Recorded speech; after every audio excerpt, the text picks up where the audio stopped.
Johnny Dollar. Pat McCracken, Johnny, at Universal Adjustment Bureau. Greetings, Master. Now, don't give me that. Johnny, I believe you spent a couple of weekends down in Sarasota, Florida early this month. Pat, you know darn well I did. Have a chance to get in some fishing? You know darn well I didn't. That's why I've been sitting here dreaming about those lunker bass at the Lake Mojave Resort out in Arizona. Oh, what's the matter with Lake Mead? Huh? You know, the huge man-made lake that's backed up by Hoover Dam? Yeah, I know. A few miles this side of Las Vegas, Nevada. A lot of big ones in that water, I understand. Okay, Pat, you got me all excited. Now, what's it all about? I told you, fishing. Yeah, and? That's all. Except... Yeah, except what? Slight case of murder.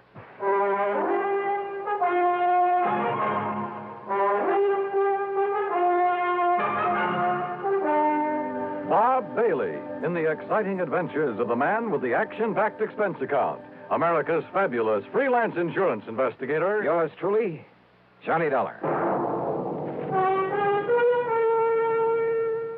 Here's actress Joan Bennett. It's terrible to try to act with a dreadful cold. To feel better quickly, I take 4-way cold tablets, the fast way to relieve nasty cold distress. Yes, tests of 4 leading cold tablets proved 4-way fastest acting of all.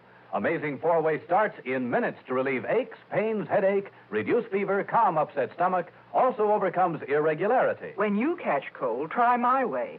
Take 4-way cold tablets, the fast way to relieve cold distress. 4-way, 29 and 59 cents. Now, a word about another fine product of Grove Laboratories. Had dandruff for years? Now get rid of it in 3 minutes with Fitch Dandruff Remover Shampoo. 3 minutes with Fitch regularly is guaranteed to keep unsightly dandruff away forever. Apply Fitch before wetting hair, rub in 1 minute. Add water, lather 1 minute. Then rinse 1 minute. Every trace of dandruff goes down the drain. 3 minutes with Fitch, embarrassing dandruff's gone. Fitch can also leave hair up to 35% brighter. Get Fitch Dandruff Remover Shampoo today. And now, Act 1 of yours truly, Johnny Dollar.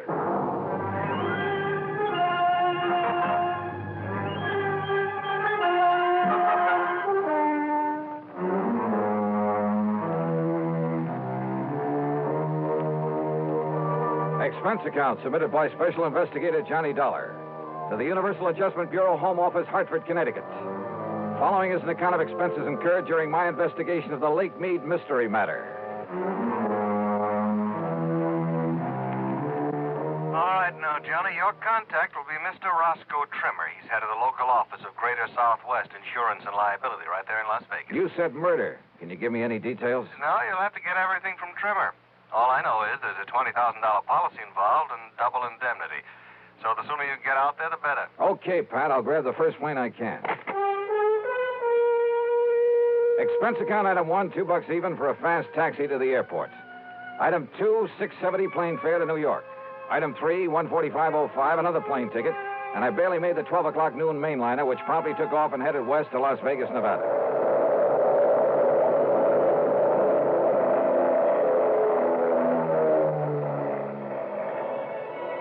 It was 9:45 p.m. Pacific time when we started the long glide down from a starlit sky to the landing strip at McCarran Field in Las Vegas, Nevada. I'll never cease to marvel at the nighttime view from the air of that fabulous city of chance. Sitting alone out there in the middle of the vast Mojave Desert, the sky filling glow from its millions of lights, it had put a rainbow to shame. Oasis in the desert. Yeah, and very beautiful. I knew that Roscoe Trimmer's office would be closed this time of night, so I looked for a place to rest my weary head.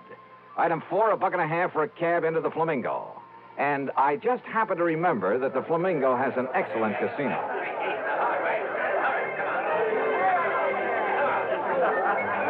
Now, I'm really not a gambling man in the usual sense of the word, but who can resist the lure of the dice and roulette tables, the blackjack, even the slot machines in a setting like this? Sure, the house always wins, and the sucker who forks out his hard-earned money doesn't stand a chance.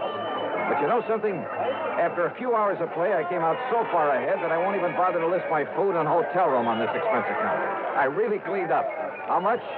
Well, if I told you, you'd probably want me to absorb the whole thing, so I won't. Then, early the next morning, I met Roscoe Trimmer at the office of Greater Southwest Insurance and Liability. Dollar, I'm glad you could make it.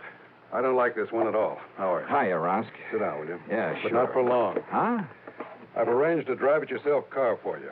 And the sooner you can get over to Lake Mead, the better. Well, just where, Roscoe? That's a pretty big lake. Overton. A little town 50, 60 miles north and east of here. At the upper end of the lake. So what's happened up there?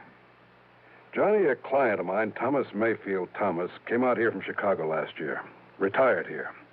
I don't know much about him except that our Chicago office sent me his file when he came and asked me to look out for him. Uh-huh. Go on.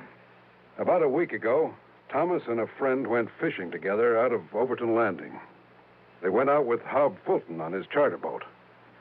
Incidentally, if you ask me, Hob's the best guide on the whole lake. Good. I'll remember that.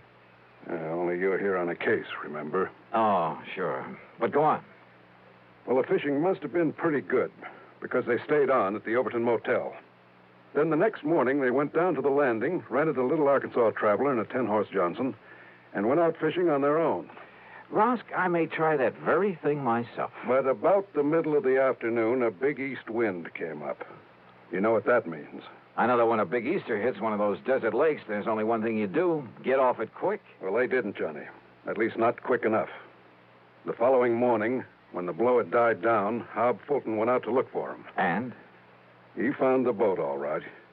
Beached on a point down near Goat Island. And Mr. Thomas's friend. What about Thomas? His friend says that Thomas went overboard when the squall hit him. Well, it's certainly possible. Yes, it is. Possible. The chomp on a lake like that can build up waves 8 and 10 feet high, enough to throw a man off any kind of a boat. Yes, I know. But you don't think that's the way it happened? I didn't say that, Johnny. It's just that... Well... Okay, Rosk. What was his fishing pal's name? Charlie Wentworth. Does that mean anything to you? No. Well, I'm afraid I don't know very much about him either. Except that he, too, came here from Chicago.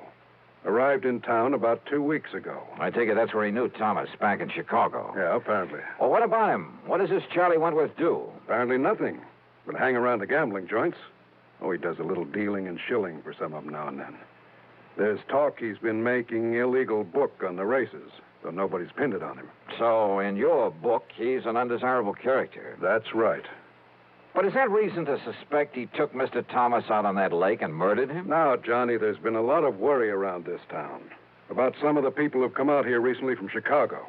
You know, ever since those investigations began back east. So what? Does that mean everybody who comes from there is a killer? No, of course not. But a man who doesn't really work for a living, you know, just spends all his time around the gambling tables, has no visible, regular means of support. Thomas was retired. Maybe Charlie Wentworth is, too. Oh, Johnny. Besides, who knows? Maybe Thomas will show up. Maybe he swam to shore and is plotting his way back through the desert. Oh, now, you know the odds against a city man surviving out there. Well, does anybody really look for him? Everybody. The police, the National Park boys, everybody. Not only in boats, on foot, but they even use planes and a helicopter. They found no trace. Well, that still doesn't prove anything. Tell me this. Are the police holding Charlie Wentworth? No, they're not. Which means they don't feel they have any reason to. But you still think I ought to investigate? Yes, I do. Roscoe? So do I.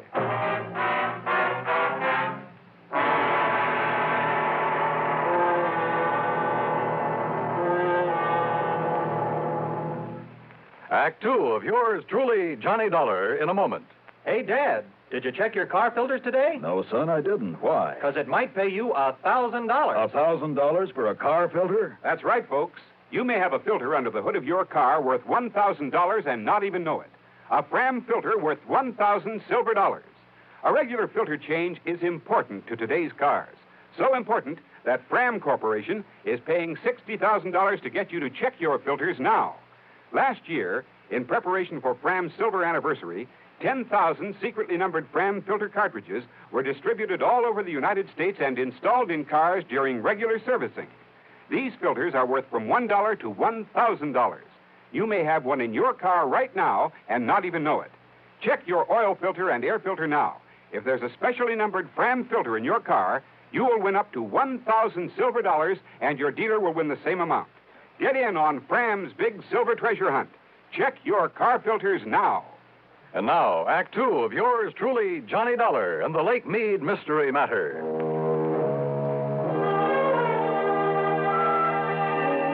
Neither the police nor anybody else in Las Vegas seemed to think Thomas was murdered out on Lake Mead.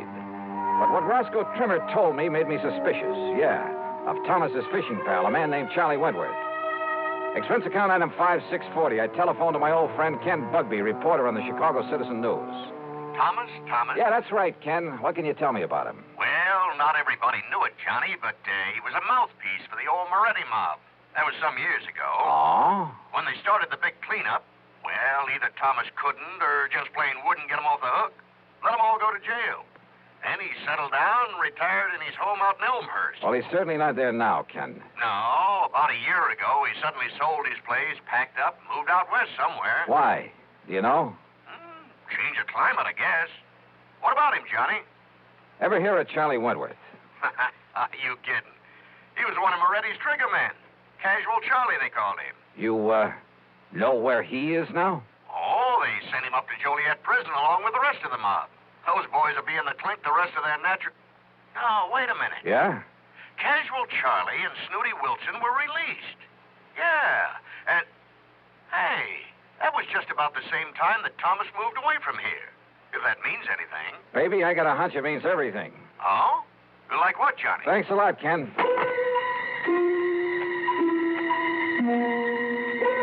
Next stop was the public library, the old newspaper files. Getting some info on the almost forgotten Moretti mob was a lead pipe cinch, especially about the time when the gang was broken up. And apparently, when Lawyer Thomas saw the jig was up for his boys, having made his pile, and to keep himself out of trouble, he left them flat. He'd let them get sent to the pen without raising a finger in their defense. So don't tell me that a mobster wouldn't want to get even with the guy who'd let him down. Sure, Charlie had killed Thomas. I was sure of it without even seeing him. But to prove it, without the corpus delicti, I spent item $6, $32 even on some equipment at a sporting goods store. Then I drove north on Highway 91 to the quiet little town of Overton. There I learned that for once, Hob Fulton, the fishing guide, had a free day on his hands, that he was down at the lake some 12 miles east of the town. I met him at the dock, and within a few minutes, we were on board as Higgins runabout and heading south. Lake Mead is a tremendous thing, something like a 550-mile shoreline, the biggest man-made body of water in the world, I believe. Just thinking about the record-breaking largemouth bass that have come out of that lake fairly made my mouth water. I carefully checked out the equipment I'd brought along. So you spent a lot of good money renting that stuff from Shelby's Sporting Goods down in Vegas, huh? Yep. Well, where's the spear? Bob, I don't think I'm going to need a spear. I don't think you're going to need any of that stuff. You ask me, Dollar, if you want to catch fish, borrow one of those rigs I brought along. Bob, I just want you to take me to the same spot you took Mr. Thomas and Charlie Wentworth. Too bad about that, Mr. Thomas. I got him a lot of nice bass, though. You know, fishing only the real deep holes. That's where they are this time of year. That's what I figured. If only they'd had sense enough to come back in that next day when the wind started to blow. Did they seem to get along all right, Hob? I told the police about that, Mr. Dollar, but I guess it didn't mean anything. Told them about what? Well, you ask me. Mr. Thomas wasn't any too happy fishing with Charlie Wentworth. But Charlie kept saying, let bygones be bygones, and let's enjoy the fishing, so... When you found Charlie in the boat the next morning, was there tackle still in it? Have you ever seen this lake when there's a big blow from the east, Mr. Dollar? I've seen Lake Mojave when it's been that way, but you haven't answered my question. No, sir. Their tackle boxes got thrown overboard along with everything else. Even that big one of Charlie's. Dollar, he had enough stuff in that thing to sink the Queen Mary. He did, huh? Like what, Hob? Well, I didn't poke around in it. When I heisted on board. Oh, look, there's the glory hole. First place to stop for him. So if that's what you want, that's where we'll start. How deep is it? Oh, I'd say about 1.5 feet. A 3.5? Well, you know how high a fair-sized tree is. Glory hole's about 1.5 feet. Oh, I see. Johnny, if you're going to use that rig you brought along... I'll just pull up to the same spot you showed them where to fish.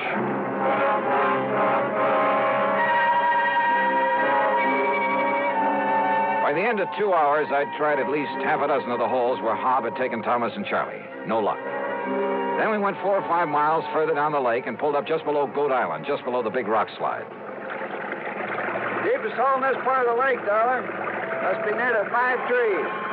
A lot of ledges down there on the sides of it, so you better go kind of easy. I covered every inch of that hole, with the aid of a powerful waterproof headlamp I brought along. Then finally I came back up to the surface. That's right, I said came back up to the surface. Here, Johnny, let me give you a hand back in the boat. No, thanks. I'll rest you in the water for a minute. That's a pretty deep hole. Yeah, but how you ever expect to catch bass in that skin diving rig without even a spear? Hand me a long rope, Hob. I found it down there. Huh? Yeah, on a ledge about 50 feet down, lashed onto that heavy tackle box you were talking about. That's what made it sink. Hey, what are you talking about, Johnny? The body of Thomas. What? Yeah, and there's a bullet hole right between the eyes. Act 3 of yours truly, Johnny Dollar, in a moment.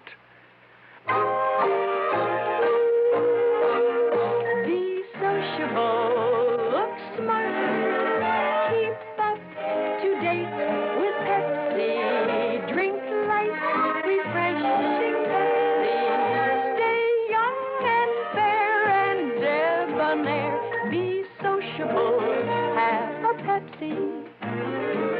When friends drop in, let your hospitality show you're sociable in the modern manner. Pepsi, you know, is the favorite of the smart and young at heart. Be sociable, look smart, keep up to date with Pepsi, drink light, refreshing Pepsi, stay young and fair and debonair, be sociable, have a Pepsi. Have you tried a Pepsi lately?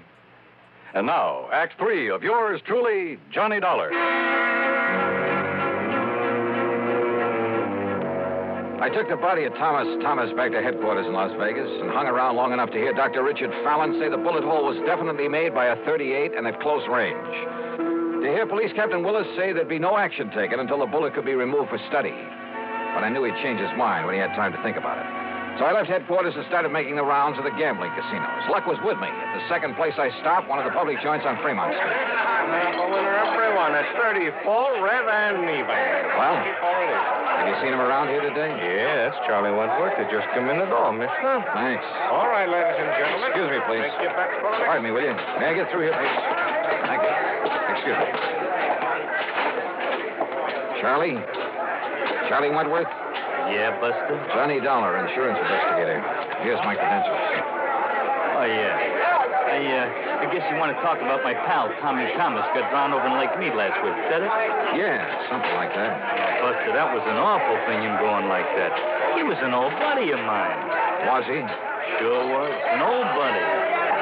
Hey, why don't we talk over in my room, huh? Too much noise around here. Okay by you? Sure. Why not?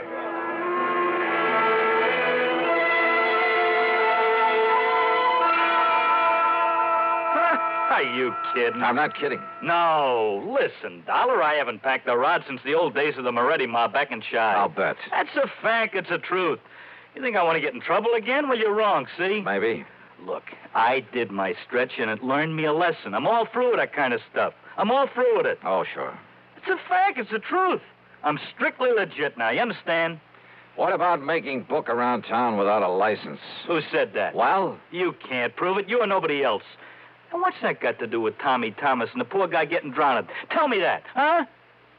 What is this, Dollar, anyhow? You really hated his guts, didn't you? Well, sure, wouldn't you if... Well... Sure. Because when the chips were down, he didn't give you a hand. He let you and the rest of the mob take the rap.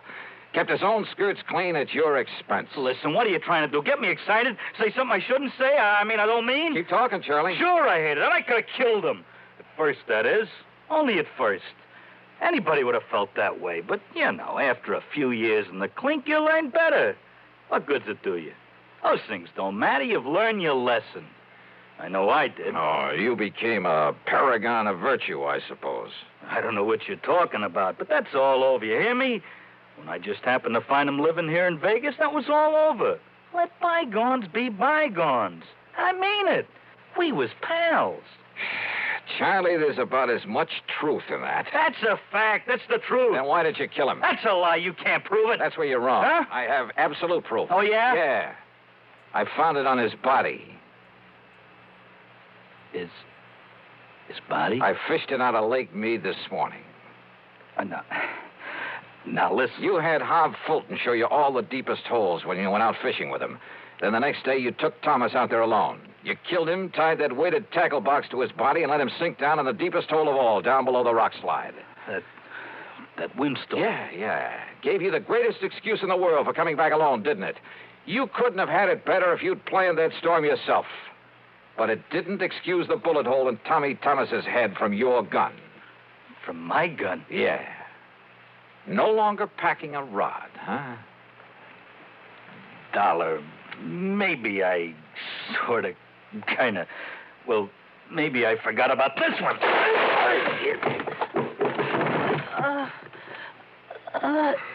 Trigger man, huh? You're a lousy shot. And pretty slow draw, thank heaven. You know something? Now I think I have got proof. Yeah, this gun of yours.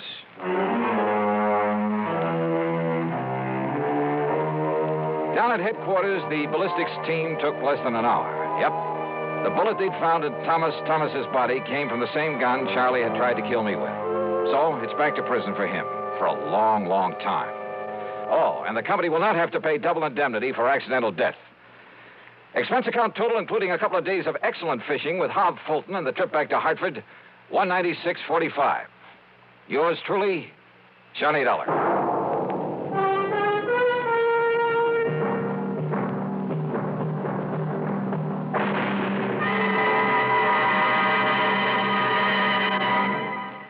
Our star will return in just a moment. I've used to medium-priced cars, but most of them raise prices way up for $59. Now what do I do? Come test our best, the Ambassador V8 by Rambler, the luxury car that did not raise prices. I've always bought medium-priced cars, but now they're just too long to handle, too hard to park, too big for my garage. Come test our best, the luxurious Ambassador. So compact, it outturns, outhandles, and out-economizes other medium-priced cars. Just what is the Ambassador? It's the compact luxury car, finest product of American Motors. Ambassador has generous shoulder room, hat room, and leg room, and no awkward hump in the middle of the floor. Ambassador offers personalized luxury, individual front seats that adjust to each person's exact leg room, adjustable headrests, 270 V8 horsepower, best power-to-weight ratio in the medium-priced field, air coil ride. It's the finest car ever priced so close to the lowest. Come test our best, the luxurious Ambassador V8 at Rambler dealers. Now, here's our star to tell you about next week's story. Next week, a little boy in a small New England town leads me to tangle with a killer. Join us, won't you? Yours truly, Johnny Dollar.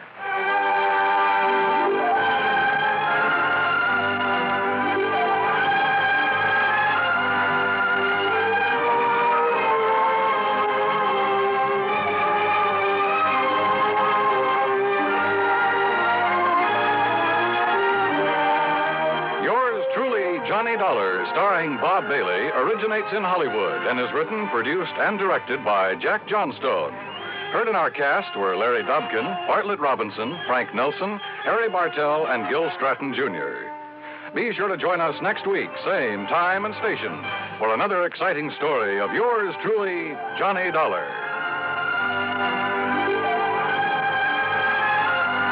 This is Dan Coverly speaking. By far, radio's outstanding theater of thrills, Suspense, next on the CBS Radio Network. 59 on your dial, WROW, Albany.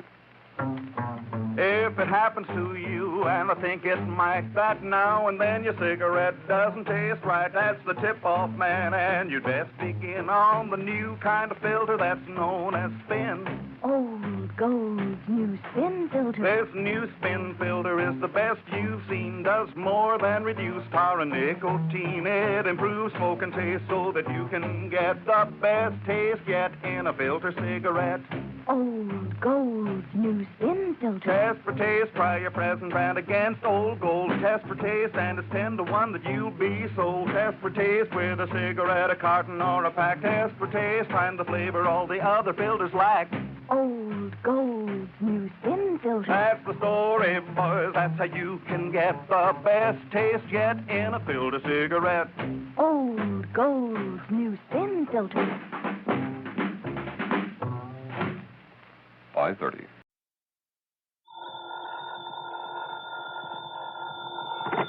Johnny Dollar. Still there in Buffalo, huh? Yeah. Well? You get my report on the big robbery case out here? Yes, it looks to me like you've done yourself proud again. Only if you're still there, how come your expense account included transportation back here to Hartford?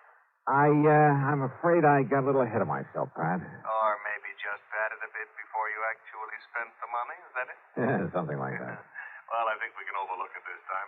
After all, you recovered something over $400,000 that was stolen from that store. Well, let's say I found out where it went. Well, that's the same...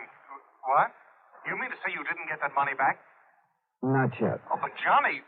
Now, look... Oh, no, don't come unglued, Pat. I know where the money is. At least I'm pretty sure I do. Johnny, so it's aboard old man McNair's yacht on the lee of a point off the Canadian shore of Lake Erie. Now, listen... But with the big storm that's raging up over Lake Erie, well, it's impossible to go out and get him.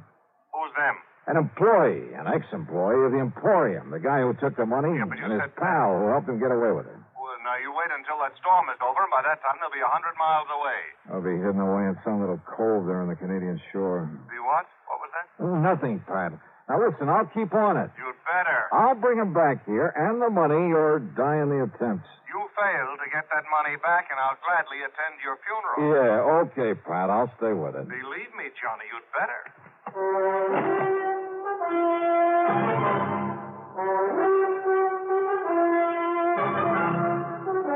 CBS Radio brings you Bob Bailey in the exciting adventures of the man with the action-packed expense account, America's fabulous freelance insurance investigator. Yours truly, Johnny Dollar.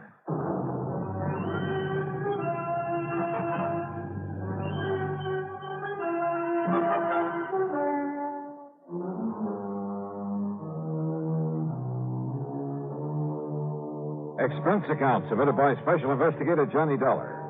To the Universal Adjustment Bureau, Hartford, Connecticut. Attention, Mr. Pat McCracken. Following is an account of expenses incurred during my investigation of the Further in Buffalo matter. What I hadn't told Pat over the phone was at the last minute the Coast Guard had stepped in, forbidden me to go after those crooks in a rented subchaser after all. And you know something? Because of that storm, I'm afraid they were right. In spite of the fact I'd already paid for that boat and could only get half of it back. I'll put that down as a credit on this expense account. After all, it's on my American Express credit card. Anyhow, all I could do was sit around my hotel room and wait for the storm to quit. Yeah, sit and wait. Come in. Well, Dollar? Oh, hi, Mr. McNair. So you couldn't go after those criminals because of this storm? Well, sir, just as soon as it lets up... That's no reason for them to get away. Not with my $400,000. $421,216. Yeah, look, Mr. McNair, Quite frankly, that amount of money doesn't mean very much to me. But to coin a phrase, it's the principle of the thing. Yeah, sure. So how can you sit idly here in this hotel and... Well, have you got in touch with the Canadian authorities? Yes, sir. And they can't do any more than we can. Also, there's a kind of ticklish international situation here. What international situation? Well, if by any chance I should be wrong... Be wrong? About what? Well, look, after all, the only evidence against John Harker and his pals so far is the circumstantial kind. I thought you were absolutely certain they took the money. I am, as sure as I can be, until I get my hands on that money. I had all the faith in the world in John Harker. Then you came along and destroyed it. Destroyed it with your theory that he and some friend of his committed that robbery. Mr. McNair. Well, just let me tell you something, young man. You go out there to wherever he is on my yacht, and you find him. But when you do, you'd better also find proof that he stole that money. I'll do everything I can. Because if you don't, if you or anybody else finds out that he is innocent, Dollar, I'll ride you out of Buffalo on a rail.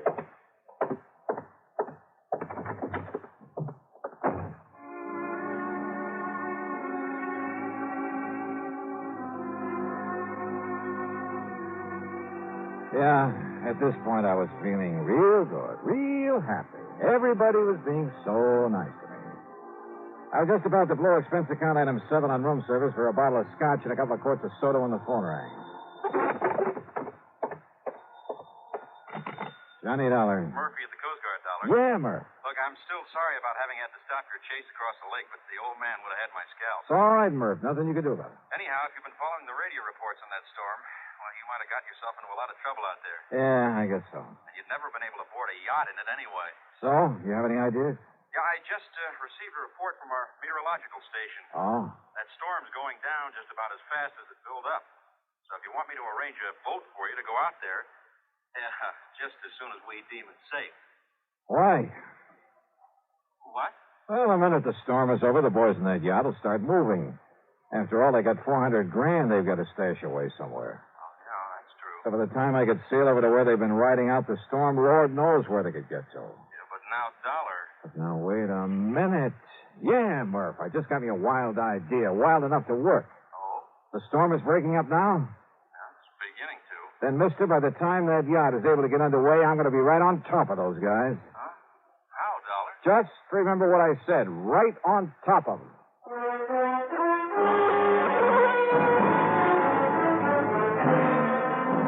Expense account item 7, $3.25 for a taxi out to the municipal airport. Along the way, I noticed the rain was letting up, the wind was dying down. At one side of the airport, I found exactly what I was looking for. Within a couple of minutes, was in a little office talking with Tinker Barnum, owner of the Barnum Flying Service. Sure, Dollar. Complete equipment for it. Winch, line, slings, everything. Good. You see, we not only give a lot of demonstrations, instruction, that sort of thing, but now and then a Coast Guard calls on us to help with an actual rescue at sea. What'd you say your price is? $300. That includes me at the controls. Okay, then it's a deal. Okay, we'll take off just as soon as the wind goes down a few more knots. Oh, sorry, Tink. We got to take off right away. But if the wind starts blowing up again... It won't, and I got that straight from the Coast Guard.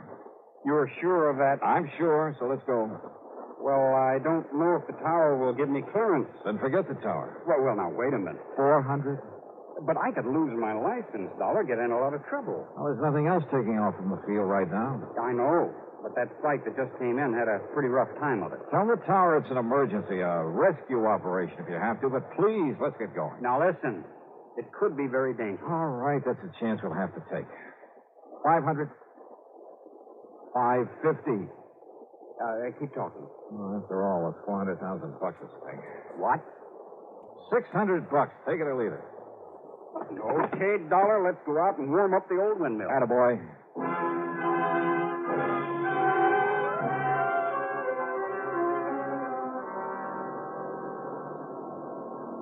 It was my first ride in a helicopter, and, brother, what an introduction.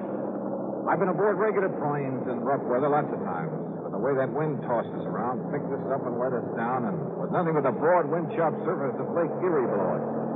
Well, it was an experience, to say the least. For the first half hour, Tink was fighting the controls every inch of the way under the gray, ominous scudding clouds that raced by overhead.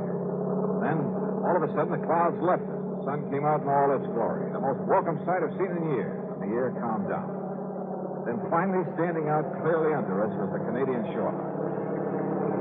Look ahead, Dollar. Over to the left a bit. Yeah, Tink?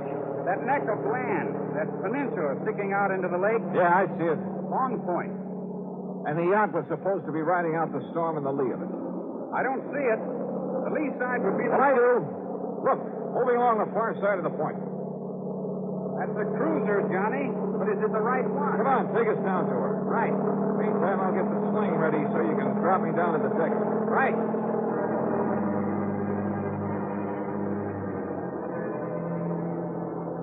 I still don't know how Tink figured he could pilot that helicopter and at the same time lower me to the deck of the yacht, that he could handle a winch. But he swore he'd done it before in rescue operations, and he could do it again. He made a couple of close passes, and I was able to identify John Harker at the helm, a tough-looking character standing beside him. So it had to be McNair's yacht. Then I suddenly realized there were not only two of them, but they both knew who I was, knew all about my interest in the robbery. I could be at a slight disadvantage. Sure, Dollar. They'd shoot you dead before you even hit the deck. Tink, I can't remember when a lie has ever paid off or even worked. I've got to try one this time. Well, listen, we could simply keep a line on them, find out where they go. Yeah? And what happens when this X-Beater runs out of gas? Yeah. Oh, well, I can radio the Canadian Coast Guard. No. By the time they get through the necessary red tape to hold those boys and get here from wherever their nearest station is. Yeah, I see what you mean. Okay, then, Johnny, open the door. Use this megaphone. Thanks. Here. I'll hang around over them. Right. Harker! Parker! He's cut his power and cupped the hand to his ear.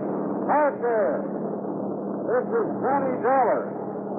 You hear me? You hear me all right? Wave with your right hand.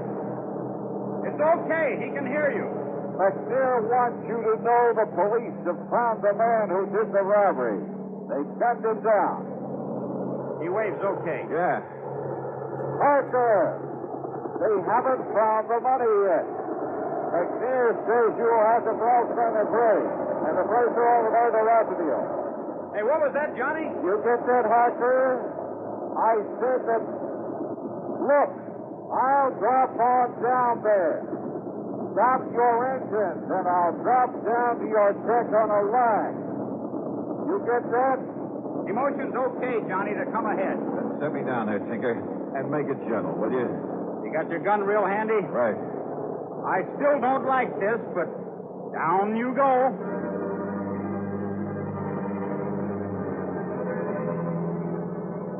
Swinging around under that copter, hoping I'd hit the deck of the boat below was no fun.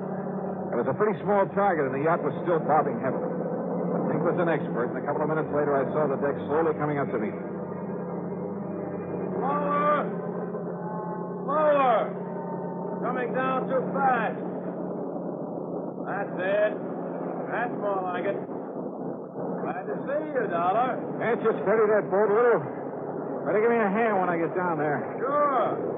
Don't worry. We'll take care of you. Come on. Get ready to pull the release cord, Johnny. Steady now. Steady. There you go. What a way to make a living. Nice work, Dollar. Let me give you a hand. Thank you. Yes, while Billy here takes your gun away from you. Oh, no, you don't. Got it, baby. Now, just one funny move, Dollar, and I'll pull this trigger. You see what I mean? Oh, yeah. I see. Yeah. Just one funny move. Okay, Harker, now what? You know something, Billy? I think it might be a very good idea for you to pull that trigger anyway. All right, frisk him, Billy. Make sure Dollar hasn't got another gun on him. That's just what I'm doing, baby. Just what I'm doing. And it's all right. He's clean now. What did you take me for, Dollar? A fool? Did you think I'd be crazy enough to believe what you were shouting down from that helicopter, whatever it was? Well, as a matter of fact, Harker, most of it was double talk. And did you think I'd believe that old fool McNair sent you out here? Yeah, that's a laugh. That tight-fisted old coot. All right, shut up, Billy. For that story, the police had gunned down the man who stole the money from the Emporium. Don't make me laugh. You like to see that money before you go, Dollar? Like to run your fingers over 400 G's? Yeah, Billy. Why not? Well, it's all stashed away in that chain lock up for it. But you ain't never going to see. You're never going to see anything anymore. Can I kill him now, Harker? Can I, huh? No, wait. Huh? Stop waving that gun around. That helicopter gets out of sight. Okay, sure. Well, what's it hanging around for? I don't know.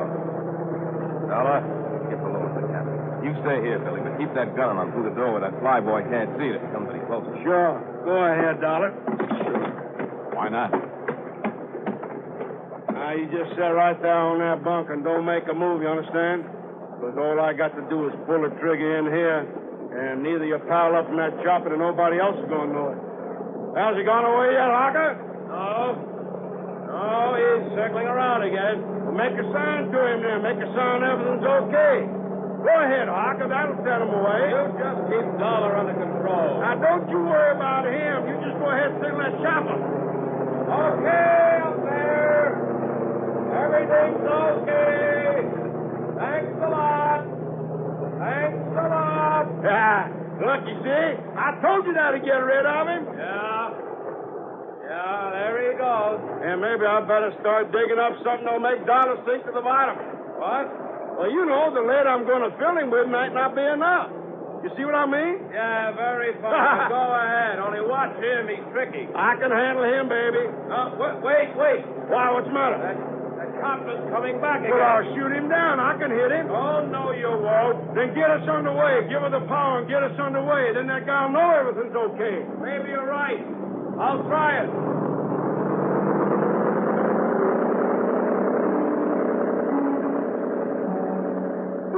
During all the talk, I sat there on the bunk looking into the muzzle of Billy's .38, knowing these were desperate men with a lot at stake. that if I made one false move, he wouldn't hesitate to pull the trigger. Even if he took the gun off me for a couple of seconds, there was nothing in reach I could use for a weapon, could even pick up and throw at him. Good work, Melly. Chopper's going away again. I told you so. Can I shoot him now? Can I kill him? I better wait a couple minutes more to make sure.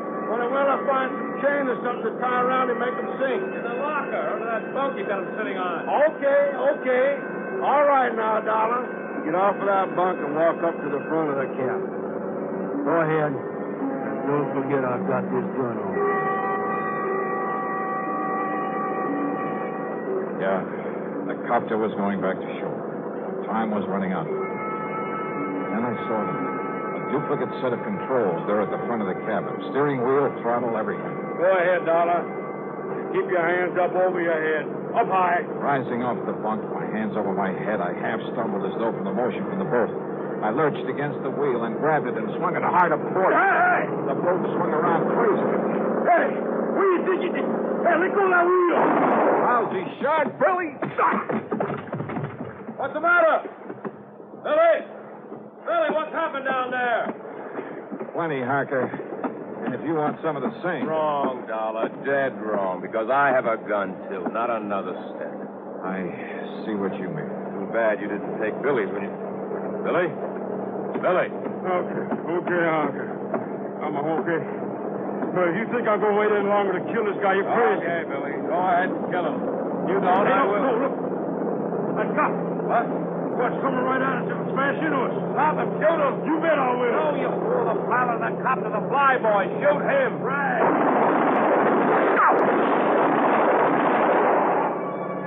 My last chance. They turned to fire at Tinker up in the copter. I lunged against Billy, shoved him over the side. By the time Harker turned to fire at me, I was on top of him, swinging with everything I had. Oh, I'll kill you. All right. What a rest.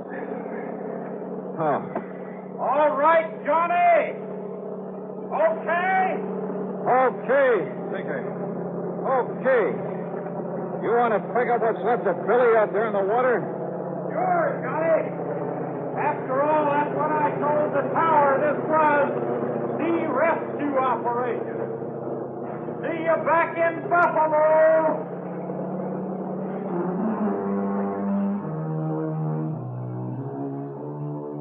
Yeah, like Billy had said, the stolen money, all of it, was stashed away in the Ford chain locker. So after tying up Harker with all the line I could find, I started the engine of that beautiful yacht. But then suddenly realized, put it this way.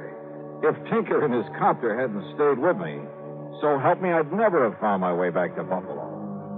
So, expense account total, including an even $1,000 for Tinker Barnum, and please don't argue about it, plus the trip back to Hartford, plus the previous charges you haven't yet paid me for, $1,800 even. And believe me, it's a bargain. Yours truly, Johnny Dollar.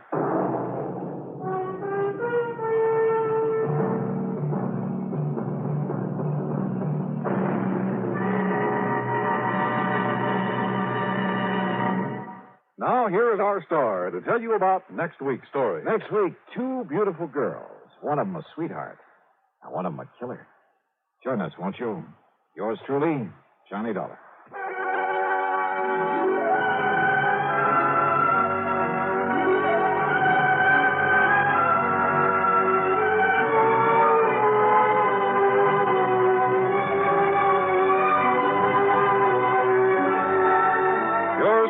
Johnny Dollar, starring Bob Bailey, originates in Hollywood and is written, produced, and directed by Jack Johnstone.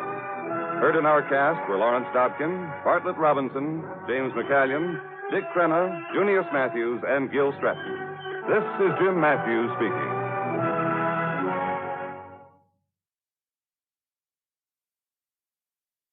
From Hollywood, it's time now for...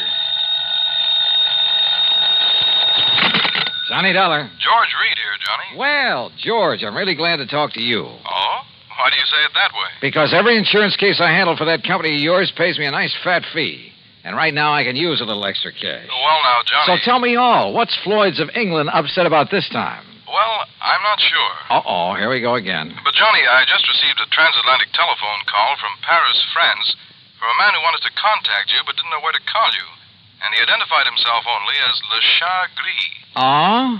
Le Chat Gris? It's French, Johnny. No. And I believe it means the gray cat. Yeah. And George, the name fits him. You know him, then? His real name is de Marsac. He probably knows more about the dark alleys and back streets of Paris. Oh? Yeah, and about the people. In other words, the underworld. What did he call about? He mentioned the Blue Madonna. The what? It's a painting, Johnny, a small oil painting by a modern artist named Vincent Bardot. It's owned by a Mr. Kingsley Holland down in Philadelphia. Yeah? It hangs in the Gavin Galleries, and we've insured it for $12,000. Well, what did he have to say about it? Only that you're to call him. His number there in Paris is Orleans 57722. Uh-huh. That he has some very interesting information for you about that painting. Oh, sure. That he'll be glad to give me for a price. Exactly. I can't for the life of me figure what his interest is in it. If there were anything amiss, I'm sure the gallery would have called me. George, if you knew that character as well as I do, you'd okay my expense account without even looking at it and be willing to pay me that big fee I was talking about. What do you mean? Want to make a bet? What kind of a bet? I'll give you odds of 10 to 1 that whatever's hanging in that gallery down there in Philadelphia is not the Blue Madonna. What? Now, look, Johnny, good heavens. George, I'll be talking to you.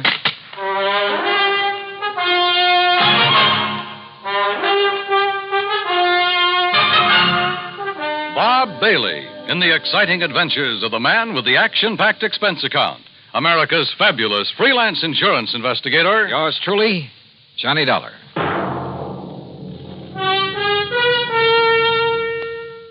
And now, Act One of yours truly, Johnny Dollar.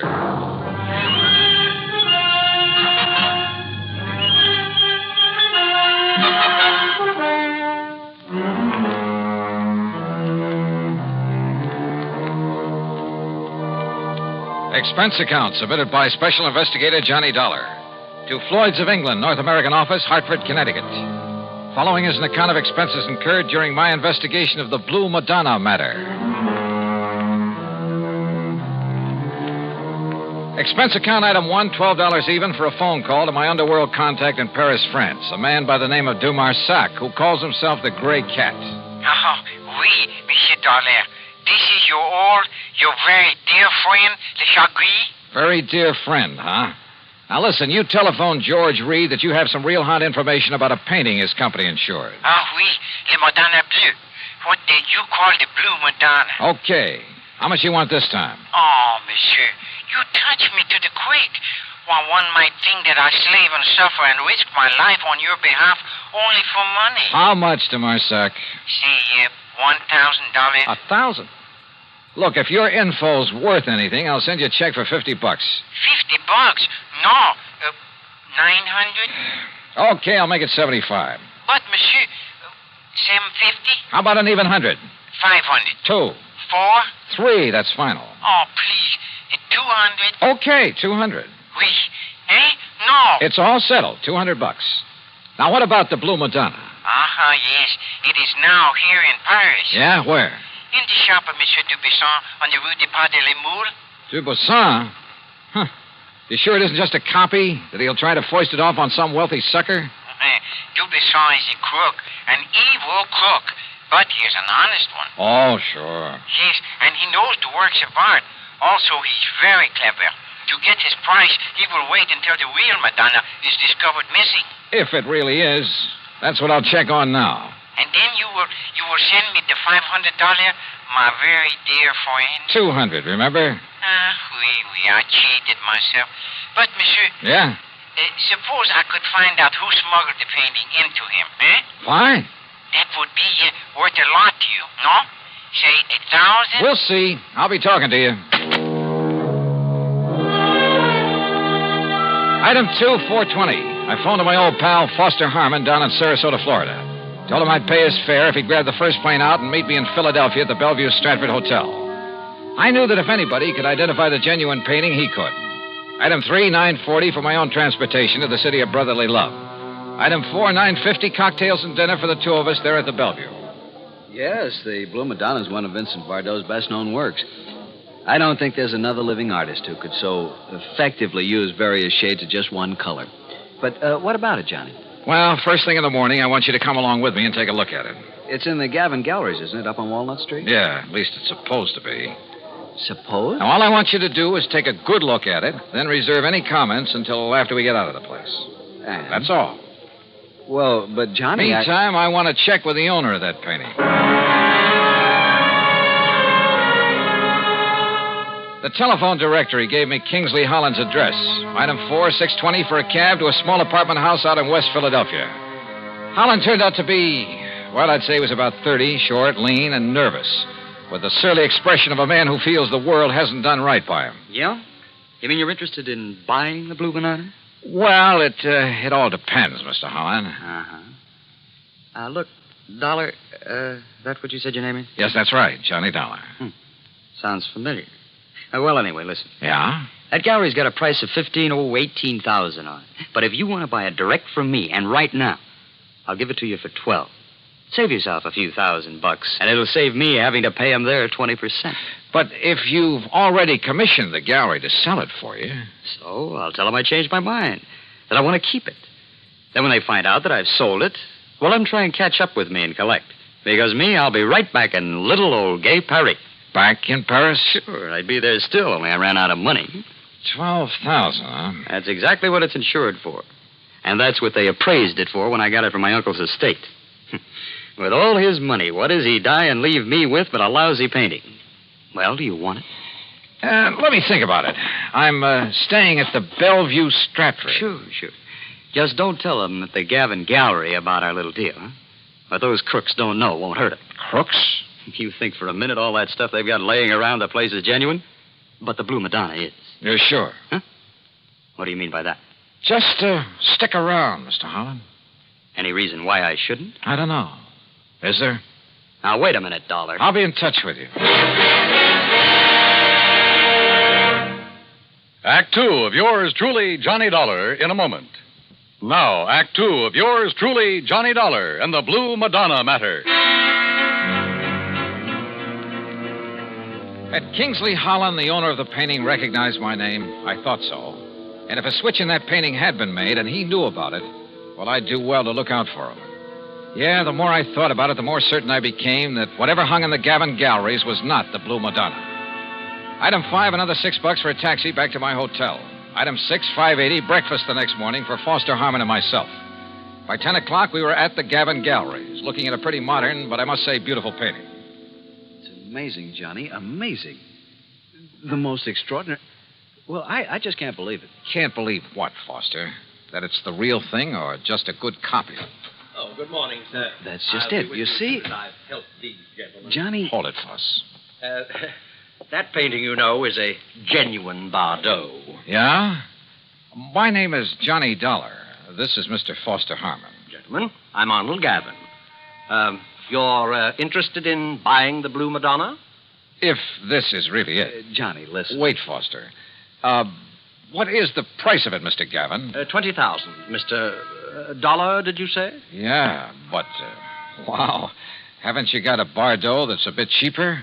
His Laconic Lagoon is priced at $10,000. Holy.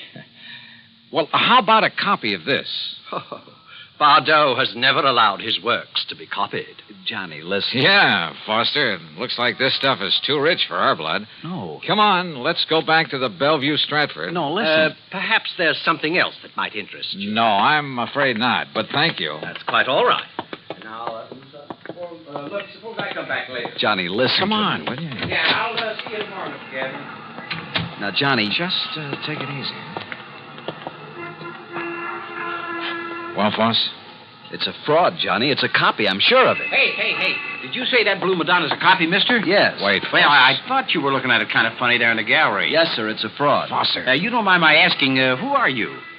My name is Foster Harmon. Harmon? From the John Ringling Museum down in Florida? That's right. Well, then you ought to know. Now, just a minute, mister. Say, aren't you Johnny Dollar, the insurance investigator? So what? Who are you? Me? Well, I'm Rube Alloway of Transworld News Service. News Service? Oh, fine. Yeah, I'll see you, boys, and thanks a lot. Well, Foss, it looks like you opened your mouth and stuck my foot in it. Well, I'm sorry, Johnny, but what I said is true. That Blue Madonna is an imitation, a phony. That much I already knew. At least I was pretty sure of it. But don't you see the amazing thing? Well, Johnny, that copy is so perfect, so exactly in the style of Vincent Bardot. even to little things, little idiosyncrasies that even the finest copyist couldn't match. Certain minute details about an artist's work are as distinctive, as impossible to copy as a man's own fingerprints. Yeah, What I'm trying to say is that if I didn't know every brush mark on the original... Okay, Foss, forget it. Forget it? Hey, listen. Kingsley Holland, the owner, and I wouldn't trust him for a minute. I think he knows who I am. If so, and if he knows that painting is just a copy, well, he's pretty sure to figure out what I'm doing here. Johnny, he must know it's a copy. If he gave it to the galleries to sell. Perhaps. Or maybe the switch was made after it was hung there. Then what you're saying is that either one of them could be responsible for the fraud. That's right. How well do you know the Gavin galleries? Well, they're not very big. You could see that for yourself.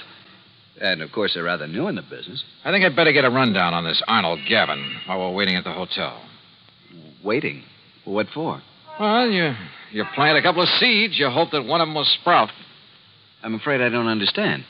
Foss, I told both of them who I am in the hope they'd guess at why I'm here. I also gave them reason to suspect I think that Blue Madonna's a phony.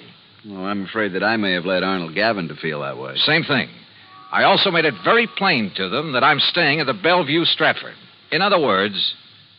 Good heavens, Johnny, if you mean what I think you do. Yeah? Like what, Foss? You think that one of them, the crook, will come to the hotel and try... Well, don't you see, Johnny, knowing that you're on to him, he might try to kill you. Can you think of a better way to bring him out in the open? Johnny... Come on, let's get back to the hotel. And wait.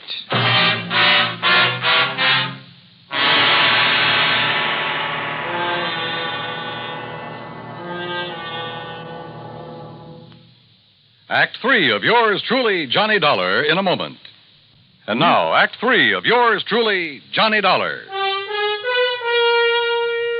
After all, there was no reason to drag Foster any further into this mess, although I knew he'd be game to see it through. So I paid him for all his expenses. That's item 7, 151 even, and sent him on back to Sarasota. Item 8, 10 cents for a phone call to Sergeant Jerry Hawkins at police headquarters. About mid-afternoon, he called me back. Boy, did you ever start a riot. Well, what'd you find out for me about Gavin and Holland? Well, Holland's just a lazy kid that's been trying to live off his relatives all his life. And Gavin? Okay, so far as we know. But listen, you seen the papers? No. The story about that phony painting is on every wire service in the country. All you can see in the headlines is that name Bardot. And I don't mean Bridget. Johnny, you and that Foster Harmon ought to collect a publicity fee. Are you holding Gavin or Holland? Well, what on? Sure, the boys have questioned both of them, but unless we can show some evidence that one of them pulled the switch. Johnny, you got any ideas? Yeah, Jerry. Suddenly I think maybe I have. Well, then start talking so I can make a pitch. No, I don't think you will. What do you mean, if you know who did it? Well, I didn't say that. But, Jerry, I've got a hunch, a real potent one. And if it's right... Yeah? Well, read tomorrow's papers. Huh? Item 9, $1.50 for an evening paper and a tip for the bellboy who brought it up to me. Yeah, the sergeant was right. This was the most free advertising any artist has had in years. Prices on genuine Bardots were skyrocketing. As for the fake Blue Madonna, I put in a fast call for Paris. But before the operator could get it through... Yeah? Arnold Gavin, Mr. Dollar. Well, Mr. Gavin... Do you see what has happened? Have you seen the papers? I sure have. And the police have closed my shop, my galleries. Can you blame them? But don't you understand? I've had offers of up to $30,000 for the Madonna.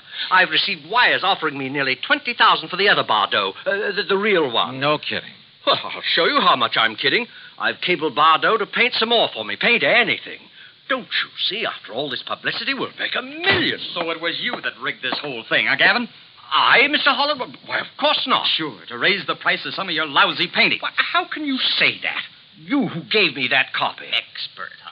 You trying to tell me you didn't know that was a copy? No.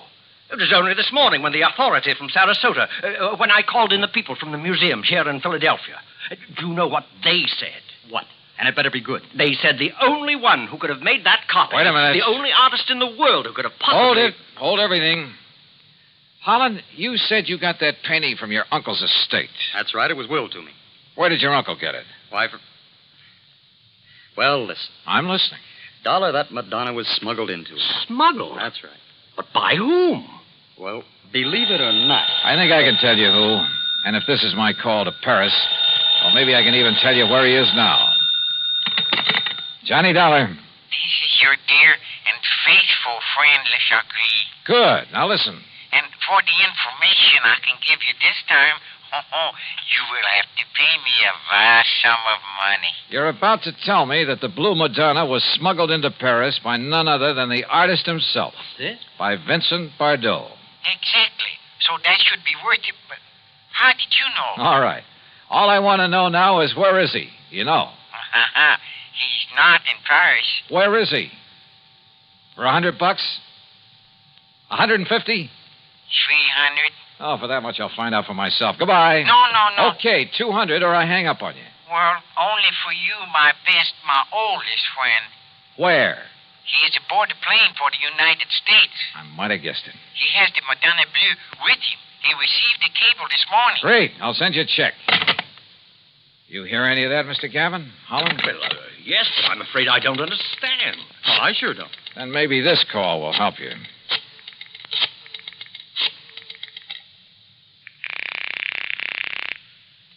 Headquarters? Sergeant Jerry Hawkins. Yes, sir. Sergeant Hawkins. You can have the boys in New York pick him up or wait for his plane to arrive here in Philadelphia. Johnny. If you're sure you really have any charges against him. What? Yeah, he's on his way in from Paris. The guy who painted the copy of the Blue Madonna. Or maybe this is really the original over here. Huh? Well, at any rate, he'll have the other copy with him. So do you want to tell the papers or shall I? Look, will you make sense? Oh, and his name is Bardot. Bardot? That's right, Vincent Bardot. Well? You mean that he painted two of them? Sure, with probably something like this in mind. But I can't And believe... look what it's done for him. Put him on the map. Anything he paints now will net him a fortune. And I don't think you'll suffer particularly either, Mr. Gavin. Well, no. As for you, Holland, well, you'll get a lot more than you thought for that painting of yours. Man, what a fast. Sure. But you know something? What, Mr. Dollar? I just wonder if Le Chagris was in on this thing with him from the beginning. Le Chagris? So help me, I wouldn't put it beyond him.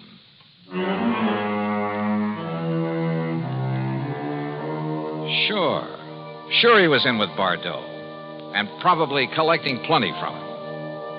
Anyhow, the insurance company isn't on anything. But I hope they'll be a lot more careful the next time they insure a painting. Any so-called original. Expense account total, including $400 for Le Chagris, the hotel, and the trip back to Hartford, $620 even. Yours truly, Johnny Dollar.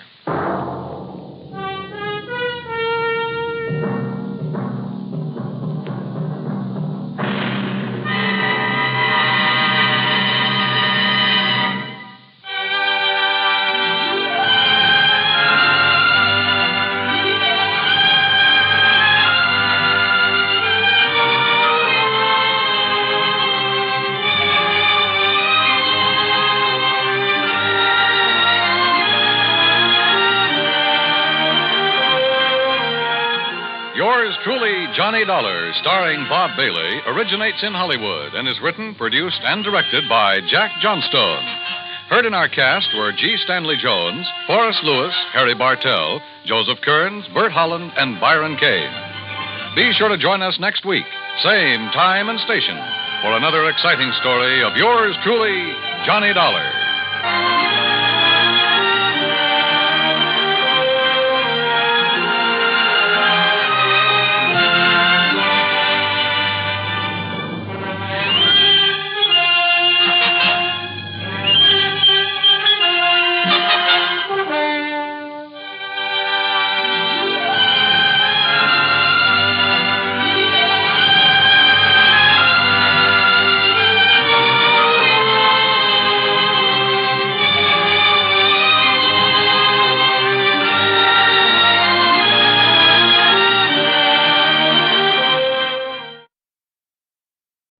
Johnny Dollar. Earl Foreman, Johnny. Oh, hi, Earl. How are things down in sunny Florida? I don't know. You what? I'm calling from Green Mountain Falls, Colorado. What under the sun are you doing out there? Fishing trip? Hardly. Because if it is, I'll join you. I want you to join me, all right, but no fishing.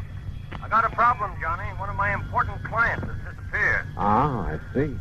Okay, Earl, I'll grab the next plane.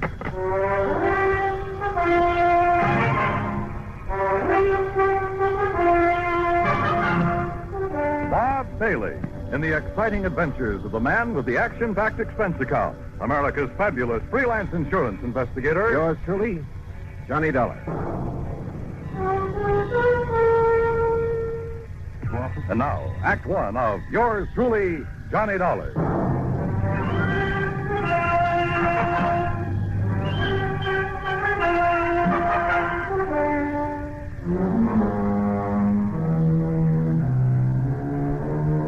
Expense account submitted by Special Investigator Johnny Dollar to the Tri-State Life and Casualty Insurance Company. Attention, Earl Foreman. Following is an account of expenses incurred during my investigation of the Three Sisters matter.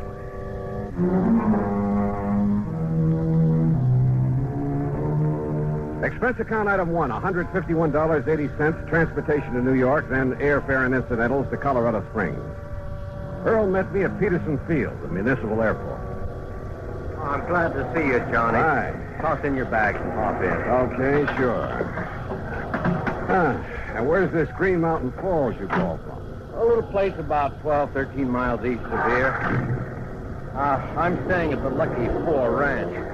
One of the last places Rolanov was seen. Rolanov? Misha Rolanov, the concert pianist. Oh, no. Oh, sure. Yeah, I've heard of him. He has a little place up on the mountain just back of the Lucky Four where he and his daughters live when he's not on concert. Daughters? How many? Olga, Maria, Ada. Now, here's what happened. Rolanov and the girls, well, they're really stepdaughters, by the way. Oh, where's the mother? She died some years back. Well, anyhow, they arrived up here about 10 days ago, right after his last concert swing over in Europe. Well, what does he do when he's up here? He and the girls just loaf. Oh, he has a piano in his cottage to keep him practice, but that's all. And now you say he's disappeared. You see, Johnny, he was fond of taking long walks. This is pretty good hiking country. Well, I can see that all right, if you're part mountain goat. Yeah. Well, anyhow, 3 days ago, right after breakfast, he started out on his usual morning walk. He stopped in for a second cup of coffee with Ray Schmishny and his wife. Who are they? Ray and Glee run the Lucky Four. Oh, yeah. Well, go on. Well, that's all. That was the last time Rolanov was seen. Well, has any kind of a search been made? Yes, and that's not easy terrain to search. There's been quite a bit of snow, too, enough to cover up any tracks he might have made. All right. Do you know of any reason he might have wanted to disappear? No, I don't think so. I knew him very well, Johnny. I've known him for years. Of course, he occasionally got fed up with having 3 girls around his neck all the time. Silly man. Well, that's who wouldn't, but he loved them, I'm sure. Especially Ada, the youngest. She's a brilliant pianist. Hey, Earl, tell me, how did the girls feel about him? Really feel about him? Oh, now, just a minute, John. Well, you said yourself they aren't his own blood. Well, just wait till you meet them and decide for yourself. Yeah, Earl, I will.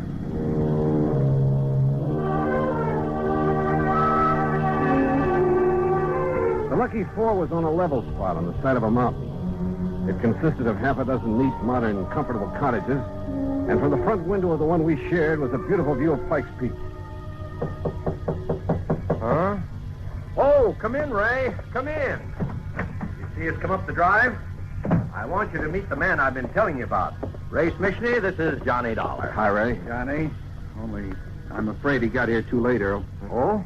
Well, what do you mean? Well, just a few minutes ago, before you got back here in a gully up on the West Meadow, way up where I dumped the trash, you know where I mean? Yes. Remember the bear cave I pointed out to you one day when you went up there with me in the Jeep? You mean that bear got Rolanov? No, but that's where I found him. Rolanov? Dead, Earl. Dead? A bullet hole in the back of his head. Act Two of yours truly, Johnny Dollar, in a moment. Act Two of yours truly, Johnny Dollar. Question. Was Misha Rolanov, the eminent concert pianist, murdered? Or was he shot accidentally up near the bear cave on the mountain, back of the Lucky Four Ranch at Green Mountain Falls, Colorado? We went up there in Ray's Jeep. A careful inspection of the body and the gully in which he found it revealed nothing by way of clues to the river.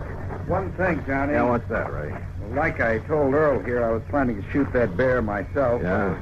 Letting him get nice and fat on the garbage from the ranch. So what? What's that? He used to come down every day, regular as clockwork, and tip over the pails and gorge himself. Well, what are you trying to say? It's been over a week now since I've seen him. Well, I don't see what you're getting at, Ray. Well, it could mean only one thing, Earl. Somebody else got to that bear before I could. And it must have been some time before Rolanov disappeared. That's right. So his being killed here couldn't have been accidental by somebody gunning for that bear. Look here, Johnny. This cartridge case I picked up. Oh, let's see. Yes. 257 Roberts. Where'd you find it? Behind that tree there down the slope. You know anybody around here who shoots a 257 Roberts? All the hunters in these parts use a 30-06 or a 270 or a 30-30. Only 257 I've... Well, what's the matter, Ray? You look sick. Yeah. There's a 257 up in the Rollinoff cottage. And one of the girls, she's a pretty good shot. Ray, you know what you're saying. Which one, Ray? Olga? Maria? Ada? No, I won't do it, Johnny. I won't accuse her. Look, this is no guessing game. This is murder. No, Johnny, I can't believe it. Not one of them. Besides, I got to drive into Colorado Springs, notify the coroner and the police. But if you know something that'll help us... No, Johnny, because if I was wrong, I'd never forgive myself. Don't you understand? Oh, all right. Farrell, do you know the way up to the Rollinoff place? Yes, Johnny. Road all right for my car, Ray? Yeah, it's okay. Then let's go.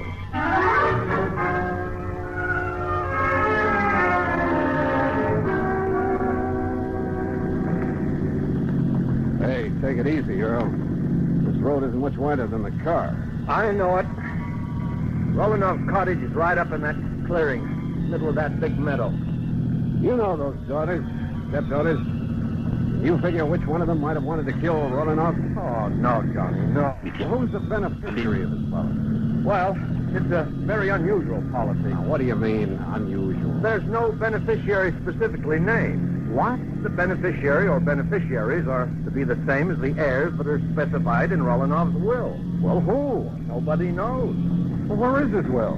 Same answer. Well, now, look here, But he always made it very clear that his will would show up at the proper time. I assume, of course, that his stepdaughters will be his heirs. Oh, but if they're not... Oh, this is the Rollinoff cottage. Well, quite a lot of cottage. And just as nice on the inside as it is on the outside. Rollinoff used to complain now and then about some of the feminine frippery all around him, but, well, he liked it. And you're sure they all got along well together? Well, of course, every family has a little spat once in a while. Johnny, now listen to me. Earl, we shall see what we shall see. I know that after what Ray said, the evidence kind of seems to point to one or all of them, but, well... Yes? Oh, hello. To say the girl who stepped through that door was beautiful would be the understatement of the week.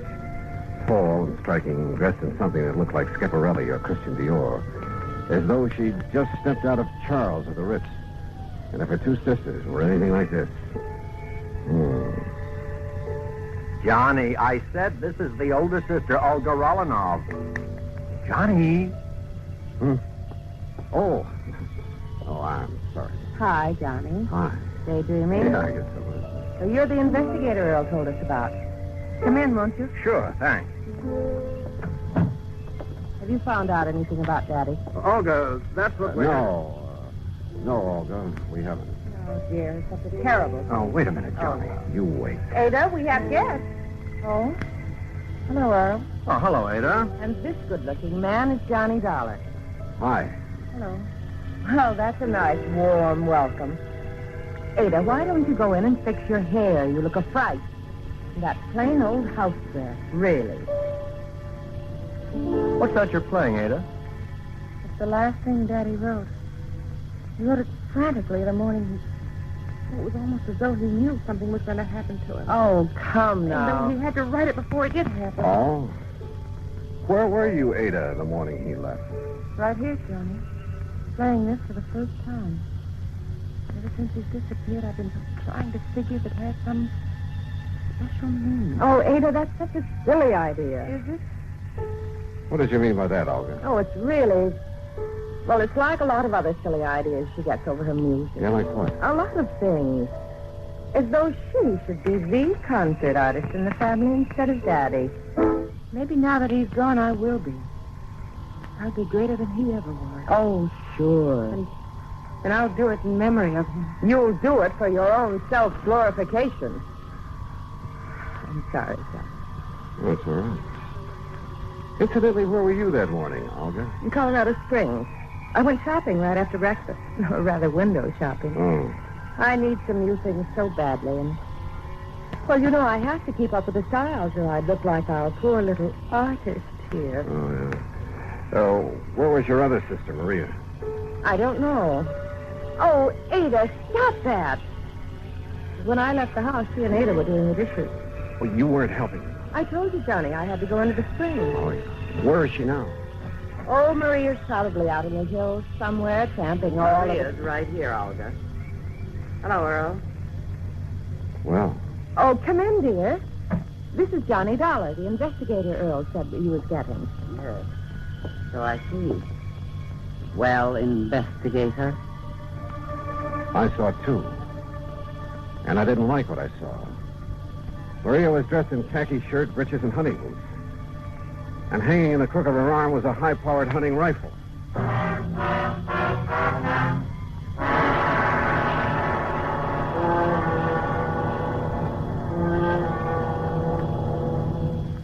Act 3 of yours truly, Johnny Dollar, in a moment. Act 3 of yours truly, Johnny Dollar, and the Three Sisters Matter.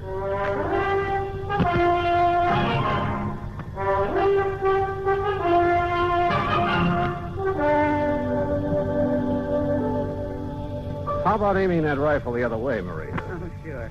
I'll set it down in the corner. It's empty, needless to say. Better let me see it, huh?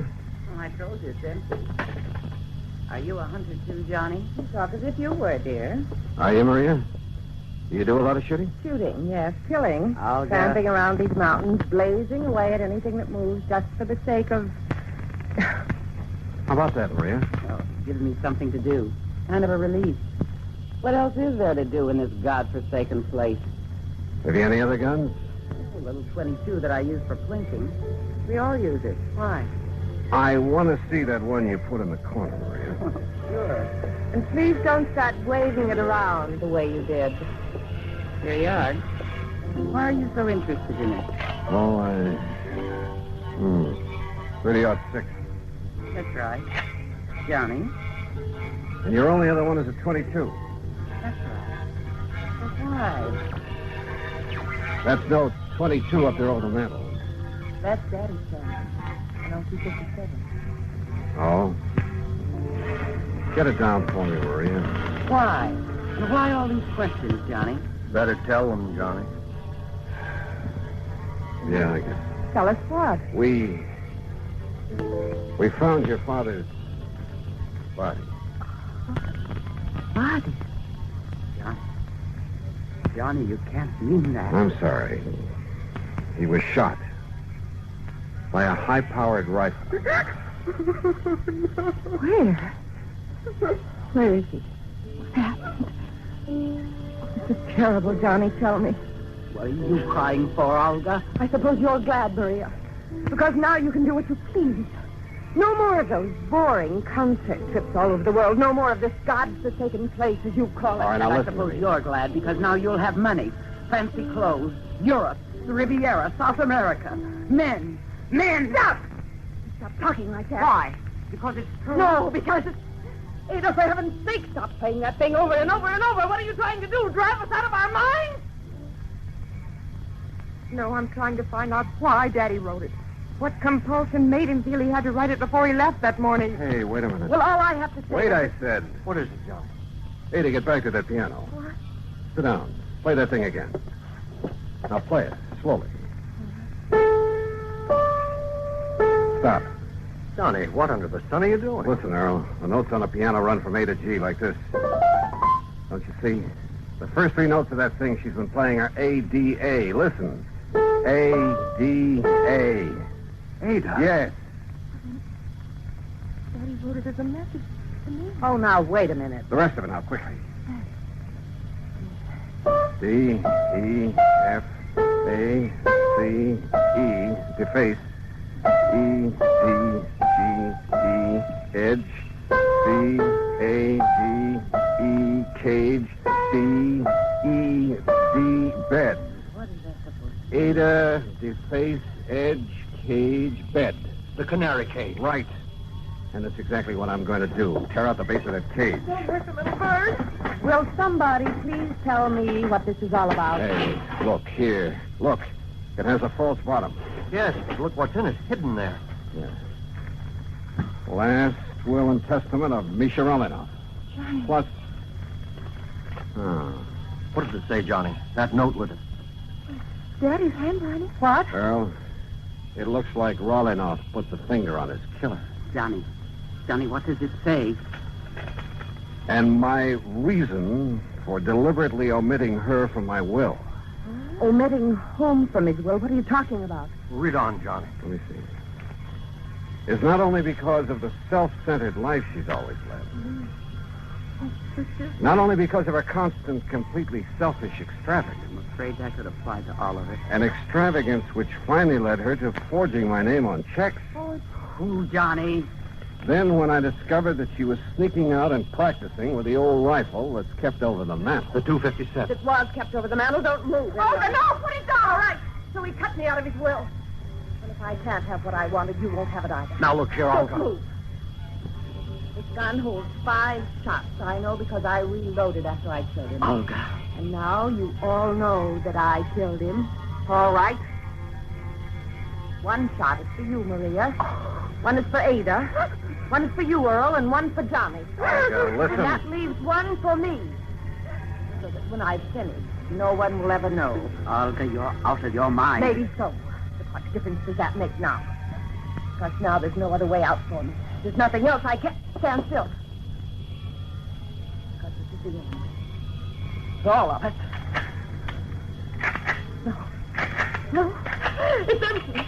It's empty. The gun won't stop me. There's Maria's gun. Not for you, Olga. You treat this. Oh.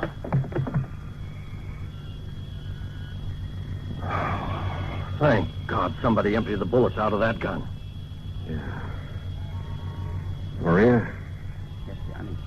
Ada and I, we didn't want to believe it.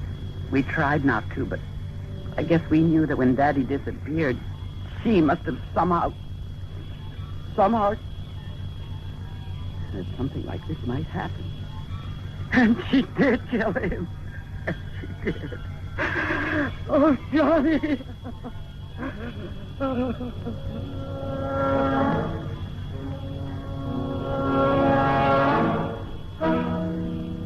Why? What kind of a mind could be so twisted? Expense account total, including fare back to Hartford, $351.20. Remarks? None. Yours truly, Johnny Dollar.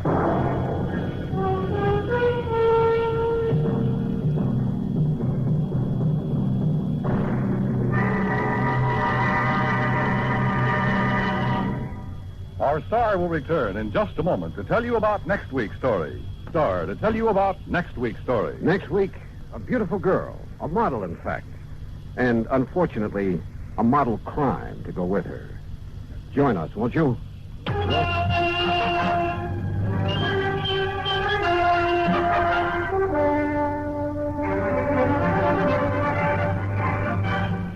This?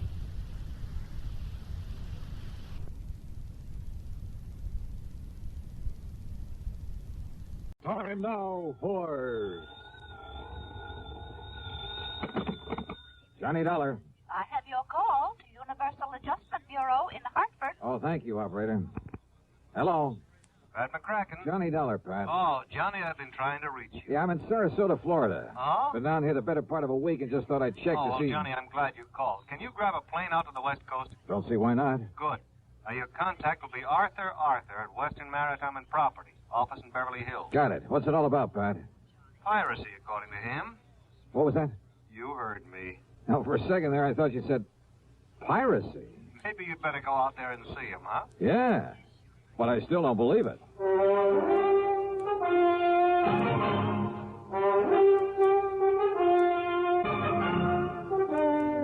Bob Bailey in the exciting adventures of the man with the action-packed expense account. America's fabulous freelance insurance investigator. Yours truly, Johnny Dollar.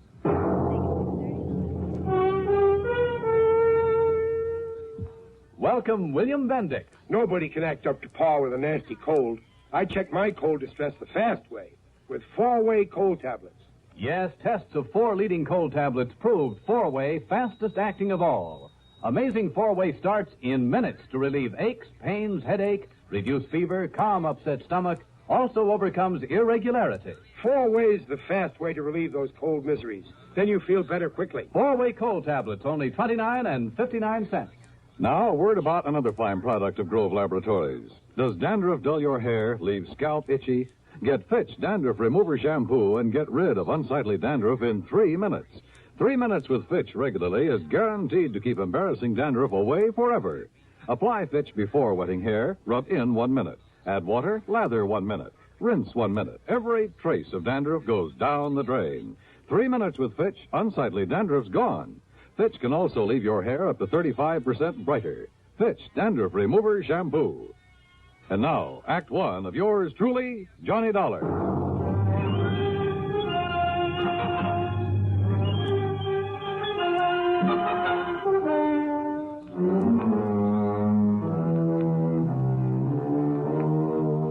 Expense account submitted by Special Investigator Johnny Dollar to the Western Maritime and Property Insurance Company, Beverly Hills office. Following is an account of expenses incurred during my investigation of the Baldero Matter.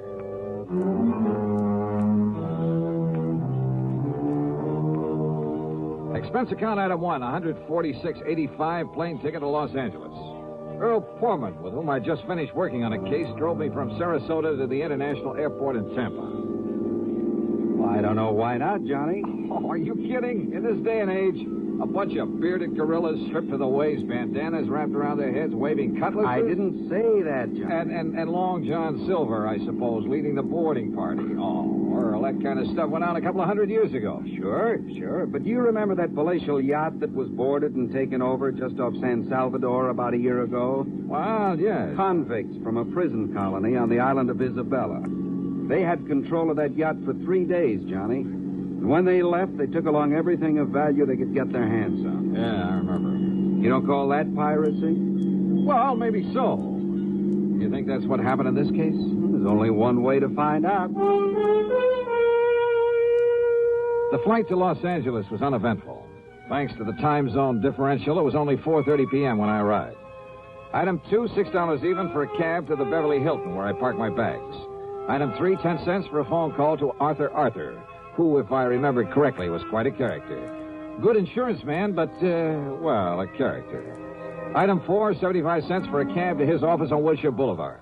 Yes, it all happened somewhere off the coast of Mexico. Mr. Baldstein and his party were just cruising around. They were just taking life easy. Baldeston is the owner of the yacht? H.V. Baldeston. Oh, he's a big stockbroker. He lives here in Beverly Hills at 3124 North Roxbury Drive. And what's the name of his yacht? The Baldero. Oh, it is a tremendous thing. It's over 100 feet from stem to stern. Wow. It's 100 Where is it now? feet long. Arthur, where does he keep it now? At his dock. He's down there in Balboa. Oh, you know where Balboa is. Yes, I know. Oh, one of the nicest places by the ocean in all of California. Yes. Now, Johnny, if I ever wanted to retire, that would who be were the guests on board? Well, let me see. His wife, of course, and Mr. and Mrs. Gerald Hooper, and young Richard Spidle, and Lee Woolway. Just cruising around, huh? Yes, but they'd planned to sail on up to San Francisco for that big charity ball up there on the 30th. Oh. That's why they all had their finest clothes and most expensive jewelry with them. Oh? Yes, sir. $394,000 worth of jewelry. Stolen. Oh. Yes, plus a few other things, too. Mostly silverware, things like that. Actually, it was reported to me by one of the guests on the yacht. These pirates simply pulled alongside in the middle of the night, held them at gunpoint, took the stuff, and left. That's right. There were 2 of them. Oh, my, they must have been horrid fellas. Just where off the coast of Mexico did this happen? Well, I'm not quite sure. Mr. Baldeston was, he was kind of vague about where it happened. You know, he's kind of vague. Maybe I better talk to him. Yes, by all means, John. Yeah. Art, I'll see you later. Item 5, $50 deposit on a rental car. I drove to the Baldeston's home on North Roxbury. It was a tremendous place in one of the most wealthy parts of Beverly Hills. A snazzy-looking sports car was parked in the broad driveway, and as I walked up to the front door, another car, a big sedan, pulled in the drive. A heavy-set, well-dressed, rather nice-looking man of about 50 got out of it and came over to me. Are you looking for someone, young man? Well, I believe this is the Baldeston residence. That's right. And I'm Harry Baldeston. Oh, well, my name is Dollar, Mr. Baldeston. Johnny Dollar? The insurance investigator that Mr. Arthur sent for? That's right, sir. Well, come in. We'll have a cocktail or two. I understand it's that time of day, and I'm sure you won't object. Not a bit. Good. And I'll tell you all about the unfortunate affair aboard the Baldero. Happened just night before last, you know. So I understand. But I'm not quite clear as to just exactly where you were when it happened. Down off the Mexican coast, Dollar. Sit down. Thanks. Yes, it took us nearly 12 hours to get back to Balboa. And at 11 knots, well, you can figure it out for yourself. Mary Lee. Yes, Harry? Come on down, dear. I want you to meet Mr. Johnny Dollar. Oh, all right, dear. Now, I'll pour us a drink and tell you all about it. So he poured. His wife joined us, and we talked. But I'm afraid I didn't learn much more than I already knew. They'd both been asleep when it happened. The so-called pirates had come aboard very quietly. Both they and their guests had been held in their respective cabins by one of the men while the other gathered the loot. The men had worn long oilskin raincoats, had nylon stockings pulled over their faces to conceal their identity. Only one of the guests, Lee Wilway, had even seen the boat they'd used. Baldeston never did tell me definitely where it happened.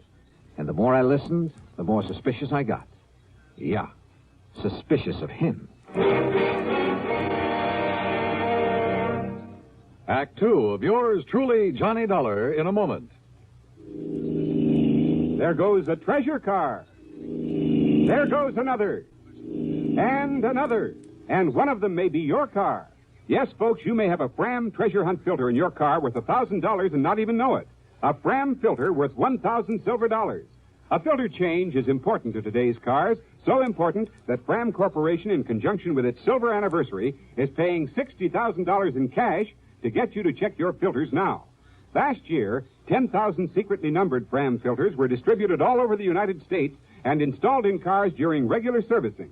These filters are worth from $1 to $1,000. You may have one in your car and not even know it. A Fram filter worth 1,000 silver dollars. Check your oil filter and air filter now. If there's a specially numbered Fram filter in your car, you will win up to 1,000 silver dollars, and your dealer will win the same amount. Get in on Fram's big silver treasure hunt. Check your car filters now. And now, Act 2 of yours truly, Johnny Dollar and the Baldero Matter.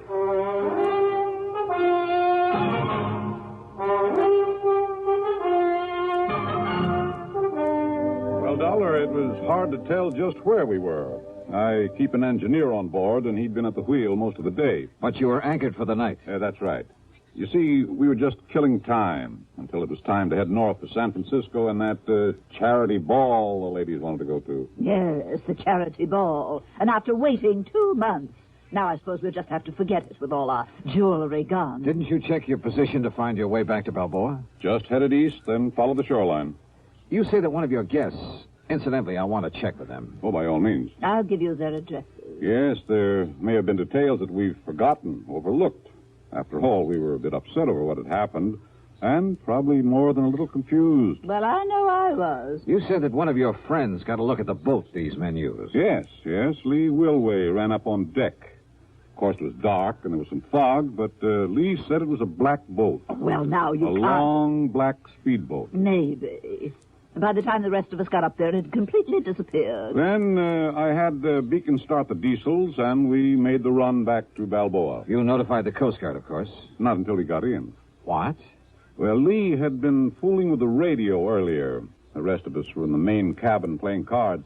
And, when we tried to send out a call, the transmitter wouldn't work. Where'll I find this Lee Wilway? Here, I've written down the address for you. And our other guests, too. Mr. and Mrs. Hooper and Richard Spidel. Thank you. Now, Mr. Dollar... Mr. Baldeston... Yes? I'll see you later. Yeah, there was something very funny about this whole thing. But I wasn't quite sure just what. I checked with Mr. and Mrs. Hooper. Elderly, very quiet and dignified. Their story was the same as the Baldestons. Except in one thing. They weren't at all sure it had taken them any 12 hours to get back to port. I drove to the address of Lee Wilway. It was a small apartment below Wilshire. After all, if Lee was the only one awake and alert enough to have taken a good look at the pirates and their boats. Yeah, and what about the yacht's radio that wouldn't work after Lee had spent the evening fooling with it? Yes? Oh, I beg... Well, that is, I'm looking for Lee Wilway. I'm Lee. Who are you? Believe me, Charles of the Ritz would have been proud of this one. A living doll. 23 or 4, she was tall, slim, and her pretty face topped with red hair that looked oh so carefully disarranged. Yeah, she was a beauty. And yet, as we talked, I couldn't quite picture this gal on a yachting trip with the Baldistons. Gee, no, I haven't the least idea where we were when it happened, Johnny. It could have been a million miles out to sea, but if Baldy... Mr. Baldiston says it took us 12 hours to get back. It must have taken us 12 hours. And you're sure you didn't recognize either of the men who boarded the yacht, Lee, huh? No, I certainly didn't. But I saw the boat they had. It was a long black one. Solid black? Solid black. Did anyone else on board see that boat? No. At least, I don't think so. What did you do after they left? Went up to the bridge, to the radio. Didn't they tell you? To call the Coast Guard? Well, yeah, sure, only... They said you were at the radio earlier. Yes, just listening. But after it was over and I tried to call the Coast Guard, well, it just wouldn't work. Like another drink, Johnny? The Baldistons and Hoopers were playing bridge earlier. Yes. Look, Johnny, have you had dinner yet? Where were the other guests? Dickie boy? Yes, Dick Spidle. No, I don't know. And what did he do after you were boarded and robbed? He was probably down in his cabin with his head under the covers, scared to death. If he had any nerve, he could have stopped them, too. What do you mean? Well, his was the one cabin they didn't go into. They didn't bother him. And he knew there was a rifle they used for shooting sharks. He knew it was on the rack just outside his door. And if he'd come up shooting with it, why, those pirates would have jumped overboard and run for home. I just bet they would. Apparently you don't think much of this Dick Spidle. Would you? Acting like that? Doing nothing when he could have? Incidentally, when I stopped at the Baldistons, I saw a sports car outside. Oh, yeah. Isn't that a dreamboat? It's Larry's. Who's Larry? Larry Baldiston. He's my... Oh, gee, Johnny, I'm getting hungry. Why don't we have another drink and then have some dinner? Sorry, but I'm afraid I can't. I'm not used to being turned down, Johnny. Well, I'm sorry, but there are a couple of people I've got to see. Oh, like who? Your friend Dick Spidle, among others. Oh. I'll see you later, Lee. I'll be here, Johnny. I guess I'm not as familiar with the streets of Los Angeles as I thought. It took me over half an hour to find Spidle's apartment. It was one of those ultra-swank affairs just off Sweetser Avenue below the famous Sunset Strip. I parked under a big palm tree. Then, as I backed out of my car, another one roared up and stopped behind me. The glare of the headlights partly blinded me. Just a minute, you. Huh? Johnny Dollar, huh? That's right. Who are you? Here. Oh!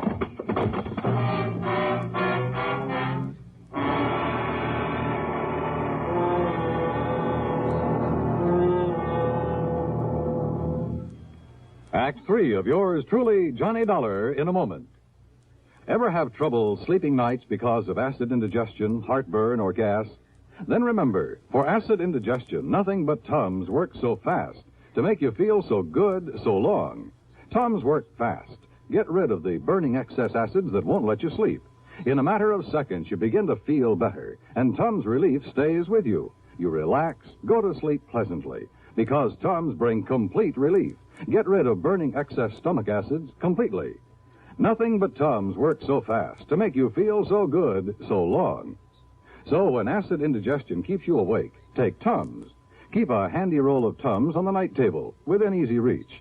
And remember, there's no mixing or fixing with Tums. You don't even need to get out of bed. Get the very best. Get Tums, 10 cents, 3-roll pack, a quarter. Or get the new 6-roll pack with free metal carrier, only 49 cents. Always carry Tums, T-U-M-S. Keep your tummy under Tums control. And now, Act 3 of yours truly, Johnny Dollar. The headlights of my attacker's car had partly blinded me, but I'd seen enough of it to know it was the same one I'd seen at the home of Mr. Baldiston. Yeah, his son Larry's. But I came to find myself parked behind the wheel of my own car. And lying on the seat beside me were 5 crisp $100 bills and a note. Take this money and get out of town, it said. You have no case anyway because the things that were stolen off the yacht have been returned. So you may as well leave while you have your health. No signature. There was only one person in the world I wanted to see at that moment, Larry Balderston. But I felt a bit rocky since I was at the front door of Dick Spidle's apartment, since I'd really come to see him, and if I was lucky, he might have a good stiff drink handy. Feeling better now, Mr. Dollar? Yeah, I am. Thanks, Dick. It's Richard, if you don't mind. Oh, yeah, sure. But go on with what you were saying. Well, the whole thing was absurd, of course. But the only reason Mrs. Balderston insisted on taking Lee on that yachting trip and to the charity affair, and of course I was supposed to be her escort, was to shame her, to show her up. How do you mean? Well, after all, in spite of her beauty, she is a rather common person, rather cheap. So Mrs. Balderston hoped that facing her with the ladies and gentlemen who attend the ball would embarrass her. Oh, I see. And that she'd realize she has no place among people like ourselves. People like you are just too good for her. Well, to put it bluntly, yes. In any event, Mrs. Balderston hoped it would break off this rather sordid romance. Romance? She and Lawrence Balderston. Larry, she calls him. And Lee is only after his money. But I take it Larry got wind of this little plan. Lawrence said that he would prevent its being carried out if it was the last thing he ever did. So he staged the piracy bet. Oh, I'm sure it was he. He's always done silly things like that, Mr. Dollar. Rich, headstrong, spoiled as he is. So, when I heard the noise up on deck, I simply locked myself in my cabin and refused to budge when he and whoever he had helping him boarded the yacht. All because you were scared? I beg your pardon. Thanks a lot, Dick. It's Richard. You've been a lot of help. Oh, and incidentally... Yes? You think Lee Wilway was in on it, too? That's why she spent so much time on the ship's radio earlier in the evening? Indubitably, so that she could guide him to the yacht in his speedboat. His speedboat, of course, has all sorts of radio equipment aboard. What color is that speedboat? A mahogany. Why? Lee said the pirates were using a solid black boat. Which simply proves she was onto his plan. What do you mean? Well, the wench was lying, that's all. Maybe you're right. Thanks, Dick. It's Richard, if you don't know.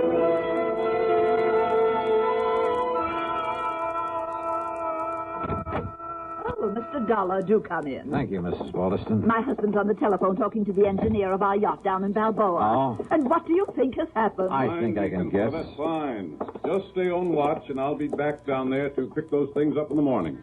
Goodbye. It's true, Mary Lee. Oh, splendid. Whoever took them from us returned everything to the boat. Everything is... Oh, Mr. Dollar. Did you hear that? Yes, I heard. Where's your son, Larry, or Lawrence, or whatever you call him? Larry? Well, as a matter of fact, Oh, the dear boy came in just a little while ago. Where is he? In the study, I believe. He said he had a call to make on the other phone. Thanks. Why, what's wrong, Mr. Dollar? Mr. Dollar? Yes, I saw you through the window, Lee, trying to make up to that guy Dollar. And let me tell you this. Let me give you this. Larry, what is it? Want some more, Larry? Yeah. Now, listen, Dollar. Well, if that's the way you feel about it, you and that family of yours can... Well, I'm fed up. I said, do you want some more, or do you want to start talking? Okay, I did it. I rigged the whole thing, Jimmy Driscoll and I, because I was fed up with the way Mother was trying to run my life. Lawrence, dear. Yeah, but maybe she was right about Lee, after all. Of course she was, son. Why, of course, dear. But now, look, Dollar, if you think you can get away with barging in here and slugging me... Oh, no, you... Yes, why? Yeah. Want more? Oh, my God, you big brute. Enough, Larry, huh? You had enough? Yeah, okay, Dollar. Okay. Sorry, Mr. Balderston, but I kind of owed it to him. Dollar, I've been hoping somebody'd do that for a long time. What? Sure, I've spoiled him, too. It's been my fault as much as his mother's. My fault? But I never had any idea he'd carry things as far as he did. Of course, if you like, sir, I could prefer assault charges for his attack on me earlier. No, I don't think it'll be necessary. And I'm much obliged to you. But my poor boy... Just leave him alone, Mary Lee. Oh. And suppose you leave us alone while I settle things with Mr. Dollar.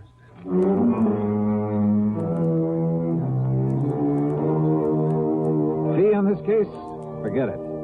The $500 that Larry mistakenly tried to bribe me with, plus a nice fat check for Mr. Baldeston. Well, much as the thought of it hurts me, let's forget the expense account, too. Okay? Okay. Yours truly, Johnny Dollar.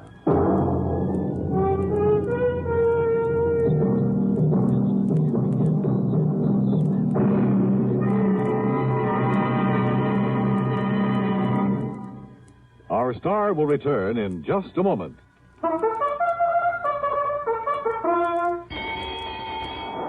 Hey, who's gonna win the Thoroughbred Kentucky Club's Thoroughbred?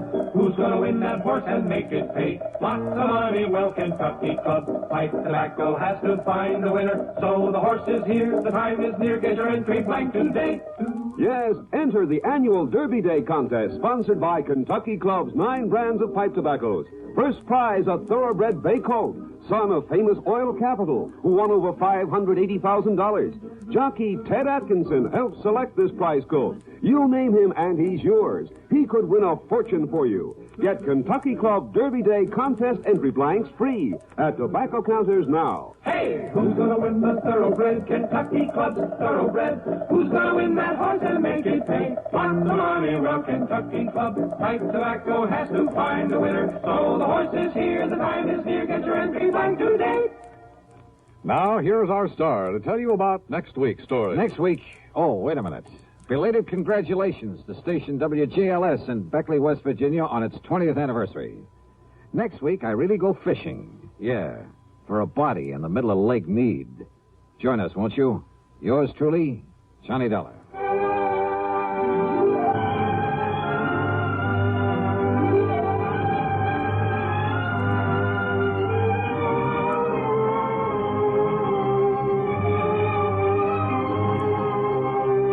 Yours truly, Johnny Dollar, starring Bob Bailey, originates in Hollywood and is written, produced, and directed by Jack Johnstone. Heard in our cast were Virginia Gregg, Eleanor Audley, Vic Perrin, Howard McNear, Larry Dobkin, Will Wright, Carlton G. Young, and Jack Edwards. Be sure to join us next week, same time and station, for another exciting story of yours truly, Johnny Dollar. This is Dan Cubberly speaking.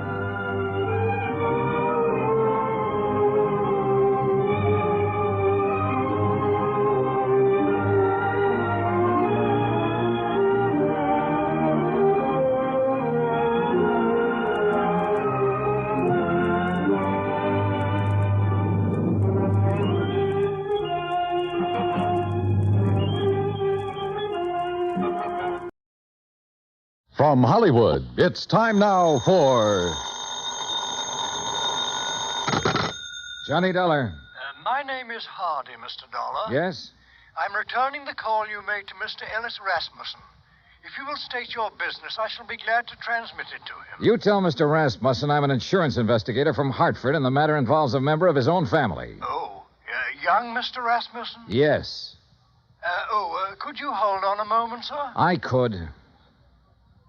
Mr. Rasmussen will send a car for you at 6 o'clock. Look, I can take a cab. Oh, well.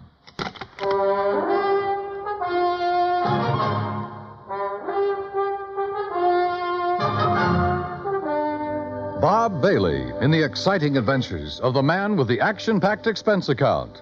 America's fabulous freelance insurance investigator. Yours truly, Johnny Dollar.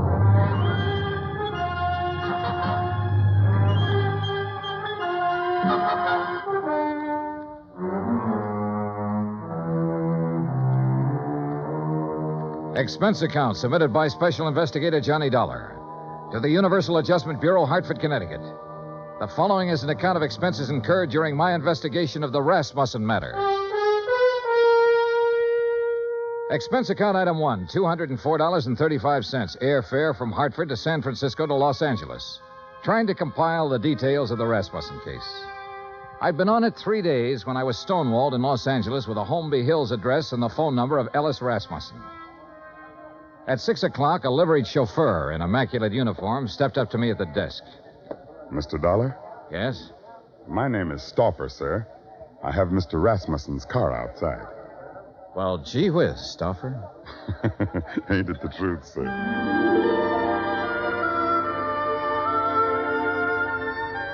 A few minutes later, when we turned into the lush green Holmby Hills section, I had a suspicion I was about to deal with a bona fide millionaire.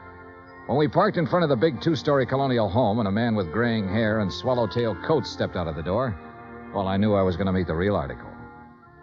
I'm Hardy, sir. Hello, Hardy. Mr. Rasmussen is waiting for you. This way, please. We stopped in front of a huge paneled door.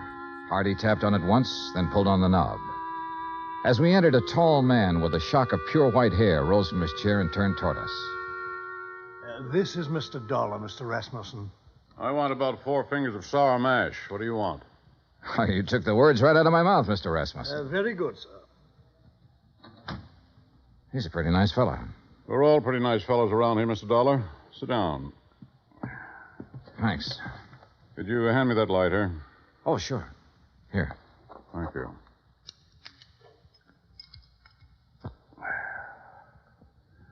What are you doing in Los Angeles? Why, federal underwriters of Hartford wrote a blanket policy for all Imperial Rubber Company employees. Your son was an executive with Imperial when he was killed in Malaya last spring. Federal owes his widow $25,000. I don't know where she is, Mr. Dollar. I see. I doubt if you do. Let me put it this way. I never met the young lady. Fred married her one night in Elko, Nevada. 2 days later, they were on their way to Malaya. 6 months there, and the development station was raided by guerrillas one night. And I suddenly no longer have a son. Have you eaten your dinner, Mr. Dollar? Oh, I wouldn't want to trouble you. Hardy, set a place for Mr. Dollar. Very good, sir. Well? Well, I thought she might phone me when she got back to the States. She never did. Never a letter, nothing. I'm old and sick, but I still want to see the girl my son married. It's not an easy thing to lose a son, Mr. Dollar. And I lost a good one. I lost the best son a man ever had. I'm sure you did, sir. To your son. To Fred. During dinner and afterward, over coffee and liqueurs, I listened to the story of Ellis Rasmussen's life. It came from the lips of an old man who was dying, but in whose eyes I could see reflected the memories of a brawling, bustling life that started in an Oklahoma oil field and moved to Alaska and Arabia and Africa.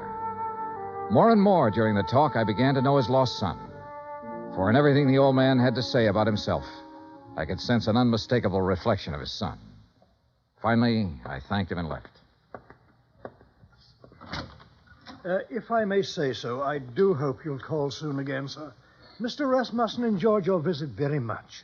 I haven't seen him so much like his own self since we received the terrible news of young Mr. Rasmussen's death. He must have been quite a man, Hardy.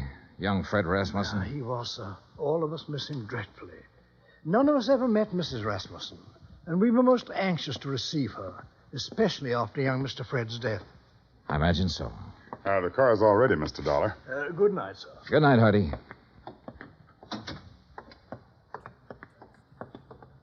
Fine night, Mr. Dollar. Yeah. Stoffer. Yes, sir? I didn't want to press the point with Mr. Rasmussen, but now maybe you can straighten me out. Did he approve of his son's marriage? Let's put it this way, Mr. Dollar. Mr. Rasmussen approved of Mr. Fred. And if Mr. Fred got himself married, then Mr. Rasmussen approved of the girl. Between them two, they had that kind of understanding. Real people.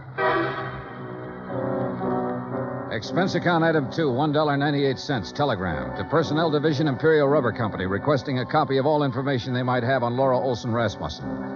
Item 3, $6, one long-distance phone call to the Universal agent working the case in San Francisco. Mrs. Rasmussen left the Malaya Peninsula by boat from a town called Cosheti 3 days after the news of her husband's death. A week later, she booked plane passage in Hong Kong with Trans-Pacific Airlines. She changed planes in Honolulu. She cleared the Port Authority in San Francisco. From there on, we lost her. Get a list of all the passengers who were on that plane. Okay. Get someone checking the hotels in the Bay Area. She might have checked into one when she hit Frisco. Okay. Now, listen, we're looking for a woman whose husband was brutally murdered about 2 weeks before she got back to the States. If she's anything like I think, she was probably about at the end of a rope. Now, start asking questions at places where people like that go. Right. On Wednesday morning, I rented a car. That's item 4, $25, and made the rounds. First stop, Los Angeles Board of Education. By 4 o'clock in the afternoon, I had found 35 Laura Olsons who had attended public school in Los Angeles and were more or less in the proper age bracket. The next day, the folder arrived from Imperial Rubber Company. Among other things, it contained a passport picture and a complete description of Laura Olson Rasmussen. She was a blonde girl with a pouting, sultry kind of mouth and wide, dark eyes.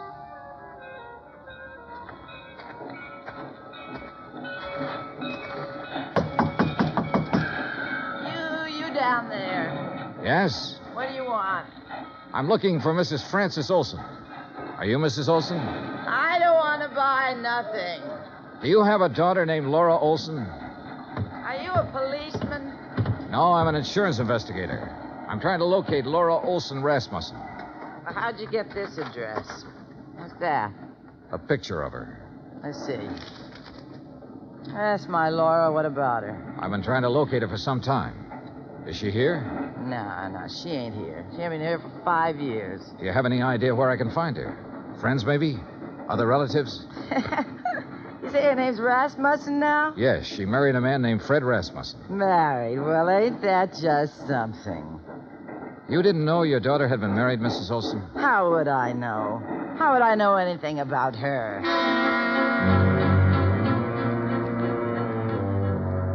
Saturday at noon, a registered letter arrived from the agent in San Francisco containing the list of passengers who had been on the plane with her. 3 of the names were in the Los Angeles area, including a Mr. Oberlin, who lived in Pasadena. Well, sure, I remember her. Real pretty. We sat together all the way from Honolulu. What's up? We're trying to locate her, Mr. Oberlin. Did she happen to mention her plans when she returned to the States? Plans? You know, what hotel she might be staying at in San Francisco? Or if she was going on to another city? No, not her. You say that very emphatically.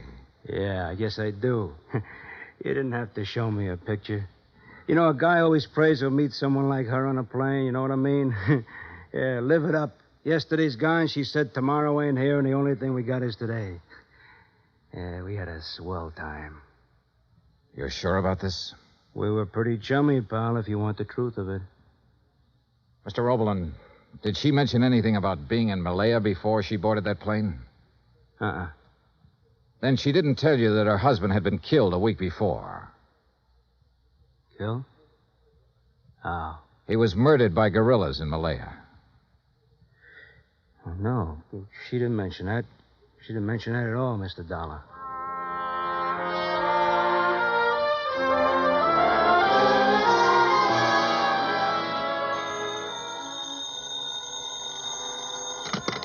Johnny Dollar. This is Hardy, Mr. Dollar. How are you, Hardy? How's Mr. Rasmussen? He's not so well, sir. That's why I called. Could you possibly find time to visit him? Tonight? May I send a car right away? Is it serious? He's dying, sir.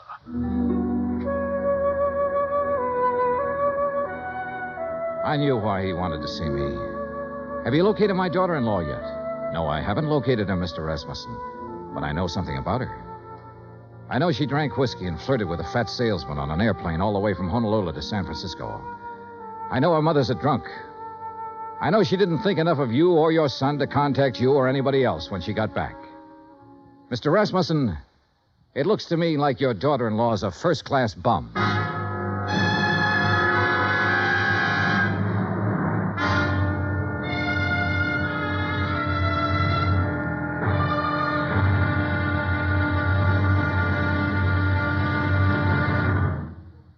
Act 2 of yours truly, Johnny Dollar, in just a moment.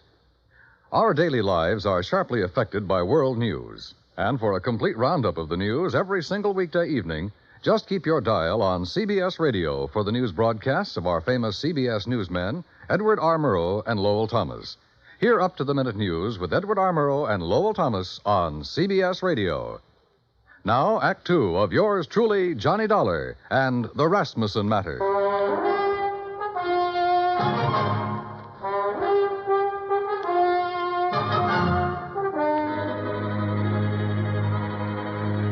There was a black coupe with MD on the license parked in the driveway of the Rasmussen house when we pulled up.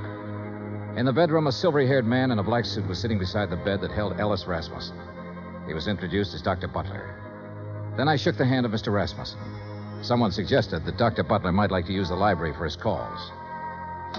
And I was alone with the old man. If you want some whiskey, I keep it in the sideboard over there.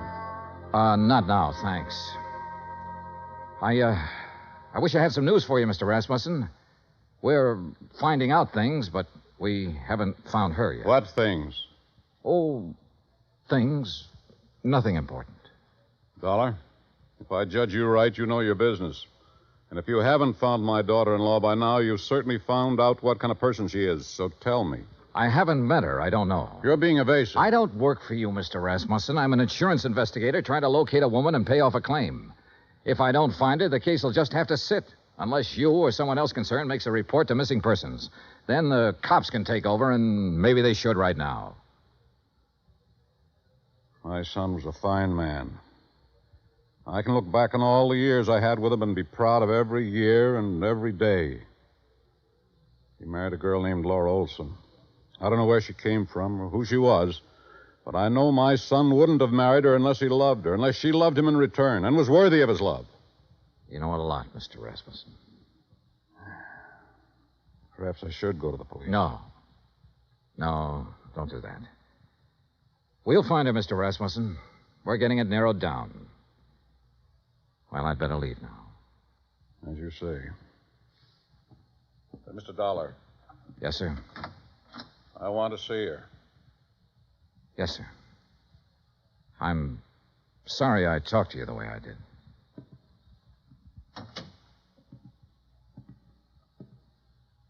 Phone call for you, Mr. Dollar. Would you like to take it in there? Oh, yeah, sure. Keep an eye on him, Hardy. Trust me, sir.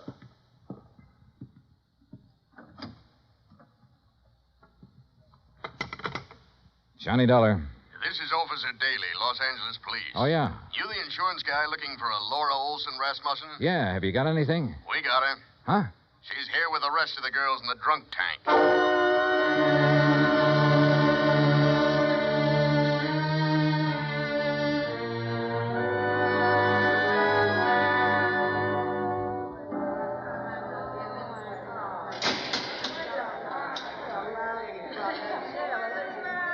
A drunk tank will always smell of disinfectant.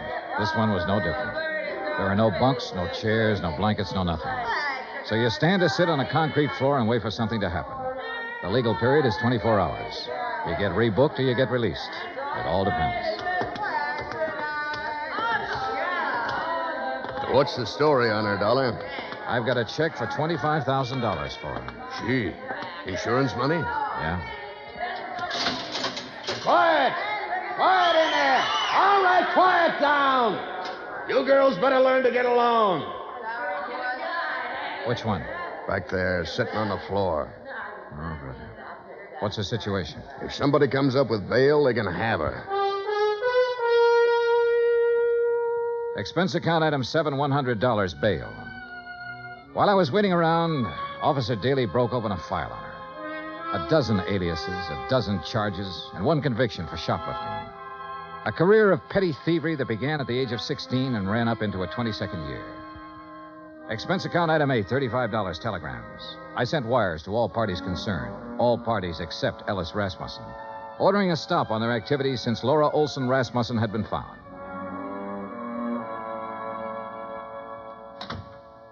Over there.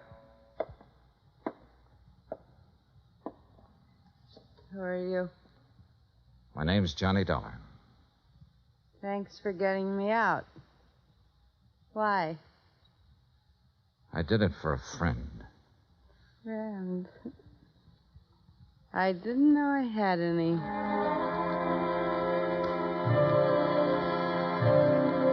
Expense account item 9, 20 cents, 2 cups of coffee. We had it in a diner across from the women's section of the main jail. I looked at Laura Olson Rasmussen while she drank the coffee. Looked at the blonde hair and the wide eyes and the pouting mouth. Looked at the woman who had once been the wife of Fred Rasmussen. What's the catch, mister? No catch. You put up $100 for me.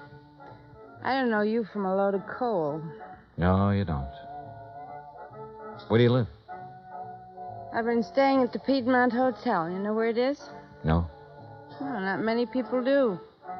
Especially people with clean shirts. What have you been doing since you got back from Malaya? I've been getting along. You got something to do with Fred? You know about Malaya? I know about a lot of things. I've been looking for you for a month. So what? Why didn't you contact your father-in-law when you got back? Why should I? What would he care about me? He never met me. What do I mean to him? Right now, since he no longer has a son, you mean everything to him. You're kidding me, mister. I wish I was kidding you. I wish to heaven I was kidding you. Well, what now? Oh. I want you to come over to my hotel with me. Oh, now look. Just sign some papers. I have a check for $25,000 for you. What was that? Your husband was insured. You're his beneficiary. All you have to do is fill out an application. I'll give you the check. I don't believe it. It's true. Come on.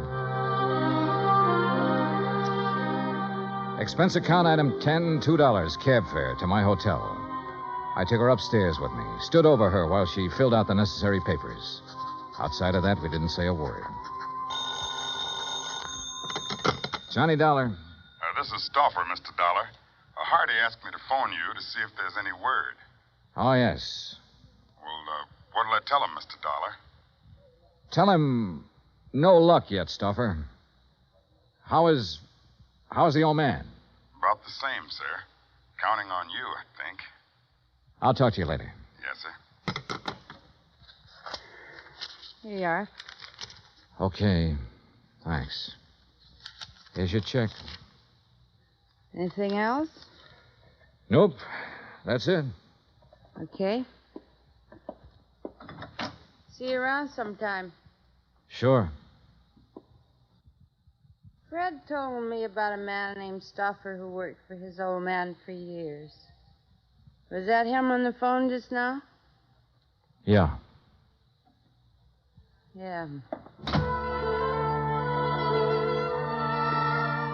I didn't know what I was going to say to the old man, but I did know I was hoping that if Rasmussen had to die, that he'd die before anybody told him the kind of daughter-in-law I'd turned up. I didn't want to be in on that. Expense account item 11, $83, hotel bill.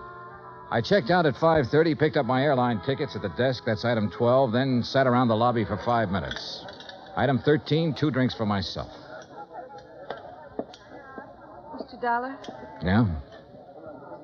Oh. I read in the paper that Alice Rasmussen is dying. Is that true? That's true. Mind if I sit down? Suit yourself. What are you drinking? Nothing. I know why you didn't tell them you found me, and I don't blame you. If Fred's dad is anything like Fred was, then I know how you felt. Finding me the way you did. Let's forget it, Mrs. Rasmussen, shall we? I'd like to meet Fred's father. So you want to meet him, huh?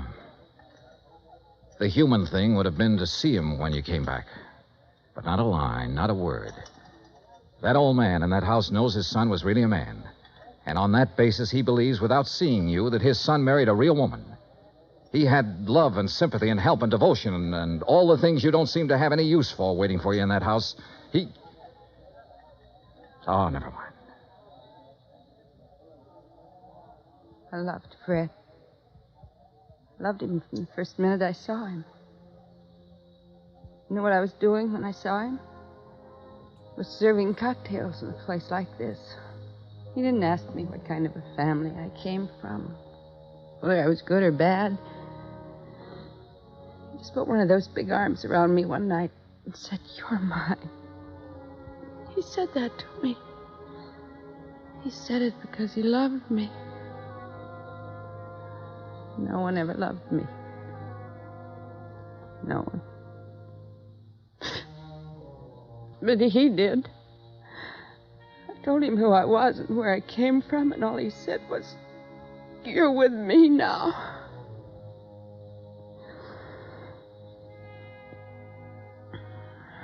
We went to Malaya together, and I never knew in all of my life what I knew then. How it was to be wanted by someone who was decent, kind. And then he was killed. He told me one afternoon when I was in Cochetti. I took a boat, and then I took a plane back here. Go on. I want to see Fred's father. I took a car to the house, and I saw what kind of a house and what kind of people his family were. I didn't go in. Couldn't you see me, cheap, rotten, dirty little me? Couldn't you see me walking in there and saying, I'm me? Couldn't you see that mother of mine moving in? What would that have done to the old man? It would have crushed out his whole memory of Fred. But don't think, Mr. Dollar, I haven't got my memory, too. I didn't drink that away. I was loved by a man. And I loved him back. I've still got that. I'm going out there pretty soon. Would you like to meet him? Do you think I can? I think so. I think so very much. Oh, Mr. Dollar, I've been waiting in the lobby. I thought you might be here. How'd you do, miss? Stuffer, I'd like you to meet Mrs. Rasmussen. Well, my. I'm mighty pleased to meet you. The boss will be mighty happy. She dried her eyes in the car. I didn't say much. She didn't say much. But in the half hour it took to get out to Holmby Hills, something happened to her again. The something that must have happened when the big arm went around her shoulders the first time. Good evening. Mrs. Rasmussen, Hardy. How do you do, Mrs. Rasmussen? We're very happy to see you. Thank you, Hardy. Fred spoke of you often. That was kind of Fred. This way, please.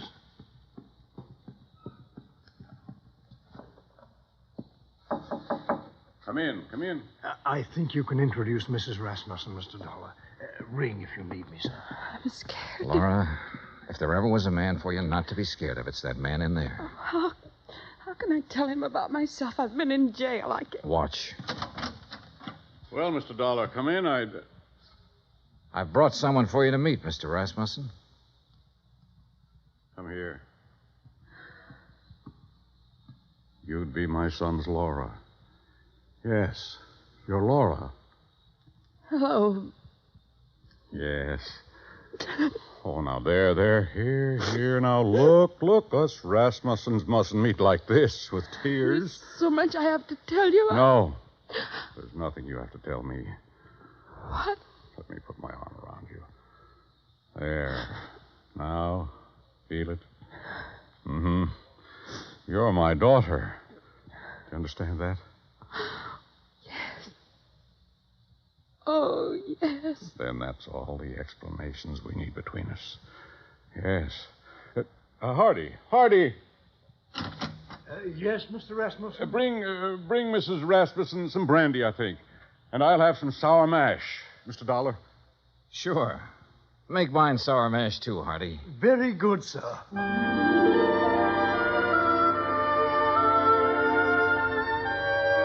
Expense account item 14, $40. Miscellaneous. Item 15, $35, stenographic. Expense account total, $1,965. Remarks? The old man's got a few weeks more. Laura's moving into the house with him to take care of him. She won't be telling him a lot of things about herself. She doesn't have to. You should have stood there like I did and seen that big arm go around her shoulder when he said, "You're my daughter." Yeah. Yours truly, Johnny Dollar.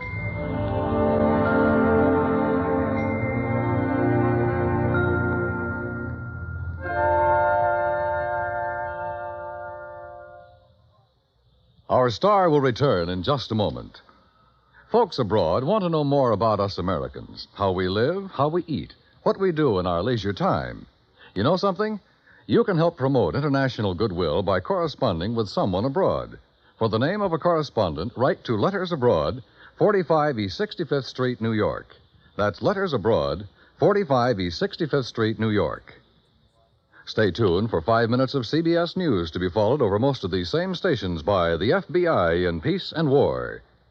Now here's our star to tell you about next week's story. Next week, one cute, tiny little mouse, that's right, mouse, almost scares a big insurance company out of business. Join us, won't you? Yours truly, Johnny Dollar.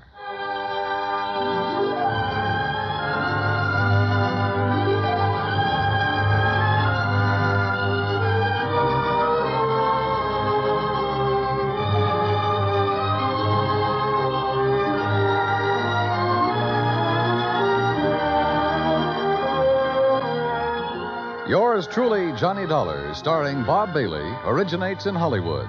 Written by John Dawson, it is produced and directed by Jack Johnstone. Heard in tonight's cast were Virginia Gregg, Gene Tatum, Eric Snowden, Roy Glenn, Will Wright, Frank Nelson, and Jack Crucian. Musical supervision is by Amerigo Marino. Be sure to join us next week, same time and station, for another exciting story of yours truly, Johnny Dollar. Dan Cubberly speaking.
From Hollywood, it's time now for...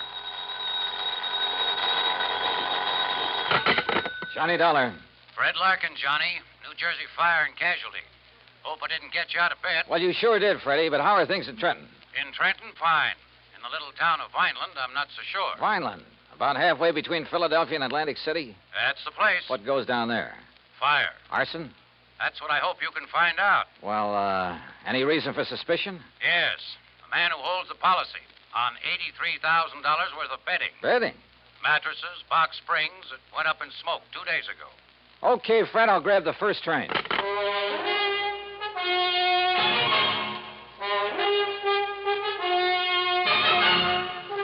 Bob Bailey in the exciting adventures of the man with the action-packed expense account. America's fabulous freelance insurance investigator. Yours truly, Johnny Dollar. And now, Act One of Yours Truly, Johnny Dollar.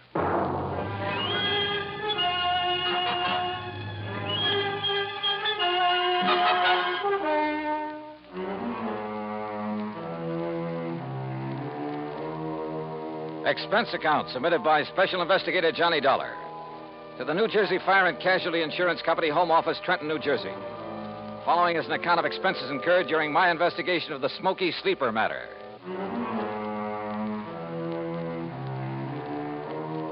Expense account item 1, 1075, fare and incidentals, Hartford to Trenton.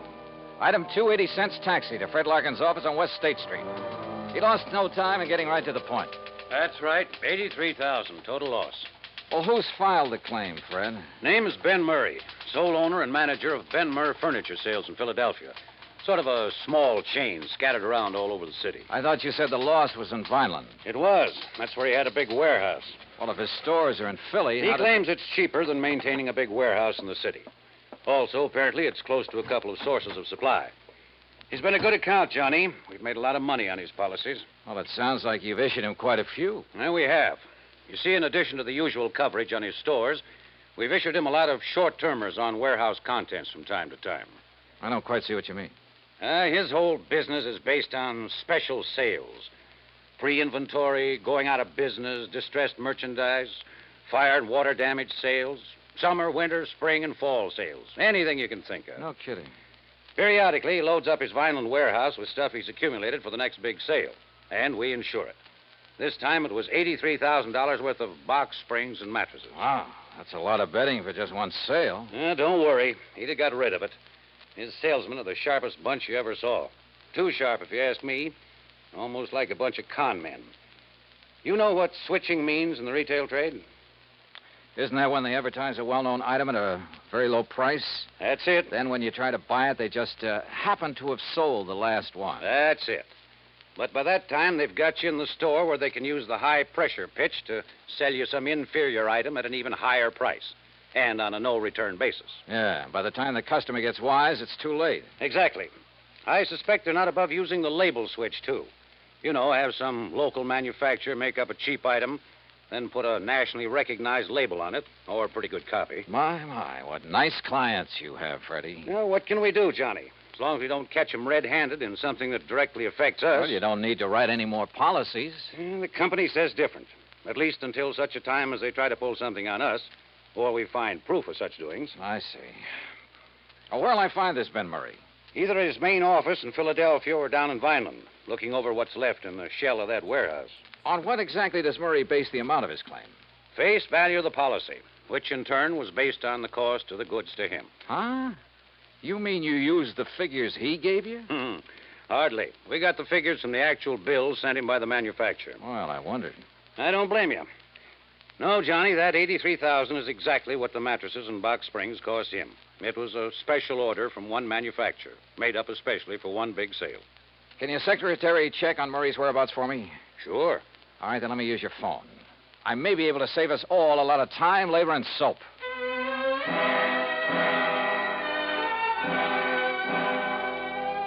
I called my old friend Adam Bowles, who lived within a few miles of Vineland, who, before he retired, was one of the top arson men in the country. Investigator, I mean. He wasn't home, but I left word for him to drive to Vineland and meet me in the lobby of the East Landis Hotel whenever I got there.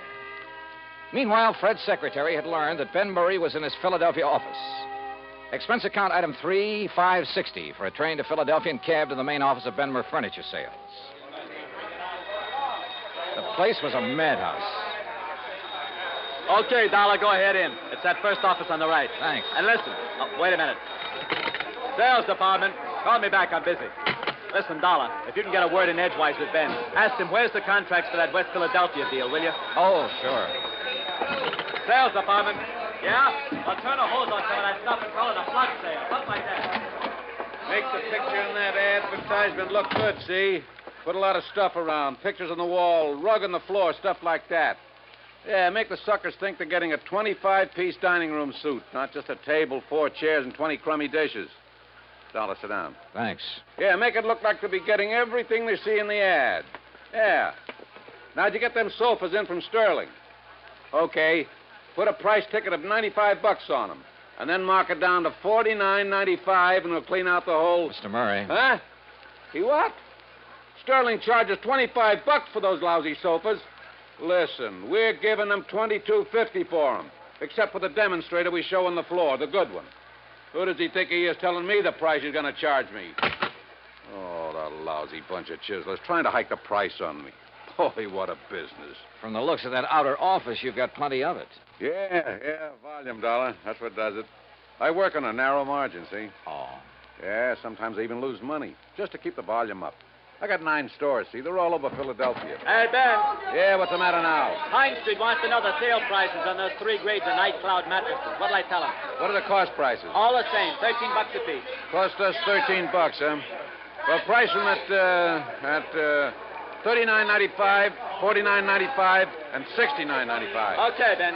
Hey, Larry. Narrow profit margin, huh? And now, look, Dollar, your card says you're an insurance investigator. That's right. Well, if it's about that fire I had down in Vineland a couple of days That's ago... That's exactly what it's about. Well, let me tell you something. Yeah, what is it? Oh, yeah, well, listen. Hey, pick that other phone off the hook, Dollar. That noise is killing me, will you? Why not? I might learn something. Well, you tell him I don't care if he's the Department of Internal Revenue in person. Hello. We pay Hey, for protection Ben, against guys I like got a him, dame here and in the he'll look store at found whatever out set of that books bed we we want sent to her look wasn't at. the Hear same that? one she saw on the floor. Well, now, wait just a minute. She threatens to go see the Better Business Bureau. Well, look, this isn't Ben. Huh? That's what I mean. Just hold on a minute, will you? Hold on. And you tell that bookkeeper we got there he either keeps the books the way I tell him or either he... well, look, I'll call you back, see? Did you hold that call for me, Dollar? Yeah, here. Yeah. Hello? Yeah? Yeah? Well, don't take any chances. Give her anything she wants. Give her the one she saw on the floor. Go out and buy her one, a good one. Just make her happy. Keep her from... well, you know what I mean. Yeah. Troubles. Well, now, look, Dollar. You think there was anything wrong with that fire, you prove it, I'll give you this whole business. What do you think I am, a crook? I haven't said that yet. Then what's the idea of investigating? Not you, but that fire. We always investigate when a claim this large is involved. Oh, yeah? Do it automatically. Look, I'm trying to run an honest business here, just barely scraping by. That phone call just now. A customer ain't 100% satisfied, we make her satisfied. Oh, sure. To keep her from blabbing about the way you rooked her. Oh, look, get out of here, would you? Can't you see I'm busy? I try to run a decent business here, and punks like you come in and... Oh, if I'm... Yeah, hold on. Look, you got some legit reason to investigate, Dollar. You come around then. Maybe I will. Now go on, get out, will you? Gladly. Listen, Charlie, you tell him he tries to outsmart me, I'll sue him for every cent he's got. Expense account item 4, $50 deposit on a drive-your-own car. I crossed the Delaware River Bridge and finally picked up Route 47 for the 35-mile drive down to Vineland. Flat country, this, with plenty of beautiful trees and rich farmland, and occasional cranberry bog. The soft smell of ripening peaches greeted me from the vast orchards I passed. It was all very pleasant. Certainly a complete contrast to the noisy, unhealthy joint I just left. And I could see only too plainly why Fred Larkin suspected arson in the warehouse fire. Sure. If a character like Ben Murray didn't resort to arson, he'd feel he was missing a good bet. Proof of arson, however, is a different matter, and not always easy to come by. That's where I wanted the help of Ed Bowles. But Ed hadn't got to the hotel when I arrived in Vineland, so I drove over to the police headquarters at 610 Wood Street, a block north of Landis Avenue, the main drag. There I found Sergeant Louis Tomaso, who'd been working on the case. Be glad to take you over there, Dollar. Just the other side of Chestnut Avenue. That's over south of town. All right, Sergeant, I'd like to see that warehouse, or what's left of it. Oh, there's plenty left of the warehouse. All metal construction. Come on. That in itself might make it hard to spot arson. Dollar, we went over that. Lieutenant, Mr. Dollar and I are going out to the Benmer warehouse. We went over that place with a fine-tooth comb, both during and after the fire. You came up with nothing, huh? Nothing that would give any cause for suspicion. Sergeant, do you know a man by the name of Adam Bowles? I certainly do. He's been giving me a lot of help with this. You know, just to sort of keep his hand in. And he's found nothing? Not a thing. But of course, he's the kind that never gives up. Yeah. Well, let's get on over and take a look at that place.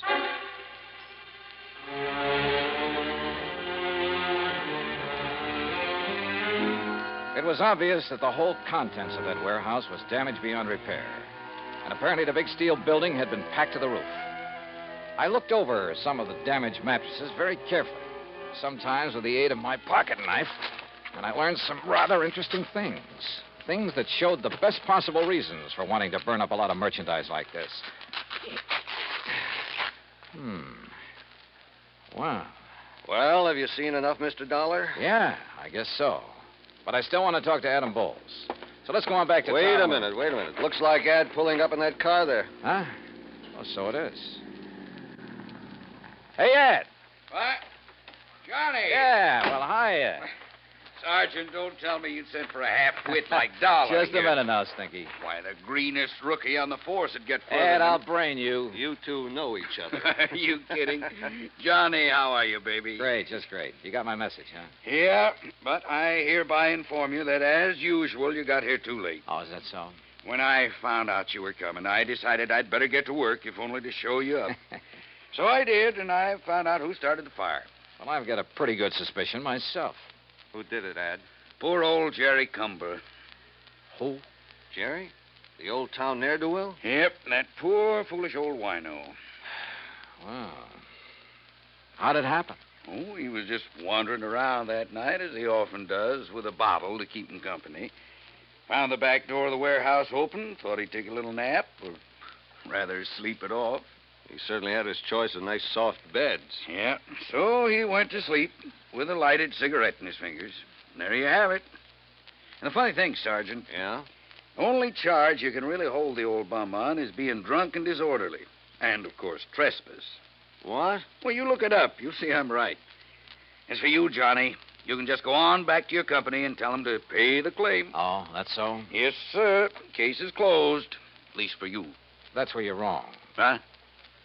After a couple of things I heard at the Benmer office, plus a couple of things I've seen here, Adam, I think this case is just starting for me.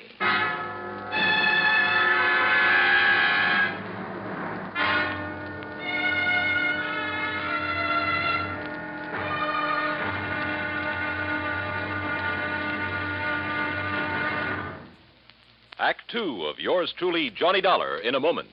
For a long time, people have been saying that the Earth is shrinking because transportation is getting faster and faster. And because this is true, people are getting closer, too. Today, our neighbors are not only the ones who live next door to us, they're all over the world. It is axiomatic that one should help his neighbor. But Americans have gone a step further. In addition to individuals helping individuals, now many American cities help many other cities through the Sister City program. Now, perhaps you've heard how it works. If not, here's an example or two. In the fall of 1959, a large area of Nagoya, Japan, was struck by a devastating typhoon. Her sister city, Los Angeles, California, sent tons of relief materials to Nagoya by way of an Air Force plane headed for the area. The Marines and the Navy rendered vital emergency aid during the disaster. When earthquakes shook Viña del Mar, Chile, during the summer of 1960, her sister city, Sausalito, California, sent hundreds of dollars worth of relief materials to help out. Another case in point, the school children of Clovis, New Mexico, sent a number of cultural exchange packages to students in their sister city of Adana, Turkey. There are hundreds of such examples, because there are hundreds of sister cities. By using this means of diplomacy, friendship and understanding have increased throughout the world and paved the way for permanent freedom, the right of all men everywhere. And now, Act 2 of yours truly, Johnny Dollar, and the Smoky Sleeper Matter.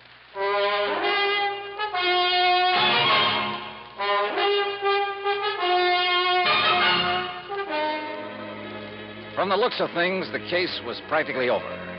The fire at the warehouse full of box springs and innerspring mattresses had been accidental. And it looked, I underline that word looked, as though Ben Murray's claim for reparation to the tune of $83,000 was entirely justified. Ad Bowles, the finest expert on arson I knew, had produced the man who started the fire as proof. So, on the surface, there was nothing for the company to do but pay Ben Murray's claim.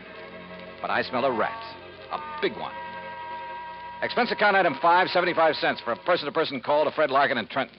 Well, Johnny, if you're satisfied with Bowles' conclusion that it wasn't arson, well, that's that. We'll have to pay off the claim. What if I could prove fraud? Fraud? What do you mean? Look, Fred, you told me you saw the bills, the manufacturer's bills, to Murray, giving valuation on the bedding that was stored in that warehouse. Yes, I have photostats of those bills right here in my desk. But what... Good for you. Dig them out, will you? Oh? Why? Go on. Dig them out, Fred, and read them to me. What if there was no arson? I fail to see what you're driving Look, will at. you do what I ask you? I'm trying to save your company some money. All right. Here now. Now, what do you want to know? Well, the labels on the remains of the mattresses I looked at the scene of the fire, those labels indicated there was a model called the Night Cloud Sleep Rest. And that checks with these bills. Let's see. There were 3,500 mattresses called Night Cloud Sleep Rest. Well, forget the quantities. What was the manufacturer's price to Ben Murray on that Night Cloud Sleep Rest? Let's see. Johnny, they cost Ben Murray exactly $25.50 apiece. And there's an equal number of box springs to match. $25.50? That's right. But I overheard him say in Philadelphia that he only paid... What, Johnny? Nothing. What other models are on those bills? Night Cloud Super Sleep. And the price? Just a second. Hey, look, while you're figuring, you might be interested in knowing that the labels on that sleep rest indicated a retail price of $69 each. Some profit, huh? Here now. Johnny, the night cloud supers cost Murray $26.20 apiece. Wow, All right, I got it. And he claimed to be working on a narrow profit margin. Now, the night cloud perfection sleep cost him $27.14 each. Good. Any more? Those were the only ones he bought and stored in the warehouse. All right. Now, give me the name and address of the manufacturer. Easy. Golden Bedding Corporation, Woodbine, New Jersey. Good. Now, one more thing. Can you think of the name of another big chain of furniture stores, like Ben Murray's, only in New York or Chicago or some other big city? Well, of course, there's Glauder Brothers in New York. Glauder Brothers. Only they're such a disreputable outfit that when they try to talk insurance with us... Freddie, that's all the better. Thanks a lot. Now, wait, Johnny. You still haven't told me... Oh, I will, Freddie. Don't you worry. I will.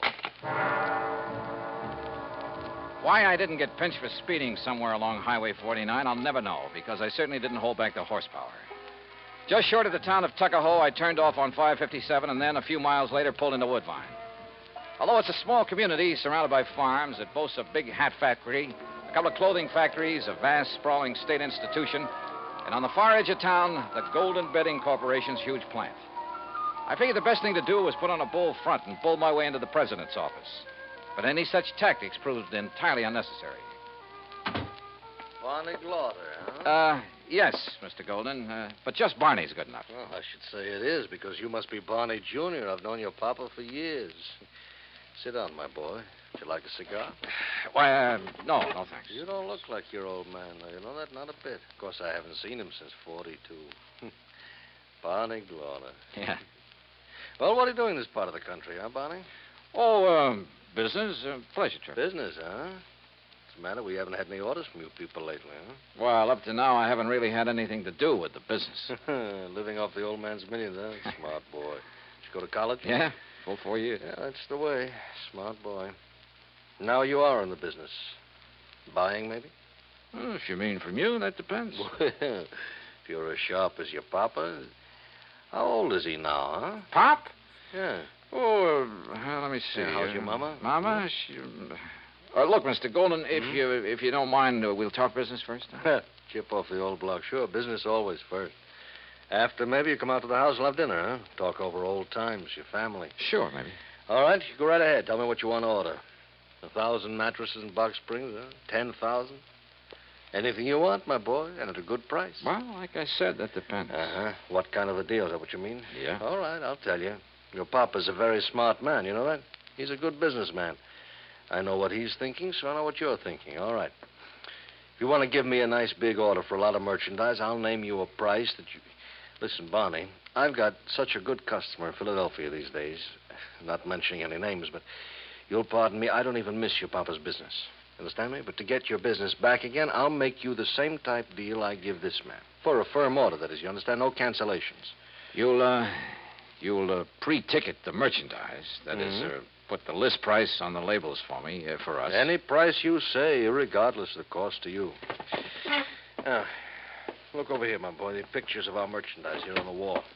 Uh-huh. Night Cloud Perfection Suite. Well, we'll put on any name you like. One should sound like some national brand, we'll think up a name for you. Not a bad deal, so far. And we make up as many models as you want. You know, we change just the ticking. They look different. All 196 springs. I personally guarantee it. Only 196? That's all you need, sure. Nobody can tell the difference. Except, of course, the demonstrators you keep on the floor to show the customer. The demonstrators got 392 springs. Those you can jump on and bend them anything you like. Yeah, and the customer thinks that's the kind he's getting. What else? I tell you, Barney boy, just as smart as your old man. Yeah. Now, what about the price? The price. Now, Barney, this you can't resist. You understand, out here in the country, low overhead, no labor problems, nobody snooping around. Yeah, I know. How much? Well, for you, my boy, how many? Well, say 10,000 units. 10,000 units. All right, I'll give you a special price. How much? Well, now, this depends on the ticking material. You look here. See? First-class material looks like twice the money. Go on. Plain blue and white ticking, that costs you, and remember, Barney, this is very special because of your papa and getting back his business, so at 10,000 units, then this ticking, $14.93, and you never saw such a buy. That okay? Strikes me as a little high. A little high? I'm not making a thing on it. Look at here. This, the fancy taking, this is real class. $15.06 a unit. Now, you can't beat that. Now, wait a minute. Of course, Barney, my boy, if you want to order a few more... No. I think maybe I can do better up in New England. In New England, who? Tell me who. Well... All right. Now, look. I told you, I've got a big customer in Philadelphia. Well, all right, never mind. We'll do it the same way for you we do for him, all right? On the books. How do you mean? Well, I mean $14.93, huh? Only what would you think if the bill I send you says $29.96, hmm? Double? Mm-hmm. You'd make it look like I paid twice as much? So? Yeah. For tax purposes, I'd only be showing about half the profit I was actually making. Smart boy, Barney. Or suppose I insured the stuff for the amount your bills showed, and something happened to it. Well, that's right, sure. However you want. Excuse me. Hello. Oh, hello, Ben. I was just thinking of you. I hear you had a lucky fire up there. What? Oh, no, not now. Listen, Ben, I've got a customer. I've got an important customer here, the son of a very dear old... What? Yes, he is. Yes. A blue shirt and a bow tie. Oh, no. Ben, I'll call you back. Mr. Dollar? That's right. Johnny Dollar. In person, Mr. From the Golden. insurance... Oh, no. Too bad Ben Murray's call interrupted our conversation. Oh, what have I That was a very interesting lot of facts you gave me, and I strongly suspect it'll not only put Murray out of business, but you too. And a lot of people you've been dealing with. Now, Dollar. Brother, I hate to think of what the Better Business Bureau will do when they get hold of these facts. To say nothing of the Federal Trade Commission. Dollar, listen to me. But I have a notion it'll help to clear up one of the dirtiest chip rackets in years. There's no need Even to the go long-suffering public understands this sort of shady operation when it's brought to their attention. It's not at all. As for the decent, legitimate national firms you've been practically stealing listen from... to me, Dollar, will you please listen a minute? Yeah, go ahead. Business has been good. I've made a lot of money. Oh, now, wait a minute. Maybe you could use a little bit. We'll call it the commission, huh? Say $10,000. In cash, it wouldn't show. Golden, I wouldn't even spit on that kind of money. Oh, I could maybe persuade you. You couldn't persuade me to have any part of it. Brother, you've had it coming for a long, long time. And believe me, I'm going to see that you get it. Understand? Yes, Dollar, you make it... I understand. I understand you, too. You dirty crook. You faker. You liar. You cheating, dirty, conniving, chiseling liar. You ruined me, you hear? You ruined me. Yes, Fred? I'm afraid that your nice client, Ben Murray, based his insurance claim on a lot of values that didn't exist. On the hiked-up prices. Hiked up to cheat you and the income tax boys. And if that isn't outright fraud, I'll eat my shirt. So you can just forget about paying that claim or any part of it. And I hope that you and the company will take whatever legal steps are necessary to put these guys out of business. Expense account total, including incidentals and the trip back to Hartford, $130.49. And cheap at half the price. Yours truly, Johnny Dollar.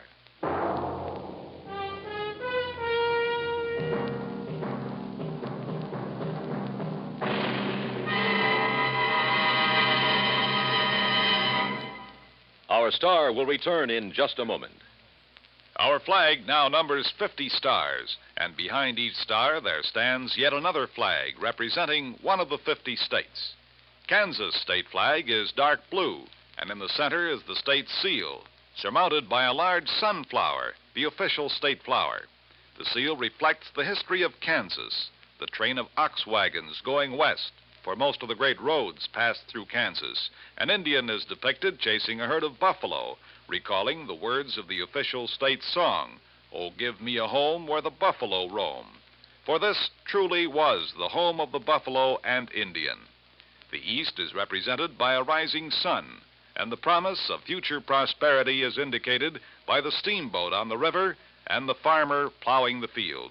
Above a mountain range are 34 stars, for Kansas was the 34th state admitted to the Union. Over all is the state motto, Ad astra per aspera, to the stars through difficulties. Kansas state flag, the flag of the 34th state to enter the Union, was adopted on March 23rd, 1927. Now, here's our star to tell you about next week's story. Next week, the case of a girl who was willing to kill for money she didn't need. Join us, won't you? Yours truly, Johnny Dollar.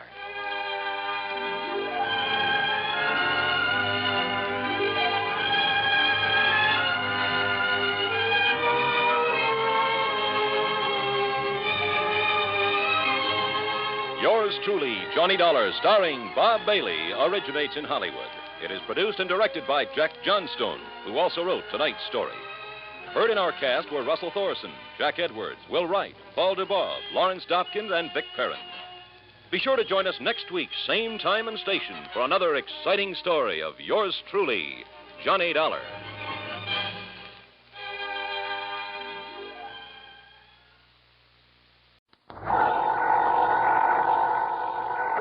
Johnny Dollar. Dollar, this is Michael J. Kendry at the San Francisco office of International Life and Casualty. Mr. Kendry. No, I'm not in my office. I'm over at Lake Tahoe. You know the place? South of Reno, kind of half of California, half of Nevada. That's right. Uh-huh. I'm staying at a motel called Seven Pines Lodge at the south end of the lake. On the map, the town's called Al Tahoe. Seven Pines Lodge in Al Tahoe. Yeah, got it. Oh, and I understand there's some pretty great fishing in that lake. So, Kendry, I'll grab the first plane I can. Fishing, huh? What? Maybe that's what you'll end up doing, all right. Great. For the body of a man named Marvin W. Smedley. Huh?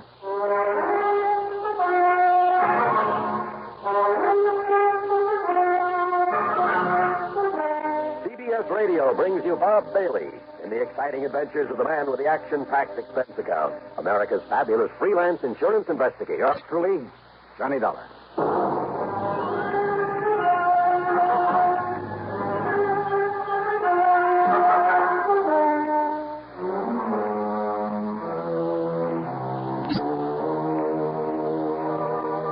Expense account submitted by Special Investigator Johnny Dollar to the International Life and Casualty Insurance Company, San Francisco office.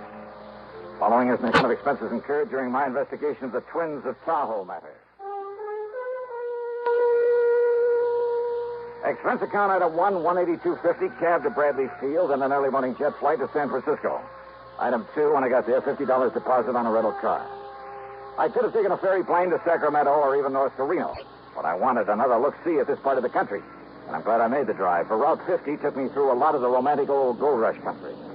Yeah, through Placerville, now a quiet, busy little city, but once one of the most lawless, notorious places in the West, where the corner of Main and Coloma Streets was known only as Hangtown. And at one end of Main Street, you can still see the famous Hangtown Belle that was used to call out the vigilantes in times of trouble. And then, finally, Lake Tahoe. And in my way of thinking, it's one of the most beautiful spots on Earth. Over 20 miles long and about half as wide. Its deep, clear water is the bluest I've ever seen, except in the shallows along the edges where it changed to an almost brilliant emerald. Tall, snow-capped peaks stand out above the dense, forever-green forest that surrounds the lake, barely hiding the many resorts that nestle together along the water's edge. And the water's cold out there and very deep. There are parts that have never been fathomed. Now and then I could see the clean, cloudy wake of a speedboat, sometimes with a water skier in tow. A group of small sailboats, white canvas, spread to the wind. Here and there along the shoreline, a few hardy souls in swimming, braving the chill waters in that breathless high altitude before the early winter snows would come.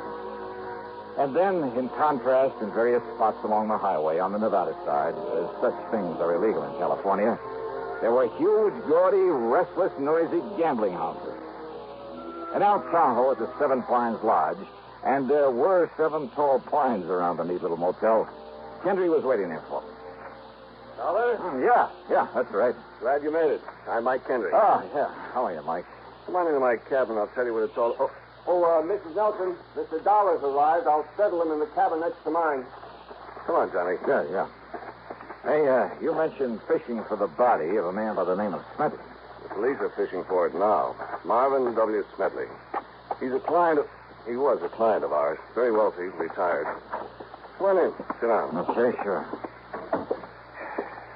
Well? On the way in here, you passed a big piece of lakeside property with a small stone house set back away from the beach. Oh, yeah, I know. Smedley's, where he lived with a housekeeper, Mrs. Turner, and his twin nephews, Tracy and Alfred Smedley. There were 25 or 6. So what happened? About 3 o'clock this morning, Mrs. Turner woke up to what she thought was the sound of a shot. She went into the boys' room to see if they'd heard it, but they weren't there. Oh? And she she remembered Tracy had said he'd be out gambling all night over on the Nevada side, and that Alfred was at a 2 or 3 day house party at the upper end of the lake. Mm-hmm. And rather than try to waken old man Smedley, well, she decided it was only a backfire and went back to bed. Yeah? But when she got up for breakfast, well, she found the library in a real mess, and the safe had been rifled. No sign of Smedley? No. Go on, Mike, please. Now, she knew that old Smedley had a habit of getting up in the middle of the night and going in there and counting his money. He never did trust the banks, kept everything he had in that safe. So she knew right away what must have happened. She knew for sure when she found that Smedley wasn't in his bedroom or anywhere else around the house. Also, she says she could smell gunpowder there in the library. What, did she call the police? Yeah, and Sergeant Corder came running. And when he found the footprints leading down to the beach, down to the dock, and the marks of a body dragged along. And the body itself? No sign. Must have been weighted down and dumped in the lake. Who, Mike? Well, no question about it. They've been living easy off him for years, just waiting for him to die so they could get their hands on his money. One of the twins. Only one of them? Only one set of footprints out there in the sand. Have the police been able to find the twins? Sure have. They've got them locked up in the local hoosgow. Then what's the problem? Only one of them did it, Johnny. Okay. But both of them, both of those boys have absolutely airtight alibis.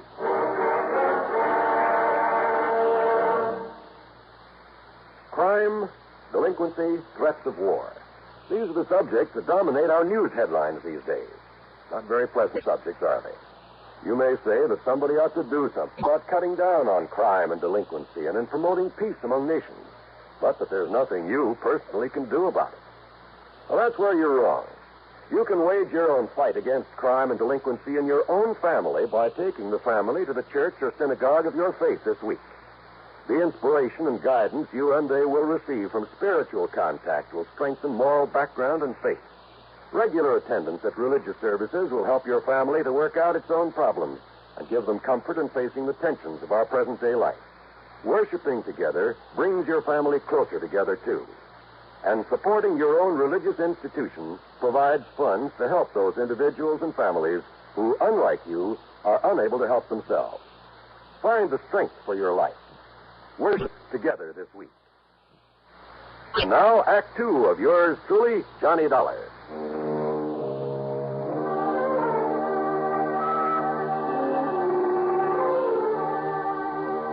The police had roped off a lane from Smedley's house to the beach to the dock, where it was obvious from the tracks in the sand that somebody had dragged the old man out there, piled him into one of the rowboats, then dropped him into the lake.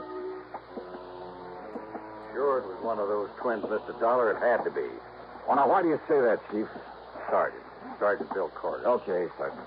Well, not only because of what Mr. Kendry told you about him, but because the footprints that hauled him out of here was made by the shoes of one of them. Which one? Either Tracy or Alfred. But you don't know which?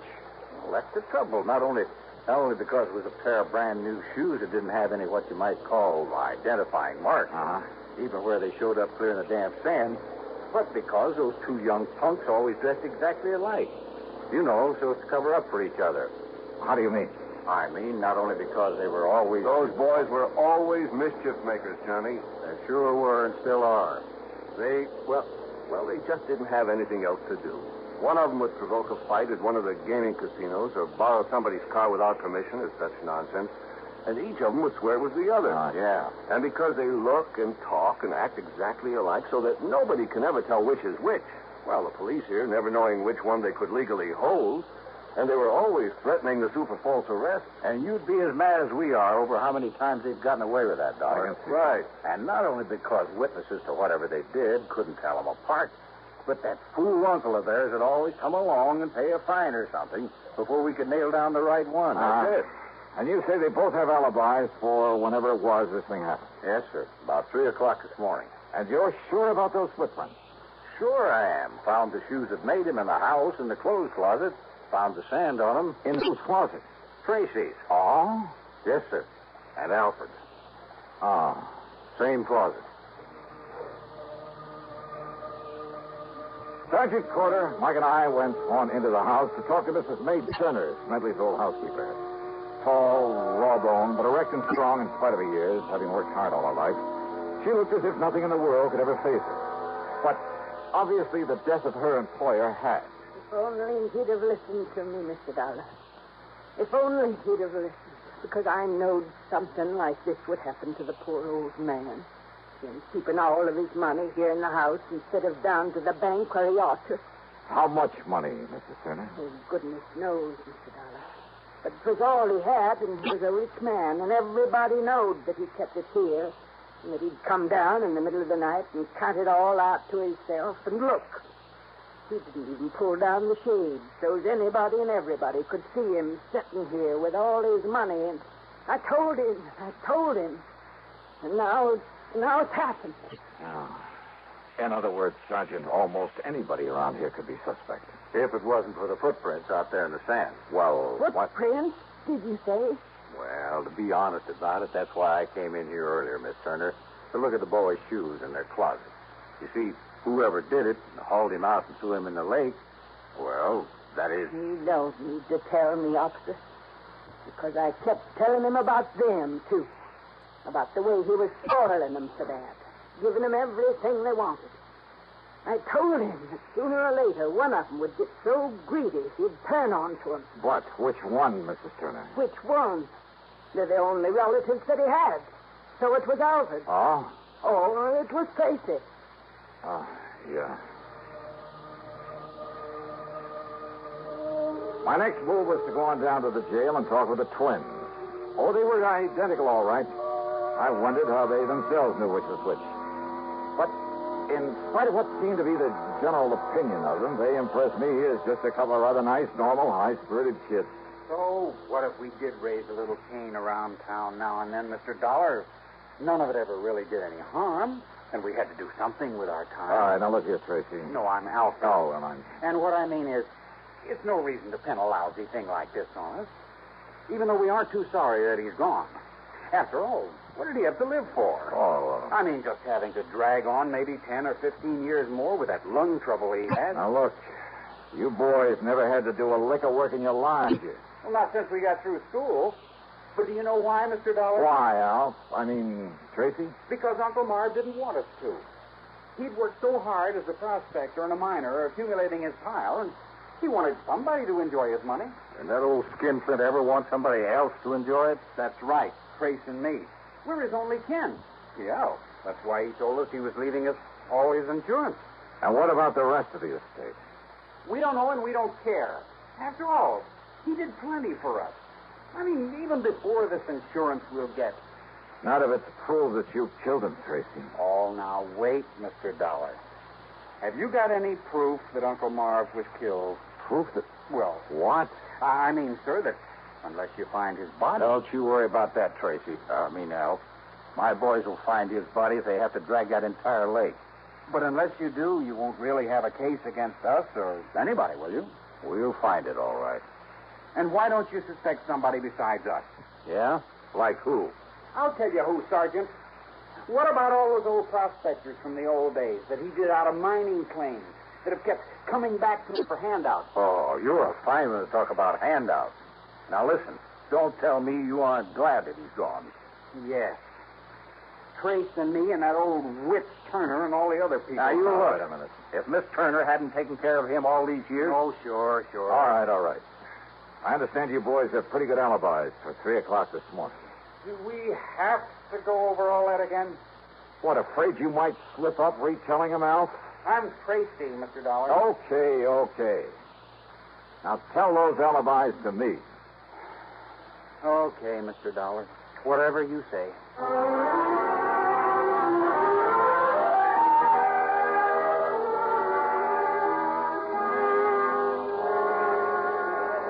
Okay, Carl, you relieve Jimmy over there on the blackjack table. When he gets back, you can take over one of the roulette wheels. Oh, Mr. Harker? Sure, Dollar. One of the Smedley twins was in here all night. Which one? Came in around midnight and didn't pull out until, it must have been about 8:30 this morning. All right. Now, you're sure that he was here at about 3 a.m., huh? Sure, I'm sure. Playing one of the crab tables. He didn't step out for a few minutes, perhaps? No, sir, and I know. Because I always keep an eye on those Smedley kids. You don't watch them, they're liable to pull tricks on our dealers. They think it's funny. All right. Which one was it? You know? I told you. It was Alfred Smedley, or his brother Tracy. Thanks. Come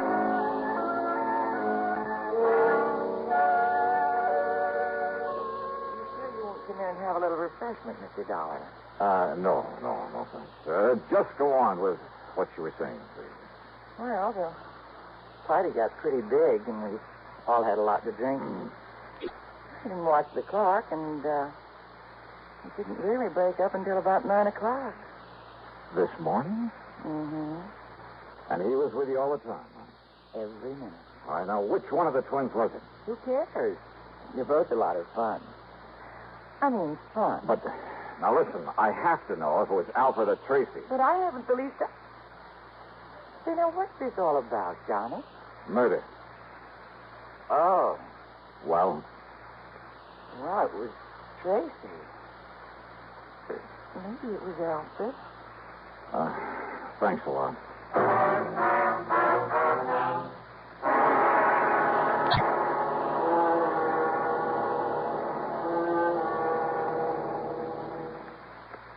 In a world of doubting Thomases decades ago, it never would have been possible for stars to shine in the daytime.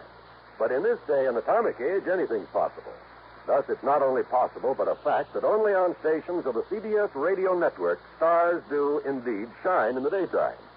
You'll find them illuminating an entire segment of your daytime listening every Monday through Friday. These stars have all been named by celestial authority vested in their forebears.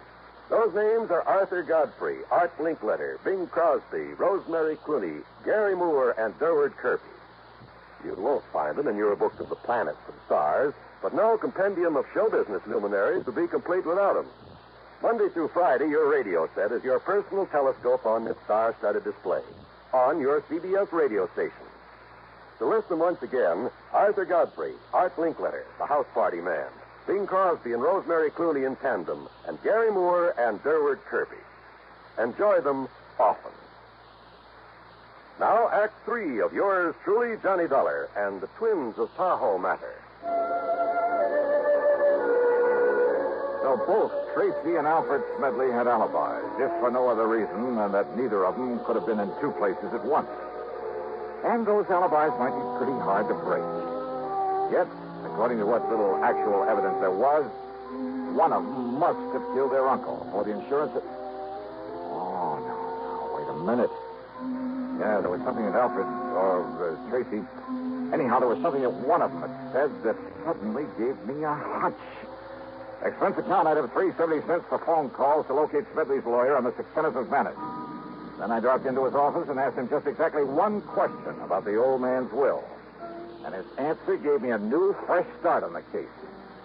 Item 4, 10 cents, another call. This one to Sergeant Corder. Yes, Dollar. The boys found the body all right. Yeah? Now, you know how the water off that beach stays clear and shallow until it, gets to 150 yards or more straight out from the dock? Yeah? And it drops off over 300 feet straight down, just like that? And the body had been dumped over that ledge? Oh, but it's gone all the way down. We'd never have found it. But it was hung up on a rock, not more than 20 foot under. I see. And, Dollar, there's a nice, clean bullet hole in the back of his head. Did you find the gun? Same caliber as one that was issued to those twins a couple of years ago. Did you find it? No, sir. And if it was dropped overboard, too, and it must have been... Well, I hate to say it, but, Dollar, we'd never find a little gun in over 300 foot of water at the bottom of that lake. No, all right, then. We'd never find it in 1,000 years. Maybe we don't need to, if I can pull off a little bluff. In other words, we're never going to know whose prints are on it. Sergeant. But it was one of those twins did it, all right. Sergeant. No, there's just no question about it. Listen, Sergeant, listen to me, would you please? I want to go back to the house. Huh? You meet me there in the library, there at Smedley's house. Oh? Yeah. I'll be there in 5 minutes. In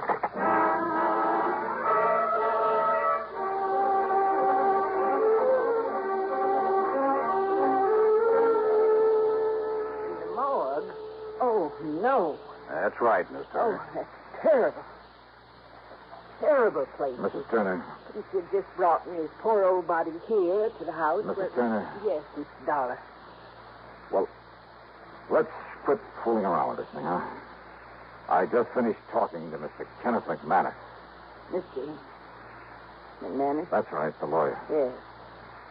Yes, and I guess he told you that all of poor Mr. Smedley's insurance goes to those two worthless twins, those murderers. Yes, he mentioned that.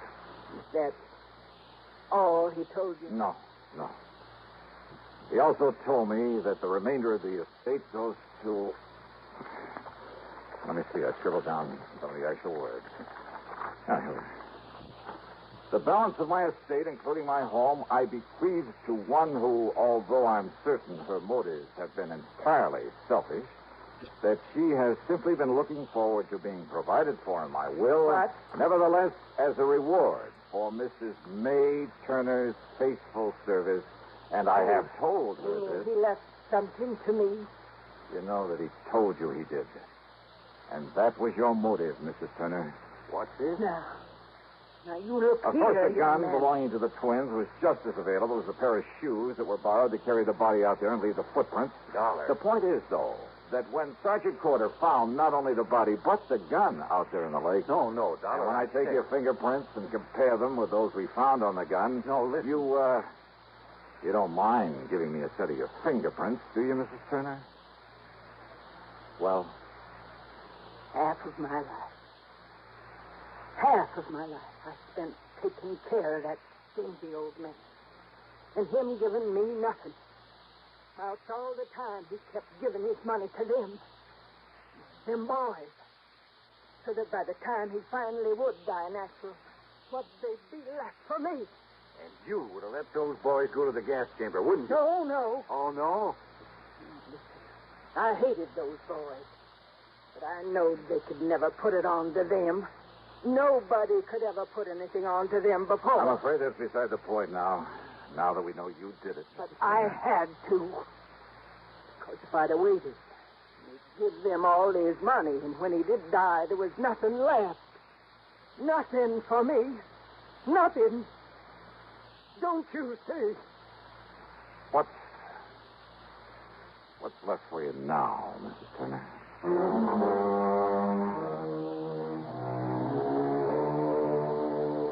Oh, sure. From here on in, it's up to the courts. And no doubt the whole estate will go to the twins. You know something? I hate this kind of a case. Leaves a bad taste in my mouth. Expense account total, including incidentals and the trip back home, $416 even. Yours truly, Johnny Dollar.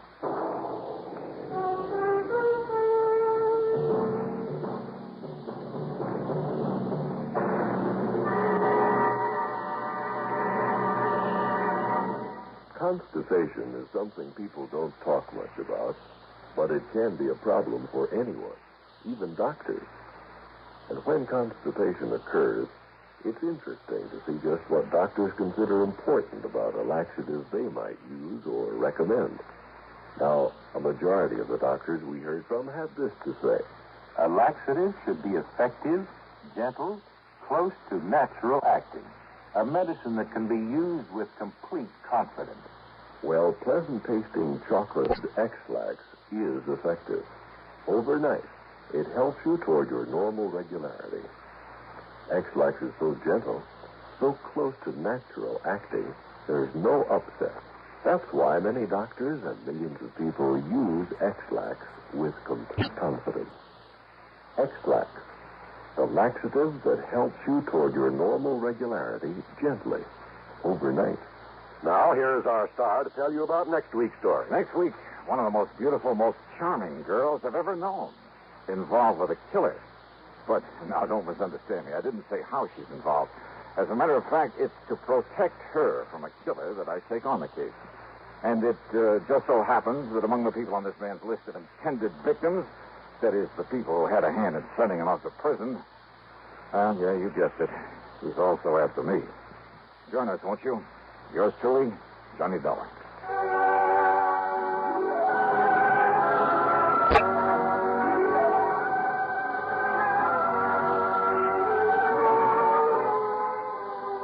Yours truly, Johnny Dollar, starring Bob Bailey, originates in Hollywood and is written, produced, and directed by Jack Johnstone.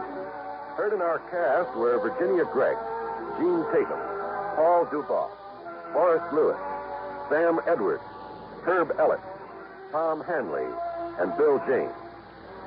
Be sure to join us next week, same time and station, for another exciting story of yours truly, Johnny Dollar. This is John Wald speaking. Menace looms over blistering desert wastes as suspense brings you Inferno next on the CBS Radio Network. Percival Leslie Fairfoot. Percival, what? He's head man at Tri-Western Life Insurance Company in Eugene, Oregon. Oh, brother, with a name like that. What's bothering the dear boy, Pat? Exactly $50,000. Yeah, how'd he lose it? He didn't. He wants to give it to the beneficiary of a life insurance policy. What's the name of this beneficiary? Jonathan Doe, also of Eugene, Oregon. Jonathan. John Doe? That's Now, right. wait a minute. That's You right. sure this isn't a gag of some kind? Hardly. I have a photostat of the policy right here in front of me. Okay, Pat, I'll take your word for it. I also take it that Percy wants to hand over the money but can't find this John Doe. Right. But maybe you can. Expense account and my usual commission based on face value of the policy? Well, Johnny, we usually make that percentage deal on whatever you may be able to save the company. But in this case... you'll stretch a point and give it to me. I didn't say Okay, that. Pat, it's the deal. I'll be in touch. Johnny!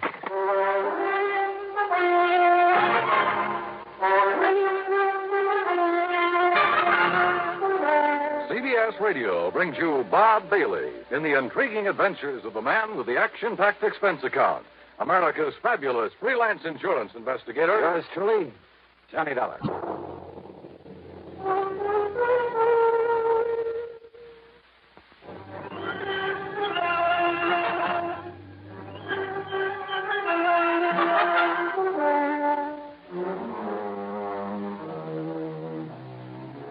Expense account submitted by Special Investigator Johnny Dollar.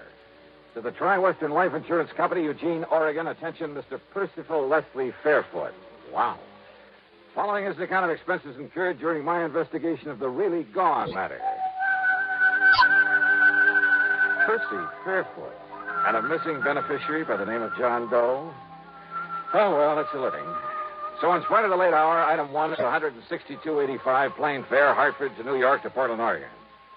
For some reason or other, I couldn't get to sleep during the cross-country flight. Of course, it may have had something to do with the good-looking redhead in the seat next to me.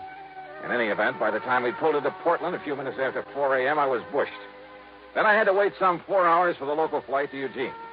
It was after 11 a.m. when I finally walked into the office of Tri-Western on Jefferson Street.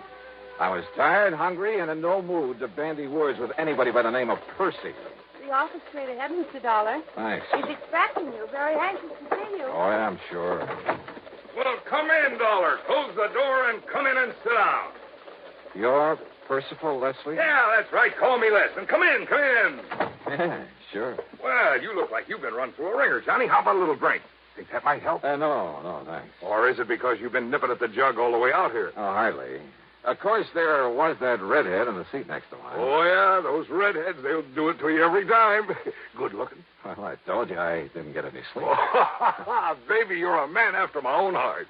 But now, listen.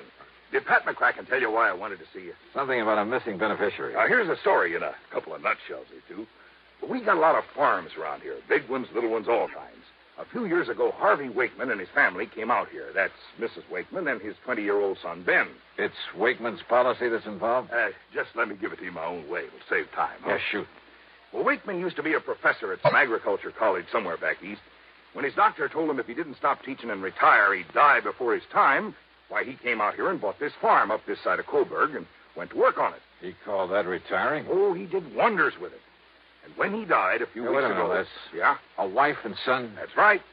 But he left the insurance to somebody by the name of... That's right, to a man named Jonathan Doe.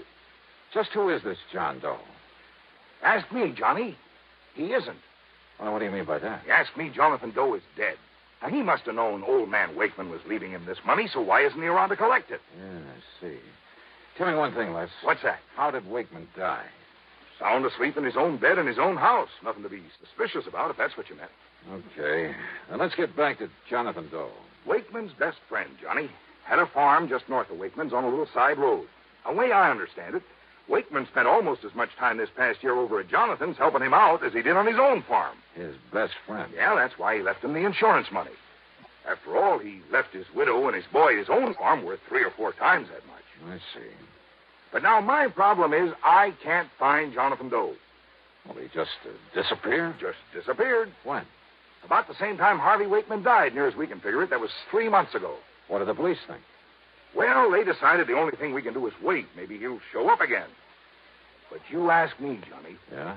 That means wait for 7 years until he's legally presumed not to be alive, and then give the money to the secondary beneficiary. Legally presumed not to be alive. That's a funny way to put it. Well, that's the way Harvey Wakeman had me write it in his policy. But you know what it means, Johnny. Sure, the statute of limitations. When someone fails to show up for 7 years, the law presumes him to be deceased. But this company doesn't like that sort of stuff hanging over its head. So, Johnny, it's up to you. Either find this Jonathan Doe or, more likely, prove him dead. So how are you going to start? You know something? Yeah. Well, you've given me so much to go on. Right. That I haven't the least idea.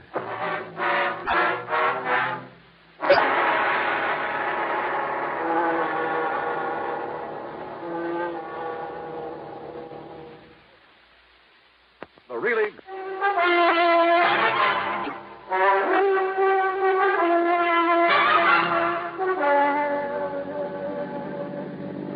Expense account item 2, $50 deposit on a rental car after a big lunch at Les Fairfield's expense.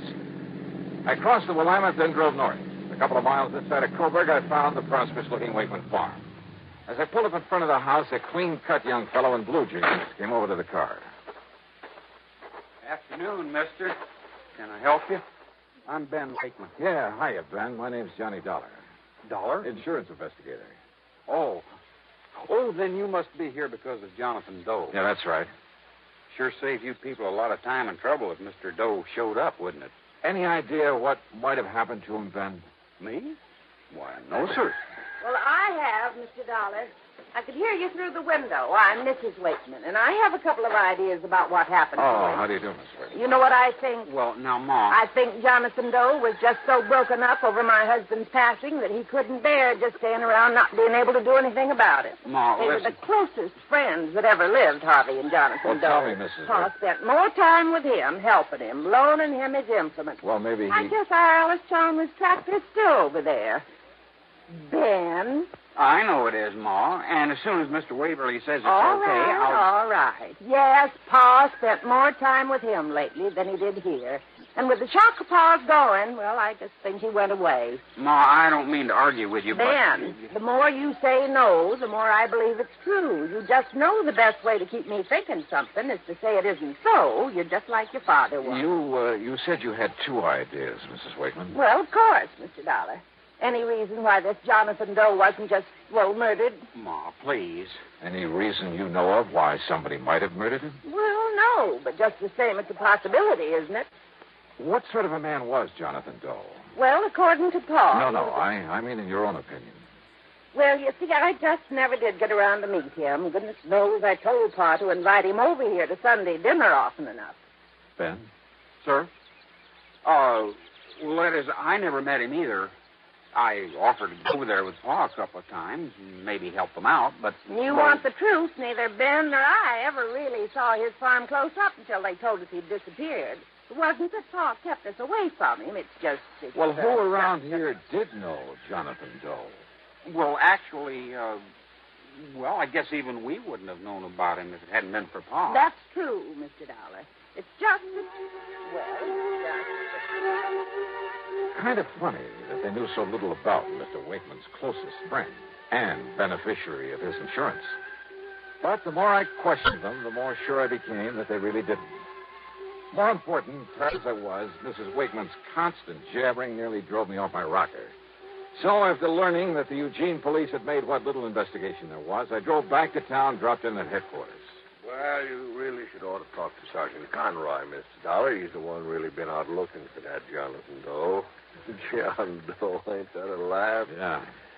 Well, is Conroy around here now? It's his afternoon off. I don't know where you'd find him. He'll be on duty 8 a.m. in the morning, though. Okay, thanks. I'll catch you then. Sure. I spent the rest of the afternoon contacting everybody I could think of who might have had some contact with Jonathan Doe. At the post office, I learned the delivery man had only seen him at a distance, driving Wakeman's tractor across the field. None of the merchants remembered his having ever come in. I drove out into the country again, talked with other farmers living nearby. None of them knew anything about him, nor had ever seen his face. I drove to his farm, went over the place with a fine-tooth comb. Result? Nothing. Except, perhaps, that it was obvious he'd never owned a car or any livestock. nor many of the usual agricultural implements either. As a matter of fact, the Alice Chalmers Mrs. Wakeman mentioned was the only motorized piece of... Wait a minute. No car. I went back to Eugene again, checked with ticket offices, bus, plane, and railroad. Nothing. I began to wonder if this John Doe ever existed.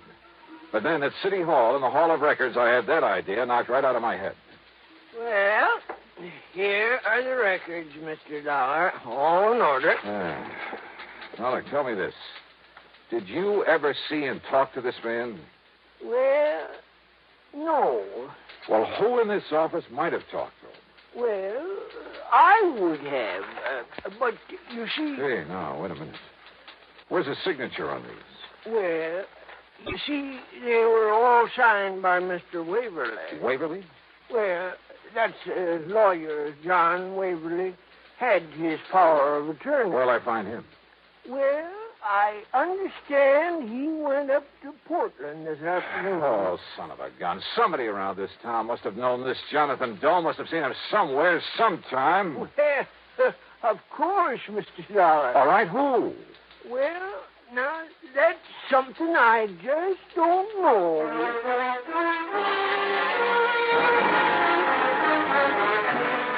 It was late, and I was beat, so I grabbed dinner in a room at the Barclay, that's item 3, 1170, and spent the next 9 hours getting some much-needed sleep. Item 4, first thing in the morning, $1.85 for breakfast. Then I barged on over to police headquarters again. Sergeant Conroy was cooperative enough, but not very helpful, if you know what I mean. Well, you've learned just about as much about Jonathan Doe in one afternoon as I have in 3 months. Yeah, but, Sergeant, it just doesn't make sense that no one, not one, around here is... Well... If only I didn't know young Ben so well. Man? You've seen him? Chip off the old block, just as hard-working, just as honest as his father was. Well, what about him? Well, anybody else but him, I'd have locked him up first and asked the questions later. What are you talking about? Speaking of that, you ever get so many answers to questions you didn't ask as when Mrs. Wakeman started jacking away? Conroy. Nice enough woman, I guess. I always did feel sorry for Mr. Wakeman having that mouth of hers around all the time. Wait a minute, will you? What do you mean about young Ben? The insurance, What? Secondary beneficiary, you know. It's Ben who gets that money if Jonathan Doe never shows up? That's right. Well, at least that's... You're sure of that? Well, that's what I understood from Les Fairfoot. He's the... Yeah, I know who he is. But why he didn't tell me that? Conroy, I'll see you later. Now, look, Dollar, I told you about that boy. That boy is somebody I want to find out more about for myself.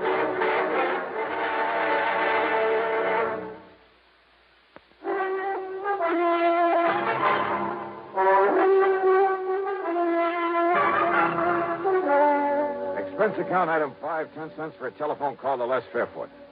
Johnny, you're not trying to tell me Ben could have killed Jonathan Doe to get that $50,000 7 years from now? Didn't he? Oh, I know that boy. I've known him for years. Or maybe he paid him off to disappear this way. When by simply staying around, he could get $50,000. Are you sure that Jonathan knew he was beneficiary of that policy? Well, I'd certainly imagine old man Wakeman would have told him so. Wakeman ever say he did? Well, no. You ever tell it to Jonathan? I never even met him. Not you nor anybody else, and I've been wasting all this time trying to find someone who did, who knew something about him. But, brother, that's all beside the point now. What are you going to do? Go out to that farm for a showdown with Ben Wakeman.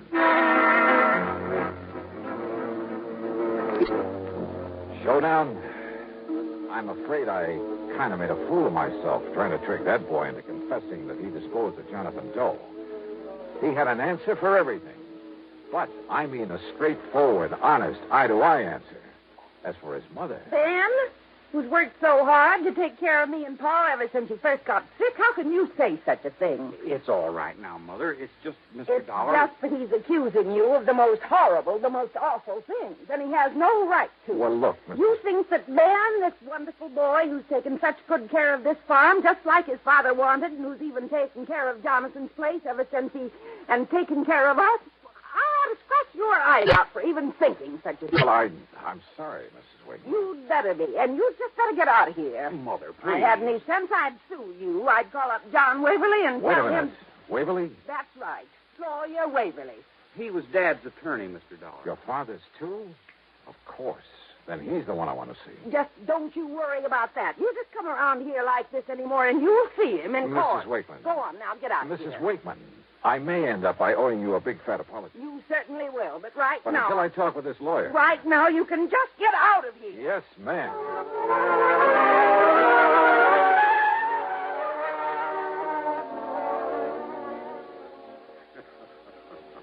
Well, I can't say that you were very wise, Mr. Dollar, trying to, shall we say, cross swords with Mrs. Wakeman. You see, she was one of the reasons Harvey Wakeman spent so much time on the farm of Jonathan Doe. Just to get some peace and quiet. Yeah? Now, Mr. Waverly, let's stop beating around the bush. Are you going to tell me something about this John Doe? No. No. You're the one person I found. You had his power of attorney. You're the one person who must have seen him, must have known him. No, Mr. Dollar. No, what? What are you talking about? Did you see Wakeman's insurance policy? I know about it, naturally. First beneficiary, Jonathan Doe. Right. The money to go to the second beneficiary. That's Ben Wakeman. Yes.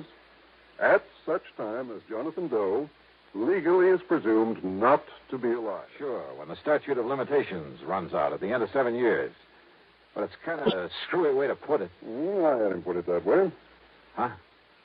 To have said until such time as Jonathan Doe legally is presumed deceased would have meant nothing. What? That's right. For the simple reason that he was never alive. Huh? Ben is a young man. His father loved him very dearly. The boy meant everything to him. Mr. Waverly. Wakeman knew he didn't have long to live. He arranged it so that his farm and the profits from it would pass to his widow and his son. Well, of course. But he wanted to do more for the boy after Ben had really reached maturity. And do it, incidentally, without seeming to slight his widow. So, by inventing this Jonathan Doe, putting the other farm in Jonathan's name, all of it completely legal, by the way. I attended to that myself. It means the $50,000 can't possibly go to Ben while he's still a kid. Exactly. Nor could his widow, and she's not the most level-headed woman in the world. Nor could she possibly upset the whole plan. And the other farm? I can show you papers in my files that will turn that over to Ben when he receives the insurance. Well, I will be a monkey's. Then this Jonathan was the real McCoy. A real John Doe. In the true legal sense. The fictitious name of a completely non-existent person. But for such a sound, logical, for such a good reason, Mr. Dollar, that I... Tell me. Yeah? Don't you agree it's best if neither Ben nor his mother find out about this until, say... until about 7 years from now? Yeah. Sure.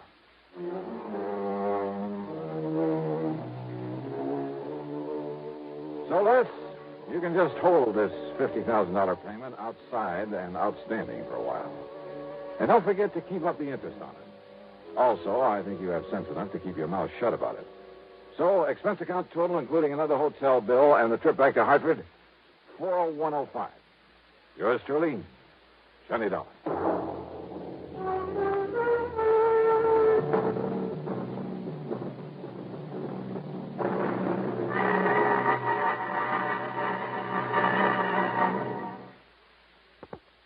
Now, here is our star to tell you about next week's story. Next week, a very clever device to cover a murder.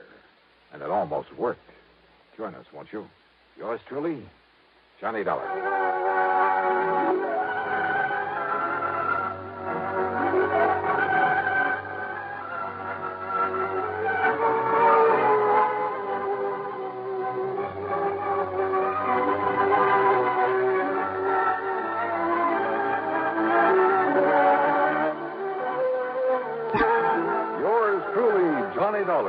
Starring Bob Bailey, originates in Hollywood and is written, produced, and directed by Jack Johnstone. Heard in our cast were Virginia Gregg, Lawrence Dobkin, Marvin Miller, Sam Edwards, Junius Matthews, Stacey Harris, and Bart Robinson. Be sure to join us next week, same time and station, for another exciting story of yours truly, Johnny Dollar.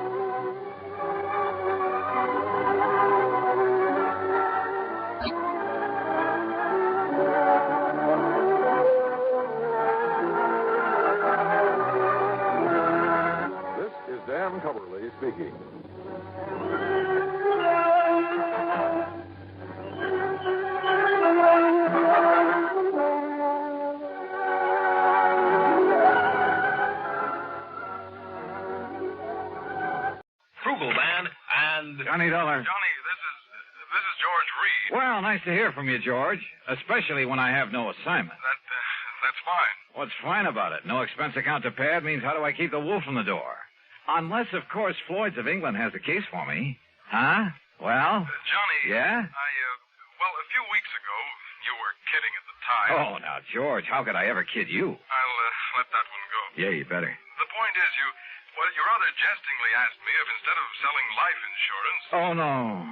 Don't tell me. I'm afraid so. I'm afraid the company is saddled with what you might call a death insurance policy. You mean instead of insuring somebody against dying, you've insured him against living? Yes, John. Okay, Georgie. Say no more. I'll be right over.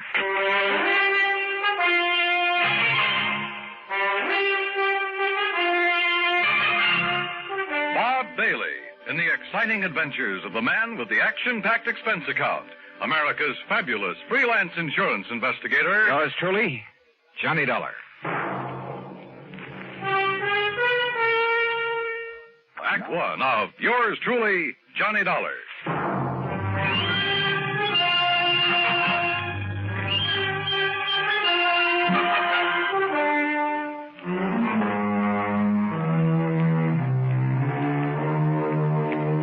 Expense account submitted by Special Investigator Johnny Dollar to Floyd's of England, American Office, Hartford, Connecticut. Following is an account of expenses incurred during my investigation of the Hope to Die matter.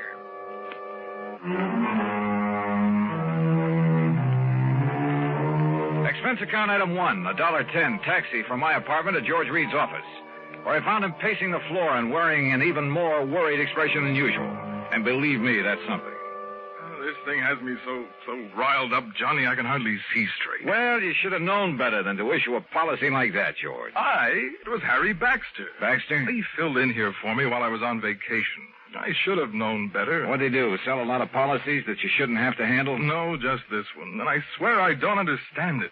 He, of all people. All right, you said on the phone that it was kind of life insurance in reverse. That's exactly what it is. Explain, please. Well, usually, of course, we pay the face value of a policy when the insured dies. Right. In this case, however, the company will have to pay the $250,000 if the insured doesn't die. $250,000? Yes. How under the sun can a man be crazy enough to issue a policy like that? John, you know how it is. The company prides itself on the fact we'll insure anything. Not only life and property and health and so on, but the voice of a singer, the feet of a dancer, hands of a pianist, even the dimples on the knees of a chorus girl. Yeah, and singing mice, an old alley cat, a sick whale. Of course, I can't say that Harry wasn't in position to do it, but... Johnny, you've got to help me. First, you better tell me who and why and what it's all about. It's just the trouble. I don't know. Well, in that case... You don't know? I only got back here to the office this morning. I found our copy of the policy lying here on my desk. But if you don't even... Oh, look, I've handled some pretty screwy cases for you, George. Yes, but they've all finally made sense one way or the other. And, Johnny, we have paid you some very nice fees. You can't deny that. George. Tell me, have I ever questioned your expense account? But death insurance, it doesn't make sense. Have I? Insuring somebody against living. Have I? I'm sorry, but this time the answer is no. Listen, if you take this on, I'll okay your expense account without even reading it. Death insurance. Expense account unlimited. Johnny? George, there are some things even a conniving, chiseling, unprincipled rascal like myself won't even... Unlimited? Johnny? Okay, George, I'll take it. Act two of yours truly, Johnny Dollar, in a moment. And now, Act two of yours truly, Johnny Dollar, and the Hope to Die matter. Floyd's of England insure anything. At least that was their boast. And now it looked as though it had finally backfired on them. Because somebody in the organization, some character named Harry Baxter, had issued not life, but death insurance.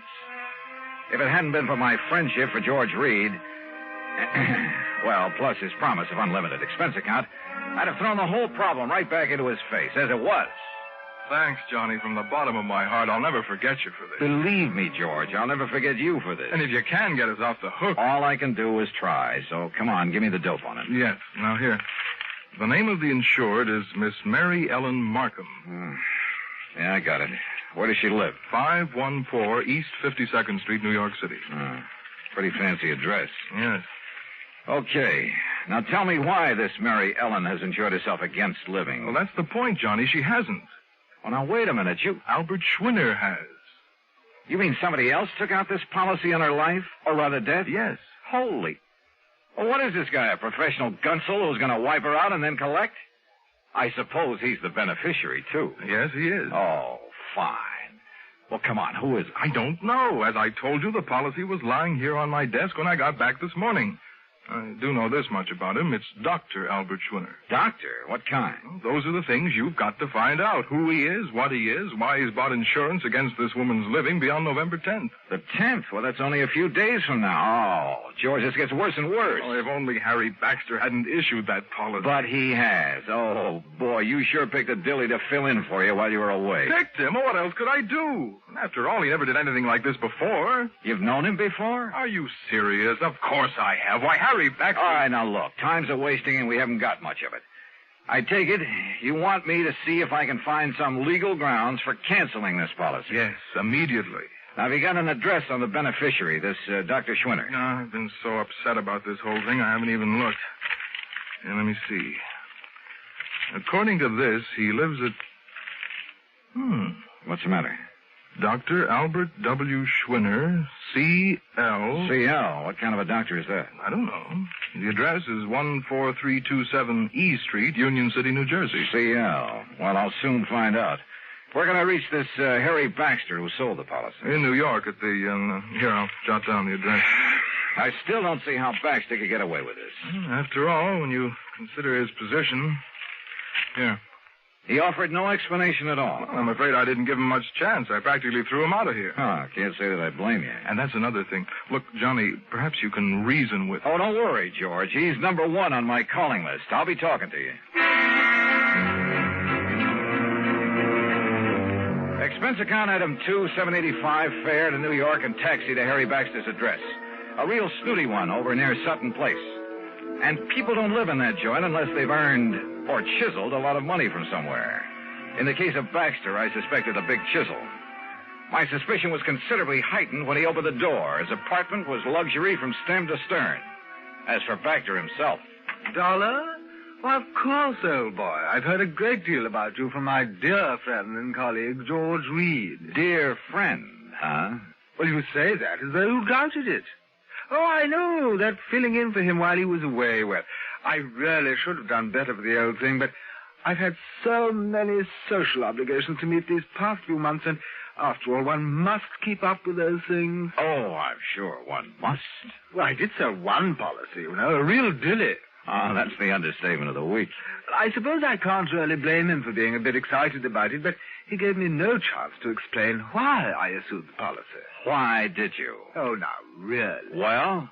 Well, I made it very clear to George that I would tell him when he calms down enough to be reasonable. Really, Mr. Dollar, he was in quite a tizzy. Brother, he still is. That's why he sent for me. But when he calms down, he'll be sorry he bothered you. Suppose you tell me why you issued that policy. You? No. What?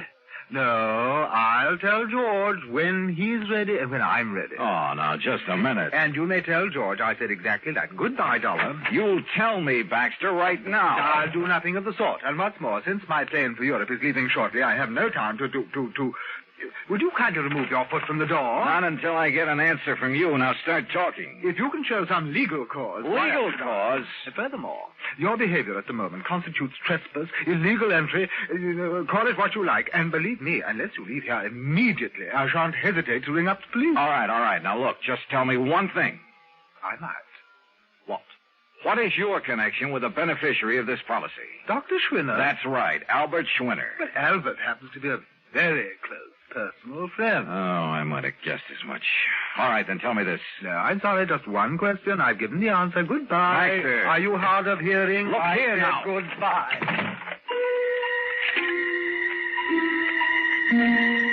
Well, there was no point in trying to batter down the door of Harry Baxter's apartment, so I left. Downstairs in the lobby, I put in a phone call. That's item 3.55 cents to George Reed's office in Hartford. I'm sorry, Mr. Dollar, but he seems to have stepped out for a few minutes. Oh, well, then please tell him when he gets back that I want a complete rundown on Harry Baxter. Well, that shouldn't be difficult. Right. Having hired him, George shouldn't have much trouble getting that for me. Well, that isn't what I meant, Mr. Dollar. As a matter of fact, I think I can tell you just Now, let George do it. I'll call him back.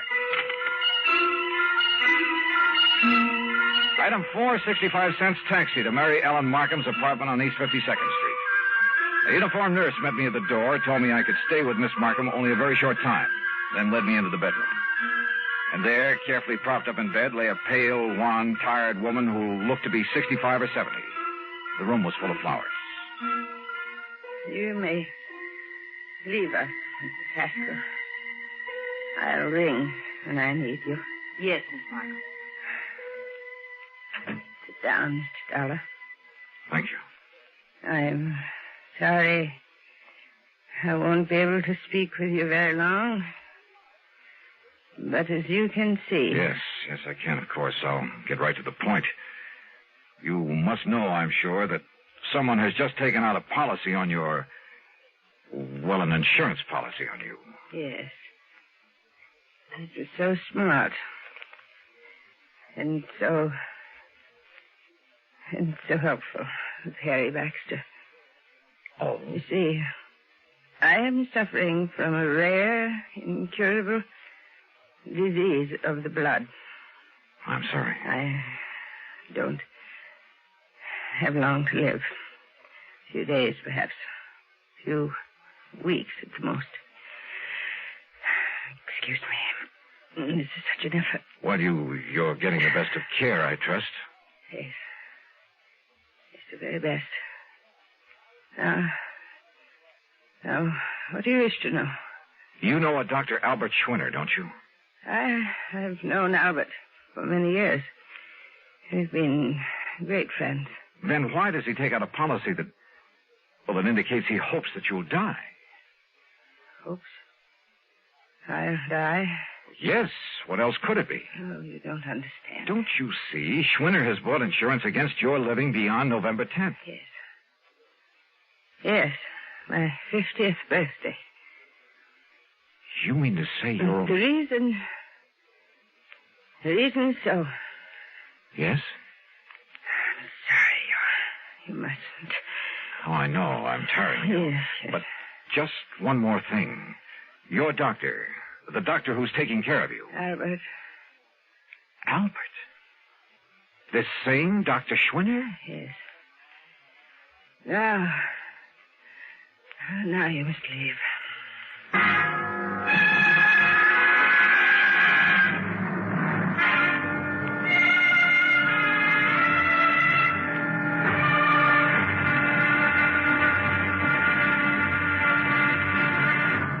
Act 3 of yours truly, Johnny Dollar, in a moment. Now, Act 3 of yours truly, Johnny Dollar, and the Hope to Die Matter. The little that Mary Ellen Markham had been able to tell me left me more puzzled than ever. I've never been given such a runaround of my life, deliberate or otherwise. But I didn't dare tax her strength further, so I left.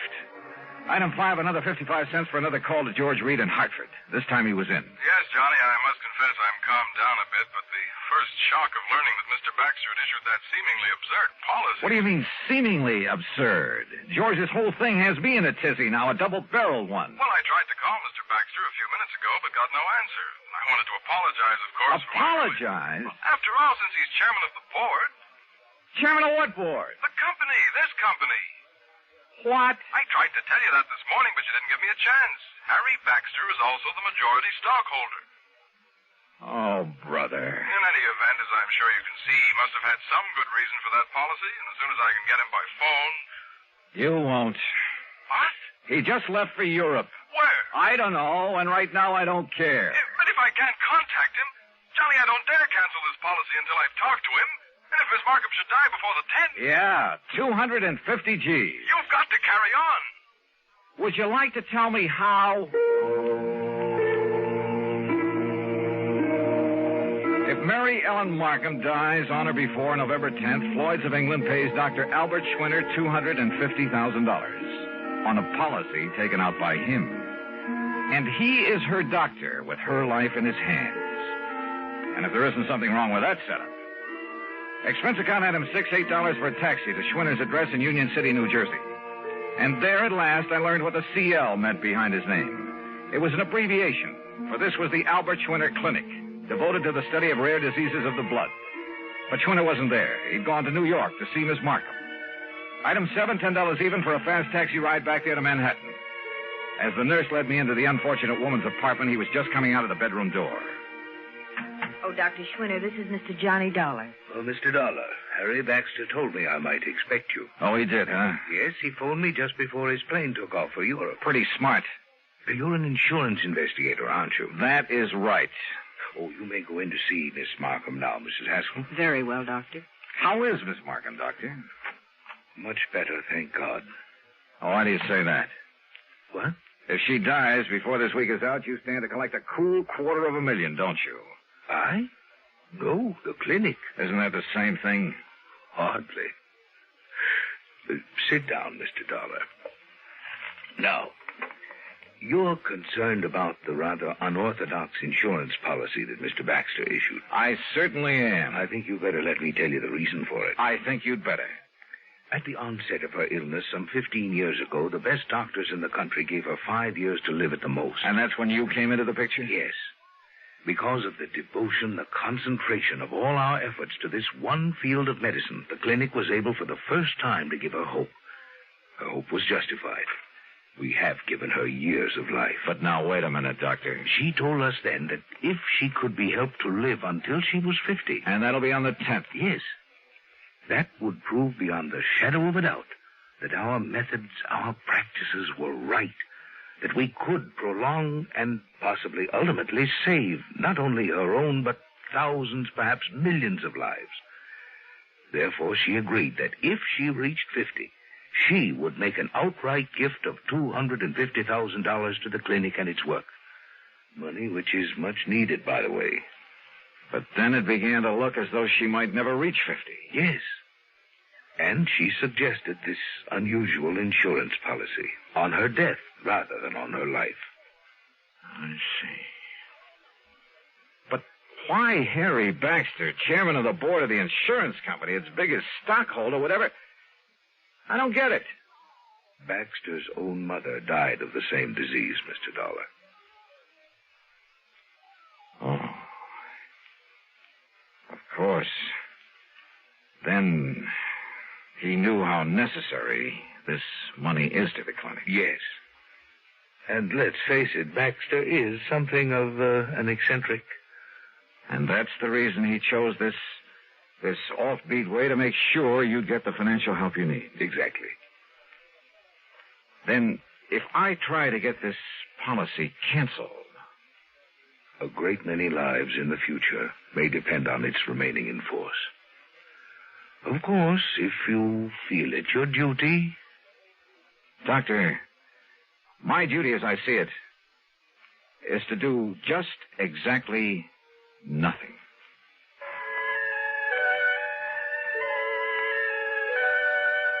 Mary Ellen Markham did live to see 50, but only for a few days. Just long enough to make her gift to the clinic. Harry Baxter and the company? Well, Harry came back from Europe, and he said he found some, quote, mistake, unquote, in the policy that requires the company to pay off on it anyway. Eccentric? We should have more of them like that. Expense account total? Are you kidding? Yours truly, Johnny Dollar.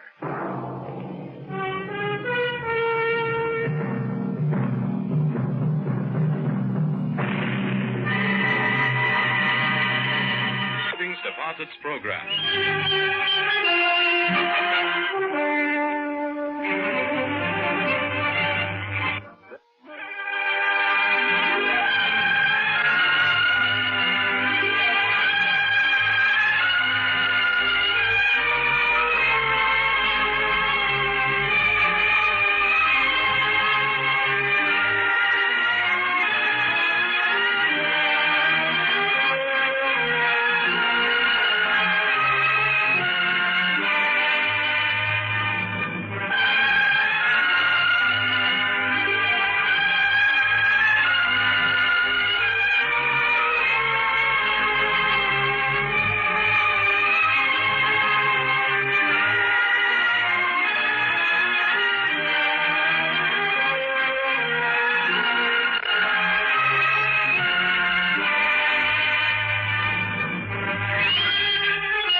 And Slate 107B. This is Johnny Dollar for broadcast Sunday, May 10, 1959.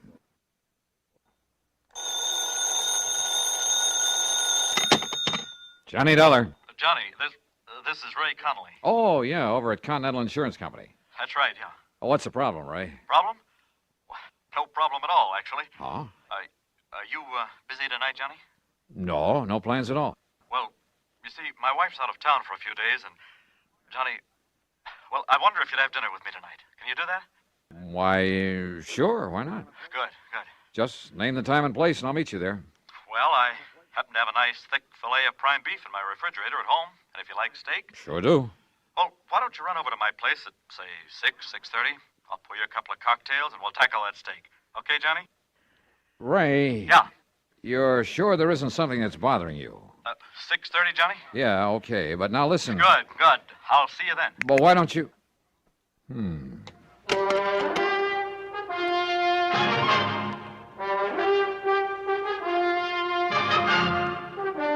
Bob Bailey in the exciting adventures of the man with the action-packed expense account, America's fabulous freelance insurance investigator. Yours truly, Johnny Dollar.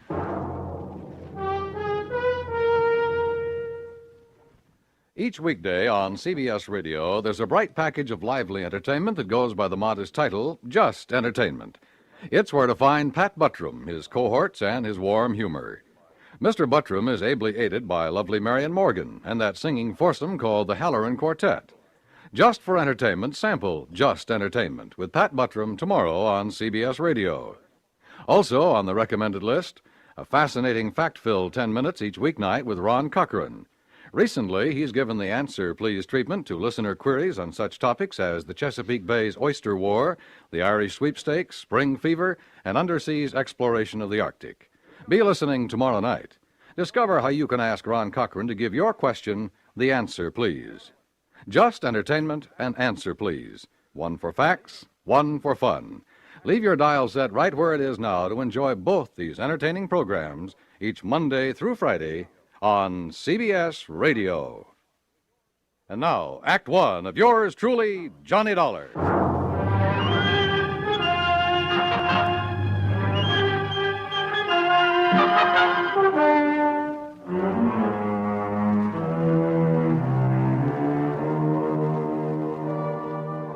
Expense account submitted by Special Investigator Johnny Dollar to the Continental Insurance Company, Home Office, Hartford, Connecticut.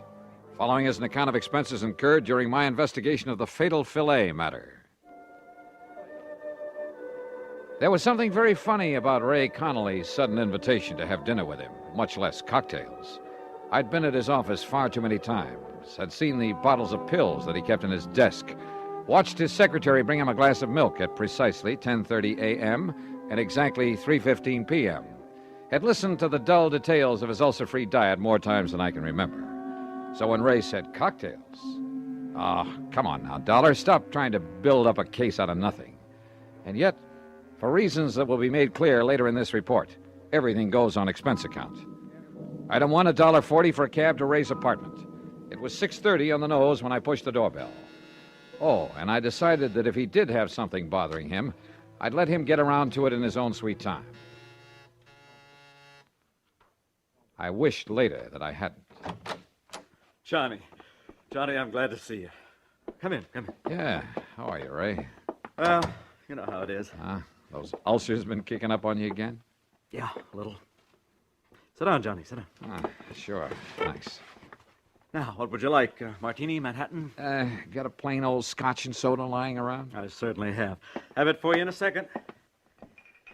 Never touch it myself anymore, of course. You mean you're not drinking with me? Maybe I'll have a glass of milk and... Let's see. Yeah. It's time for me to take one of my pills. There you are, Johnny. Thanks. But did it ever occur to you, Ray, that if you'd stop worrying so much about that gut of yours, you might not have so much trouble with it? Johnny, it's easy to see you never had an ulcer. No, sir, and I don't ever intend to. Well, So- if you were in my end of the business, there's something just happened that I want to tell you about. Oh? Yeah, later. Incidentally, the steak we're having is the most beautiful thing you ever saw. Well, come on, I'll show it to you while I get a glass of milk. Okay. I guess my wife ordered some groceries sent over from Morris Baines Market before she left. I told you she's away. Yes, she did. Yeah, left yesterday. Well, the steak was delivered last night, along with some other things. There. How about that? It looks like you could cut that with a fork. Prime beef. Excuse me, I'll get my glass of milk. Sure. Hey, how do you like your steak, by the way? Only one way, blood rare. Well, of course, I'll have to have mine rather well done. So I'll just cut the filet in half, and it'll be no problem at all. Ray, what about this thing that happened in the office you were going to tell me about? Later, Johnny. Later.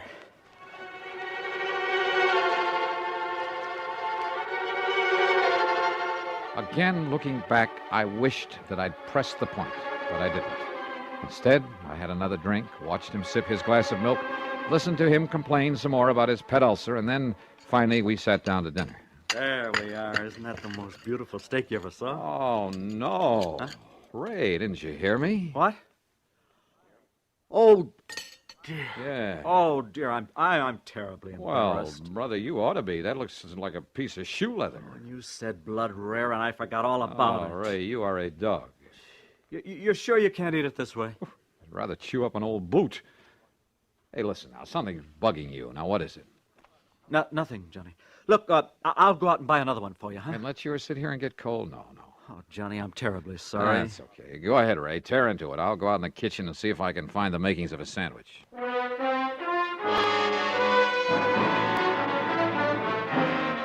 I could have killed him overcooking a perfectly good steak that way. But instead, I made myself a sandwich and stuck around. Because I knew that sooner or later he'd tell me his real purpose in having me come over. And later he did. At least he started to. We had washed the dishes, then gone back into the living room. I had settled down with a third cup of coffee and a cigarette, and he was sipping at another glass of milk. It's just that I don't like being threatened, Johnny. Threatened? Heaven knows I have enough trouble keeping this ulcer under control with just the daily run of problems I have to face at the office. Oh, what do you mean by You know, people demanding more from their insurance than they deserve. People filing claims when they aren't entitled to any insurance at all, and then trying to... Oh! What? Nothing, Johnny. I just... I'll be all right. You forget to take one of your pills, Ray? No, but maybe I better take another. Oh, yes, me. You're taking too many of them. But what was this talk about being threatened? Well, Johnny, this fella by the name of... Oh, no. Ray. Johnny! Ray, what's the matter? This pain in my stomach, it's killing me. Easy now. Here, let me get you on the sofa. Oh, medicine, quick, please. There you are. Now, what medicine?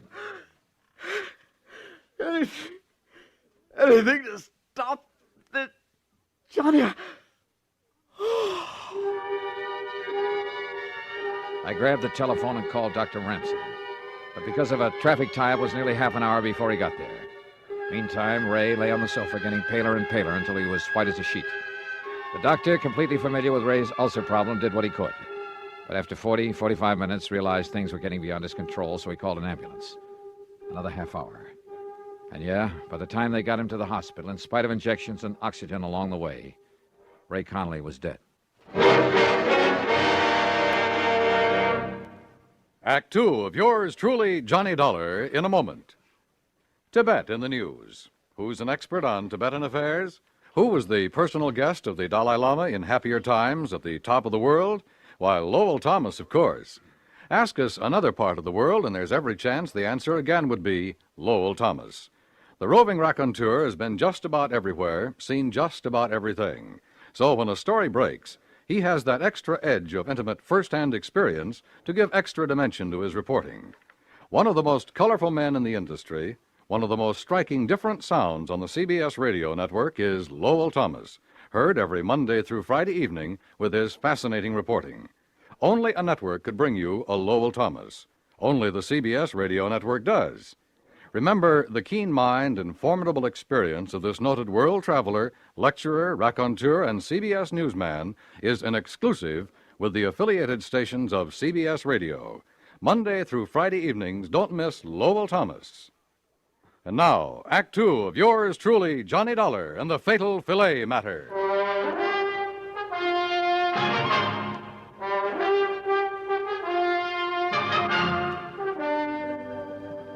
Dollar. I knew that Connolly's ulcer condition was serious. I've been treating him for a couple of years, but I certainly never believed this could happen. What it means is that he bled to death. Is that it, Doctor? Yes, internal hemorrhage. But of such intensity, I don't understand it. And yet, well, let's face it, Dollar, this sort of thing has happened before. Has happened before? Yes. Doctor, you may be right about that. Well, of course I am. But not in the way you think. I went back to Ray's apartment, let myself in with a key I'd filched out of his pocket, then went over every inch of the place. And I came up with nothing. Nothing, that is, until I went into the kitchen. There I saw for the second time the bag of groceries that his wife had had delivered from Baines Market, from which Ray had taken only one thing, so far as I knew. The steak he'd eaten that night. Yeah, and he had eaten every bit of it. I dumped them out on the table, made a list of them. Then I noticed something else on the table. It was a cheap gold-plated cufflink with the initials XD on it. Early the next morning, I talked with Morris Bain, proprietor of the food market. Insurance investigator? That's right, Mr. Bain. Well, no, Joe, just call me Morris. That's what my customers do. Okay, Morris. Well, of course. I'll be glad to cooperate, Mr. Dollar, every which way I possibly can. Good. Now, The all I second want to know... shelf on the left, Julius, right over the salad dressing. I gotta keep canned snails. I gotta keep for some of my special customers. But how people can eat those, I don't know. Oh, good morning, Mrs. Beckham. It's a lovely morning, isn't it? Now, Morris... Oh, yeah, you wanted information. Yes. Oh, Mrs. Vandersloot, how are you, huh? How's your nice little doggy this fight? No, get him out of here before he does. No, get outside. Out. Oh, what's your problem with dogs in the store? Yeah, I'm sure. But now, do you have a customer by the name of Connolly? Mrs. Connolly? Sure, lovely woman. She was in here only the other... Oh, how do you do, Miss Keena? How's my little sweetheart today, huh? We got a special on those fancy canned chestnuts with the light syrup listen that to you me. like. Mrs. Connolly was in here when? The day before yesterday. Oh, how's her husband, Mr. Dollar? Is he still suffering from those terrible ulcers? No, not anymore. Oh, it's a miracle. Hardly. The point is, she ordered some stuff from you. Yeah, that's right. We delivered it, too, day before yesterday. What? What did she order? Well, right here in the office, Mr. Dollar. I'll tell you exactly what went over here, but exactly. Good. You wanted breakfast cereals, madam, right there in the second aisle. Yeah, you're welcome. Now, right here in this pile of bills is the one for whatever the... here we are. Mrs. Ray Connolly. Good. Let me compare with the list I have. Sure. Julius, take care of Mrs. Freeband there by the cheese. Such a time I have with her help. And such an exclusive clientele, you have no idea. Well, did you find what you're looking for? Yeah, everything checks, except for one thing, the steak you delivered. Steak? That's right, a prime filet, but it's not on the list. We don't sell meat. What? No, of course not. Sadie, double-check the Hathaway order. Somebody made a mistake last week. Wait a minute. That's a good girl. You're sure your delivery boy didn't take a steak to the Connollys? How could he? Oh, fine. No, but we thanks don't anyway, even Morris. sell. No, it's a pleasure anytime. Be seeing you. Yes, sure. Sadie, did you deliver the Broomfield order, Xavier? So do it right now away. we try a different tack. Item 2 or 3, whatever it is, a dime for phone call to Dr. Ransom. I suggested he take whatever steps were necessary to make a complete examination of the stomach of the now deceased Ray Connolly. Item 4, 85 cents for a cab to the office of Continental Insurance. Ray's secretary had obviously been crying. Just can't believe it, Mr. Dollar. Yeah, I know, Gracie. Now listen. Did any of the people who've come here to see him ever threaten him? Threaten him? That's right. Well, lots of people have threatened lots of things when they didn't feel their claims were met properly, but he was the fairest, the most honest man. When, Mr. Dollar? Somebody in here yesterday, maybe? Yes, there was a man in here yesterday who was very angry about something. Oh? I could hear him pounding the desk in there and swearing. Who was he? I don't know. He must have come back with Mr. Connolly after lunch, and I didn't see him leave, but look, he lost a cufflink. A cufflink? Let me... XD. What? Gracie, this is the man I'm looking for. Can you find me a policy with this man's name on it? Just from these initials with all the policies on file? Probably a beneficiary whose claim was settled or refused. You say the man, Mr. Dollar. Yeah, Gracie. The man who murdered your boss.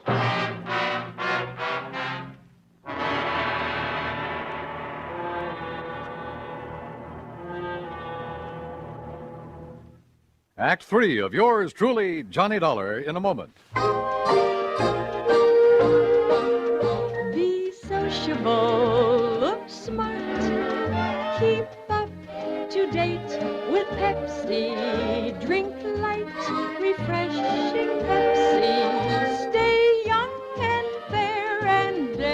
debonair, be sociable, have a Pepsi. When friends drop in, let your hospitality show you're sociable in the modern manner. Pepsi, you know, is the favorite of the smart and young at heart. Be sociable, smart, keep up to date with Pepsi. Drink light, refreshing Pepsi. Stay young and fair and debonair. Be sociable, have a Pepsi. Have you tried a Pepsi lately? And now, Act 3 of yours truly, Johnny Dollar. Expense account item 5, another dime for another call to Dr. Ransom. Yes, the autopsy had been made. And yes, they had found enough ground glass in the stomach of Ray Connolly to kill 3 men. That's why Ray, with his ulcer condition, had gone so fast. While he was with you, Johnny, the police would like very much to talk to you. Well, certainly they don't think I did it. Well, of course not. At least, Yeah? Well? Well, after all, you were with him at the time when he ate that filet. Okay, Doc. I'll get in touch with him. Item 6, 10 cents for another call to Ray's secretary at Continental Insurance.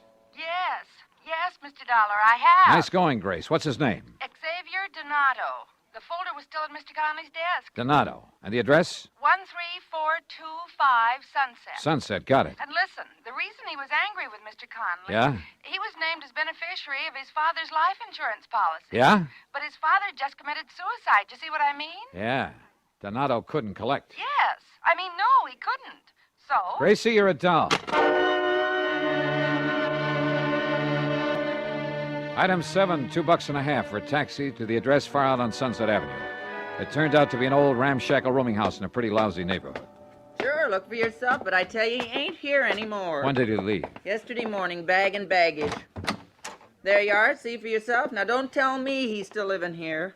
Well, I can't say that I blame him. What's that? Have you any idea where he might have gone? If I did, I'd send the cops to get the rent he owes me. The cops will want him for a lot more than your rent, lady. Yeah? What's more than that? Murder. Item 8, another phone call to police headquarters. I talked with Sergeant Jimmy Maxwell in homicide. Only I listened more than I talked. Cufflinks, huh? With the initials XD on them? That's right. What's the idea of not telling us before? As if you didn't know it, that's withholding evidence. And in a murder case... Hey, look, that's another thing, Dollar. If you suspected murder, why didn't you call us in instead of having that doctor order the autopsy? You trying to hide something? Are you kidding? Where are you, anyway? We've been combing the city for you. As if you didn't know it, you got a little explaining to do down look. here. And listen, who do those initials XD stand for? Well, if you let me get a word in edgewise, I might tell you. Well? The D stands for Donato. The X for Xavier. Xavier? What kind of a name is that? Xavier, if you want to say it that way. Oh, boy, that's a rare one. You got his address? He just left the place where he was living, so he's probably 1,000 miles away. But Xavier? Huh? Of course, and right under my nose. What? Johnny?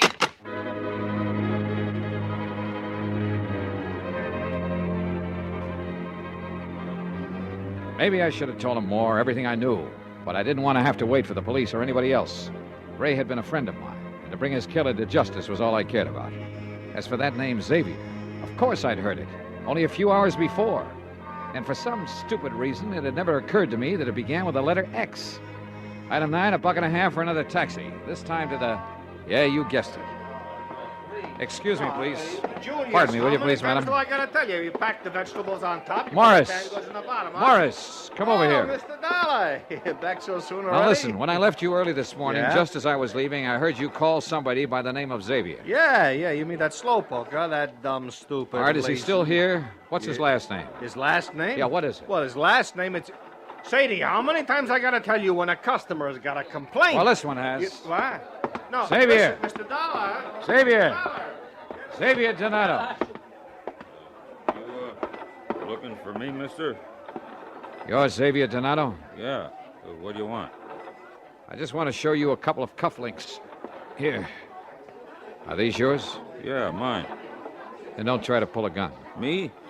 I got no gun, mister. I found one of these in Ray Connolly's office. Sure. I got mad. I slam bang on the desk at him. I found the other one at his apartment, where you delivered that steak to him. That steak full of ground glass. Where'd you get that steak? Wilson's Prime Market along the way to his place. Then you put in the glass and took it up to him. Yeah. That was pretty good, huh? Say, you from the cops? You're expecting the cops? I don't know. But you didn't run. You didn't leave town. Sure, because I'm smart. You leave town, they know you done it. They chase you, they catch you. And honest, I didn't know it was going to kill him. You know it now. But I had to get even. You know, because he wouldn't give me that insurance because my old man killed himself. So did my grandpop and his old man. Just because they didn't get something they want. You mean they all committed suicide? Sure. Because it was all, you know, off in the head. But not me. You understand? Because I'm smart. Somebody does something against me, like that insurance, well, I get even with them. You understand? I don't go kill myself. I get even with them. And you think they're going to find out? No. You think they're ever going to catch me? What do you think? Oh. You did, didn't you? Yeah. Gee. I guess you're even smarter than I am, mister. Yeah. Come on, Savior.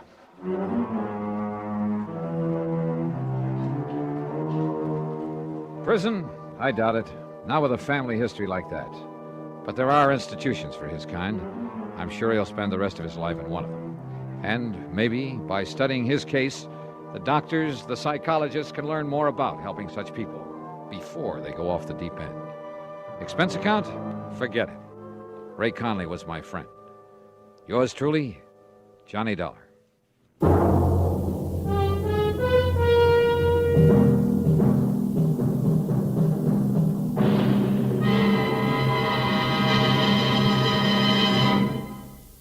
Our star will return in just a moment. A good college education has a lot to do with your future. Whether you're a student, a parent, a college alumnus, a prospective employer, or just an average citizen, you have a stake in the future health of our colleges. The future security and well-being of our nation depends on them. Now is the time to help by contributing to the college of your choice. Just as our elementary and high schools have become overcrowded, so now our colleges are threatened by the increased school population. Funds must be forthcoming now to expand college facilities and hire more professors. Otherwise, our colleges will be unable to handle the millions of future students seeking entrance. If we are to keep pace with the Russians in scientific developments, if we're to improve our standard of living and maintain our free way of life, we must have greater college facilities and have them now. For more information, write for a free explanatory booklet to Higher Education, Box 36, Times Square Station, New York, 36. Now, here is our star to tell you about next week's story. Next week, a pair of twins. And believe me, they bring me a double dose of trouble. Join us, won't you? Yours truly, Johnny Dollar.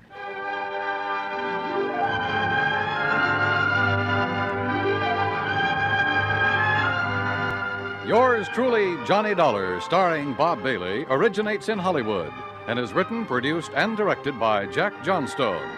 Heard in our cast were Virginia Gregg, D.J. Thompson, Jack Edwards, Marvin Miller, Larry Dobkin, Harry Bartell, and Frank Gerstle. This is Dan Cubberly speaking.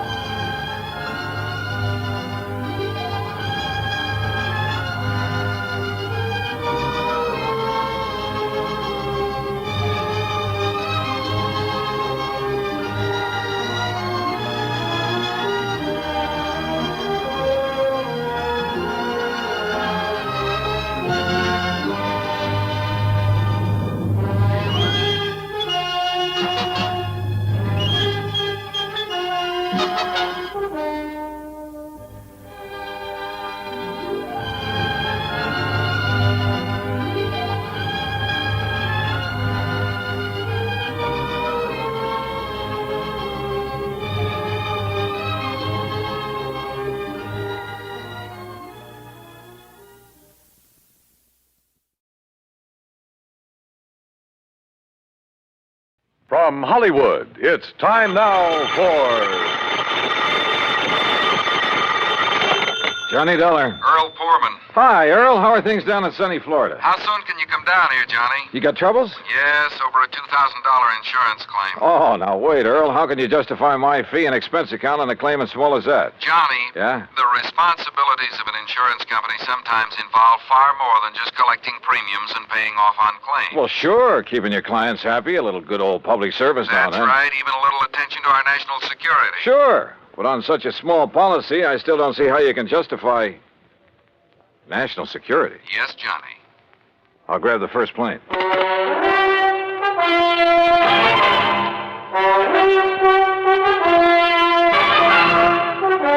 Bob Bailey in the exciting adventures of the man with the action-packed expense account. America's fabulous freelance insurance investigator. Yours truly, Johnny Dollar. And now, Act One of yours truly, Johnny Dollar.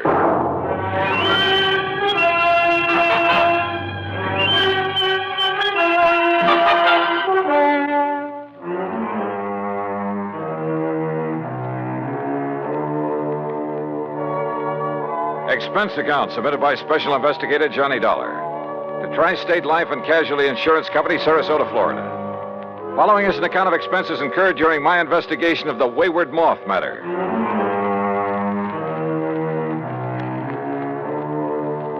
Expense account item 19620, plane fare and incidentals, Hartford, Connecticut to Sarasota, Florida. There I was met at the airport by my old friend and fishing pal, Earl Poorman, and we drove on into town. You, like my new car, Johnny? When aren't you driving a new car? Well, now let's get down to Electric cases. windows, power seat, air conditioning? Yeah, sure. Look, you said something about national security in connection with this insurance claim. Yes, Johnny, I did. Well, explain yourself. Well, that's the trouble. I can't. You mean to say you had me fly all the way down here? Now, wait, Johnny. Or was it just some trick to inveigle me into fishing, huh? Is that it? A crack at some of the great Florida fishing you've been promising me all these years? Well, who knows? Maybe while you're here, we will be able to get in some fishing, too. In addition to what? Sure, Johnny. I just had my boat repainted, the engine overhauled. We'll go out in the Gulf for kings and bluefish. Earl. And in the bay and the bayou back of the house, I promise you redfish and sea trout until you get tired reeling them. All right. Just tell me why you've had me come all the way down here to investigate a lousy $2,000 claim. I told you I don't really know. All right, Earl. National security is involved. Yes. Well? Okay, Johnny. I issued a policy covering the chemical plant of Dr. John C. Allworth. What kind of chemicals? Well, you see, I don't know. Huh? I issued the policy at the specific request of Todd Swamp. Who's he? Chamber of Commerce. Knows more about this whole area and its people than anyone else. Well, surely you've seen this chemical lab. No, I haven't. You what? As a matter of fact, its exact location is a complete secret. Oh, now look, Earl, if you've issued a policy, if you're ready to pay off a claim. But if you haven't seen... Look, how do you know a couple of $1,000s worth of damage occurred? I've taken Todd Swamp's word for it. I trust him implicitly. Well, this is the doggone... Earl, how can I possibly investigate something if I can't even... If nobody knows what... I give up. I'm sure that Todd will tell you everything. I'll take you in, introduce you to him, then I'll leave you with it. Leave me? That's the way he says it has to be. Here, take the keys to my car. You'll probably need them. But how will you get them? And if you need anything or if I can be of help, you know where to call me, at the office or at the house out on St. Armand's Key. Come on, let's go in.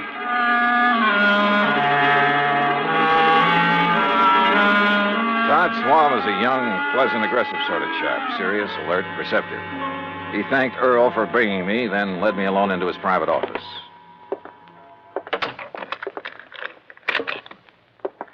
Sit down, Johnny, and I'll get right to the point. Thanks. I know all about you, at least all I need to know. Not only from Earl Poorman, but from a lot of the cases you've handled. Well, then you one up on me. I also know that on occasion you've handled security matters, worked hand in glove with the FBI and so on. So? All right. My job here is not only to promote Sarasota, tell the world what a nice place it is to live, nice people, good homes, ideal climate. Great fishing. Yes, fishing, boating, just about everything. Okay, I'm sold. But what about this Dr. John Allworth? My job is also to be of whatever service I can to the people of the city. All right. Dr. Allworth has lived here for years. Chemist, retired. Until recently, that is. Well, go on. Now, in his small laboratory, carefully hidden in the swamps of the Everglades, for security reasons, Dr. Allworth is producing an important rocket fuel ingredient. Oh? For use at one of the testing centers here in Florida. Cape Canaveral? He and his assistant work entirely alone, for obvious reasons. Look, Earl says there's been some damage at his place. That's why I asked him to have you come down. But only here. a couple of $1,000 worth. That is beside the point, Johnny. I think it's a case of sabotage. But if nobody's even permitted to know where the place is... And if you're ready, we'll go out there right away. Okay? Right.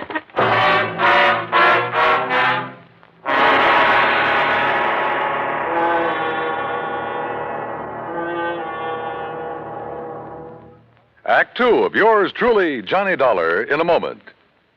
And now, Act Two of yours truly, Johnny Dollar, and the Wayward Moth Matter.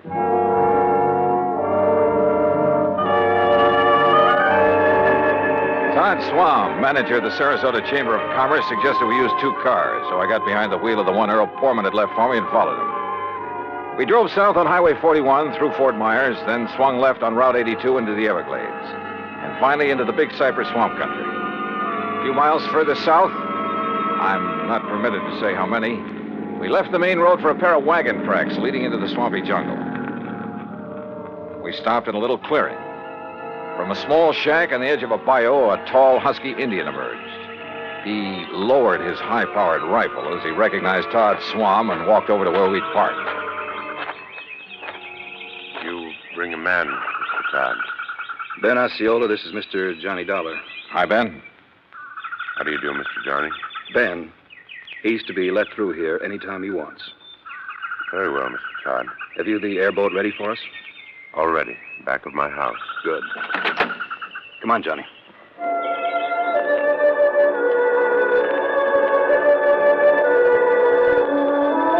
The airboat, parked on the edge of a bayou back of Ben Osceola's shack, was an aluminum hull about 12 foot long, square across the bow instead of pointed. 2 high seats were built up on it. At the back was a powerful motor with a propeller of the airplane type. Todd Swam and I climbed onto the precarious little seats, and we took off. And brother, I mean took off. What a ride. The airboat half planed, half skipped over the shallow water of the bayou. Perched up over the hull itself, I kept waiting for us to flip. After a quarter mile or so, we came on a vast plain of soggy, grassy marshland, splotched here and there with patches of clear water. Now and then, on half-submerged logs, big turtles quickly drew in their heads as we approached. More than once, a huge alligator gave us the beady eye, then quietly sank below the surface of a shallow pool. Plenty of rattlers and cottonmouths around here, too. Thanks a lot. Finally, we pulled up to an acre or so of brush and trees that looked almost like an island in the middle of the swamp. On it sat a long, low building made of concrete block. This is the place, Johnny. Unless you'd like to ride around a bit more. No, thanks.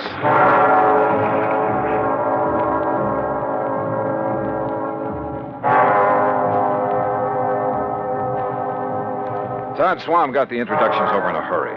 Dr. Allworth, a short, wiry old man with sharp features and a shock of white hair, led us into the laboratory building.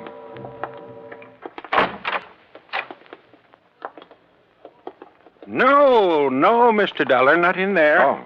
No one is permitted in the laboratory except myself and my assistant. Oh, I'm sorry, Doctor. You lead the way. About your assistant, Dr. Allworth. It was in the vault that the accident occurred. It was an accident. Of course it was. Who would possibly want to... Plenty of people, Doctor, and you know it. It may sound corny, but this whole country has enough enemy agents. You speak as though we were at war, Todd. Well, we're certainly in a Cold War. And speaking of agents... A moment, please, gentlemen, while I work the combination of this lock. This vault looks big enough for a bank. In it, I keep 2 things, Mr. Dollar. The finished rocket fuel component. Yeah? And the delicate apparatus with which I complete the final secret stage of its production. Apparatus no one but myself has ever seen. And you're letting us see it? Well, the accident has rendered it completely unrecognizable. I still haven't learned what happened here, you know. Matter of fact, I haven't either, Johnny. But I certainly have my suspicions. Doctor. There we are. No, don't go in. Well, The substance on the floor is so corrosive that... Well, look. You can see how the legs of that heavy metal table have completely corroded. Left nothing but a pile of splintered metal and rust. The rocket fuel did that? Now, there, in the corner at your left, are the rotting, tangled remains of the apparatus I mentioned. The apparatus the insurance money will replace so I can make up for valuable time lost. Doctor, I tell you, it was no accident. What happened, Mr. Dollar, is that the heavy glass flagon containing the finished rocket fuel additive... Glass, Doctor? A very special glass, over an inch thick. The flagon containing about 5 liters of it was on that marble slab there in the middle of the floor, ready to be crated and shipped to its destination. I see. I had completed processing it night before last. Early yesterday morning, for some reason I have not been able to determine, the flagon exploded. Well, I'll bet I can find a reason. Where's that assistant of yours? Leon? Yes, Leon Salkoff. Salkoff? Yes, Johnny. A man doing secret work for the rocket missile project hires an assistant with a name like that. No, Todd. Leon Salkoff? Doctor, there was a famous... Well, I should say infamous character by the name of Salkoff during the last war, a young chemist. Yes, Mr. Dollar. Mixed up in a couple of industrial bomb plots. And if this is the same man... It is the same man. Well, in good heavens... Exactly what I think. No. You're both wrong. This man was cleared in the war trials. Well, what difference does that make? I say a leopard can't change his spots. But don't you see that not even he knows the combination to this vault? Some other way to get in? Those little windows up there? 8 inches square and 2 inches thick. And you're sure there's nothing in your process that would cause the bottle to explode? Oh, I have checked and rechecked it. Where was Leon Salkoff when it happened, and where is he now? Well, he went to Fort Myers for supplies early this morning. He should be back. My guess is that he kept right on going. Yeah, Todd, I'm inclined to agree with you. Because, Doctor, if what you've told us is true, well, somehow, someone must have got to this stuff. How high are those little windows above the ground outside? Oh, about 5 feet. Then a gun, perhaps, aimed in through a window. But they are all in place and unbroken. Well, any reason why one of them couldn't be removed from the outside, then replaced? Well, I don't know. I'm going to see. I'll be right back.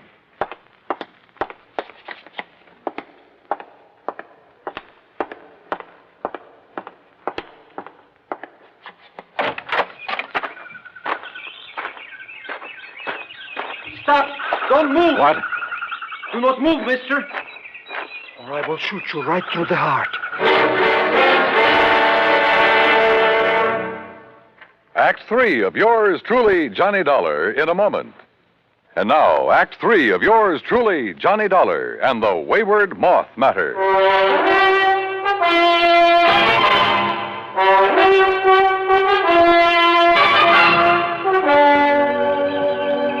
Put your hands above your head, mister. Now, wait. One move and I will pull this trigger. Who are you? I will ask the questions. What are you doing here? Where is Dr. Elworth? Answer me. Or so help me, I will shoot you down. Mr. Dollar! Mr. Dollar, did you find anything? Doctor! Stay there, Doctor. There's a man out here with a gun. What's that? No, don't come out here. Leon, no, that's Mr. Dollar. What? Johnny Dollar, insurance investigator, to arrange the payment of our claim. You're sure, Doctor? Of course I'm sure. Well, I recognized Mr. Swan's car at this shack of the Indian. But when I saw the other car, well, I was worried about you. No, it's all right. He's here to help us. Salkoff, so you finally decided to come back. Mr. Swan. What took you so long, Leon? All the way into Fort Myers this morning, I puzzled over how the flagon could possibly have exploded in the vault. You found the answer? Or have you known it all along, Salkoff? I do not understand, Mr. Dollar. I think I do, Johnny. I thought so from the first. I've heard about you, Salkoff, about some of your activities during the last war. I pray that heaven will forgive me for what I have forced to do in that conflict, Mr. Dollar. Forced? It is my hope that by serving this wonderful country that has given me refuge, in some way I can make up for the terrible things I was compelled to do for the men who sought to rule the world. Now, that's a very pretty speech. Oh, it's true, Mr. Dollar. You've only to consult the records of the war trials. I may take a look at those records before I'm through with this case. I humbly beg you to do so. You still haven't told us where you've been all day, Leon. I tried to figure out how the explosion could possibly have occurred. So I telephoned one of our contacts. Contacts? The glass company that has furnished us with the heavy flagons. But there is no way the additive could have caused them to disintegrate. Disintegrate? No, Doctor. Where the flagon had stood, we found a pile of granulated glass. The flagon had completely crystallized. Oh, but even so, Wait. Of course. Of course. By some means, a critical... Exactly. A critical... The formula for the glass that I obtained from the glassworks indicated the possibility. Would you gentlemen mind telling us what this is all about? Mr. Dollar, I believe Leon has found the answer. Well, if he has, I'll take back a lot of the things I've said and thought about him. Of course, we can't be sure until we proved it. It means waiting until morning. Oh, great. Meantime, we have a lot of work to do.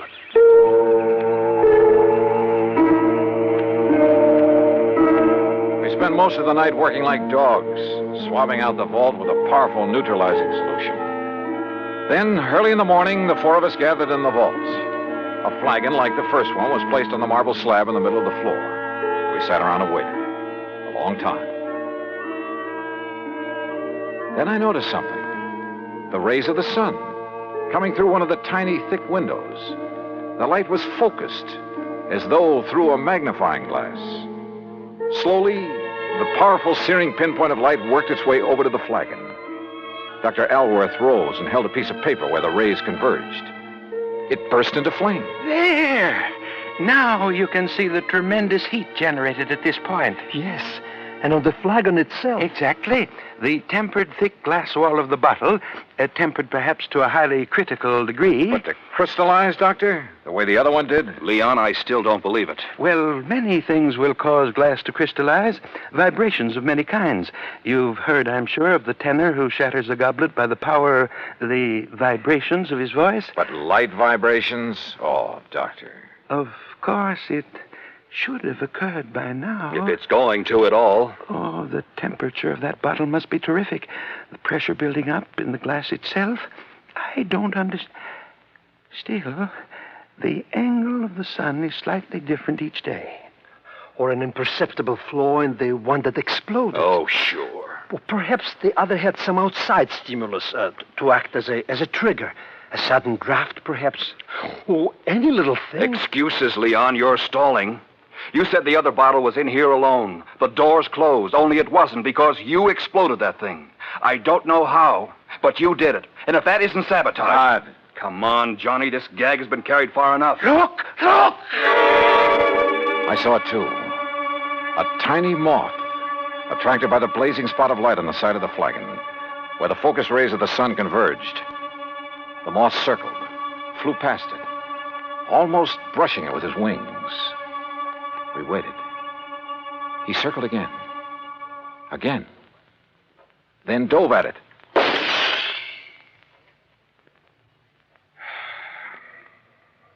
Well, Todd. Yes. Leon, I apologize.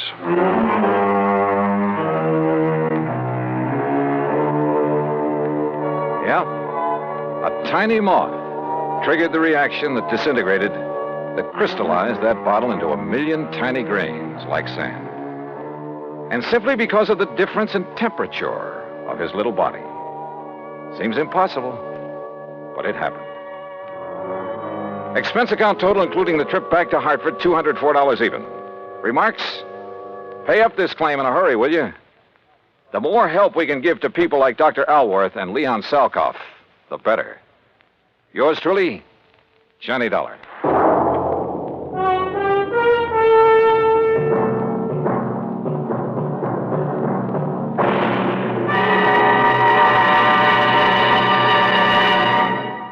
Our star will return in just a moment. Now, here is our star to tell you about next week's story. Next week? Well, I thought my job in Florida was all done. Far from it. It had just begun. Join us, won't you? Yours truly, Johnny Dollar.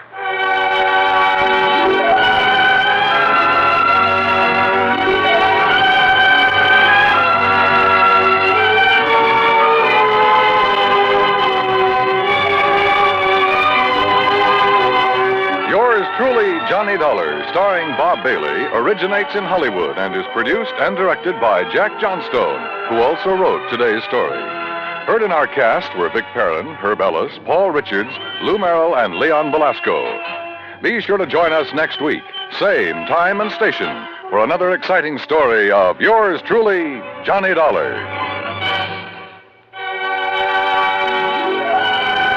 This is Dan Cubberly speaking.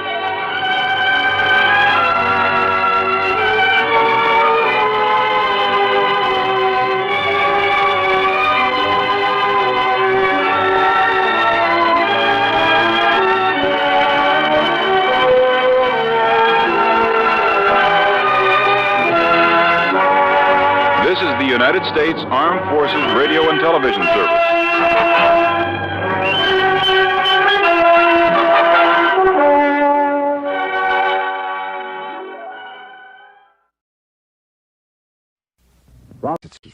It's time now for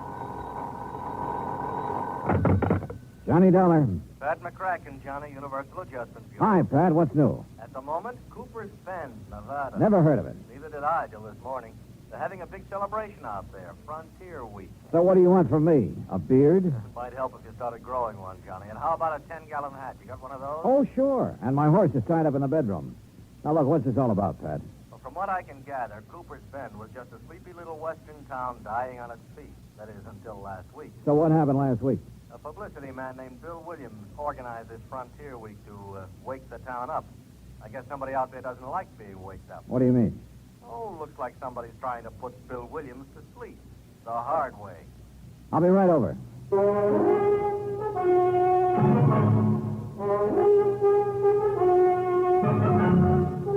Bob Bailey in the exciting adventures of the man with the action-packed expense account. America's fabulous freelance insurance investigator. Yours truly, Johnny Dollar.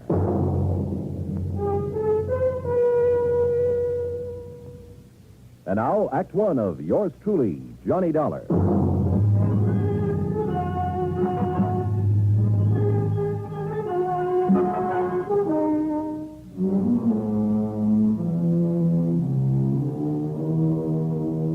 Expense account submitted by Special Investigator Johnny Dollar to the Home Office, Universal Adjustment Bureau, Hartford, Connecticut. Following is an account of expenses incurred during my investigation of the killer's brand matter.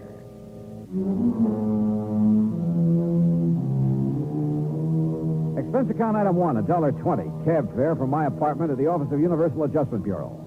Pat McCracken was waiting for me. Not too much to go on, actually, Johnny, but I figure it's worth your taking a trip out to Cooper's Bend to see what's what. One of the companies we represent has a hefty policy on Bill Williams' life. Who is this Bill Williams? What's he do? Little of this, little of that, I guess. Sort of a fly-by-night type. Freelance publicity, that sort of thing. Hey, you suggested over the phone that there'd been an attempt on his life out there. Well, at least somebody took a shot at him. Oh? You have any idea who? No. That's what I want you to find out. Could have been an accident, Pat. Maybe somebody got carried away during one of the at celebrations. 2 o'clock in the morning, Johnny. Even during Frontier Week, people in Cooper's Bend don't stay up that late. Okay.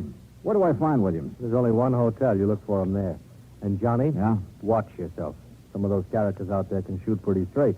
And one of them is pretty riled up about something. Shoot straight. He missed Williams, didn't he? Oh, yeah. The first time. Expense account item 2, $187.50. Incidentals and transportation by plane and a rented car to Cooper's Bend, Nevada. The town was baking in the sun when I arrived in the middle of the afternoon. Aside from the fact that there were cars parked on the main street instead of a string of horses, the place could have easily passed as a set for a Western movie. A saloon, a general store, one weather-beaten hotel, the works. I kept wanting to go around behind the buildings to see if they were real. There was even a big horse trough in front of the hotel. I stopped for a moment to take a look at it, and that was my first mistake. Suddenly, I heard a crowd bearing down on me. Come on, let's get him. Hey, look at him, a real dude. I'll lay off him. This is kid stuff. What do you mean, lay off of him? You know the Frontier Week rule. Hey, look, what's this all about? Come on, mister, off with your shirt. My shirt? Now, just a minute. The rules, partner. Anybody on the street without a 10-gallon hat during Frontier Week gets sunk in the horse trough. Yeah, well, look, I just got into town. How am I supposed to know the rules? Well, this is one good way of finding them out, stranger. Anybody want to sell me a 10-gallon hat quick? Too late, buddy. Well, he's got a sense of humor anyway. Come on, I'll help you off with your shirt, stranger. Okay. That's it. Now, just take it easy, partner. Take it easy.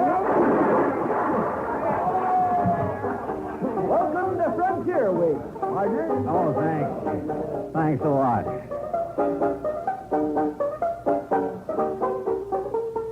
Item 3, 50 cents. Replacement of 3 buttons on my shirt. I bid a fond farewell to the horse trough committee and went to the hotel to find Bill Williams, the publicity man.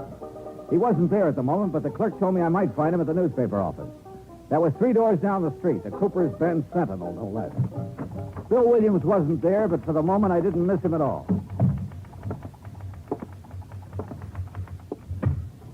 Oh, hello. Well, hi. You must be Miss Cooper's Bend Frontier Week. Ha. You run the paper? Wrong again. I just work here. Well, I'm not doing very well so far, am I? Oh, I don't know. Don't give up. Oh, I won't. My name's Johnny Dollar. Lois, Johnny. Well, I'm looking for a guy named Bill Williams, Lois. You know him?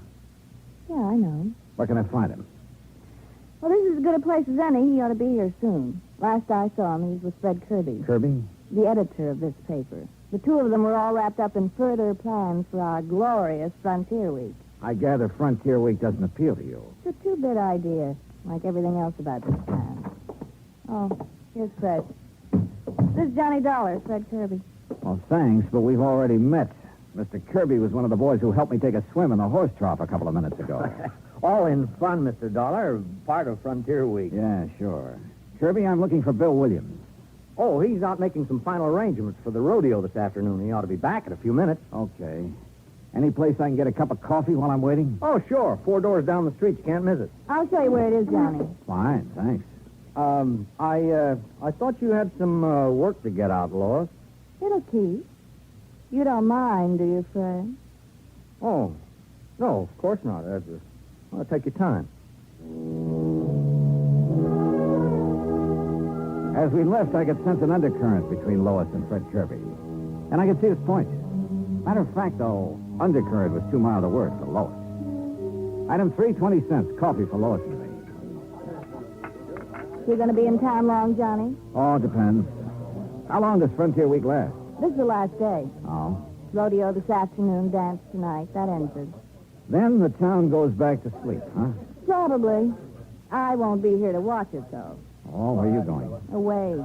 As far away as I can get. For long? For good. Well, how about your job? You mean the paper? That's a job? I think I can get along without it. How about the editor? Can he get along without you? Fred Kirby? Sure, why not? I don't know. I thought he depended... Where you been, Lois? I've been looking for you. Having a cup of coffee, obviously. This is Johnny Dollar, Dan. Dan Biggers, Johnny, owns a ranch near here. Dollar? Hi. Look, Lois, about the dance tonight. What time will I pick you up? Oh, I don't know about the dance, Dan. I don't know if I'm going or not. We're gonna go, Lois. Look, Dan. I said we're gonna go. Oh, for heaven's sake. Thanks for the coffee, John. Lois! You know, Biggers, if you don't mind my saying so, that approach doesn't seem to go over so well with her. Yeah? Well, I do mind your saying so. I don't need any advice from you. Okay.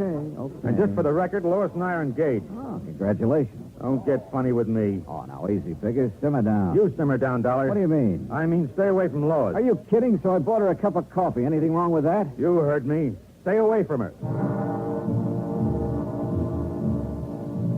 One thing about Lois, she sure had the knack of stirring people up. The news that she was engaged to Biggers was quite a surprise, though, and I wondered if she was as eager about it as he was. If so, she didn't show it. But all of this wasn't getting my job done, which was to find out who'd made the attempt on Bill Williams' life. I went back to the newspaper office, and pretty soon he came in.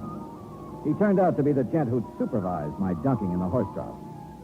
Well, you're probably not feeling very kindly toward me at the moment, Dollar. Why not? You come all the way out here to protect me and get thrown in the trough right off the bat. I didn't know who you were. Look, you better get yourself a 10-gallon hat so it won't happen again. Don't worry, I'm going to.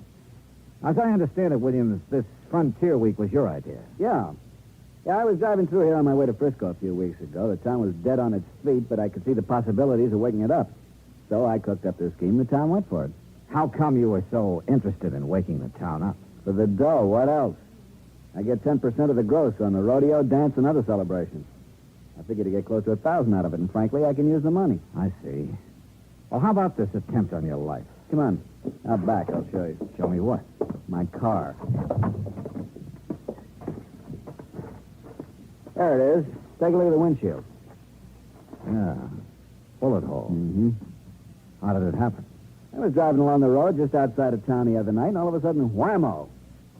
And I got a pretty good idea who did it. Oh. The rancher, Dan Biggers. Oh? Why? I smiled at Lois. Oh, now look. Touchy as Biggers is about Lois, that's not enough reason for Oh, him. wait. She smiled back at me. Is that all there was to it? Of course it was. You think I'm crazy or something? The trigger-happy Biggers is so jealous of her he can't see straight. I'm not stupid enough to get mixed up in anything like that. Yeah, he's jealous, all right. Lois and I worked together at the newspaper office on some of the publicity for Frontier Week. Biggers didn't like that. Speaking of the newspaper, do you know the editor very well? Oh, Fred Kirby? I met him when I first came here, is all. Why? He's been keeping an eye on us through the window ever since we've been standing here. Oh? You think he might be interested in Lois? It wouldn't surprise me. He makes that job of hers on the paper pretty easy for her. After all, it wouldn't be hard to be interested in Lois. No, I'm sure it wouldn't. Well, you'd better quit driving around the roads at night, Williams. Don't worry. Ever since it happened, I've been staying right here in town at night with the bright lights. I think I'm home free now anyway. Yeah? The dance tonight winds up Frontier Week. Tomorrow noon, I get my share of the dough, and then I'm leaving. Yeah, Lois mentioned something about leaving town then, too. Yeah, she used to make noises about leaving when we were working together. I doubt if she means it, though. I think she's just trying to get Biggers riled up. That isn't hard. Now, wait a minute. Remember now, she said it once in the office when Fred Kirby was around. What was his reaction? He didn't say anything at all, but he gave her a real funny look. I see. Well, I got to go make the final arrangements for the dance tonight. You going to be there? Oh, yeah. In the meantime, Williams, better keep your eyes open. Don't worry. Since that attempt on my life, I've sprouted eyes in the back of my head. Oh, and speaking of head... Yeah? You better get yourself a 10-gallon hat.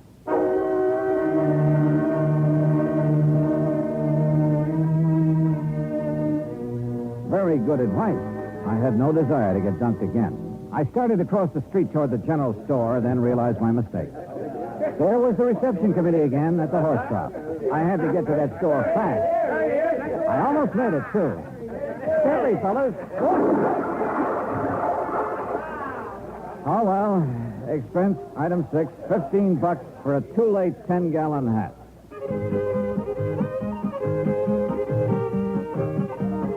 The dance was in full swing when I got there. I didn't see Lois at Biggers. Looks like he didn't get that date after all. Pretty soon I spotted Williams near the bandstand. When he saw me, he came over.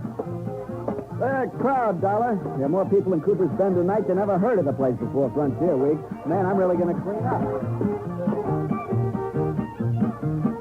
I stayed around a while, watching Williams happily counting noses and adding up his 10%. Then I went back to the hotel. There was a message there from Lois. She wanted to see me. This I didn't get, but she'd left word it was important.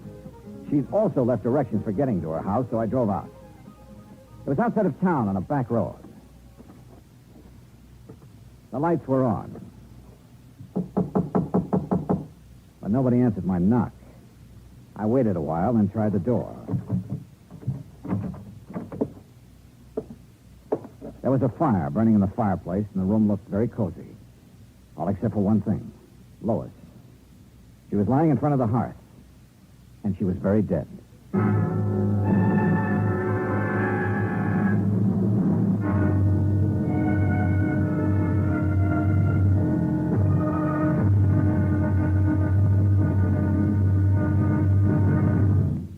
Act 2 of yours truly, Johnny Dollar, in a moment. For a long time, people have been saying that the Earth is shrinking because transportation is getting faster and faster. And because this is true, people are getting closer, too. Today, our neighbors are not only the ones who live next door to us, they're all over the world. It is axiomatic that one should help his neighbor.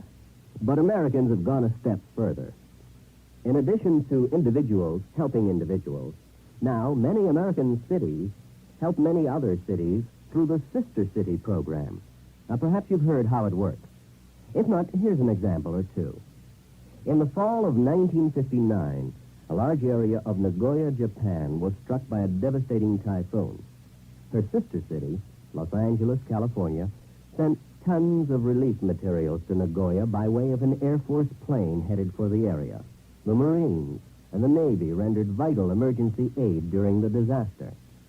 When earthquakes shook Villa del Mar, Chile, during the summer of 1960, her sister city, Sausalito, California, sent hundreds of dollars worth of relief materials to help out.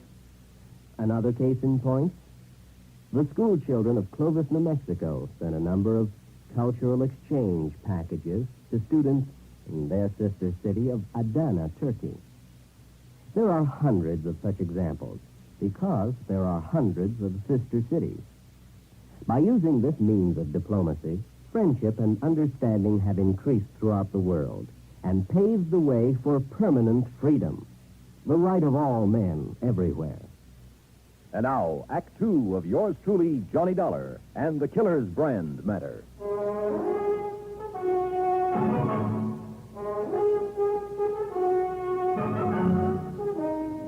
Lois, dead, lying on the floor of her living room in front of the fireplace. There was a poker near her hand that had been pulled out of the fire and scorched the rug. At first, that's what I thought she'd been hit with. But then I took a closer look and could see she'd struck her head on the hearth. There were signs of a struggle in the room. Then, suddenly, I heard a noise outside. I ducked into the next room, found a side door, and eased outside. I listened. Nothing. Then I heard the car. By the time I got around in front of the house, it was just disappearing around a bend in the road, running without lights. It looked like a station wagon, but that's about all I could make out. I went back into the house and put in a call to the sheriff. He arrived about 20 minutes later. Okay. Looks like there was a fight. She got thrown down, hit her head on the heart. Yeah, that's the way I sized it up. Now let's size you up for a minute, Dollar. Me? Mind telling me what you were doing here tonight? I don't know. Oh, come on. No, I mean it. Lois left a message at my hotel that she wanted to see me. You don't know what about? No. Except it's a good bet this killing ties in somehow with that attempt on Bill Williams' life. Williams thinks it was Dan Biggers took that shot at him. Yeah, that's right. Well, it could be. Dan's always been awful jealous. I had trouble with him once before for the same reason. Oh? A month ago, he beat up a guy pretty bad. On account of Lois? Yeah. Seems the guy had asked Lois for a date. Trouble was, Lois never discouraged guys asking either. Hey, look, Sheriff. Lois told me earlier today that she was planning to leave town tomorrow. Now, if Dan Biggers learned about that... Yeah. Well, come on. We better drive out to his ranch and have a talk with him.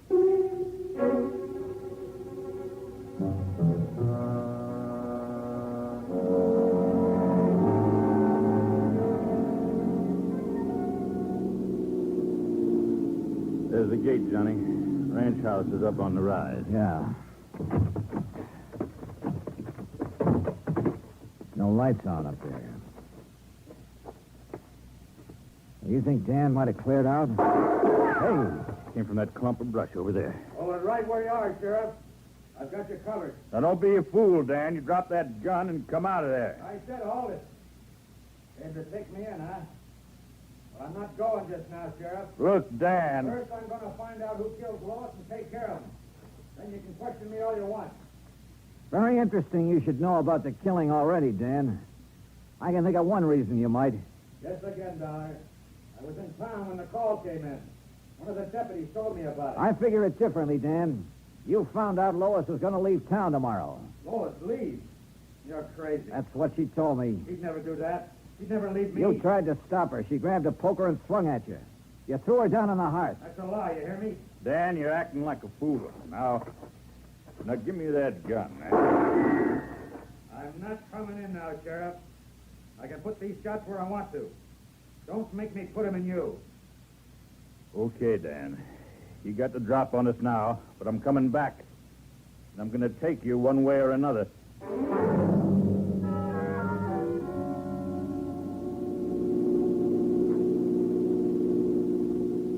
You know, Sheriff, I can't help feeling kind of sorry for Dan. Yeah, he always did have a knot in his brain where Lois was concerned. You really think he killed her? I don't know.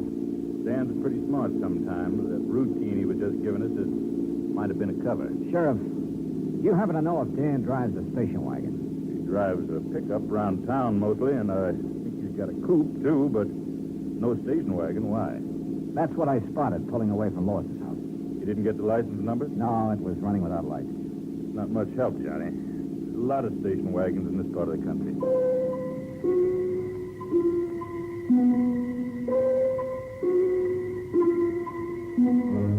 Expense account down there to me, $1, 2 drinks for me, while I tried to put some pieces together. However much I shifted them around, they still seemed to add up to Dan Biggers. But somehow I wasn't convinced. If he was the killer, why hadn't he taken off? Of course, maybe he figured he couldn't very well leave his ranch. So I went round and round again and ended up nowhere. I started thinking of other possibilities. Bill Williams, for instance. I'd seen him at the dance, but he could have left for half an hour and nobody'd have missed him in the crowd. But why? I couldn't figure any motive for him. And then I thought of Fred Kirby, the editor. Yeah, he might be worth talking to. So I went to the newspaper office. Kirby and Bill Williams were there. Any idea who killed her, Johnny? I don't know, Williams. That's what I want to talk to the two of you about. I'll bet anything it was Dan Biggers. What makes you so sure, Kirby? You saw him around, Lois. You know the way he was. Question is, if he did it, why? Lois said she was leaving. Maybe he couldn't stand the idea. He claims he didn't know she was planning to leave. That's a lie. Oh, is it? I heard her tell him once right here in this office. You know, it's quite a coincidence. What's that? Lois was going to leave town tomorrow, Williams. So were you. You weren't by any chance going to leave together now, were you? Now, look, G-Man, I told you there was nothing between us. You think I'm a jerk to go fooling around with her, knowing what Biggers was like? Sure, she kidded me about, what was it, Kirby? Hitching a ride to Frisco with me? Yeah, here in the office once. Williams just laughed it off, and that's all there was to it. Hey, wait a minute. If Biggers happened to hear about it... Yeah, maybe. No, Dollar. I was smart enough not to get involved with her. Matter of fact, I guess I'm one of the few guys in town who can make that statement. Hey, you don't have to talk that way about her. I'm sorry. I guess I'm tired. There you go, turn in. I'll see you in the morning, Dollar. You'll be around, huh? Yeah, to pick up my money. Night. You know, Kirby, you're trying pretty hard to pin this on Dan Biggers. Why? Because I think he did it. He didn't want Lois to leave. There's someone else didn't want her to leave either. Who? You. What? You've been carrying the torch for Lois quite a while, haven't you? What's that got to do with it? And what business is it of yours? I think it all ties in. Well, I didn't kill her if that's what you're You thinking. drive a station wagon, don't you? So what? After I discovered her body, I spotted a station wagon leaving her house. But a lot of guys drive station wagons around here. I wasn't near her place. I didn't use the wagon at all tonight. You're lying. Now, look, Come Dollar. on, open up, Kirby. Well, Okay, Dollar. I drove out to her place to try to talk her out of leaving. Go on. Well, that's all there is. When I got there, I changed my mind and came back to town. Sure. I didn't go inside, Dollar. I didn't kill her. I swear it.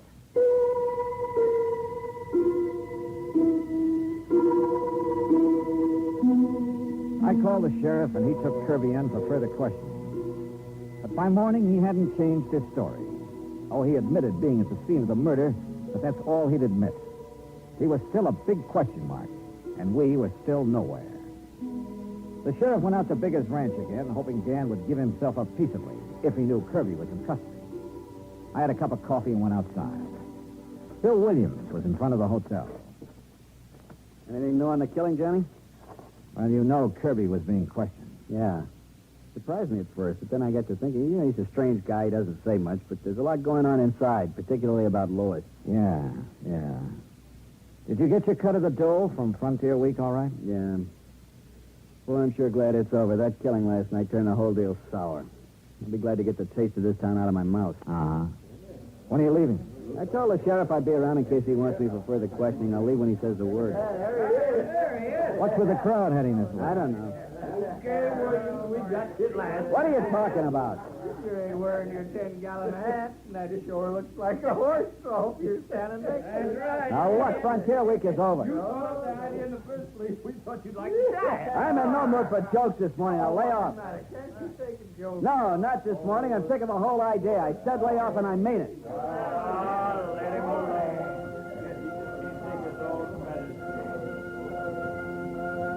The crowd broke up and drifted away, and the street went to sleep again. But all of a sudden, I woke up. I thought of that hot poker I'd found lying near Lois's body, and a couple of things added up fast. Sure, it was a wild idea, but it was worth a chance. Bunch of jerks. Hey, you know, Bill, when I first arrived in town, you ducked me in this horse trough because I wasn't wearing a 10-gallon hat. Yeah, it was part of Frontier Week.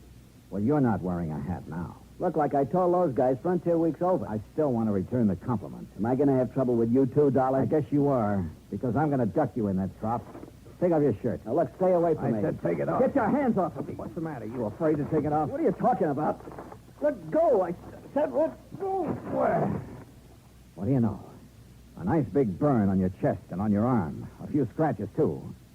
Lois did that just before you killed her. Branded you. Okay, smart boy, there's a gun in my pocket and it's pointed right at you, so just relax. You were a lot more involved with Lois than you were letting on, Williams. Why did you kill her? I was trying to shake her. She wouldn't shake. She wanted to go with you, huh? Yeah, and that would have been just great, dragging something like her with me to San Francisco. That's a real sweet thing to say. I suppose you said it to her, too. That's when she grabbed the poker. Come on, Dollar, we're getting off the street. Now, move. My hand was beside the horse trough. I scooped the water right into his face. The shot went wild, but his chin was wide open.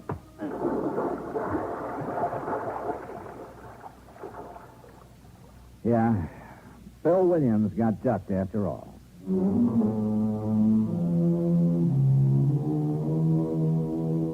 Expense account item 10, $183.50. Transportation and incidentals back home. Total expenses, $528. Remarks. About Dan Biggers. He really wasn't such a bad guy, except that, like the sheriff said, he had a knot in his brain about Lois. He sold his ranch and moved away. About Bill Williams, well, you better cancel out his policy, Pat. He's due to go on trial soon, and in my book, he's a pretty bad risk. Yours truly, Johnny Dollar.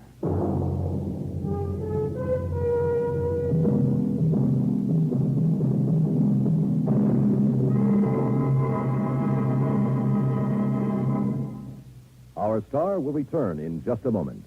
Our flag now numbers 50 stars, and behind each star there stands yet another flag representing one of the 50 states. Oklahoma's state flag depicts an Osage warrior's circular buckskin shield from which hang 7 eagle feathers. Across the shield is the Indian's calumet, or pipe of peace, crossed with the white man's peace symbol, the olive branch. On the shield are small crosses, the Indian's graphic sign for stars, indicating lofty ideals or a purpose for high endeavor. The background of the flag is a field of blue, the blue of the Oklahoma sky, signifying loyalty and devotion. The important symbols, however, are the calumet and the olive branch. These override the shield, the symbol of war, and bespeak a predominant love of peace by a united people. Oklahoma's state flag, the flag of the 46th state to enter the Union, was adopted on April 2nd, 1925. Now, here's our star to tell you about next week's story. Next week, a terrible storm that yields up a body from the deep. Join us, won't you? Yours truly, Johnny Dollar.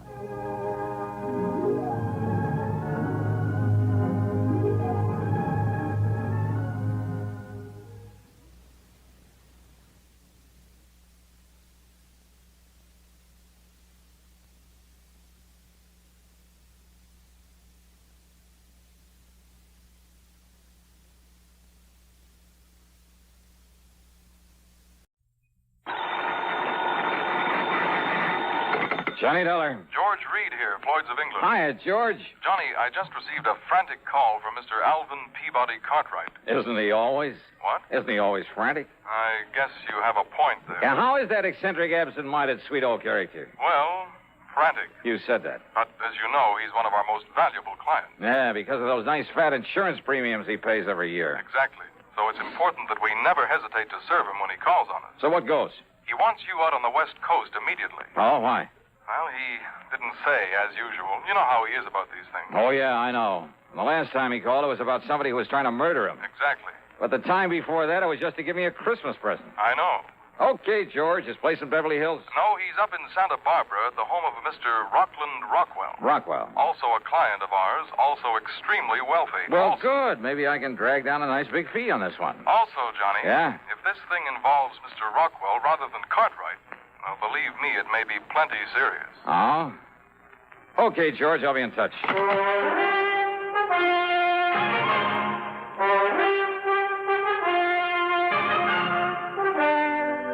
CBS Radio brings you Bob Bailey in the exciting adventures of the man with the action-packed expense account, America's fabulous freelance insurance investigator. Yours truly, Johnny Dollar.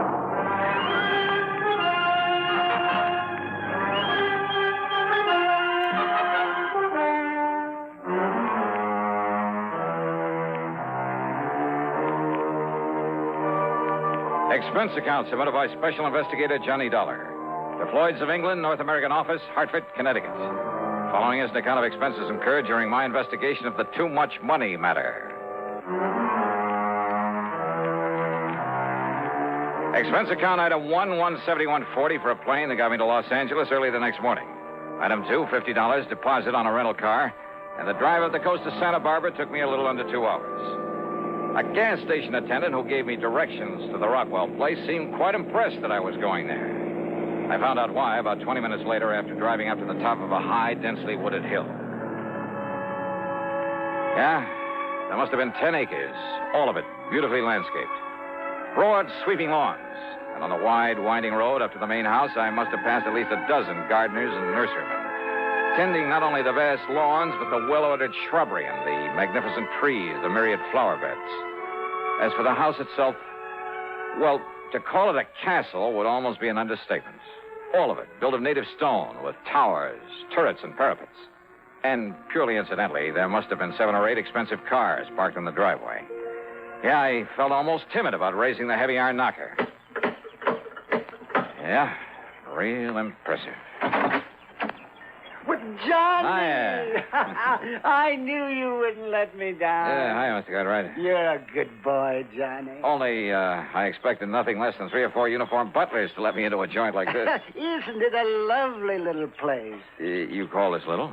Well, if Rocky Rockwell ever gives in to me and sells me this house, yeah, or if anything happens to him... Oh, you think something may? Oh, now that's a silly question. Why else do you think I'd send all the way to Hartford for you? Oh, this is a terrible situation, Johnny. It's Now, well, you terrible. better tell me all about it, then. Well, then don't just stand here at the door letting in the flies. Oh. Come on inside and I will. Yeah, sure. Johnny, I've thought that I've had reason to think that maybe my life might have been in danger now and then. Oh, I know. But always, thanks to you, that danger's been removed. But in the case of Rocky here, oh, and he's an old friend. Well, Johnny, I honestly don't know what you can do about this whole terrible thing. But you will, won't you? I mean, you'll do everything you can. Well, where is Mr. Rockwell? Brave, brave man that he is. Rocky is going right ahead with his parties, his entertaining, just as though nothing was wrong. Entertaining of whom, Mr. Cartwright? Of anybody, everything. Huh? Oh, now, don't you understand, Johnny? That's all he does. He gives hunts and balls and parties and entertains people. Well, what would you do if you had all his money in this beautiful place and all the time in the world to do it? Well, I don't know. Well, of course you would. So, right now, Rocky and his guests are out riding on a fox hunt. You know, yoinks and tally-ho and suey and all the rest of it. You know. Oh, yeah? Yeah, just as though everything was all right. But it is. Oh, no, it certainly isn't. And if this thing, this terrible, this tragic... This what, Mr. Cartwright? What? Well, you still haven't told me just what you're so worried about. What's the matter with you, boy? I'm worried about my friend, Rocky Rockwell. But why? Huh? Oh. Well? Yes, well, of course. Well, because he's going to be murdered. You're sure of that? Yes, Johnny. Murdered.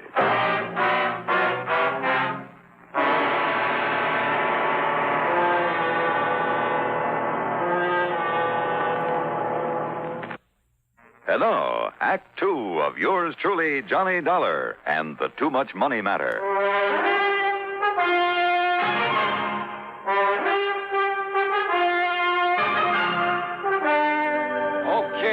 Okay, now, Mr. Cartwright, you'd better tell me exactly what reason you have for thinking Mr. Rockwell may be murdered. Maybe he will be, unless you can do something about it. Why? Well, Johnny, I'd rather he told you about it after he and the rest come back from the fox hunt. Well, look, if this is such an emergency... Of course it is. Okay, then. First, I want to show you around this lovely little house. Huh? You know, to see what you think of it, in case Rocky does decide to sell it to me. Oh, now, wait, Mr. Cartwright. Heaven forbid, in case something happens to the poor man. But if it's so urgent that I get to work on this case, I told you it is, didn't I?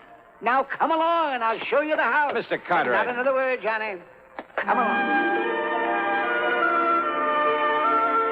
Well, I suppose a description of the Rockwell mansion seems out of place in a report of this kind. But it's just too fabulous to pass up with only a word. The reception hall where we started was floored with polished marble. There was heavy oak furniture and huge gilded mirrors, a wrought iron chandelier. On one side, a broad oaken staircase led up to the second floor. The living room, the main salon, well, it must have been 80 feet long with a 15 or 16-foot ceiling, full-length French windows, and a tremendous granite fireplace with a slab of finished oak for a mantelpiece. A thick, lush oriental carpet covered almost the entire floor.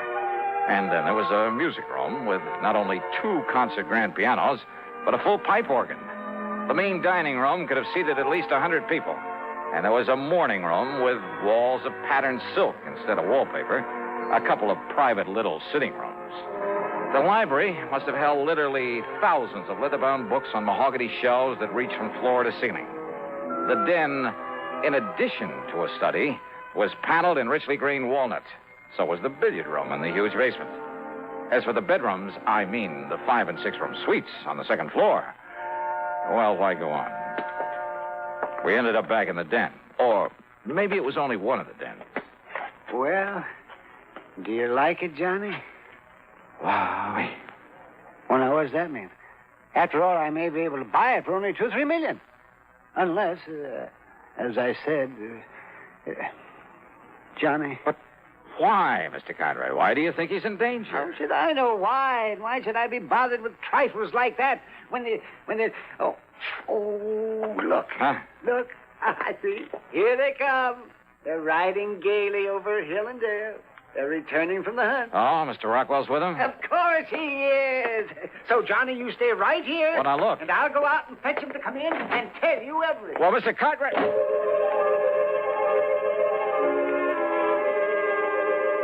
A few minutes later, when Mr. Cartwright brought him into the den, well, Rockland Rockwell was hardly the stately, dignified sort of person you'd expect to be the lord of such a manor. Instead, he was a gross, almost disgustingly fat, florid sort of man who wheezed as though he was about to draw his last breath. I wondered how he'd survived the rigors of a fox hunt, or more to the point, how he'd found a horse powerful enough to carry him over the jumps. He plumped into a chair and got right to the point. It's as simple as this, Dollar.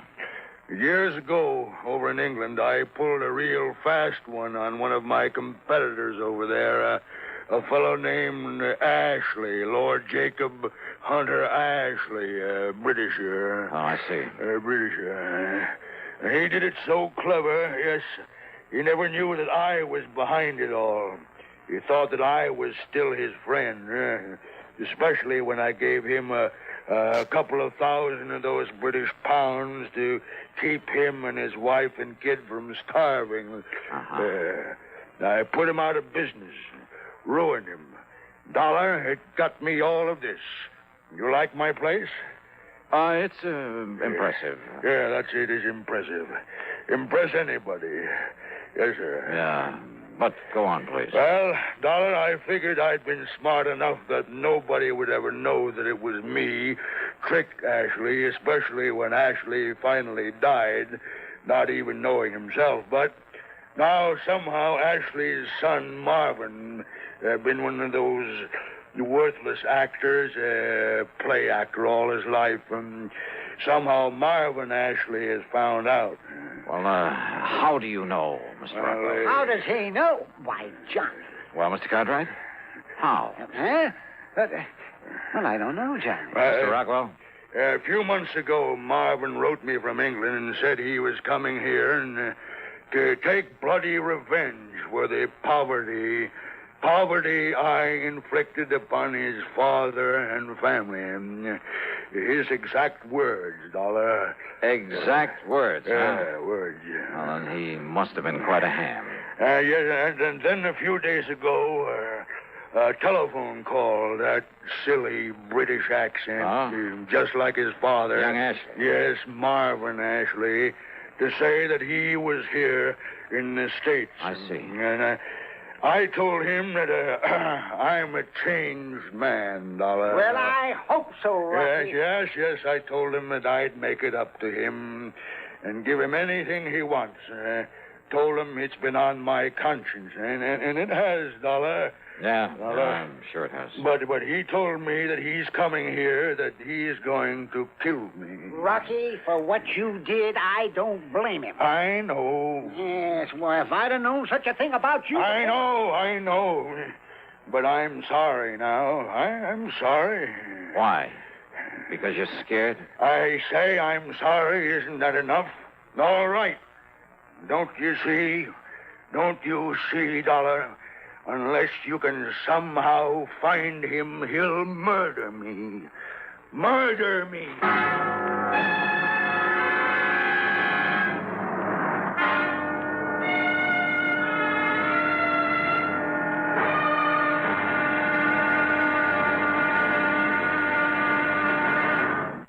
And now, Act 3 of yours truly, Johnny Dollar.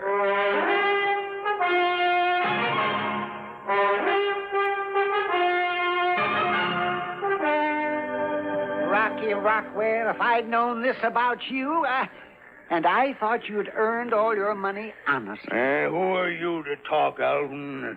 Did you earn yours honestly? Well, of course I did. I inherited Oh, it. now, look, All gentlemen. right, Dollar. Maybe I was wrong. Maybe Ashley is right in wanting to kill me, but it's your duty to see that he doesn't, whether you like it or not. Okay, maybe so. At least until I can get the police here. The police?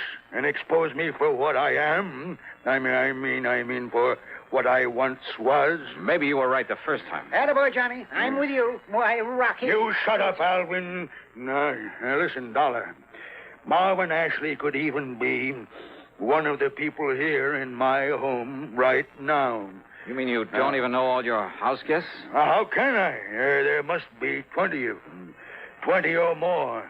Sure, some of them are friends, but some are friends of friends, or friends of friends of friends, or I entertain people all the time. Everybody knows it, so anybody comes who wants to. All this so you can show off your wealth. All right. So what if it is, eh?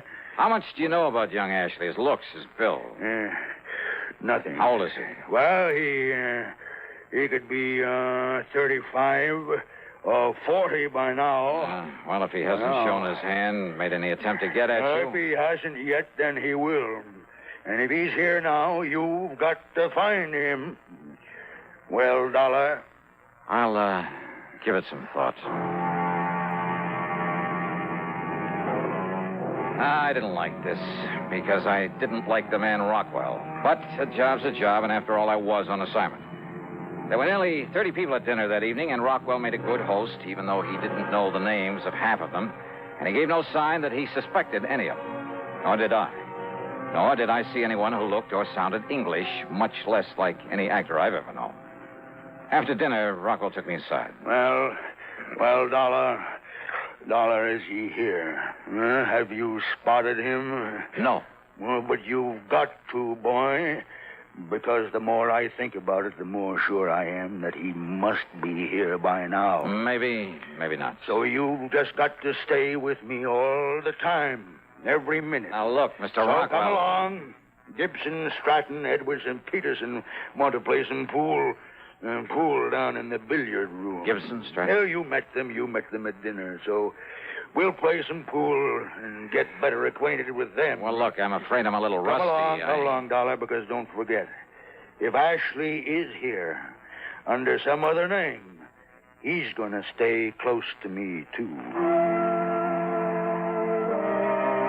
So I went along with him to the billiard room where the four he'd mentioned were waiting to play. After being reintroduced to them, I was satisfied none of them was an English actor by the name of Marvin Ashley. Needless to say, none of them called himself by that name. Yeah, good shot there, huh? Stratton, is it? Yeah. That's right. Thanks, Mr. Rockwell. Well, go ahead now and sink that 4-ball. Go ahead. Yeah. It looks like a bank shot's the only way. Well, here goes. It's too bad, Stratton. You might have made that with a massa shot. With a what? Mr. Gibson? Massa. Masse shot dollars when you hold the cue up vertical and... Oh, yes. I'll show you $1 after this game is over.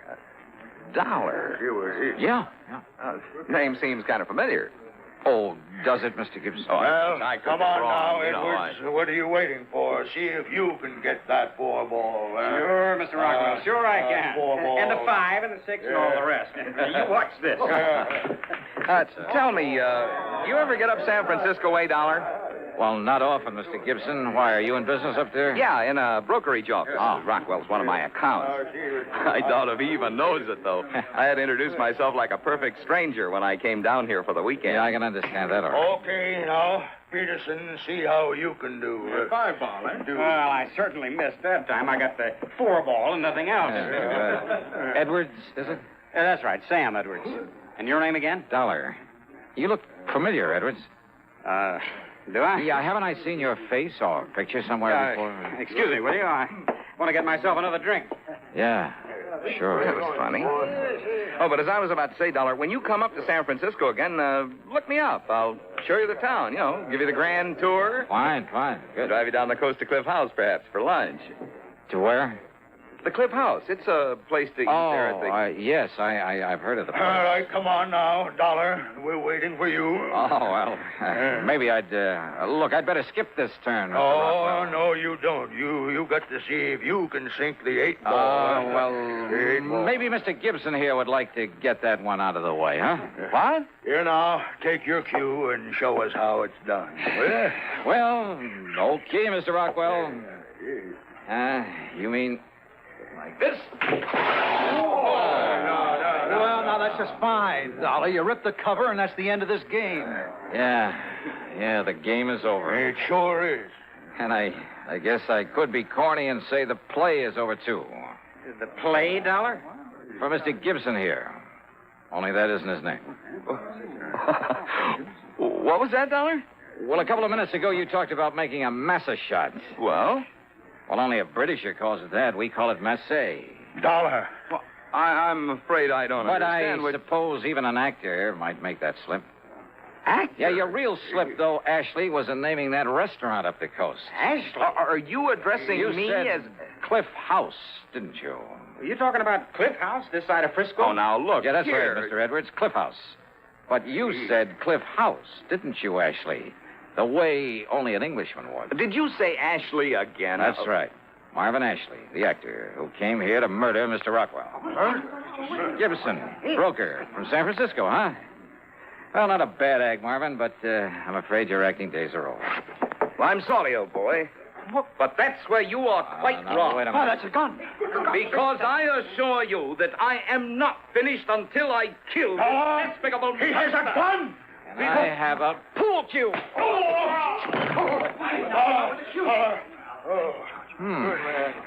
Not as rusty as I thought.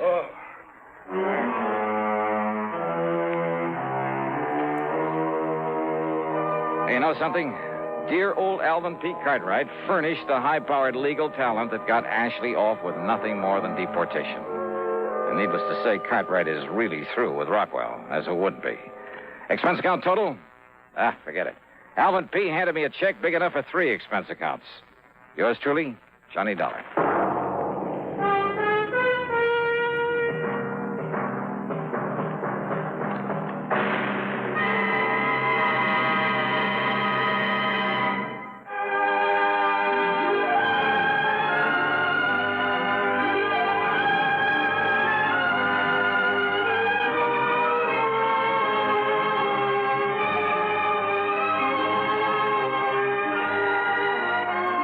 Truly, Johnny Dollar, starring Bob Bailey, originates in Hollywood and is written, produced, and directed by Jack Johnstone.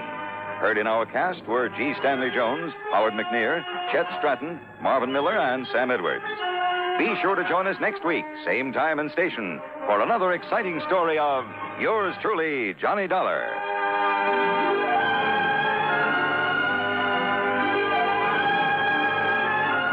This is Hugh Douglas speaking. Johnny Dollar has come to you through the worldwide facilities of the United States Armed Forces Radio and Television Service.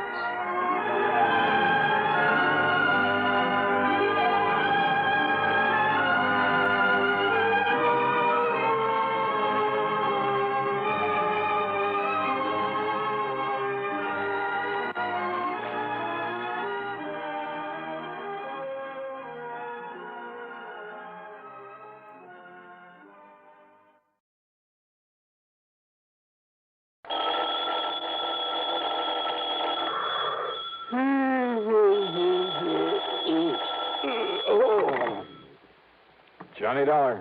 Betty Lewis. Huh? Oh, hi, honey. Marry me?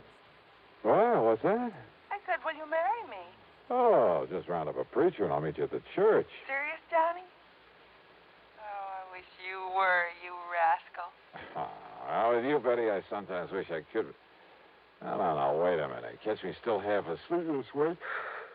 Betty, what did I say? You do it up at the crack of dawn. What are you talking about? It's almost 8 o'clock. Exactly what I said, the crack of dawn. You're just spoiled, Johnny, and, well, I don't know whether to forgive you this time or not. Uh-oh, now what have I done? My housewarming party.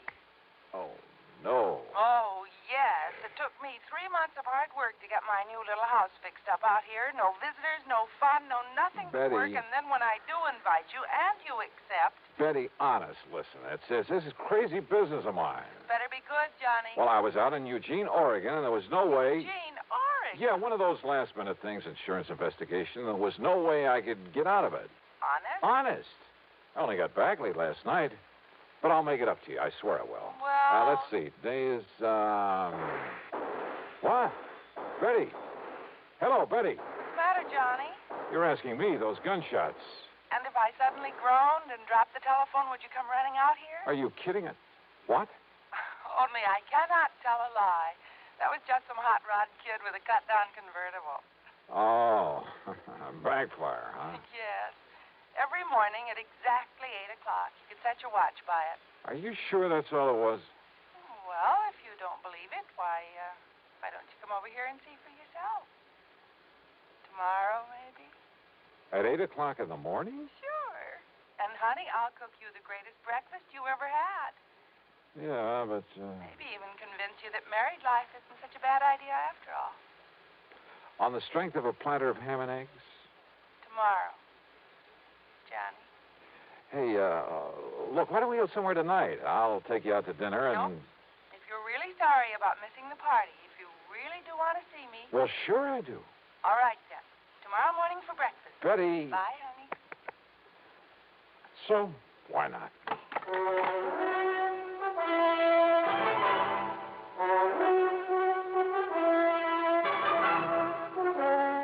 CBS Radio brings you Bob Bailey in the exciting adventures of the man with the action-packed expense account.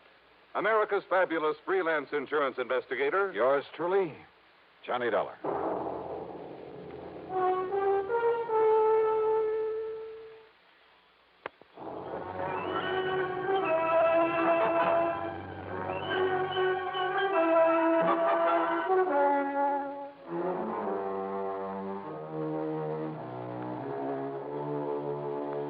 Expense account submitted by Special Investigator Johnny Dollar to the Universal Adjustment Bureau, Hartford, Connecticut. Attention, Mr. Pat McCracken. Following is an account of expenses incurred during my investigation of the Backfire that Backfired matter. I know, Pat, you haven't assigned me to a case. I also know I hadn't the least idea that having breakfast with my best gal was to be only the beginning of an insurance investigation. That before it was over, I'd be lucky to get out of the whole mess alive. But believe me, that's the way it worked out. So if there's any question about your company paying this expense account, well, just read on. Okay, then. Expense account item 1, the following morning, that is, $4.25 for a tank full of gas for my car. By the unearthly hour of 7:40 a.m., I was on my way to far out beyond the edge of town to 11325 East Maple Drive and the newly acquired domicile of my date for breakfast, Betty Lewis. Now, I'm not used to this early morning stuff and was kind of surprised to find so much of the world wide awake. It was warm and pleasant, too early for the scorching summer sun. Front lawns of the rather nice homes in this section glistened with dew. The fields and trees were filled with millions of birds, all singing their heads off, with squirrels chattering away. Yep, real pleasant. Something I'd have to try again sometime. Betty's place, which I hadn't seen before, turned out to be a very cute one-story affair, coral roof and shutters to match. It was set comfortably in between a couple of somewhat larger homes. As for Betty, who stood there at the front door waiting for me, well, I don't know how she does it, but that ever-loving doll, even at this hour, looked as smart and attractive as any man could want. I just can't believe it. And it's still a full 6 minutes before 8 o'clock.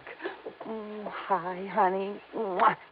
Yeah, so early in the morning? You mind? I do not. Come here, yeah? Oh, Johnny. Gee, what this morning air does for you. Come in, huh? Said the spider to the fly? Oh, sure. I make no bones about it. Your neighbors used to seeing this sort of thing? Oh, sure. I've been having strange men in for breakfast every day. You know, just so the neighbors wouldn't be shocked when I finally dragged you into my trap.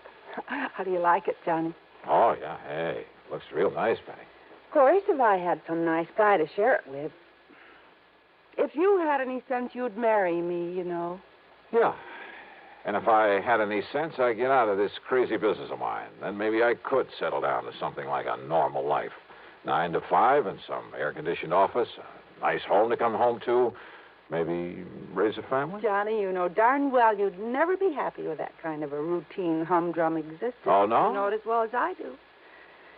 And I guess a gal could get pretty miserable wondering where you are, if you're getting slugged or shot at, maybe dead somewhere. But we do have fun together. And I'm all for it. That is, when you're not standing me up for some glamorous redhead on an excuse you're working an insurance case. Betty, so help me. On a stack of Bibles. Oh, sure. But come on, or your eggs will be overcooked.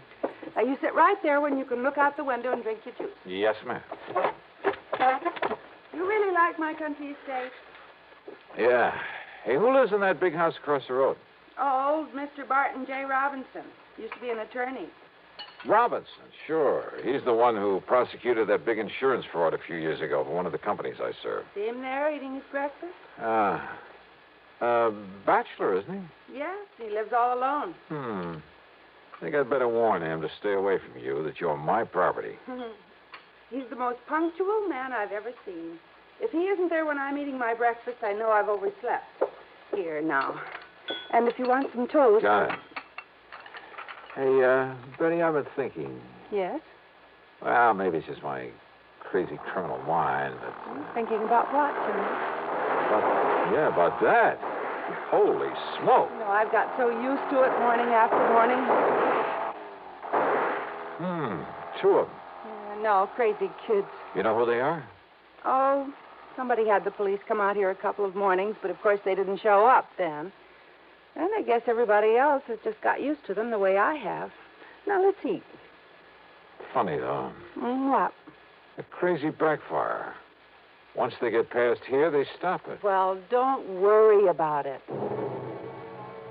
But I should have. I should have worried plenty about it.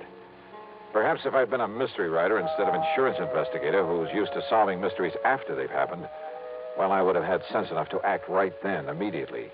Or maybe... Yeah. Maybe there was still time.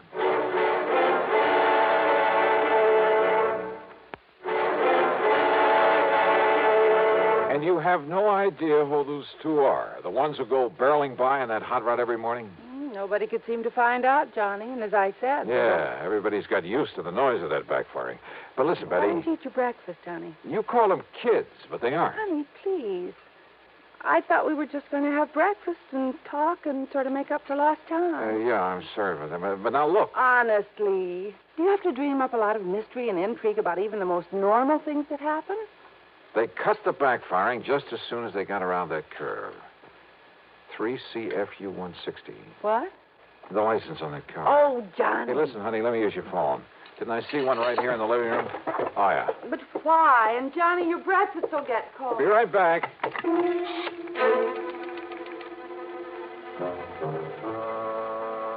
My phone call was to Jerry Wilson, who worked in the Department of Motor Vehicles. It took him a few minutes to dig into the files for me, but when he came back to the phone, his answer was short and to the point. Sorry, Johnny, but you must have made a mistake. You're sure about that? Absolutely. But what happened? Why do you want to know? Well, just curious, that's all. Oh, now, Johnny, I know you better than that. Back, Jerry, and thanks. Thanks a lot. Now, Johnny... Oh, sorry, buddy. Oh, I guess you're right, Johnny. About driving a wife crazy, I mean. I was right about that car. What? That license on it is a phony. There ain't no such number here in Connecticut. All right, so a couple of kids didn't have enough money to buy a license. I tell you, they aren't kids. Now that I've had a chance to think about it, I'd swear there was something familiar about the looks of the one beside the driver. Oh, sure. Some nasty criminal you've tangled with and...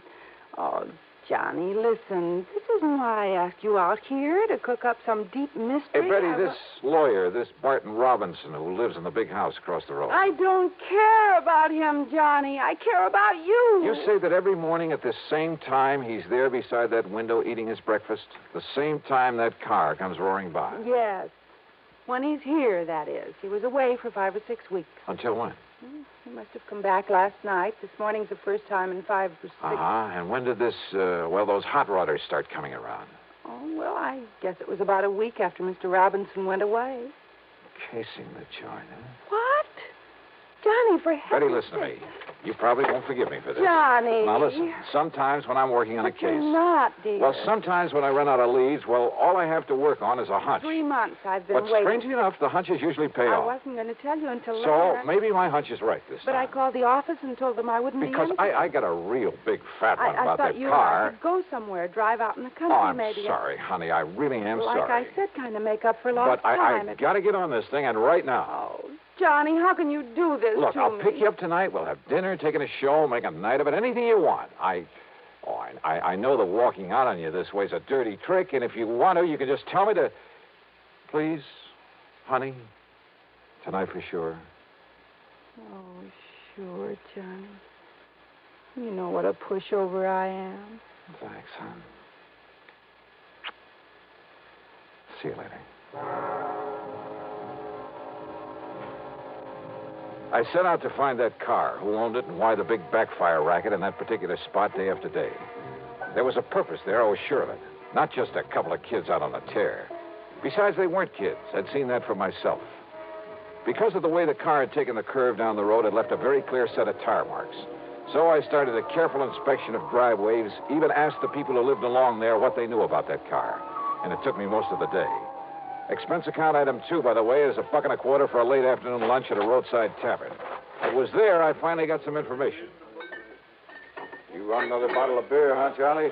Okay. Now, as I was saying, mister, I think I know the very car you mean. Yeah? Out of 1941, tied down with straight pipes. Must have been a convertible before they throwed the top away. Makes a lot of noise. You know who owns it? Where I can find it? Well, I think I seen it take the cutoff one morning. Cutoff? Yeah, when I was on my way to work here. What cutoff? About a mile up the road to cut off over to Byerly Swamp. Good. Thanks a lot. Here's for the food. Well, you interested in buying that old crate? Something like that.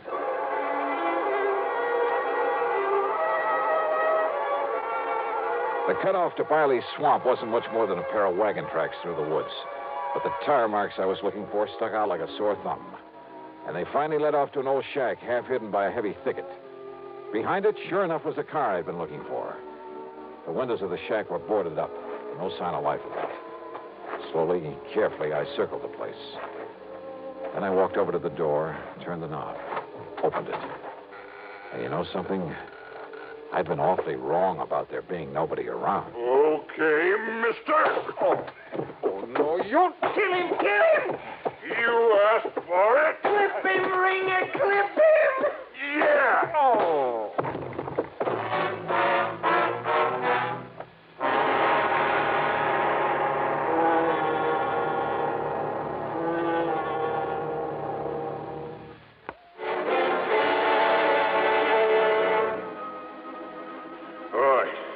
All right, get some water, Gil. Bring him to. We'll find out what he's doing around here. Let me go through his pockets, Ringer, see who he is. Yeah, go ahead. The one called Ringer was too big for me. So rather than take any more of it for the moment, I lay there and let them go through my pockets. And of course, they took my gun. When the little one, Gil, started pouring water not only on but into me, well, I had to come to or choke to death. More, give him the whole bucket. Yeah, sure. Johnny Dollar, huh? Insurance stick. No, don't try getting up on your feet. You think I could if I wanted to? Yeah, you really clipped him, Ringer. Shut up.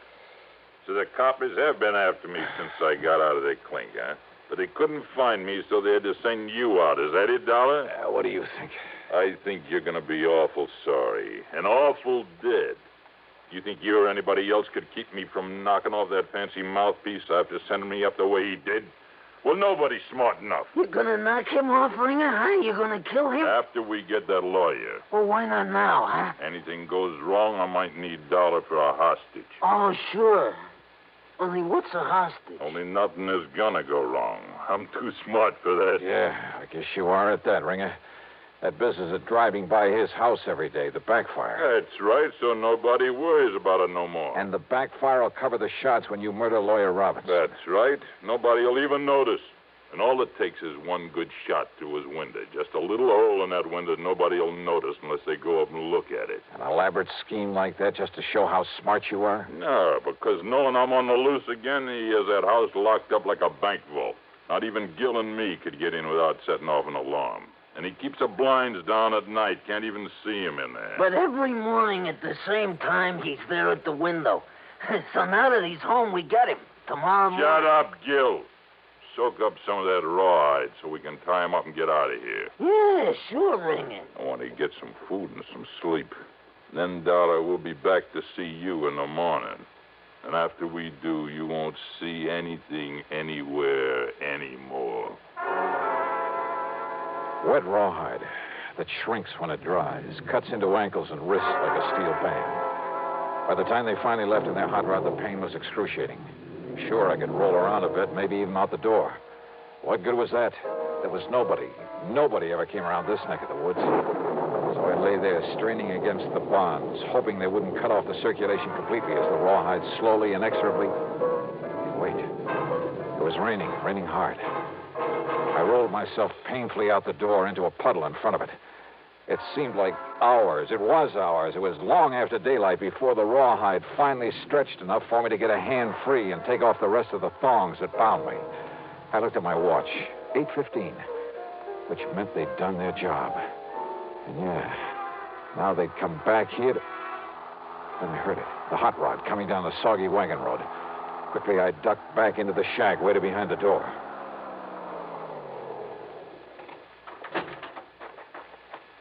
So he wasn't there. We had the storm to cover us, too. I don't get it, Ringer. So he wasn't there at that window means somebody warned him. Means that Johnny Dollar warned him. That means we're taking care of Dollar right now. No, wait. Listen. What? That car coming down the road. Yeah, I see it. It's a girl that lives across the street from that mouthpiece. What's she doing out here? I don't know. If she pulls in here, we start shooting first and find out afterwards. Hey, she is. Here she comes. Look out. Shoot. Let her have it. Yeah. Oh, no, you don't, baby. Dollar, I'll kill you. I'll blast you. Oh, no. No. Betty. Johnny, if I hadn't run into him, he would have killed me. That's okay, honey. You did the right thing.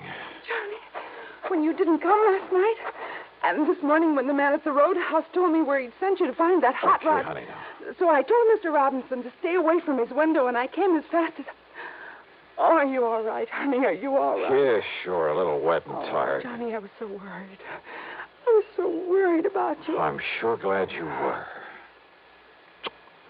Thanks, honey. Oh, do that again. That's the sweetest kiss. Run over me. Try to shoot Oh, me. shut up, Ringer. You think I'm gonna... Yeah. Oh. Can't you see I'm busy? Yes. More, Johnny.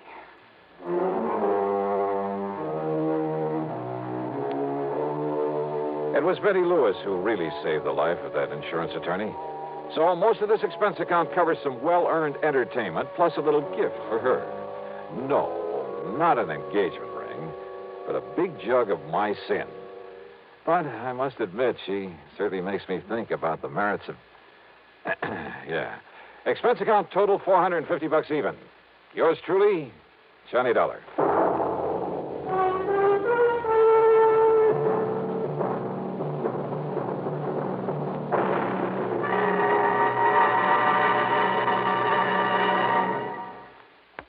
Here is our star to tell you about next week's story. Next week? Well, next week, the funniest combination of names I ever saw. And, brother, what trouble they cause. Join us, won't you? Yours truly, Johnny Dollar.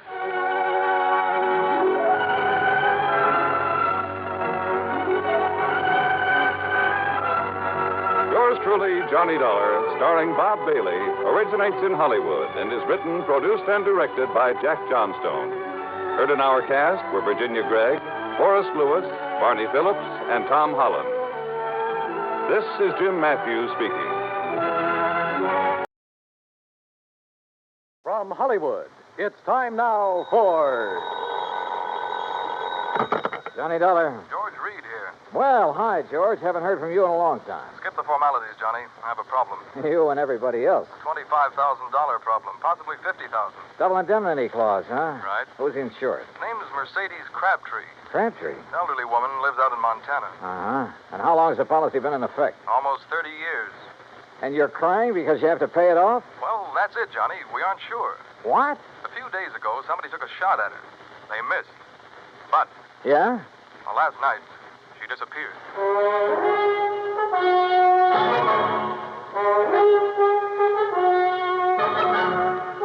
Bob Bailey in the exciting adventures of the man with the action-packed expense account. America's fabulous freelance insurance investigator. Yours truly, Johnny Dollar. And now, Act One of yours truly, Johnny Dollar.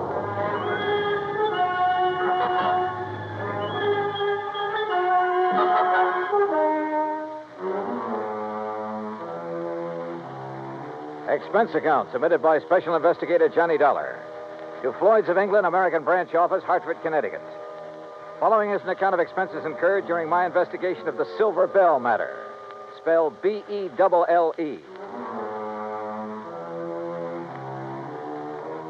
Expense account item 185 cents, taxi from my apartment to George Reed's office. He was on his feet waiting for me. His suit looked like he'd slept in it. Close the door, Johnny. Yeah, sure. Johnny, I'm not going to mince words with you. This one's important, not only to me, but to Floyd. Oh, how come? Because Mrs. Crabtree was one of our first American clients, and because Murdoch Morton sold her that policy. Murdoch Morton? Who that? My goodness, Johnny. Mr. Morton's the president of our company. You should know that by now. Oh, yeah, I suppose I should. Yes. Well, at the time Mr. Morton sold her the policy, he and Mrs. Crabtree became very close friends. And where was Mr. Crabtree while all this was going on? He'd been killed in an accident in his mine 6 months before. Johnny, you have a very suspicious... I know, George. Prettier people than you have told me. Yes. Well, anyway, since that time, Mr. Morton and Mrs. Crabtree have corresponded regularly. And when Mr. Morton heard that someone had taken a shot at her... Now, wait a minute, George. Mr. Morton's in London, right? Yes. Well, just how did he happen to hear about the shooting? Through Mrs. Crabtree? No, Mrs. Henrietta Scott wrote to him. Oh. And just who is Mrs. Henrietta Scott? According to her letter to Mr. Morton, she claims to be Mrs. Crabtree's only friend in Silver Gulch. Silver Gulch? Montana. It's where Mrs. Crabtree's lived for over half a century, and it's where Mr. Morton wants you to go immediately. Oh. When did Mrs. Crabtree disappear? Well, we received a telegram from Mrs. Scott early this morning. She was supposed to have dinner with Mrs. Crabtree last night and got up to her house, but it was empty. Well, she waited until midnight, checked again this morning, then wired us. Who's the beneficiary on that life policy, George? Doesn't mean a thing. No? Why not? Well, only a couple of people know the policy exists. Also, the beneficiary happens to be Mrs. Crabtree's favorite charity. Good luck, Johnny. Oh, thanks, pal. I'm going to need it. Expense account item 2, $178, air transportation to Butte, Montana. Item 3, $14.90, bus fare, Butte to Silver Gulch. Like George had said, it wasn't much of a town. I checked into the Silver Queen Hotel, rented a battered Model T, and drove out to the home of Mrs. Henrietta Scott.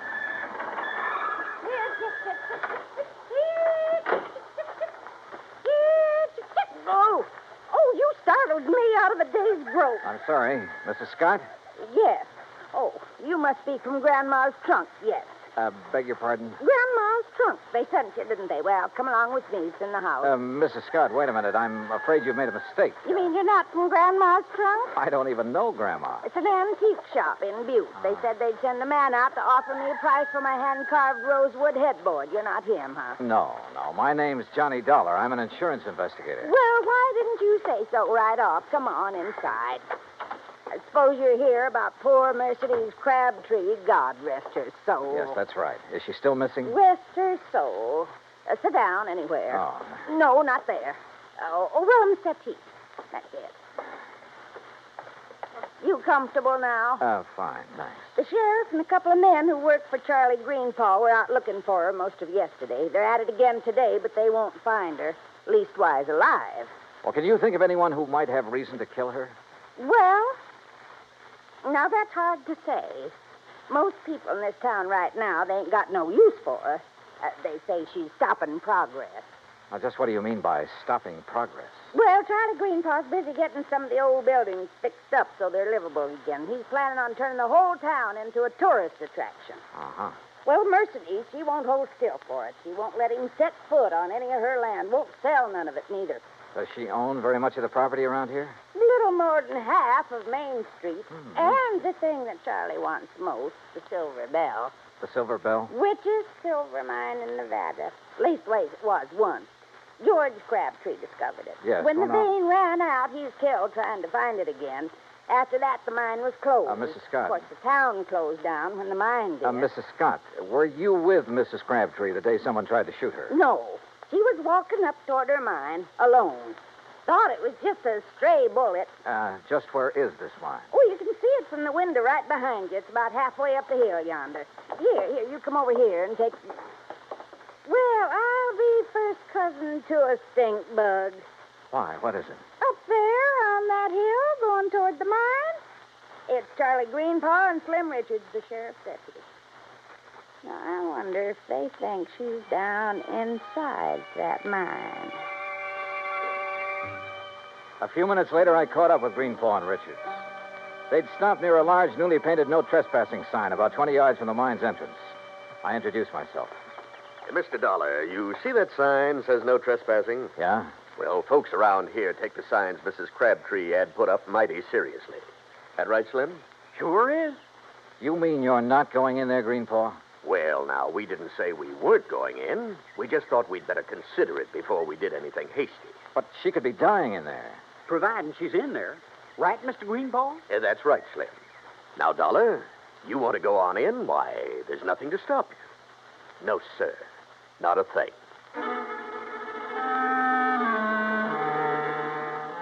I left daylight behind as I followed the narrow tunnel deep into the side of the hill. About 50 yards down, the tunnel branched off in two different directions. I stopped for a moment, then took the one to the right. I hadn't gone 10 feet when it happened. Holy jump.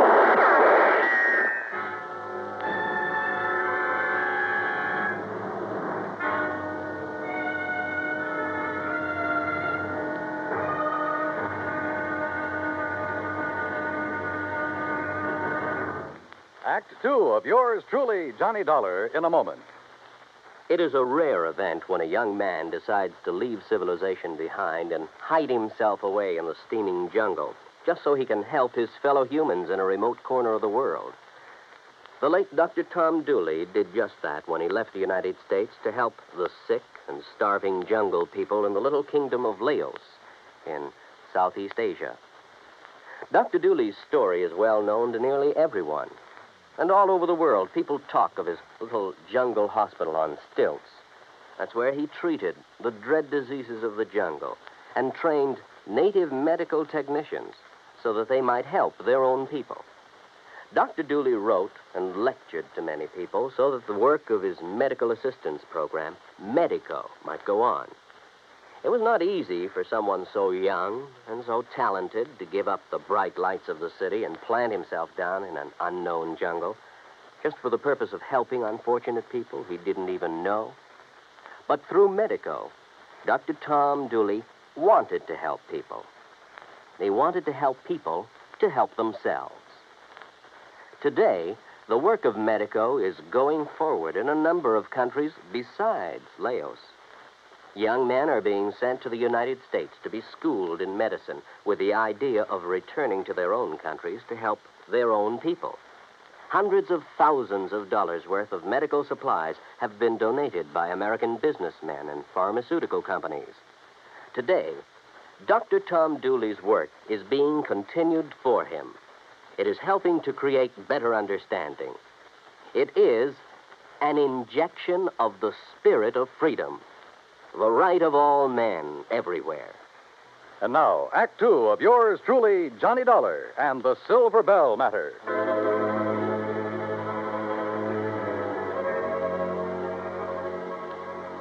I wasn't alone in the mine, that was for sure.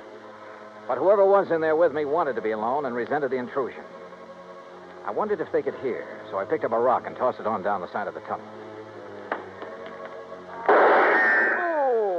Oh. You hurt bad, stranger? Well, I'll be him. Mrs. Crabtree, is that you? You're trying to trick me. No, wait a minute. My name's Johnny Dollar, insurance investigator. I've got a bead on you now, mister. So don't you move till you can prove what you're saying. Oh, no, I don't intend to. What are you doing in my mind? Looking for you. Your friend, Mr. Morton, is worried about you. Oh. Walk up this way, Mr. Dollar. But you be mighty careful about it. Yes, ma'am, I sure will. You say my Doc Morton sent you all the way out here? That's right, ma'am. Your friend, Mrs. Scott, wrote to him. I declare. I clean forgot she even knew. You know Murdoch? No, ma'am, I've never had the pleasure. Oh, he's such a fine gentleman. I remember years ago when I first met him. Oh, he was so kind and understanding. Hey, what's the matter? Oh, crazy fool thing I did coming in here and falling. Hurt myself bad, too. Mr. Dollar, you're just going to have to carry me out. It'll be a pleasure.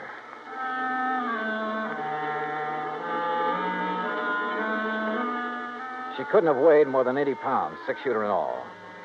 I carried her out of the mine and down the hill to her cabin. I had just finished making her as comfortable as I could when Mrs. Scott arrived. Oh, dear. Oh, you poor old dear thing. You ever hear such sick garbage, Mr. Dollar? Woman, stop looking like you buried me yesterday and run and get the doctor to take care of my ankle. Your ankle? Well, what's the matter with it? Well, it's busted. Ooh. Now, why do you think Mr. Dollar had to carry me? Oh, dear. Is there a doctor in Silver Gulch? Doc Weaver, he's pretty old, Oh, but he's he's... doctored me for almost 40 years. Go get him, Henrietta, before I get mad at you for tattling to Miss Morton. Yes, dear, yes. Yes, I'll do it right now. Now then, Mr. Dollar, you come over and sit by me. Keep company till the doc gets here. Yeah, sure. Hey, you know, you really ought to rest. Why don't you start asking me questions, Mr. Dollar? You came all the way out here to do that, now, didn't you? Well, there are a few things I'm curious about. Like what? Now, for one thing, why you took those shots at me in the mine. Thought you might be one of Charlie Greenpaw's friends. Oh, he's the man who's trying to buy your mine, isn't he? But I ain't going to sell it. No, sir. No matter how much he offers. You believe the mine could be worked again someday? Might be. Somebody could find the vein again. But that ain't why I won't sell. It's because my husband, he's buried in there, Mr. Dollar. Him and the others that were caught in that cave-in. Oh, I see. I've told them all. If they step one foot on my property, I'm going to shoot first and ask questions later. Aren't you afraid someone might shoot back one of these days? Oh, haven't so far. That's not what Mrs. Scott told us. I know what she told you, and she's mistaken. Why, that bullet missed me by a good 2 feet. You don't think it could have been a warning? No, I don't. People in these parts, if they wanted to frighten me, there are better ways of doing it than that. Well, if that's so, I sure hope they don't try any of them.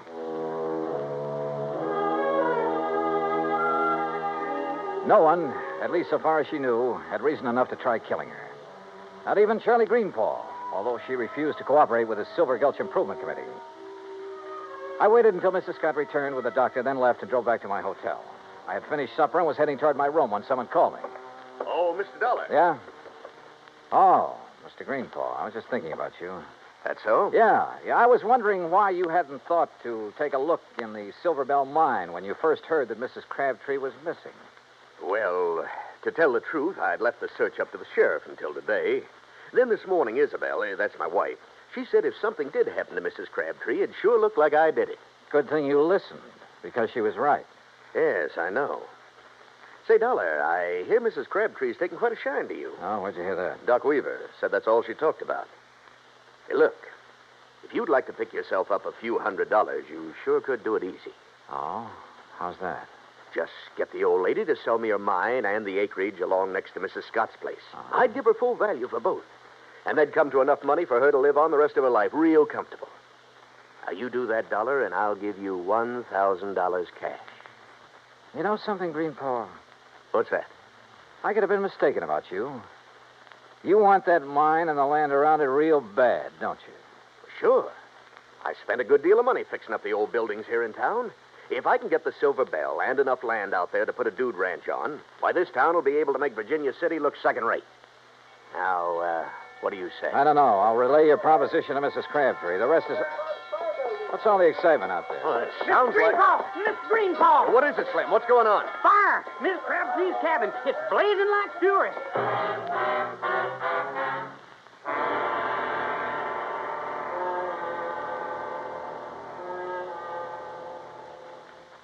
Act 3 of yours truly, Johnny Dollar, in a moment. For thousands of years, the oceans of the world have taken their toll of the treasures of the people who live near them or travel over them in calm and in storm. And for an equally long time, these same people have dived to the bottoms of these oceans seeking those treasures. Gold, silver, jewels, and emblems of tradition or symbols of history have been the sought-after prizes. Late in 1959, a group of English divers seeking underwater specimens of fish and plant life off the coast of the island of Terceira in the Azores came across a group of some 17 ancient cannons. They'd been swept off the walls of the old fortress by a tidal wave sometime during the middle of the 19th century and sank about 100 feet to the bottom of frequently storm-swept waters. News of the discovery was relayed to the Portuguese government, which gave permission for the raising of the relics. American skin divers stationed at the Air Force Base on Terceira volunteered to do the job on off-duty hours. In cooperation with the Portuguese Museum, the men made a few exploratory dives to determine the situation. Then the salvage work began. After cleaning the cannons, some made of brass, others of bronze, it was discovered that they had been forged in England, France, and Portugal more than 110 years before. Now the shiny symbols of history are on view in a Portuguese museum. The Portuguese people are happy because of an unselfish American gesture that brought back to them their symbols of the defense of freedom, the right of all men everywhere. And now, Act 3 of yours truly, Johnny Dollar and the Silver Bell Matter.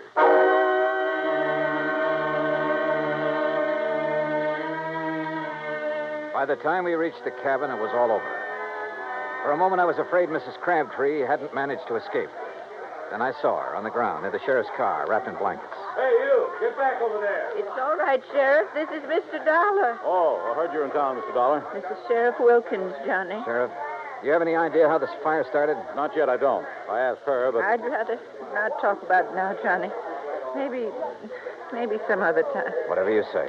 She's pretty done in. Johnny? Yeah? You tell Mr. Greenpaw.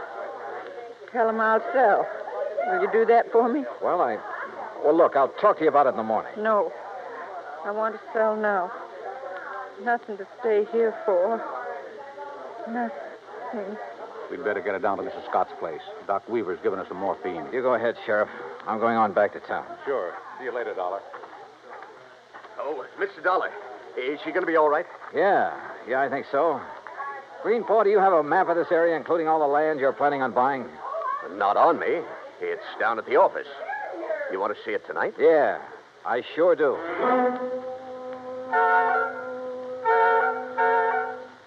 I took a look at the map. Got a little sick at my stomach. Then drove back to Henrietta Scott's. There was a light on in the front room, so I got out of the car and walked up to the door.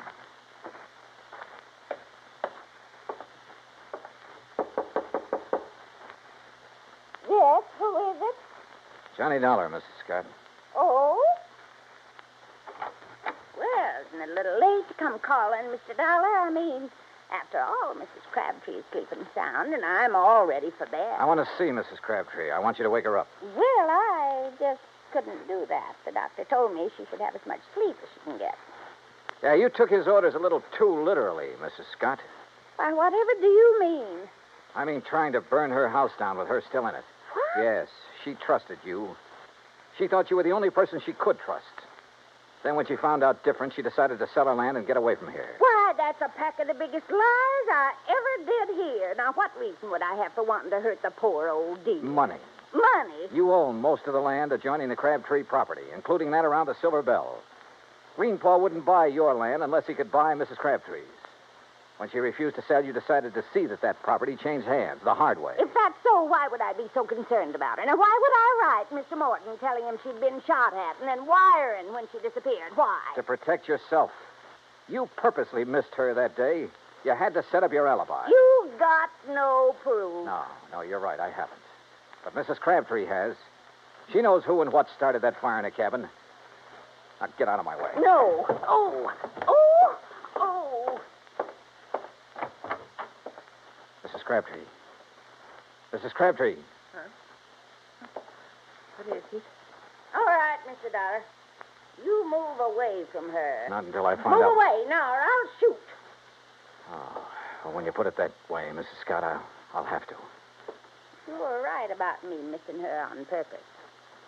Anybody's lived up here long as I have, they don't miss with a rifle good as this one. Mr. Dollar?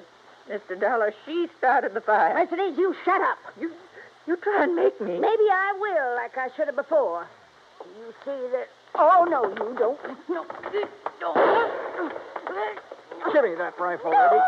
No. Why? Why did you have to ruin it? Why? Somebody had to.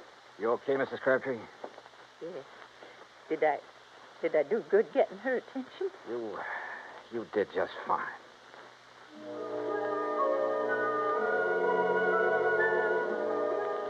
I was ready to leave Silver Gulch the next day, but I stayed over for another week, waiting for a little English gentleman by the name of Murdoch Morton to arrive and claim his bride. Yeah, just about everybody in Montana came to Mrs. Crabtree, pardon me, Mrs. Morton's wedding. Everybody, that is, but her old friend, Mrs. Henrietta Scott. Expense account total, $317.10. Yours truly, Johnny Dollar.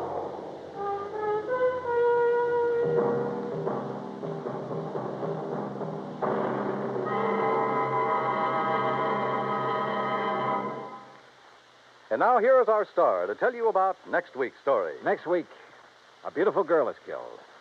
And with her goes a big part of my own heart. It's one of those things that... Well, join us, won't you? Yours truly, Johnny Dollar.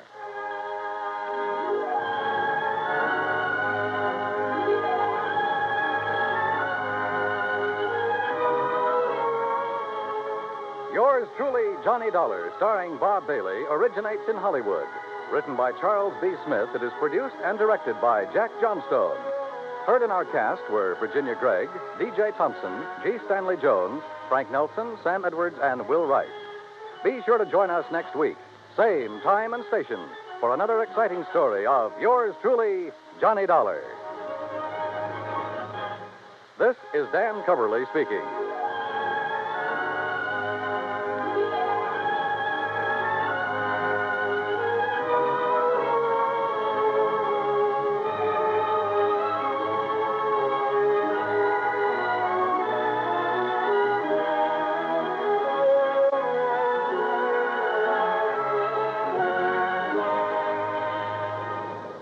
This is the United States Armed Forces Radio and Television Service.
From Hollywood, it's time now for...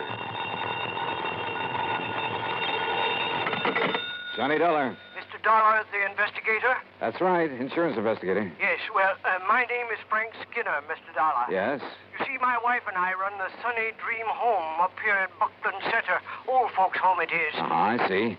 Well, now, what can I do for you, Mr. Skinner? Well, I'm afraid there's something wrong here, Mr. Dollar. You see, we've never had anything like this before. Like what, sir? Well, to begin with, all our clients are pretty well insured. Yes? All right. We've been having a lot of deaths here at the home these past months. Too many, Mr. Dollar. Well, after all, if your clients are all very old people... Yes, sir, they are. But you see, these have all been accidental deaths. Yeah, well, don't forget, sir, that older people are very often quite prone to accidents. Yes, sir, that's true. But, well, if you want the truth, I don't think they've been accidents. Oh? No, sir. And if something isn't done to stop this, well, I think maybe you'd better come up here and see us. Mr. Skinner, I think you're right.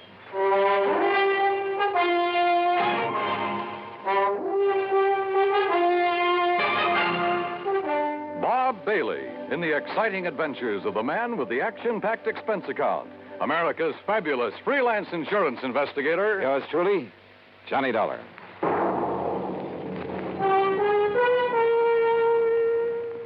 And now, Act One of yours truly, Johnny Dollar.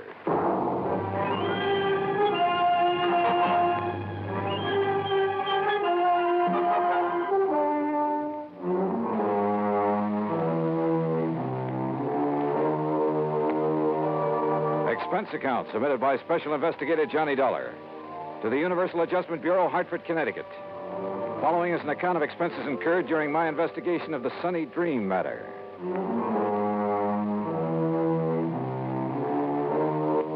Expense account item 1, 10 cents for a phone call to Pat McCracken, my old friend and contact at Universal Adjustment Bureau. Oh, say, I'm glad you called, Johnny. Yeah, well, Pat, I just want you to know I won't be available for a couple of days. Oh, yes, you will. And it isn't because of any insurance matter. Yes, it is. What's happened is that I've just received a phone call that's aroused my curiosity. And, well, at any rate, any assignments you may have for me will have to wait until I get... That's where you're wrong, Johnny. I said we'll have to wait until... What? Just happens you have an assignment right now. As a matter of fact, I was just about to call you. Well, can't I wait a couple of days? Oh, no. Johnny, I want you to run over to Buckland Center. Huh? I think you heard me. The Sunny Dream Home for the Aged?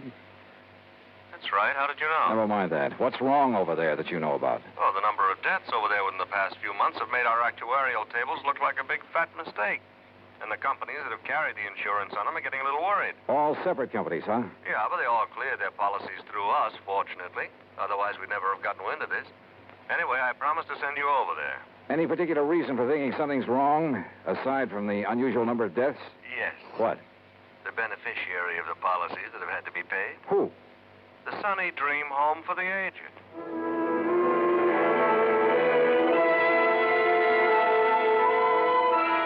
I gassed up my jalopy at the sign of the Flying Red Horse, that's item 2, 425, and drove some 30 miles south and east on Highway 2.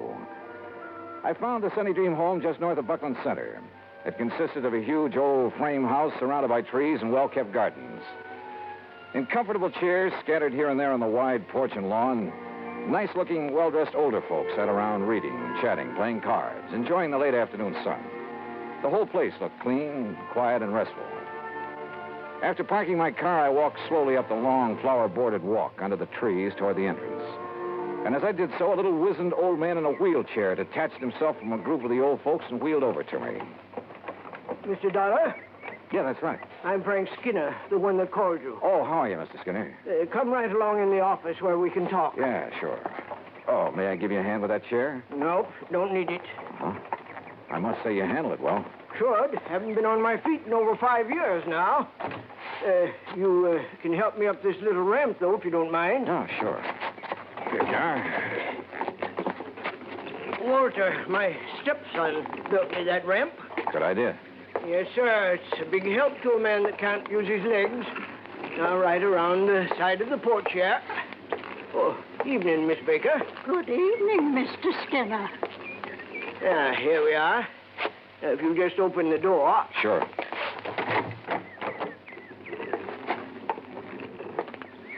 You just sit down there, and I'll get right to the point. Okay, fine. Now, you listen to me. I'd appreciate it If you'd let the folks here think that you've just come to look over the place, like maybe you've got some old relative you'd like a nice home for. In other words, you don't want to alarm your clients. Guests, Mr. Dollar. They're honored guests, all happy and with no worries. Uh-huh. Well, I must say that those I saw outside looked perfectly content. But now, about those so-called accidents. 5 of our people have died within the last 6 months, Mr. Dollar. 5 of them. Terrible. And like I told you on the telephone, they looked like accidents. What kind of accidents? Well, now, the first one. Well, maybe it was. That was old Miss Epp. Lived in the little guest cottage out back. What happened? Small fire. Must have started in the wastebasket or something by the time we got to her. Well, she'd suffocated. And I suppose Mr. Purley might have been accidental, too. Food poisoning it was. At least that's what the doctor called it. But nobody else got sick on all those canned peaches, Mr. Dollar. Who was the doctor? Oh, Doc Cherry from town. Of course, Mr. Purley was the only one that had 3 helpings of them. But my wife never had trouble with her canning before. Well, go on, Mr. Skinner. Well, old Miss Sharmley fell down the main stairs to the living. Look through the door there. You can see the stairs. Well, that's a long stairway for elderly folks. Then Miss Lizzie Belle. We called her Miss Lizzie Belle, though her real name was... What happened to her? She fell out the window of her bedroom. And, Mr. Dollar, she just wasn't strong enough to get her window open that wide. She was 94. Then poor old Miss Betzler, she fell down the stairs, too. Well, Mr. Skinner, if those people aren't able to negotiate a stairway like that, you're at fault for requiring them to do it. Well, most of them are. The others have their rooms here on the first floor, like I have, too. How about Miss Lizzie Bell, who was 94? Well, she never left her room until she fell, or until she was pushed by somebody younger and stronger than she was. Well, unless you can prove something like that. I have to prove that those others were pushed down the stairs. Right so. You see, from what you've told me so far, Mr. Skinner, there's no reason to suspect those deaths weren't accidental. Even so many of them, all within a space of only 6 months. Unless, as I say, you can come up with some concrete evidence to indicate otherwise. All right, then. You can tell me this. Why did all those things happen late at night, when those poor old folks wouldn't have any reason to be up and around, when there wasn't anybody around who could help them, until it was too late? Well, so far as that's concerned... Oh, sure. Folks have got to get up at night sometimes, one reason or another. But they all had their own private baths, and if they want anything from downstairs, like something to read or some hot milk, something like that, why, all they have to do is ring the push button in their room, and my wife gets it for them. We do that all the time. Where is your wife, by the way? Martha? Why, she's right... Right here, Frank. Who's this you're blabbing off your mouth to? Why, Martha, this is Mr. Johnny Dollar, insurance investigator. Investigator, huh? Well, you can march yourself right out of here. Oh, now, just a minute, Mrs. Skinner. Just a minute, nothing. You get out of here and leave us alone. Mrs. Skinner. And if you don't, I'll throw you out. And if you don't think I'm young and strong enough, then I'll show you. Strong enough to throw a little old lady out of a window? Or shove a couple of people downstairs? Get out. Act 2 of yours truly, Johnny Dollar, in a moment. And now for another episode in the life of Sergeant Donald Bellwether, my husband.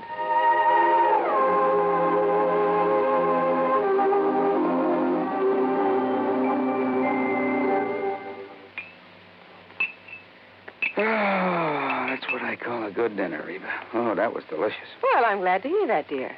More coffee? Yeah, just about a half a cup, please. All right. There you are. Thank you.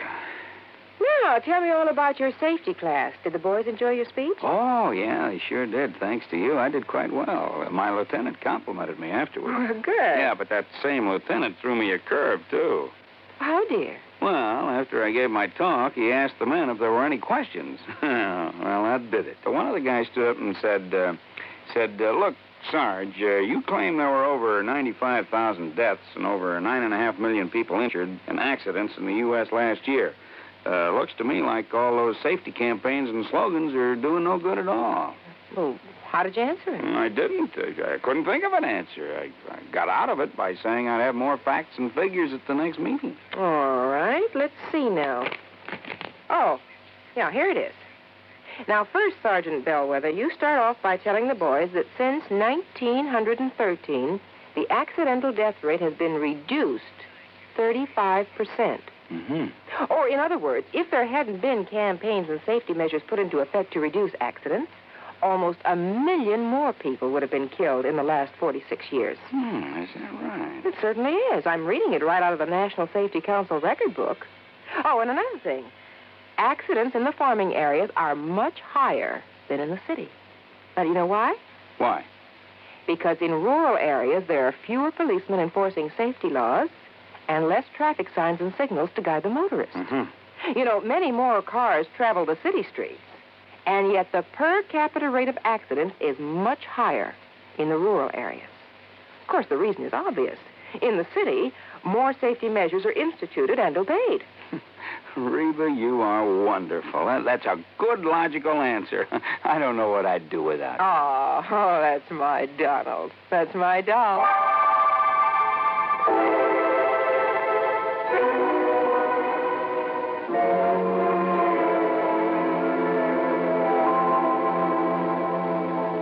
And now, Act Two of yours truly, Johnny Dollar and the Sunny Dream Matter.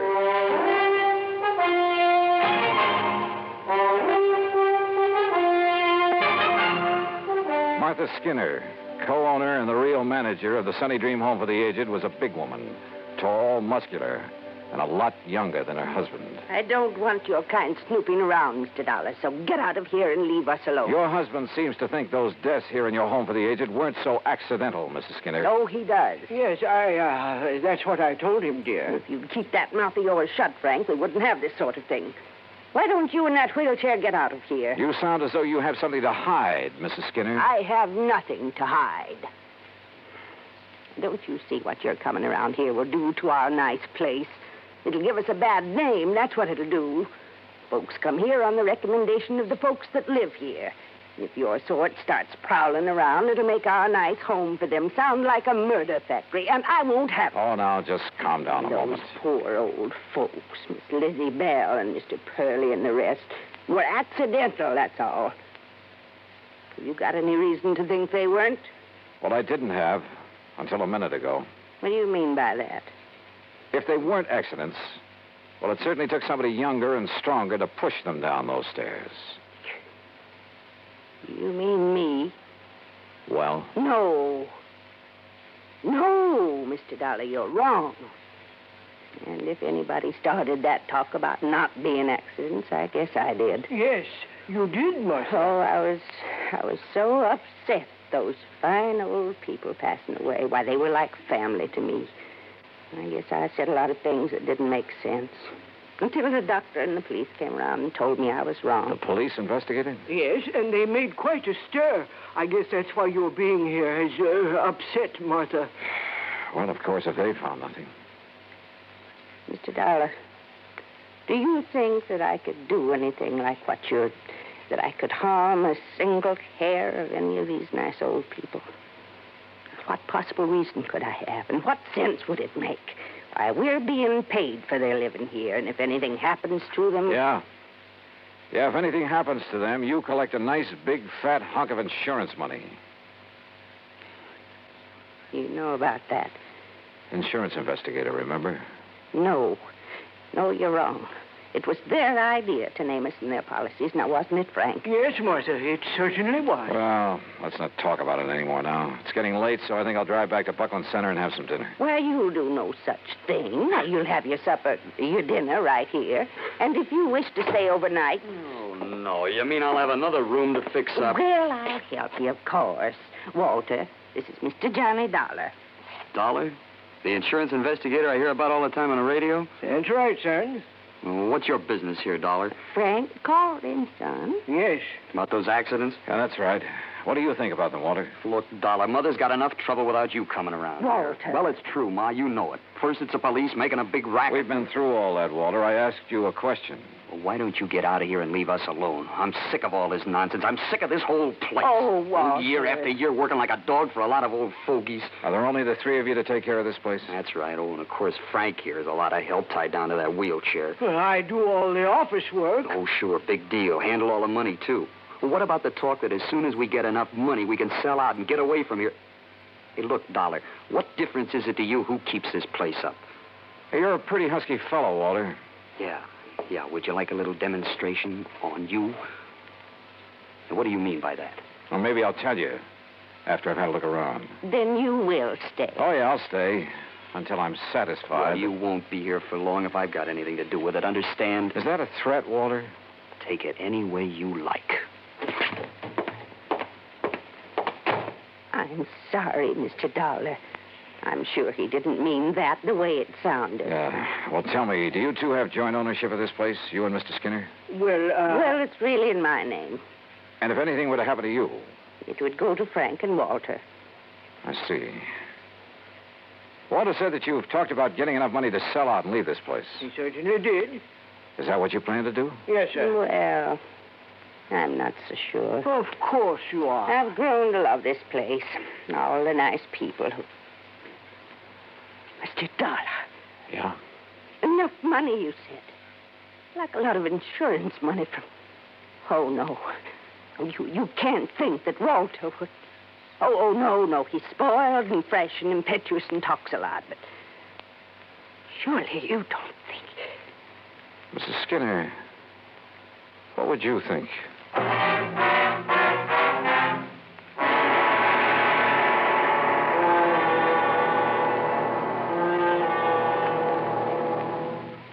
Act 3 of yours truly, Johnny Dollar, in a moment. Do you know who said, eternal vigilance is the price of liberty? Those famous words were written by Thomas Jefferson. Jefferson knew that human nature tends to cause us to take for granted the freedoms for which others have fought valiantly.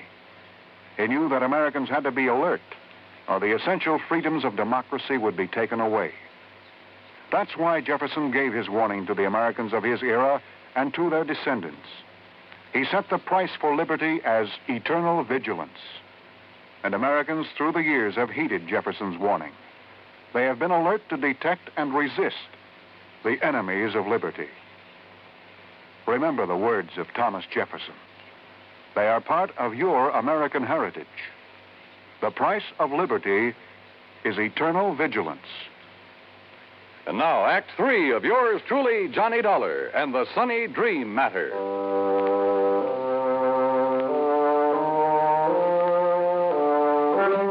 At dinner that evening, I made a point of chatting with as many guests of the Sunny Dream Home for the Aged as possible. Sweet old Mrs. Baker, who must have been in her 80s, pretty much summed things up as we talked together on the porch in the cool of the evening. You're all really kind of sorry for Walter, Mr. Dollar. Young man like that doesn't really have a place here among all of us old ones.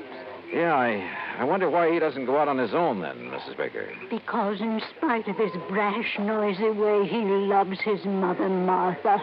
And since she has so much to do taking care of us, why, he just stays and helps her. Isn't she one of the loveliest people you ever met? Well, she certainly seems devoted to you folks. And she is. Makes us toe the line, bawls us out sometimes, just like a mother hen. But she's all heart. And Mr. Skinner? Very nice. Handles the business affairs of the home real good, too. It isn't generally known, but he's the one who gave us the idea of making out our insurance to the Sunny Dream. Oh? Of course, we never told Martha. Oh, there you are.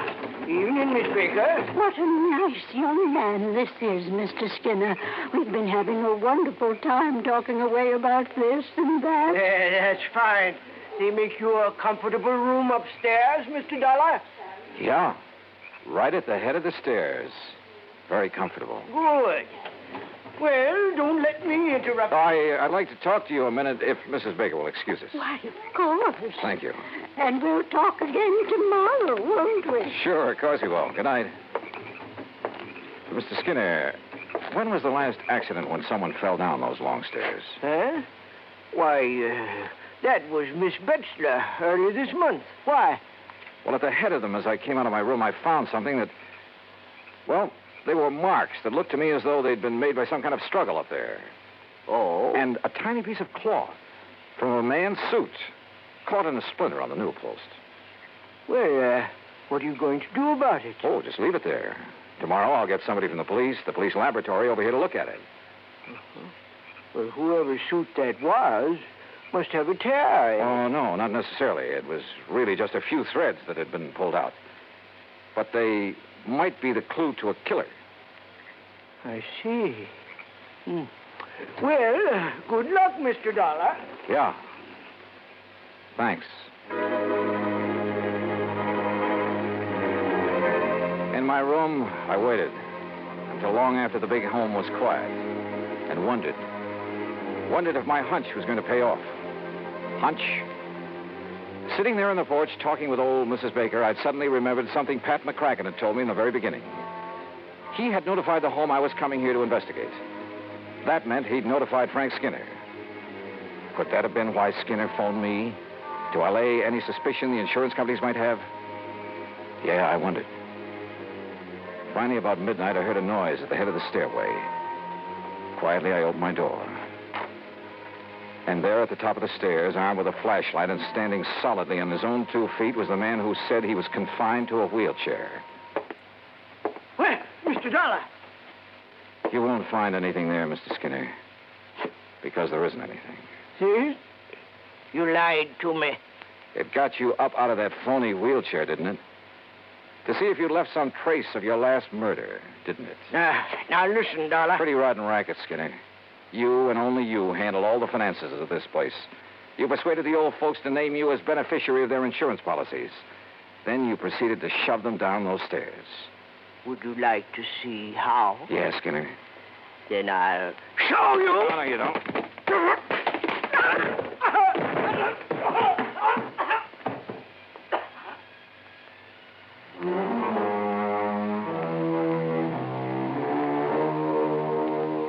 Yeah, he'll live to go to trial. And whatever sentence they hand him will be much too short. The Sunny Dream home, well, I hope it'll be the quiet, peaceful place his wife wants it to be. Expense account total, including incidentals, $12 even. Yours truly, Johnny Dollar.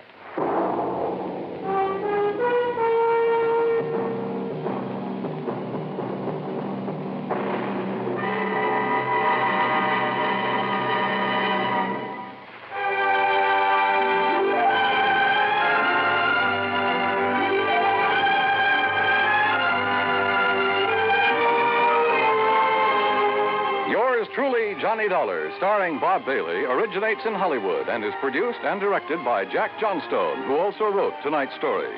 Heard in our cast were Virginia Gregg, Peggy Weber, Junius Matthews, Larry Dobkin, and Bert Holland. Be sure to join us next week, same time and station, for another exciting story of yours truly, Johnny Dollar. This is Dan Cubberly speaking.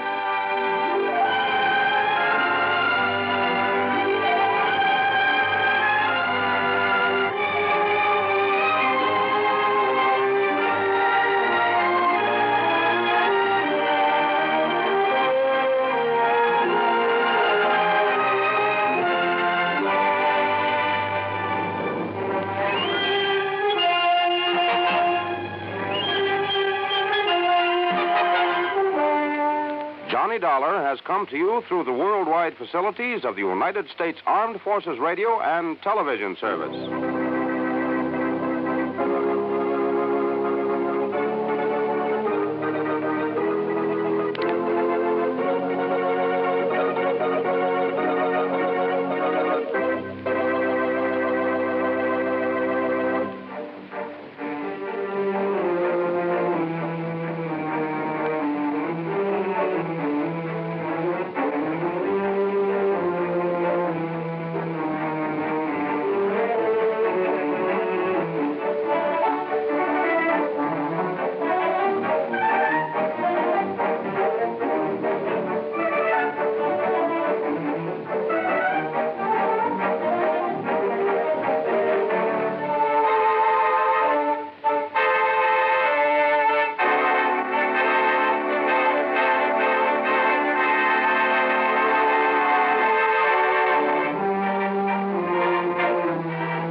It's time now for Johnny Dollar. Crutcher, Mr. Dollar. Lester Crutcher at Continental Insurance Company. Oh, how are you, Mr. Crutcher? Tell me, are you familiar with the Priest Expedition Collection? Priest expedition? Some of the relics, artifacts of considerable archaeological import that were excavated from the ruins of the city of Ur in the valley of the Euphrates. What? Findings from the temple erected to the god Belle, which proved of such historical value to students of the ancient Babylonian civilization. You know. I certainly don't know. But what about it? We carry some special insurance on that collection. And what's happened to it? Nothing yet. But I think you'd better come over and see me. Right away. Okay, Mr. Crutcher. Why not?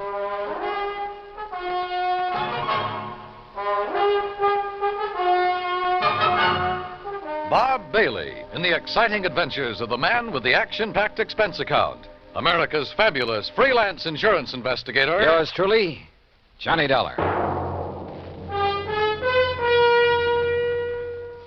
And now, Act One of yours truly, Johnny Dollar.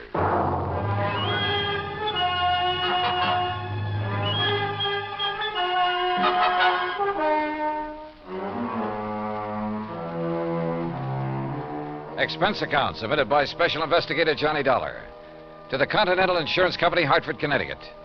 Following is an account of expenses incurred during my investigation of the loss of memory matter.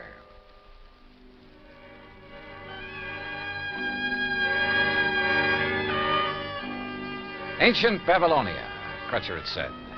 So on the way down to his office, I stopped off at the library for a good look at the encyclopedia. And I learned that what was once Babylonia is now a part of the country of Iraq, one of the hot spots in the Middle East. Good. There might be some action, even international intrigue. On a map, I found the location of the long-forgotten city of Ur. The confluence of the Tigris and Euphrates River near the Persian Gulf was where it was. Romantic names, all of them. And not too far away, the exotic city of Baghdad. Yes, at long last, a trip to the Middle East. Middle East? Well, that's what the map said, Mr. Crutcher. Near west is more like it, Dollar. Huh? You must have misunderstood me. The relics from the temple of the god Bale I mentioned are presently in the little town of Lakeview. Lakeview? Yes, right here in Connecticut. I guess I did misunderstand. They're owned by a Mr. Alvin Peabody Cartwright, who, I might venture to say, is a crackpot of the first order, but who happens to have placed a great deal of insurance with us on his life, property, art collection, and so forth. I see. You mentioned a priest's expedition collection. Of rare scrolls and tablets, principally, taken from excavations along the bank of the Euphrates River. Some of them over 4,000 years old, all of them of great historical and archaeological value. Here, this is a relatively unimportant piece that Mr. Cartwright gave to me some years ago. Well, what is it? What does it look like? Well, like a tiny sort of sofa pillow. Only it's made out of dried mud or some... Hey, wait a minute. There are a lot of tiny marks on it. Hieroglyphics, Dollar. Those are a perfect example of the cuneiform writing that was used by the ancients. Oh, what's it say? Has anybody deciphered it? It's a receipt for 24 fat sheep, 12 oxen, and 12 goats that were taken to the temple for sacrifice to the great god Bale. Well, how about that? Does the whole collection consist of stuff like this? Yes, and of priceless scrolls made of papyrus and leather. You've heard of the Dead Sea Scrolls? Oh, yeah, sure. That throw so much light on biblical times. Yeah, they've had a lot of publicity in time and life and so on. Yes. Those in the priest collection cover much of the history of the Canaanites and Phoenicians. And you've insured the collection? It's this way. Mr. Cartwright has decided to sell it to the museum here in Hartford. Has promised them that his stepson, Alfred Hocking, who lives with him, would deliver it to them today. But now he's suddenly worried to death that something will happen to it en route. So? So, to keep him happy, we've issued a $20,000 transit policy. Well, then what's he worried about? Now he demands a guard for it, too. Well, doesn't he trust his stepson, this Alfred? Who knows? Who knows what old Cartwright thinks, whom he trusts. Well, now look, And after all, $250 plus whatever expense account you can dream up for a couple of hours' drive in the country. What if his own... Oh? Well, sure, why not?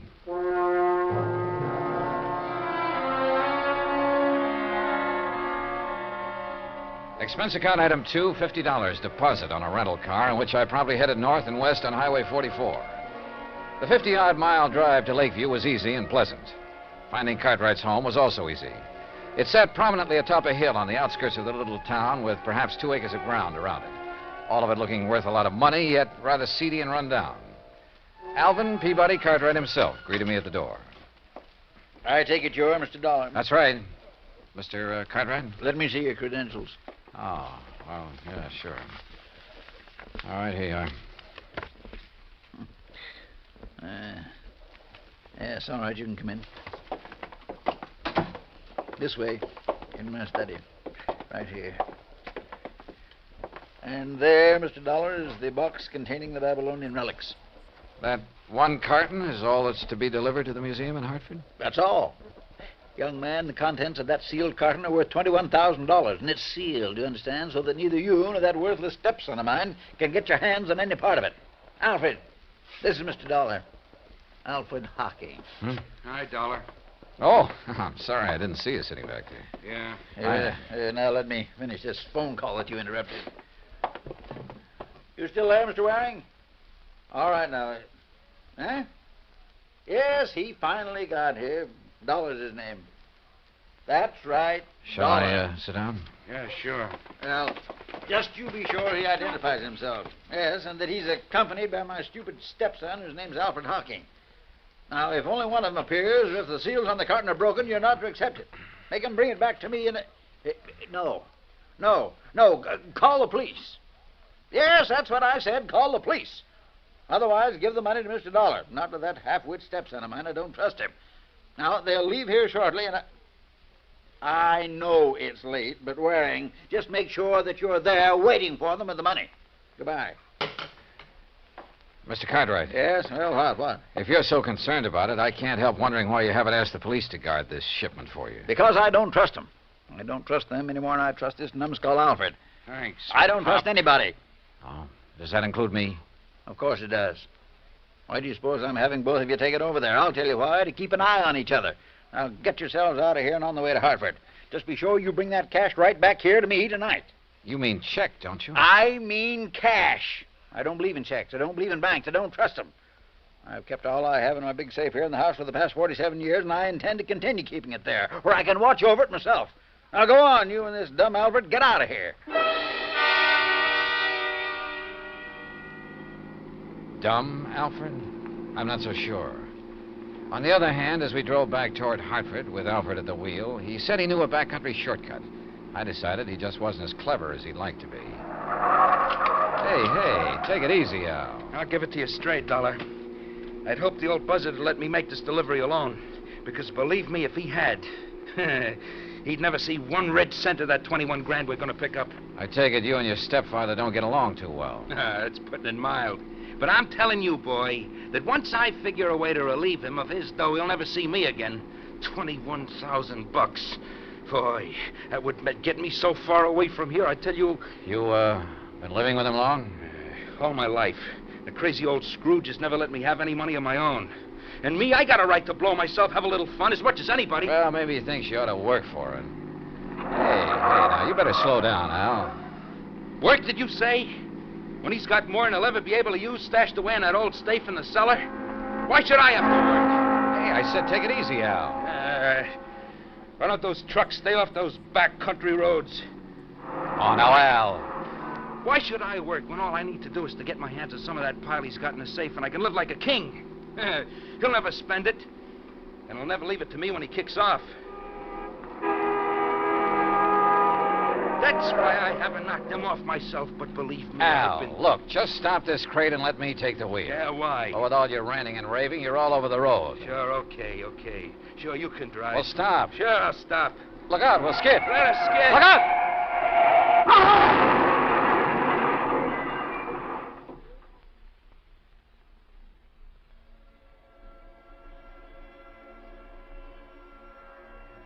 There was a long period of deep, dull blackness, without sound, without feeling. And then, slowly, hazily, the light came back, but it wasn't clear.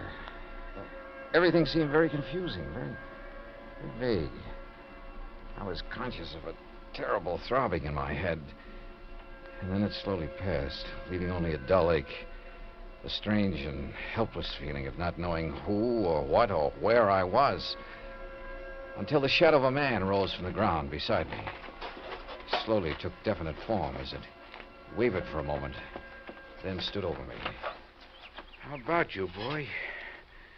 Back to the world again? Well, Yeah, you really hit that windshield frame. Here, let me help you sit up.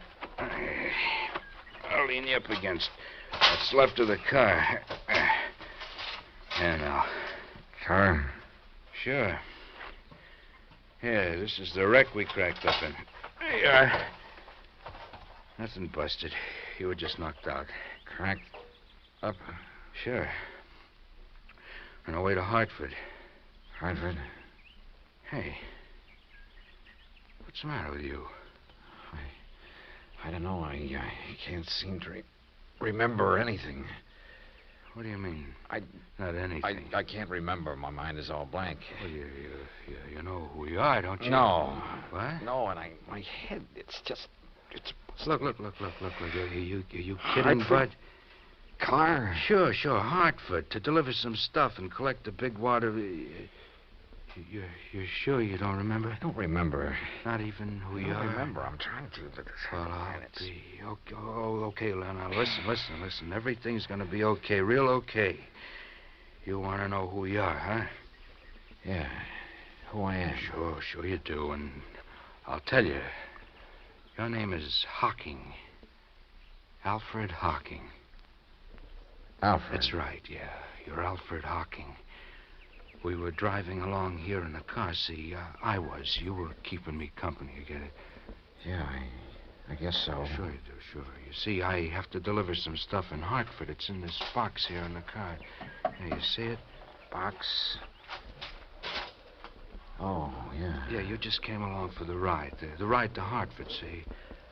Oh. Yeah, and after I deliver this stuff and pick up make a little pickup, that is, why, then you and me will part and go our merry way, you see? I don't know, I guess so. Sure you do, sure you do. Yeah, sure I do. You feel better now, huh? Yeah, much.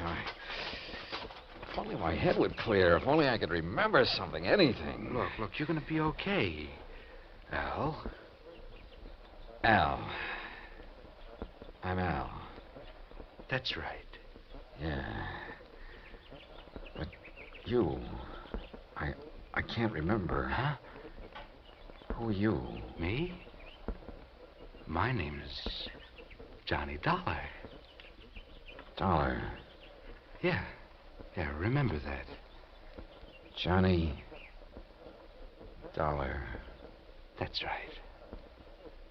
Yeah.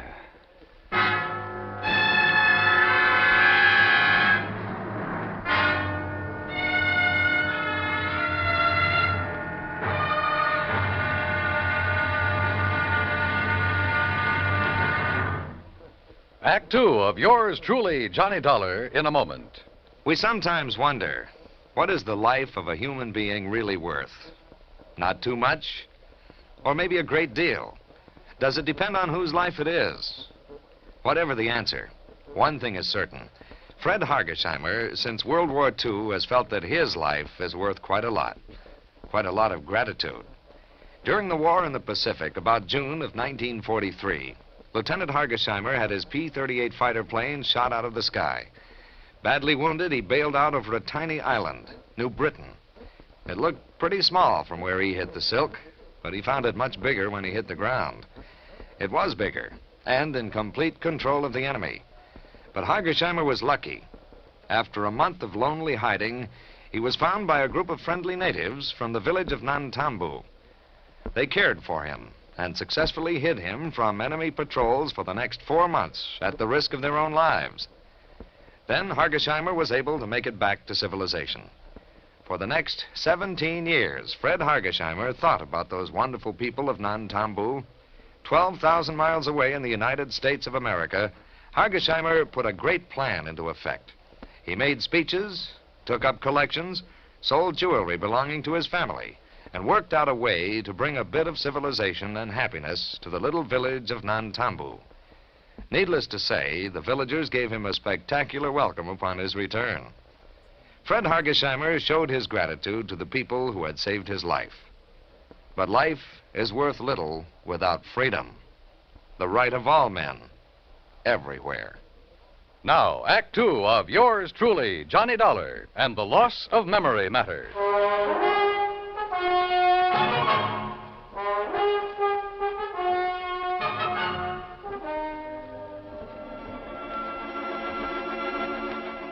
Amnesia.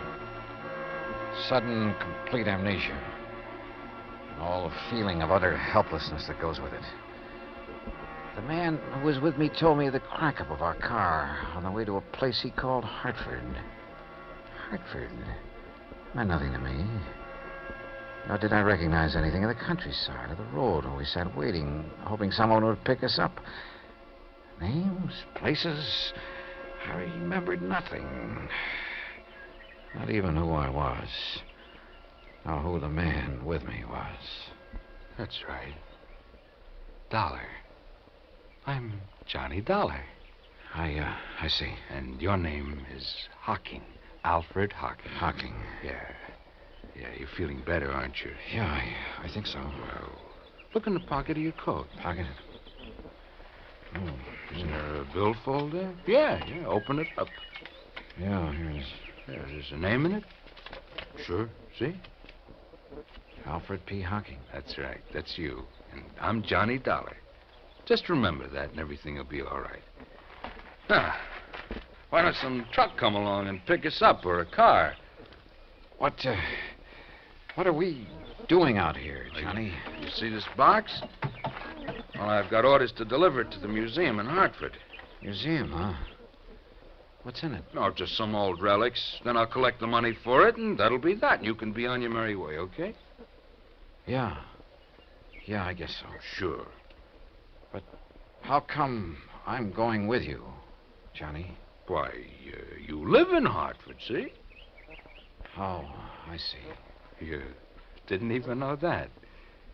You still don't remember anything. Only what's happened since I woke up here. Look now. Yeah? Why don't you take me home first, if we can get a ride, that is, and maybe if I rest, I'll feel better. No. Maybe my mind will clear up. No, first the museum. But, Johnny... All right, listen. The crazy old coot I'm delivering this stuff for, well, he phoned ahead that there'd be two of us, see, so you've got to come along to the museum. Museum? Yeah, the museum, the one in Hartford, like I told you. Oh, yes, Hartford. But once I get the money for it, I'll take care of you. Yeah, I'll take care of you. You've done pretty good as it is, I guess. Sure I have, Al. I've pulled you out of the wreck and all. Hey, look, here comes a big moving van, and if I know those boys, who'll pick us up. Come on, get up on your feet, and we'll flag him down.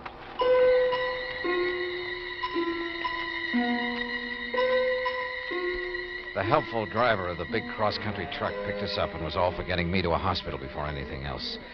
But my companion, who called himself Johnny Dollar, assured him he'd do it as soon as our mission was accomplished.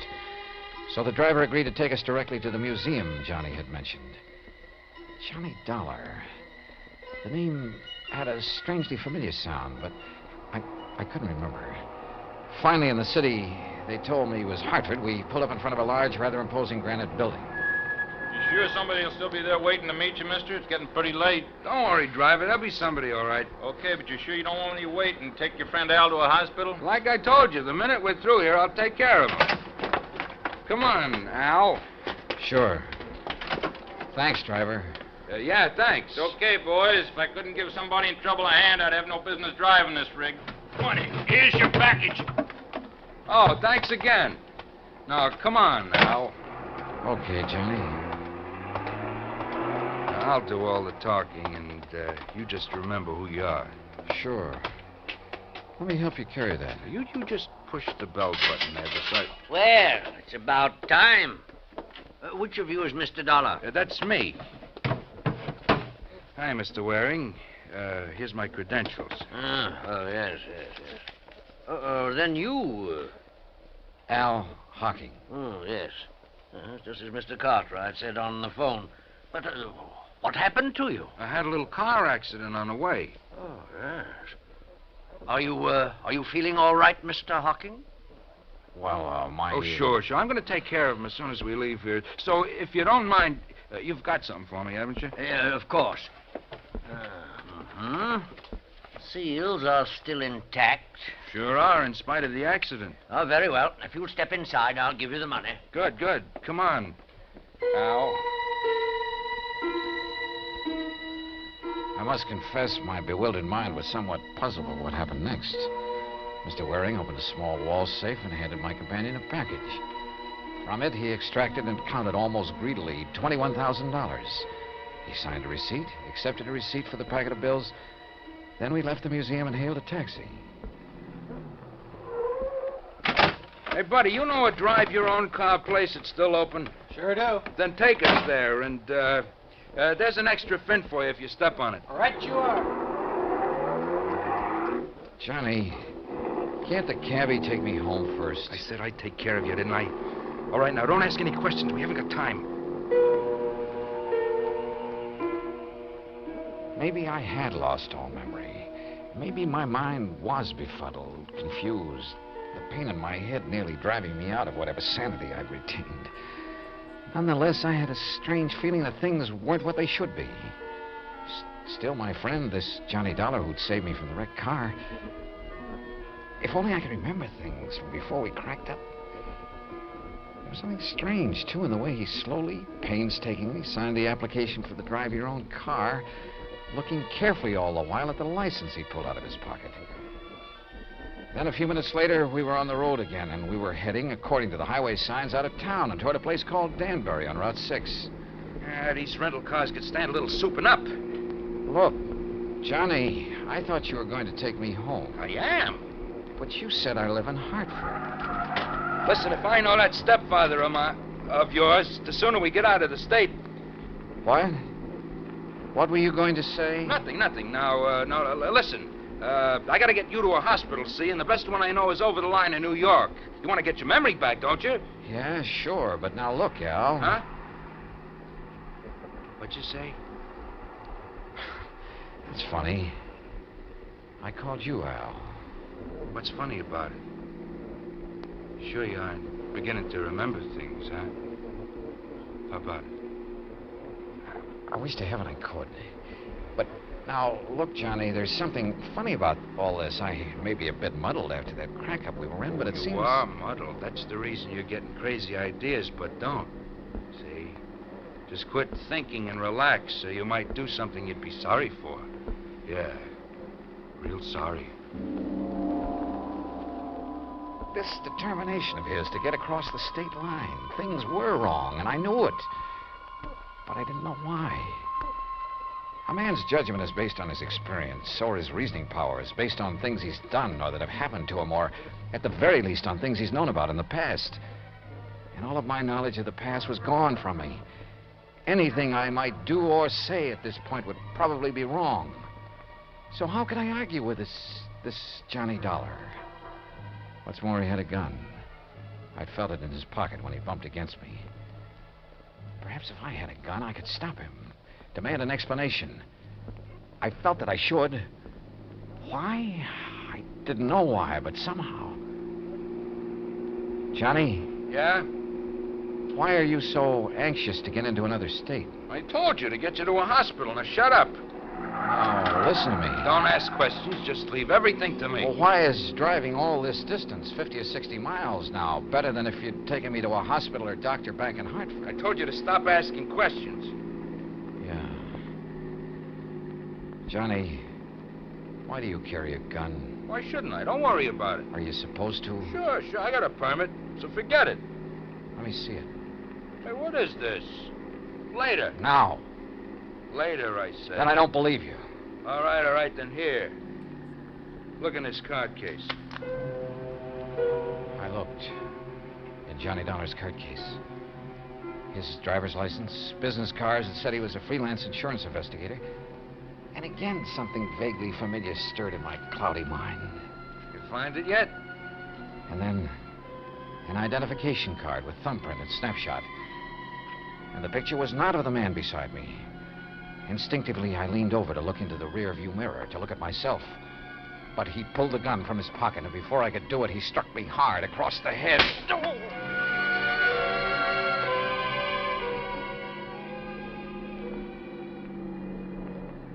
All right, now, Al. We're gonna stop. You hear me, Al? Yeah. Yeah. You hit me with that gun. That's right. That was a mistake. Because that second blow on the head. Why have we stopped? You'll see. You see, you gave me an idea about this gun. Now, get out. Sure. Why not? Pretty wobbly, huh? All right, now. Look down over the side of the road there. What about it? See that deep ravine down there? Why? Al? That's why. Because you called me Al. And this time you meant it. Yeah? I guess I did. Thanks to that poke on the head. So, you got some of your memory back, huh? But not your strength. No. So before you do... No, put that away. Oh, you're not going to get away.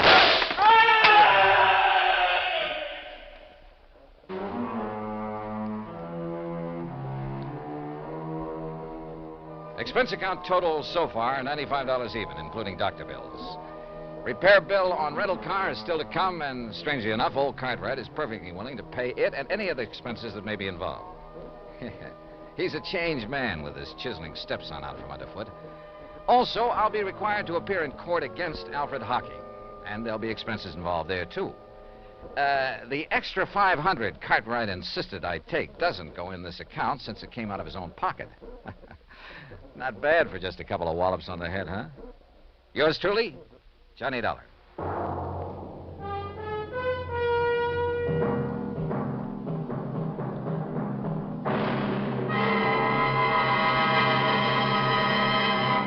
Now, here is our star to tell you about next week's story. Next week? Well, it's another case of mistaken identity, but believe me, a completely different affair. Join us, won't you? Yours truly, Johnny Dollar. Yours truly, Johnny Dollar, starring Bob Bailey, originates in Hollywood. It is produced and directed by Jack Johnstone, who also wrote tonight's story. Heard in our cast were Les Tremaine, Parley Bear, Joseph Kearns, Barney Phillips, Tom Henley, and Shepard Menken. Musical supervision is by Amerigo Marino. Be sure to join us next week, same time and station, for another exciting story of yours truly, Johnny Dollar.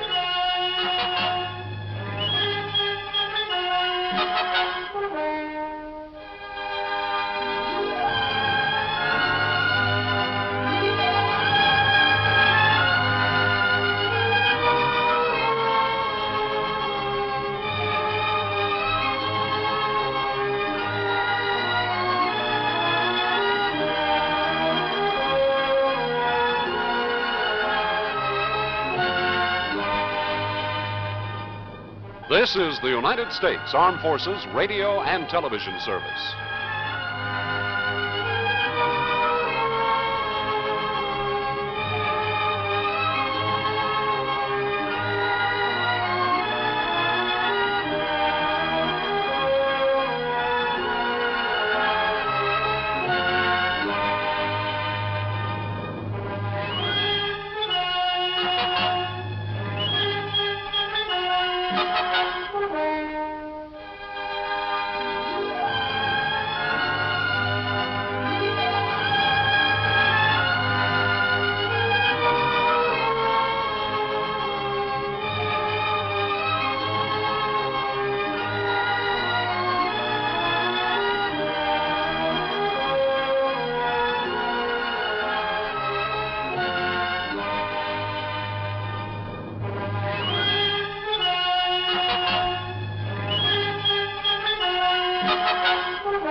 Johnny Dollar. Hi, hon. Betty Lewis. Hi, sweetie. Isn't this the most beautiful Sunday morning you ever saw? Or aren't you up and around yet? Oh, wide awake and full of pep. Then listen, dear. You know about the concert this afternoon at the Memorial Hall. Yeah, sure, I was going to call you, see if you'd like to be among those present. I'd love to. And why don't we make a day of it? Suits me fine. Maybe pick me up for an early lunch, take a walk in the park, then go to the concert, then go somewhere and get married, then have dinner together, and maybe find something to do this evening? Sure, why not? You mean it, Johnny? Sure, just let me put on my best bib and tucker and I'll... Oh, What's the matter? Somewhere along the line. Did I hear you say something about getting married? Sure, why not? Oh, well, now, look, honey, let's not kid about that. Who's kidding? Oh, honey, you know how I feel about you. And if it wasn't for this crazy, risky job of mine... And it's all off? Oh, doll, let's face it, it doesn't really make sense right now. Okay, Johnny. Bye. Oh, no, wait. Betty. Hello. Oh, well, Dollar, you dope. You'd better drive on over and see that gal and try to... Oh, now, listen, honey, Well, what I meant to say back there... Yeah, what did you mean? And what's this honey stuff? Who's that? Pat McCracken, Universal Adjustment Bureau. On a Sunday morning? On a Sunday morning. Listen, I've got to see you, Johnny, right away. You mean for an assignment, some insurance investigation? I sure do. Now, listen. No, sorry, Pat, I can't. Not right now. Look, I'll run on over there to your apartment. No, Pat, no. Now, wait just a minute, No, Johnny. I won't be here. You better be. But I tell you... Hello. Oh, son of a gun, doesn't Pat realize that sometimes there are things more important than... Oh, well, I suppose I shouldn't have barked at him. Maybe after I've kind of smoothed things over with Betty, I can... Okay, now listen, Pat. Instead of your coming over here, just give me a couple of hours to take care of something personal, and I'll drive over and see you, and you can tell me... Pat? No, Johnny, this is George Reed at Floyd's of England. George? I know this is a Sunday morning, and it's hardly cricket to call you. George, I'm all tied up. This is a real emergency. I'm sorry, George. It involves Alvin Peabody Cartwright. Huh? That old crackpot? Now, you know you really love that old character. All right, so what? It just happens that right now I've got... He's probably responsible for more of the big fancy fees that have been paid you than... George, listen, I'm sorry, but nothing that involves Cartwright or anybody else can possibly be more important at the moment than something personal I have to do, and right away. Nothing, Johnny? Nothing. Not even murder? Huh?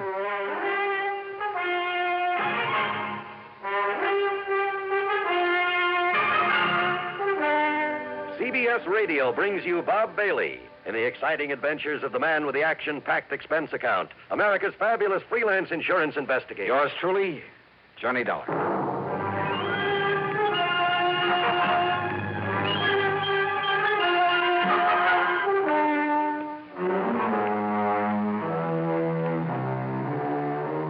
Expense account submitted by Special Investigator Johnny Dollar. To the Universal... No, to Floyd's... Well, now, wait. Before this case was through, there were enough insurance companies involved to... Well, anyhow, it's an account of expenses incurred during my so-called investigation of the 5 Down matter. 3 phone calls, all within a couple of minutes, all demanding my services immediately. And I promised to call them right back. George Reed at Floyd's of England, Pat McCracken of Universal Adjustment Bureau, and frankly, more important to me, the best gal friend, Betty Lewis, on account of maybe I'd left the impression I was trying to give her a brush off or something. And as the people who listen to these reports know very well, that I would never do. Yeah, that's it. First I'd call Betty, but as I reach for the phone again... Johnny Dollar. John, thank goodness I found you in. Who are you? It's vital that I see you at once, immediately. Yeah, I said, who are you? Who am I? Yes. Why, Johnny, this is Harry Branson of Philadelphia Mutual Liability and Casualty Insurance Company. Harry, look, if this call is about business... Well, of course it is. Well, I'm sorry, I'm all tied up. But if it's something that can wait... I'm afraid not. Because I have 2 or 3 other things that I have to attend to first. So what I will do, John, is this. I will give you the address of where you must go. No, sorry. Then you can fly on out there and do it. Harry, no. And I'm sorry. I'm really sorry. I know you said that, but now, John... Look, Well, as soon as I can get these other things cleared away, I'll call you back, huh? Call me back? Yes. But good heavens, John. I'll call you back. John! Holy... What is this, anyhow? You'd think the world was coming to an end. Oh, now, wait. I call back to Betty. Huh? Oh, come on. This is carrying things too far. Johnny Dollar. Earl Torman, Johnny. Now, look. Tri-State Life and Casualty. Yeah, Earl, it's nice to... But listen, I'm sorry I can't talk to you right now. But, Johnny, I want you to come out here just as quickly... But I can't. That is... What? Now, listen, Johnny. I mean, at least not right away, Earl. Not right this minute, huh? This is very important. Well, something's come up. A lot of things have come up, and I can't even take time to talk to you until I... Listen, Hey, Earl. I'm listening. All right, let me call you back, huh? In a couple of minutes or maybe a couple of hours at the most, okay? Well, as long as I can be sure you'll come on But out I can't here. be... Oh, listen, I'll call you back. Oh, brother, nice, peaceful, quiet Sunday, huh? After all these guys, well, they've all been pretty good to me over the years, so if any of them has got a real problem... Oh, no, first I got to call Betty and patch things up.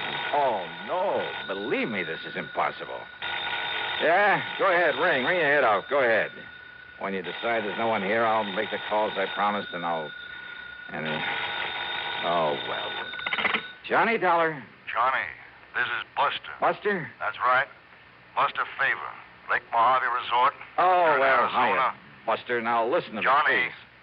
if you're on your way out to California, I've got to see On my way out to... So if Whatever gave you the you're idea... taking a plane out to Los Angeles, why don't I drive on over? Hey, did I say anything about going to California?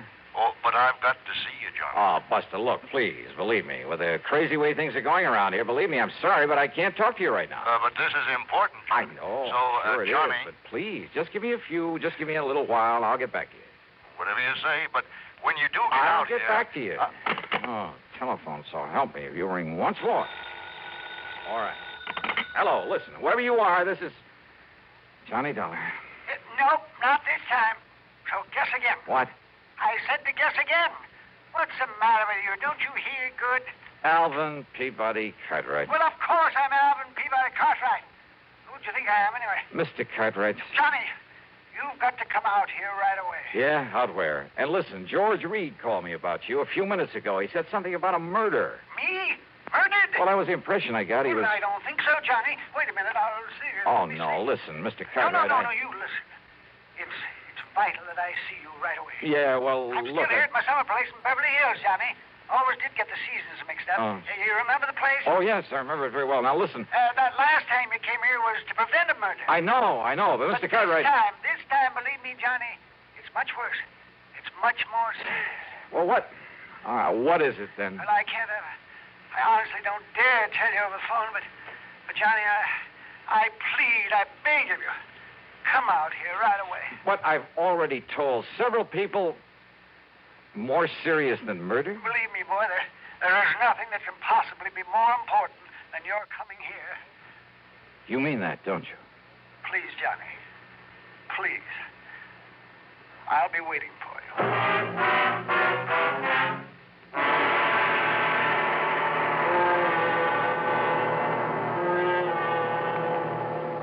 Ever notice the way Pepsi-Cola has of disappearing fast? It's easy to understand when you remember how every ice-cold ounce of Pepsi tingles with a taste that everybody in the family enjoys. And then, too, there's no time limit on Pepsi. Day or night, with meals or by itself, work days or weekends, for parties or all by yourself. Ah, but the thing that really makes Pepsi go fast is its light touch. Pepsi always refreshes lightly, without filling. So a Pepsi just never tastes like too much. To make sure your supply of Pepsi meets the demand, always buy an extra carton or two. You can't run a household without it. Be sociable, look smart, keep up to date with Pepsi. Drink light, refreshing Pepsi. Stay young and fair and debonair. Be sociable, have a Pepsi. And now, Act Two of yours truly, Johnny Dollar and the 5 Down Matter. Phone calls, one on top of the other. First from Betty Lewis, and I'd really better patch things up with her. Then frantic calls from Pat McCracken, George Reed, Harry Branson, Earl Poorman, Buster Favor, and finally from old Alvin P. Cartwright, the latter sounding the most urgent of all. Not one of them had given me any details about the emergencies that prompted their calls. But these are men that I've been working for and with for years. And for my money, they're not only important to my insurance investigations, but they're the salt of the earth. And if it came to a matter of which one to favor over the others... Oh, but now wait a minute. Cartwright lived in Beverly Hills. George Reed was worried about Cartwright. Earl Poorman could be taken care of out there on the West Coast, too, and Buster Favor. I got back on the phone and tried calling Pat McCracken. No answer. The same with George Reed, and with Harry and Earl and Buster, even with Alvin P. Cartwright. And when I couldn't even reach Betty Lewis to apologize for... Okay, I tore out to Bradley Field. Expense account, item 1, $170.40 for a plane ticket to Los Angeles. Here you are, Mr. Dollar. Okay. Your plane is ready for takeoff. Right, thanks. I'm sorry again. I couldn't get you on a jet from New York to L.A. Oh, that's okay. But now, you better hurry or... excuse me just a minute, please. Well, hey, Yes? let me have the baggage check and I'll... On this phone? Mr. Dollar. Yeah? Well, very well. Put the party on. Oh, what? This call's for you, sir. Oh, okay. Johnny Dollar. Your telephone exchange said they could get you for me. Huh? Who's that? But who else, monsieur? It's your oldest, your dearest friend, Le Chagris. Chagris? Louis de Marsac, the great cat? But of course, monsieur. Your plane, Mr. Dollar. Oh, look, Louis, I can't talk to you now. But I must see And I'm certainly not going to run over to Paris to see you. But this is most important, monsieur. Mr. Dollar? Yeah, okay. My plane for the West Coast about to leave. I've got... And I thought that for me, your oldest, your dear... You do not like me anymore? Oh, sure, Louis. Of course I do. It's... And you do not appreciate what... Believe me, I appreciate all the help you've given me over the years. Then you will see Mr. me. Dollar. Yeah, okay. Look, I got to make a plane, Louis. You will see me. Mr. Dollar, please, you better hurry. Yeah.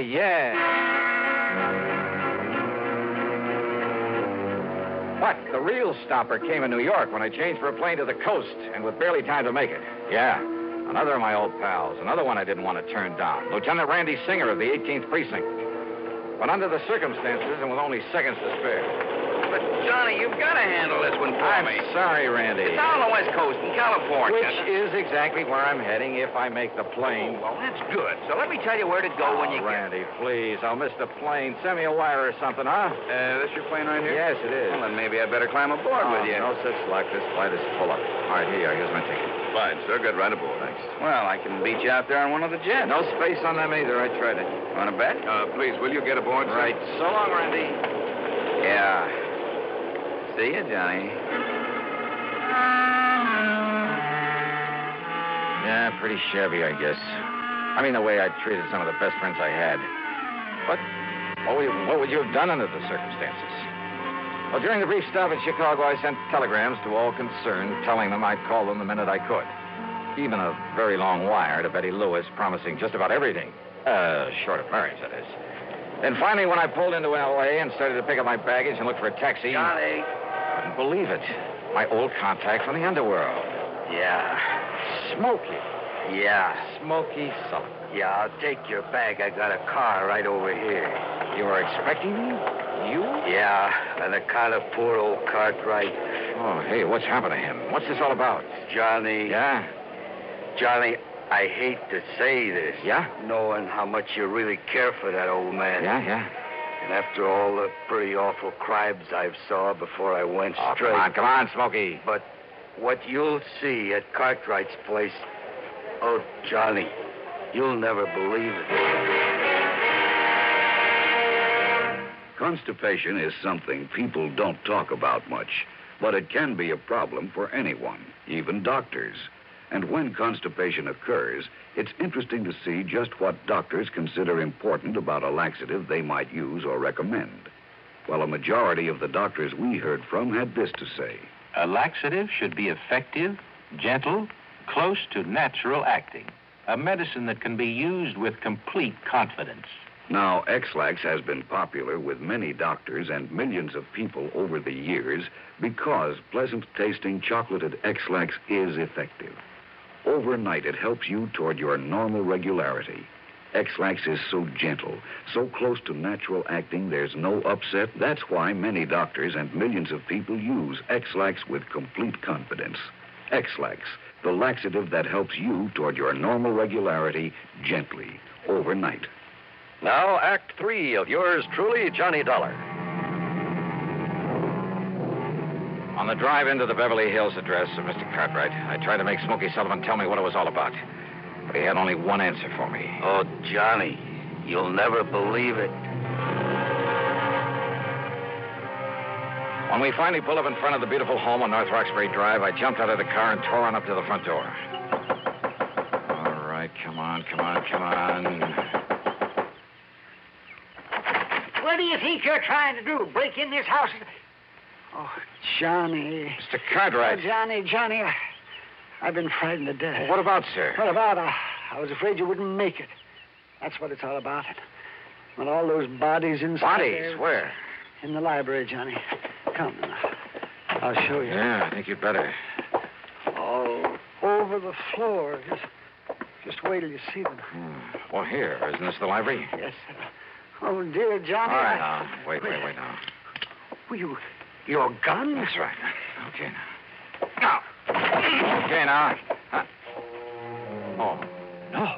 Look at them. All over the floor. Mr. Cartwright wasn't kidding. There were bodies there, all right, half a dozen of them, sprawled around in awkward positions, as though some giant hand had suddenly struck them down. But why? And there was no sign of a struggle, not a... What is it, Johnny? Oh, I mean, isn't it terrible? Wait a minute. That's Pat McCracken. I know. And George Reed over here. Well, he's still alive. Shall I call a doctor? Yeah? Or shall I put him out of his misery? What? With a gun, yeah. Earl Poorman over here. Buster Favor. And me, Le Chagrin, my dear, my darling friend. All right, you guys. What is all this? What goes here? Johnny. Buster, so help me. All right, now listen. Mr. Cartwright, will you take that gun away from him? Randy. That's right. I told you I could get a jet out here. Sure, we all came out on the same flight. Earl, you son of a gun. How are you, Johnny? Surprised? Are you kidding? And Harry Branson. Glad to Smoky. see you, Don. So this is why you wouldn't tell me anything, Smoky. Yeah. Fooled you, huh? Yeah. But come on now, what's the big idea? Wait a minute. Now, will you stop waving that 38 around, Johnny? Huh? Oh, I'm sorry, Pat. Yes, well, here, I'll take it. Yeah, you better, Mr. Cartwright. That's all right. I'll put it back in my pocket. I have it. Oops. Down, boys, down! Oh, dear. I'm sorry. Yes, you'd better be sorry. Well, Johnny, it looks like we succeeded in getting you out here, all right. Yeah, well, now, look, will somebody please start to make some sense and tell me what this is all about, huh? Why not? Yes, McCracken, why don't you speak for all of us? Yeah, go ahead, Pat. All right, fellas, I don't mind if I do. That's good. It's really pretty simple, Johnny. Today, Sunday, marks the end of 5 years in your present series of investigations for what we like to think is a pretty good lineup of insurance companies. Yes, so happy anniversary, Johnny. Happy anniversary. Oh, thanks. Now, Johnny, it also completes 5 solid years of the broadcasting on CBS of these cases you handled. Handled mighty well, Johnny. And you've performed a service throughout this country. Oh, now don't get soppy. No, shut up a minute, will you? You've done a great service to the insurance companies, no question about it. Your broadcasting has helped to expose a lot of crookedness, fraud, that sort of thing. Has saved the insurance companies a lot of money. And that means it saved the people, their clients, the people who listen to your program every week. It saved them a lot of money, too. Well, And purely incidentally, these CBS shows of yours have provided a lot of entertainment, a lot of pleasure to literally millions. In other words, Johnny, a lot of people think mighty well of you. And with very good reason. Oh, no. But take it easy. Oh, now you shut up. But to get all those people together to say thanks, well, that's impossible, obviously. So we thought, that instead of just handing you, if we could somehow, fellas, I'm doing pretty badly. Make your feet, monsieur. Well, Johnny, I went over all your radio reports. I made a list of the people who've been most involved in your cases these past 5 years. And then when I made the suggestion to Mr. Cartwright... That's right. I told Pat that if he didn't let me give this party to do you honor... Honor? That would... Are you kidding? Yeah. Oh, No, all right. I mean, throw a big fat brawl for you just to get her through that skull of yours. Just to show you how much we love and appreciate you, Johnny. And that's why we're here. I couldn't think of a better way to tell you. Well, you happy, Johnny? Well, look, if you guys think I want to break up over this. Yeah? Yeah, Johnny? Oh, well, Pat, Mr. Cartwright, Smoky, Harry, Earl, Louie, Randy, Buster, George. Well... To Johnny. Betty. Oh, well, will you look at that? I just really glad to see you. We're so nice to let me in on. And honest, honey, I won't ask you to marry me. Not yet. Rascal, you are. Now, will somebody break this up before we all start crying like a bunch of children? Yeah, let's bring it up. Well, Johnny, we just thought that maybe a gathering of your friends, your real friends, Johnny. I mean that. And if there's anything you want, Johnny, this house, a nice yacht, a couple more cars, or anything, Johnny. Anything, huh? Yes, sir. More than this? Well, look, if I can somehow hold on to the friendship of people like you, that's all I ask. Believe me, it's the most that anybody could ask.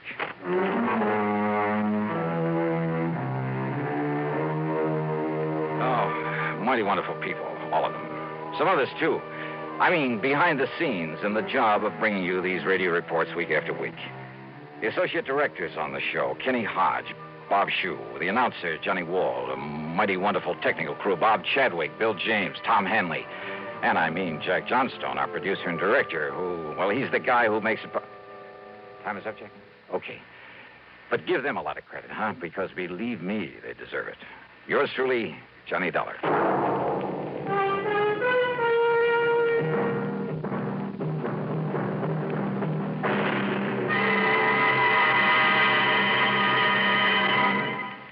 Stop and think a minute. Just how well do you know the two presidential candidates? How fully informed are you on the main issues of their campaigns? Well, you can learn a lot about Vice President Nixon, Senator Kennedy, and what they stand for if you listen to Presidential Countdown, a special series of pre-election broadcasts presented each week by the Public Affairs Department of CBS Radio News. Don't miss this important, informative feature. Listen to Presidential Countdown every Tuesday night on CBS Radio. Now, here's our star to tell you about next week's story. Next week, a yarn about the lust for gold and the things it can do to a man. The story takes place in the famous historical ghost town of Virginia City, Nevada, site of the famous, almost fabulous Comstock Lode, where sudden death was all too often the price of finding a rich vein of gold or silver back in the middle of the late century. Or even today, there's gold to be found, and sometimes murder. I think you'll like this one, especially the switch at the end of it. So join us, won't you? Yours truly, Johnny Dollar.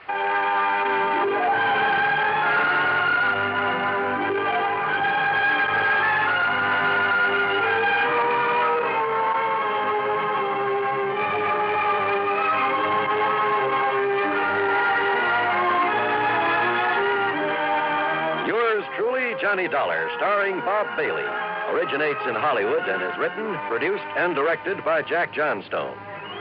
Heard in our cast were Virginia Gregg, Larry Dobkin, G. Stanley Jones, Harry Bartell, Vic Perrin, John Daner, Howard McNear, Marvin Miller, Forrest Lewis, and Herb Vigran.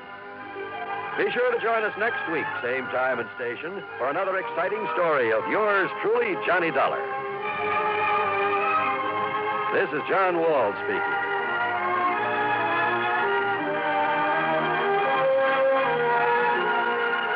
This is the CBS Radio Network. Stay tuned to WROW Albany, New York for a special news bulletin from Schenectady. What's all the commotion about, Dooley? We're celebrating your birthday, old boy. By the way, Schultz, how old are you? Listen, Suds, you're an officer of the law, not a census taker. Let's say 21 plus.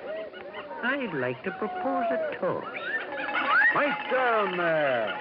Let's listen to Dooley's latest masterpiece.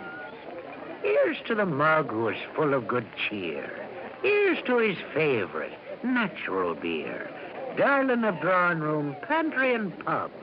Here's to magnificent Utica Club. Oh, brew me no brew, it's artificial bubbles, those carbonated beers of today. Cause Utica Club will still make the trouble to age beer at a natural rate. Utica Club, you see. Brewed by the West End Brewing Company of Utica, New York. We delay for a few moments the start of pro football from CBS to bring you this special report from Schenectady by WROW Radio News Director Monroe Benton.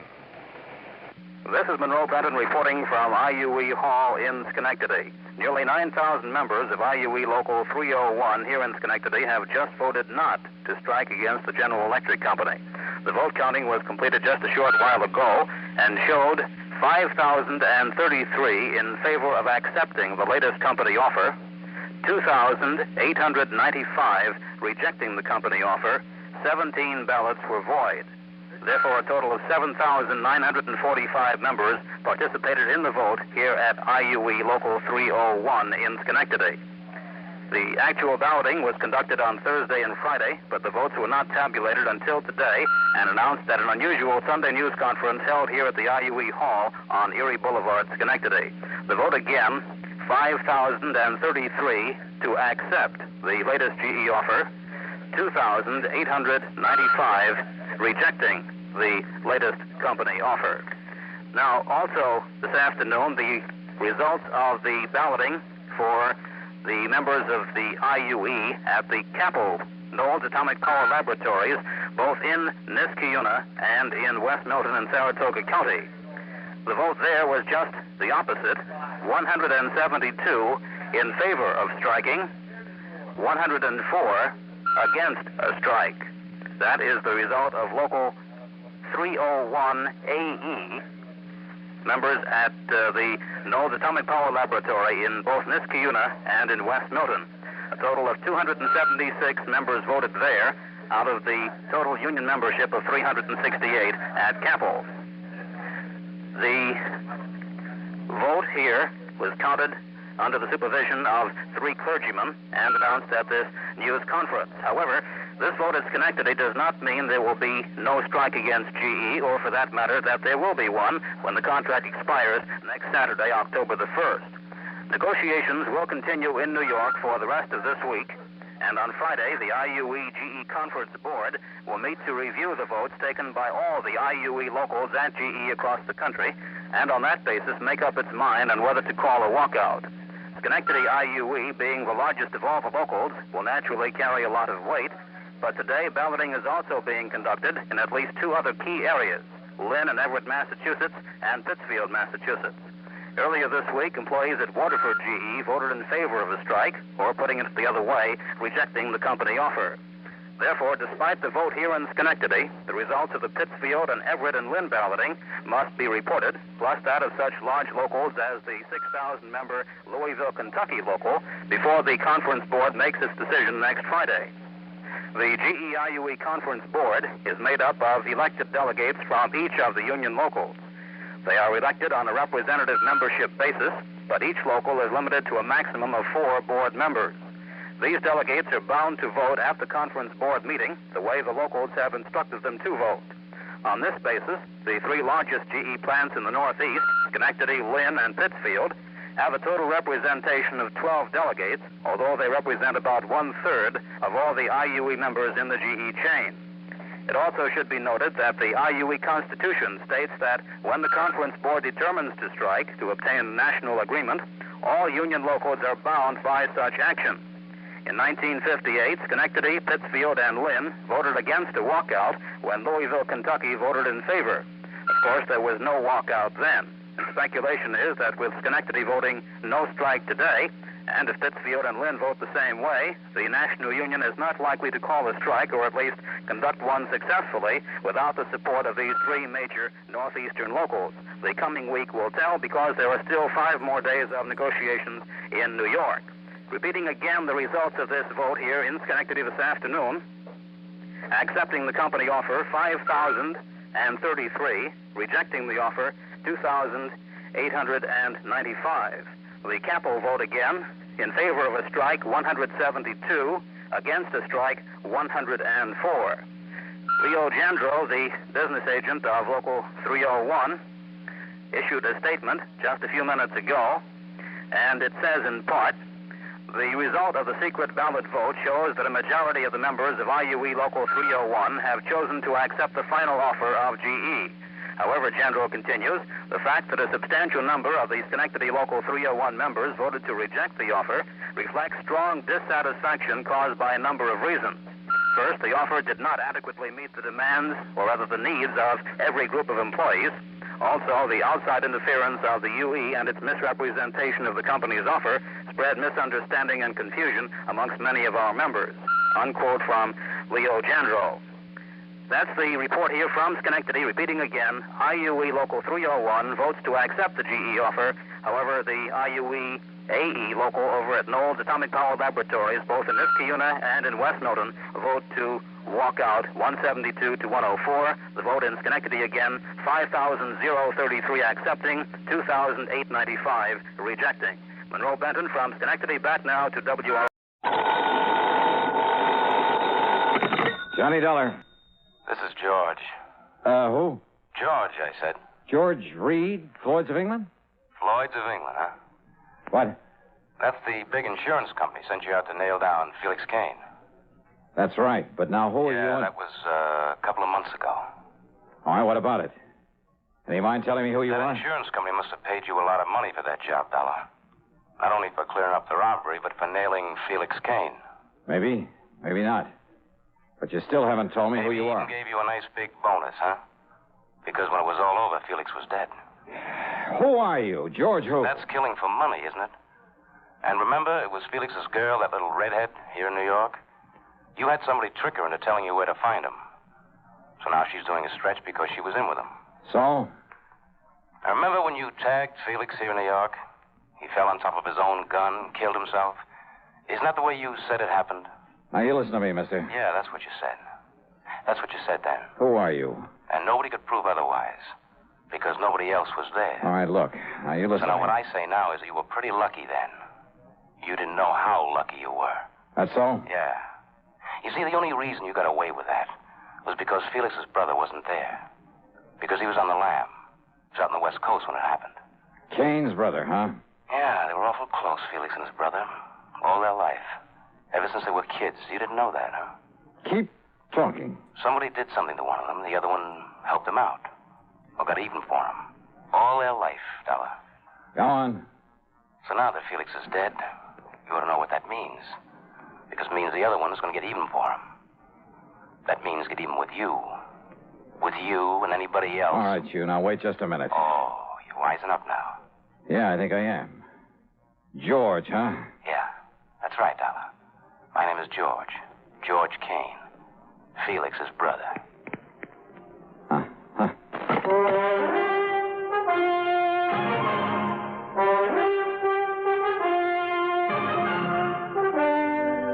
CBS Radio brings you Bob Bailey in the exciting adventures of the man with the action-packed expense account, America's fabulous freelance insurance investigator. Yours truly, Johnny Dollar.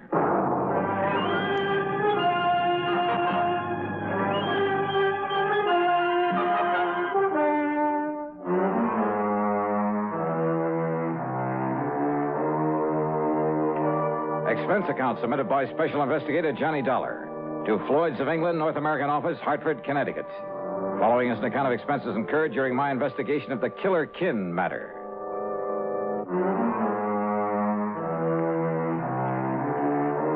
So what if I hadn't killed Felix Kane? It didn't make any difference now. But why would his brother George call me to warn me of his intentions? Anyhow, this was a carryover from another case, so on the expense account goes a dime for a call to George Reed. Well, of course, we'll pay whatever expenses may be involved. Well, good old Floyd's of England. But, George, what I really called about... We'll simply regard it as an extension of the Felix Kane matter. Well, what I called about is to find out if you know anything about this brother George, where to find him and so on. Don't you mean how to avoid him? No. In a case like this, it's a matter of getting to him before he can get to me. Yes, perhaps you're right. So what do you know about him? Oh, I never heard of him, Johnny. Well, then maybe I'd better go on down to New York, where the trouble with his brother Felix started, where Randy Singer at the 18th Precinct helped me to... Well, sure. What? Sure, that's where George Kane is, in New York. Yeah, 2 or 3 times he used the phrase, here in New York. Well, now, Johnny... So, George, I'm heading on down there. Johnny, listen to me. Well? You must have some police protection. Here in Hartford? Here, New York, anywhere. Look, didn't you understand me, George? I'm going down there and contact Lieutenant Singer. But if this George Kane comes here and then you come back here after not finding him down in New York... Oh, stop worrying, George. Johnny! I'll be in touch. Item 2, $6.90 fare and incidentals to New York. Item 3, $6 even for a cab into 18th Precinct headquarters. Lieutenant Randy Singer apparently knew plenty about George Kane. That's right, Johnny, and we still want this George Kane on a charge of assault with intent to kill right here in the city. But he was in California, hiding out in California, when you knocked over his brother Felix. When I caught up with Felix. Huh? Oh, yeah. You said he made a dive for you, but then tripped and fell on top of his own gun, didn't you? That's the way it happened. Is it, Johnny? Huh? I know that's the way you reported it, but is that what really happened? Randy, are you kidding? Of course it is. Okay, I'll take your word for it. But you'll never convince George you didn't kill Felix. No, I suppose not. And he's clever, Johnny. Tall, good-looking, and very clever. Yeah? And why did he telephone me, warn me that he's out to get me? I don't know. But I know that he outsmarted us by posing as a cop a couple of times. Forged credentials and everything. And he's dangerous. Well, where do I look for him? I wish I knew. Believe me, we'd nail him fast. Well, he's from right here in New York. That's where he called me from, Randy. How do you know? Well, he mentioned being here a couple of times. The operators say it was a New York call? Well, no. Maybe he's here, maybe he isn't. With this new direct dialing system for long distance, you can't tell where a call comes from. Yeah, you got a point there. Anyhow, for once in your life, you're using your head. What do you mean by that? I mean, you're coming here and letting us go after this guy instead of trying to take him on single-handed. Oh, well, wait a minute. Now, look, Randy, all I really came here for was to see if you had any leads. Yes, sir, using your head. Yeah, any leads on where I might look for this George. So we'll just keep it that way. Understand, Johnny? Understand what? We'll run down this punk for you. I'll get out an APB and look for him and pick him up right away. Look. If he's here in town. No, wait, will you please, Randy? Meantime, you just go on back to Hartford, huh? And, maybe you better tell your police up there to be on their toes. Listen, Randy, and to be sure you do go, I'll have Sergeant Conroy escort you over to Grand Central and put you on a train. Oh, Randy, for the love of Mike, will you listen? Also, I'll notify every precinct here in New York that if you're seen around here, you're to be picked up and turned over to me. Picked up? After all, here in the clink, you'll be perfectly safe from this man. What a pal. That's right. A real grateful one. Grateful, huh? You've done a lot for me over the years. For the whole department. Oh, yeah. So, to show our appreciation, we're going to give you some protection, whether you like it or not. Now, you just listen to me, Randy. Listen to me. Conroy, I got a job for you. Randy. I want you to make sure that Johnny Dollar gets back to Hartford safe and sound. Okay, brother. We'll just see about that. No use, Johnny. All these windows have bars on them. Yeah, so I see. So you behave yourself for once, huh? Be a good little boy and let me handle this my own way.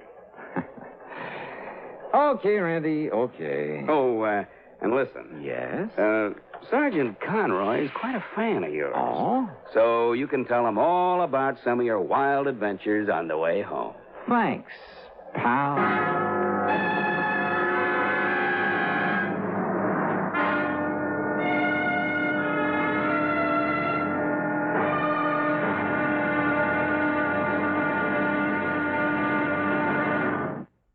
And now, Act Two of yours truly, Johnny Dollar, and the Killer Kin Matter.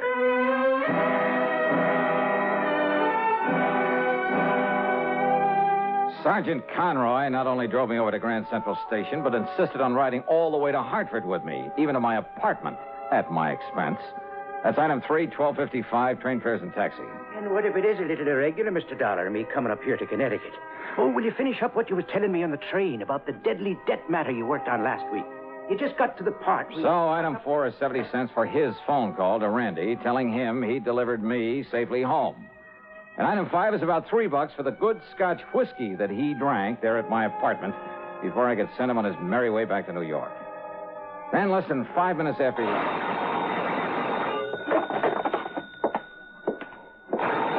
Johnny Dollar. Dollar, if you think those New York cops are going to be of any help, you're wrong. George Kane. That's right. Neither those cops or anybody else is going to do you any good. You killed my brother, so I'm going to kill you.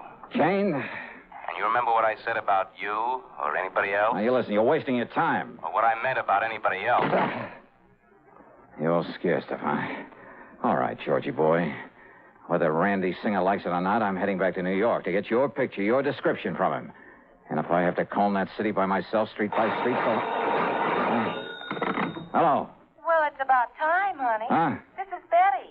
Betty Lewis, the girl you're going to marry one of these days. Yeah, I know. You mean you are going to marry me? I mean, I knew it was you. Spoiled sport. Well, hiya, dear. Hey, what was that? What? Just noisy line, I guess. Oh, well, listen, I've been trying to call you all afternoon. Where have you been? Oh, just out on some business, honey. I'm sorry. Well, as long as you weren't out with some other ravishing beauty, I'll forgive you. Fat chance of that. Honest? You mean that? You know darn well I wouldn't go out with anybody but you. Or Grace, or Marianne, or Barbara. Maybe Jean. I might go out with her. Stop that, you rascal. Okay. Now, what can I do for you, Miss Lewis? What can you do for me? Don't tell me you've forgotten our date for tonight. Our date? Oh, darling, why don't you ever think of something besides those crazy insurance investigations all the time, huh? Think only of you, huh? Yes. Now, listen, about our date for tonight here in New York. In New York? Yeah, that's right, for dinner in the theater, remember? Holy. Well? Oh, well, sure I do. Oh, but didn't you say you were going to be staying with some girlfriend all week, and you'd let me know who and where to meet you down there? That's right. That's what I've been trying to call you for. Okay, then. I'm staying with Nancy Spaulding, remember her? Sure. And her address is 1624 McDougal Alley. 1624. It's one of those cute little apartment buildings down here in Greenwich Village. Wait a minute. You hear that again? Huh? Nothing, I guess. Yeah, okay, dear. I'll put on my Sunday best, grab the first plane or train, whichever will get me there first. Good. Only what, Johnny? Well, don't be surprised if we have ourselves a kind of police escort. Now, what kind of a gag are you cooking up? You and that Lieutenant Singer friend of yours? Maybe. Well, come running, dear. I'll be waiting for you. Yeah. Bye, hon.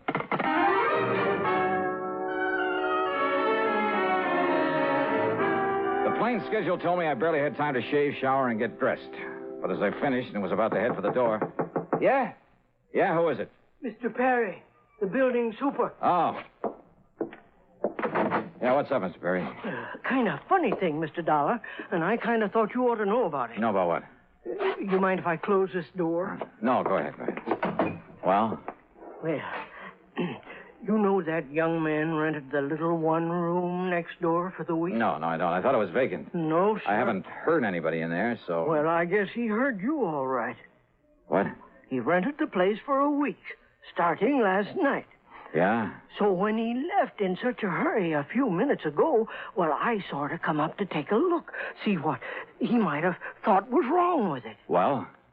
You see this wire I found? Yeah, looks like the stuff the phone company used. Wait a minute. Yes, sir. It was sticking out of the wall just opposite to where your phone wires go in on this side. Sure, my line was tapped. Yeah, sure looks like it. It was some kind of device so he could ring me. And this man has left? Yes, sir. Maybe 25 minutes ago. Who was he? What was his name? Well, he give his name as John Jones. Oh, sure. Like he was just sort of making it up. Oh, what did he look like? Well, I'd say about your height, Mr. Dollar, and... Well, keep talking, Mr. Perry, while I make this call. Well, his hair was darker than yours, and he had a little thin kind of mustache. The call was to Randy Singer for a description of George Kane. And yes, it tallied with the one Mr. Perry gave me of the man who tapped my phone line, who just left in such a hurry. I told Randy I was heading back to New York, whether he liked it or not, that I barely had time to make a plane, that I'd call him when I got to the apartment in McDougal Alley and tell him all. Maybe even break down and ask for his help. And all because Kane had said he was out to get not only me, but anybody else who'd had a hand in catching up with his brother. Well, the only anybody else was Betty Lewis, who'd helped me trick Felix Kane's girl into showing me how to reach him. George hadn't bothered her there in Hartford because he couldn't find her. She was in New York. But over the phone, while he'd listen in, she'd given the address. During a frantic ride to the airport, I hoped, I prayed, that I could somehow reach Betty before George came. And now, Act 3 of yours truly, Johnny Dollar.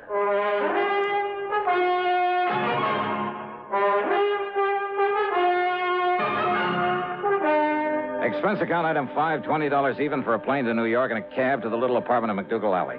I tore on up to Nancy Spaulding's apartment on the second floor. Yes, who is it? Johnny Dollar. Oh, just a second, Johnny, while I slip on a robe or something. Is Betty there? Betty? Are you kidding? What? You and your practical joke. What do you mean, Nancy? Come on, let me in, huh? Well, just a second. Wait till I get presentable. Oh, come on. I got in the shower after Betty left. Betty's gone? Nancy! Well, Sure, Johnny. That's why I didn't expect to see you here. Gone where? With whom? With that handsome detective friend of yours you sent over to get her. Oh, no.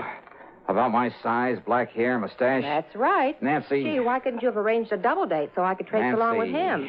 That man's a killer. He's almost as pretty as you are and almost... What? What did you say? That was no detective. That was George Kane. He's a killer. But Johnny, Betty thought that... Well, you told her on the phone. I know. Okay, Nancy, now listen carefully. Where did he say he was going to take her? Well, to meet you, Johnny. Where? Oh, dear, I don't know. Oh. Well, they went down and took a cab. I watched them go from the front window. Well, did you... please, think carefully, Nancy. Which way did they go? East on McDougal. Good. What kind of a cab was it? Did you by any chance get a look at the license or the driver? Yes, I did. It was Tommy. Tommy who? You know, the cabbie who always parks in the cab stand out front this time of night. Good. Wait a minute, Johnny, maybe... Huh? What? Yes, look. He's come back to the stand again. Okay, Nancy. Now keep this door locked. Don't open it for anybody but me or the police, and I mean the real police. Johnny!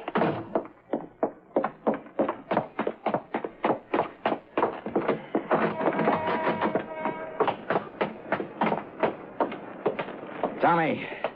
Is your name Tommy? That's right. Where's to, mister? Okay, listen. A little while ago, you picked up a man and a girl here. You mean that good-looking doll staying with Miss Nancy up on the second floor? That's right, yes. That's right, I did. Her and the good-looking guy, I think I heard him say he was a plainclothes man. Okay. Do you remember where you took them? Why, sure, mister. You see, we have to keep a record of... Get going, Tommy. Get going. Take me to where you took them. Yes, sir. It's a kind of funny place for a couple of good-looking people Get going, please, huh? Yes, sir. Come on, step on it, will you? This is a matter of life or death. You serious, mister? Look, Tommy, that was no plain clothes man with that girl. That was a killer. You serious? Step on it. Yes, sir. But if we run across any prowl cars, mister... forget them. I'll give you enough to pay your fines for the next 2 years. Now, where did he take the girl? This section of town we're getting into looks kind of That's what I told you. It's over near the Bowery. Some dirty dump that... Uh-oh. Well, what are you slowing down for? I knew I shouldn't have mentioned it. I knew we'd tangle up with a prowl car. Don't you see the red light in back of us? Oh, yeah. Well, maybe that's the best thing we could ask for. The best thing? Come on, pull up. Let me handle it. Somebody better, mister. All right. Where the devil do you think you're going? Now, listen, officer. So it was you who had this poor cabbie tearing through all them red lights, was it? O'Reilly? Tim O'Reilly. Now, listen, Tim. Listen to me. This is an emergency. My name is... Oh, an emergency, is it? And out you come, me boy. Wait a minute. Will you listen to me, please? I will not. Come out of there and get into me prowl car in the back seat. Listen, we're chasing a killer. You can help us. I said get into the prowl car. So get in. Do I have to... Sure, yeah, okay. Tommy, look, you lead the way. Here's $20 for you. Well, thanks, but I don't lead the way for this prowl car to wherever it was. You lead the way to nowhere. In you go now, into the back seat. Wait a minute, now, you. Get in. Hey, just take it easy. Okay, Tommy. Huh? Get on your way. Right, O'Reilly. Oh, no. Yeah, I knew that had to be you, Johnny. Randy. I mean, charging into that cab there on McDougal Alley and heading this way. We had quite a job catching up. Okay, now, Randy, listen. Now, just calm down and take it easy, Johnny. Will you listen to me? No, because everything is under control. Thanks to you. Thanks to me. But don't you understand George Kane? I mean, Betty Lewis, you know her. George and Betty. George is taking her to someplace. George isn't taking her anywhere, Johnny. Well, of course he is. I'm trying to tell you. What? And I'm sure glad you gave me that McDougal Alley address over the phone. Huh? Of course, we only went there to pick you up, but when we saw a cab taking that girl of yours and some man away... George Kane? Yeah, I kind of thought it might be him. I don't know why. And so when we trailed that cab over to some dingy rooming house over on... Well, anyway, when they got out, we got a good look at him. You caught him. That's right. By the time we get to the station house, he'll be in the clink, and the light of your gay young life will be there waiting for you. She's quite a doll, Johnny.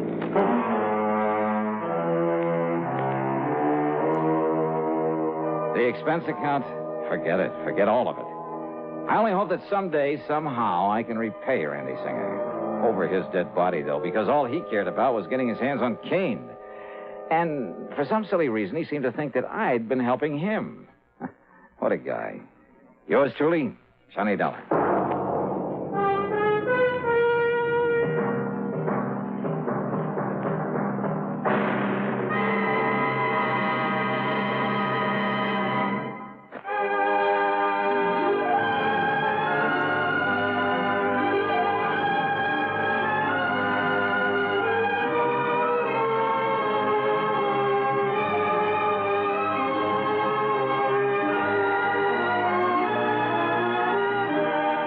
Yours truly, Johnny Dollar, starring Bob Bailey, originates in Hollywood and is written, produced, and directed by Jack Johnstone. Heard in our cast were Virginia Gregg, James McCallion, G. Stanley Jones, Herb Vigran, Jack Moyles, Junius Matthews, Lillian Bayef, and Paul Duboff. Be sure to join us next week, same time and station, for another exciting story of yours truly, Johnny Dollar.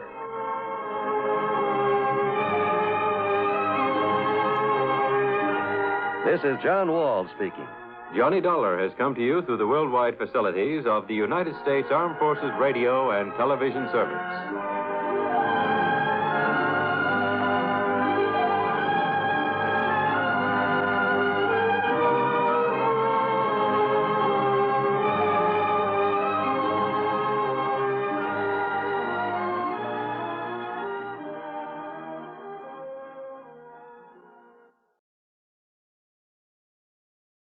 From Hollywood, it's time now for...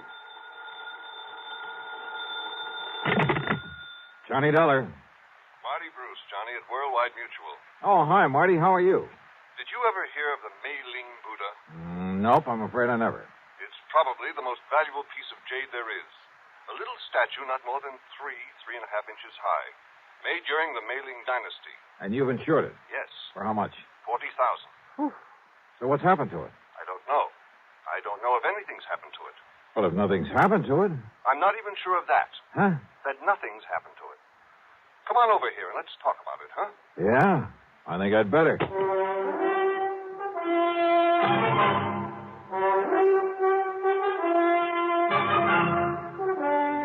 Bob Bailey in the exciting adventures of the man with the action-packed expense account. America's fabulous freelance insurance investigator. Yours truly, Johnny Dollar.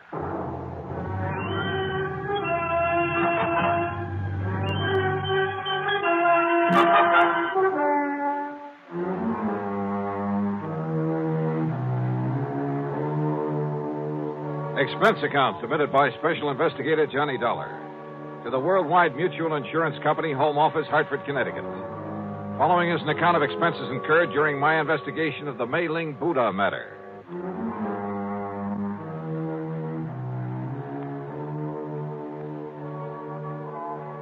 Expense account item 1, $1.10 for a taxi from my little apartment to the office of Worldwide Mutual, where Marty wasted no time in getting to the point. I'd know for sure if it weren't for that knuckle-headed Ray Kermer. Who's he? One of our account men.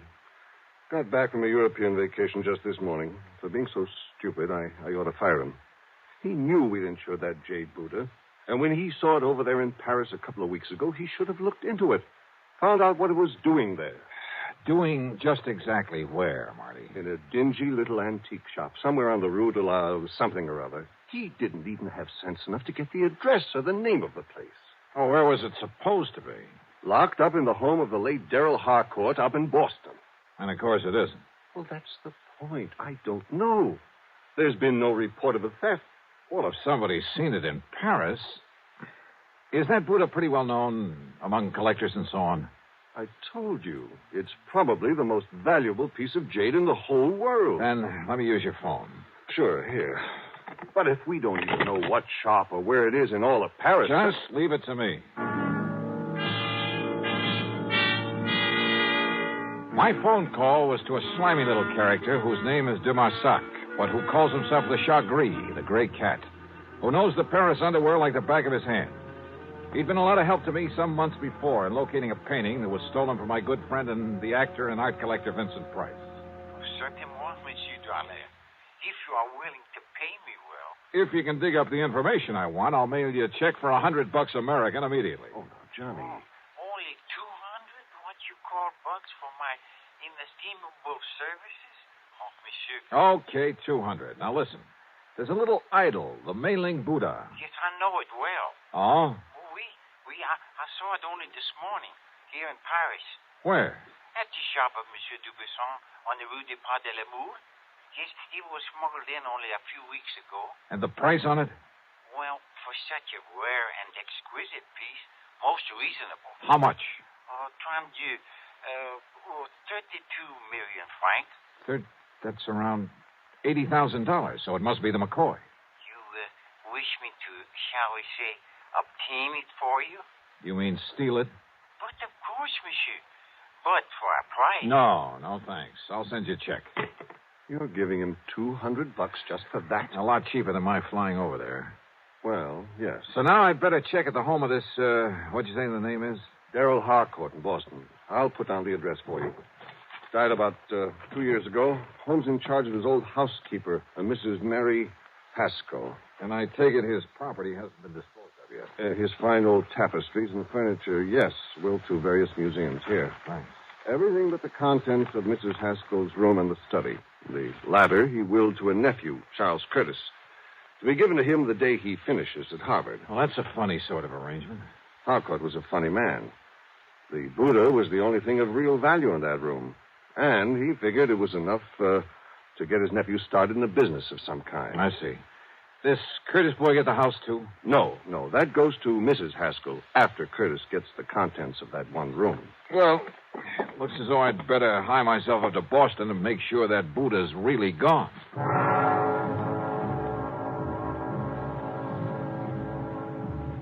Item 2, the $200 check to my informant in Paris, who was sure he'd seen the Mei-Ling Buddha, was sure it had only arrived there recently. But if so, why hadn't it been reported missing from the home of the late Darrell Harcourt up in Boston? Item 3, $50 deposit on a rental car. When I reached Boston, I headed west on Beacon Street, a couple of miles beyond Kenmore Square, and there on a little side street found the Harcourt home. It wasn't much of a place anymore. The lawn and garden had been neglected, and the building itself was in need of repair. The doorbell was the old-fashioned kind. Yes? Mrs. Haskell, I'm Johnny Dollar, insurance investigator. Oh, of course. Do come in, Mr. Dollar.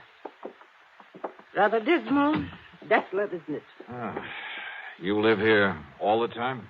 I am responsible for this house until the terms of the will are fully met. That's when Charles Curtis finishes school. Yes. Of course, my own quarters at the back are as tidy as they've always been, and Mr. Harcourt's study is exactly as it was when he passed away. I want to see that study, Mrs. Haskell. Oh, no, Mr. Dollar. It's to be left as it is until Master Charles opens it to claim his inheritance. You're talking about the Mei-Ling Buddha. And the furniture and books and things. How long since you've seen that little jade idol? Why, not since Mr. Harcourt died. I locked the door, and it hasn't been opened since, except that is... Well, I'm sorry, but I have to look around in there. But, Mr. Dollar... You have the key? Of course.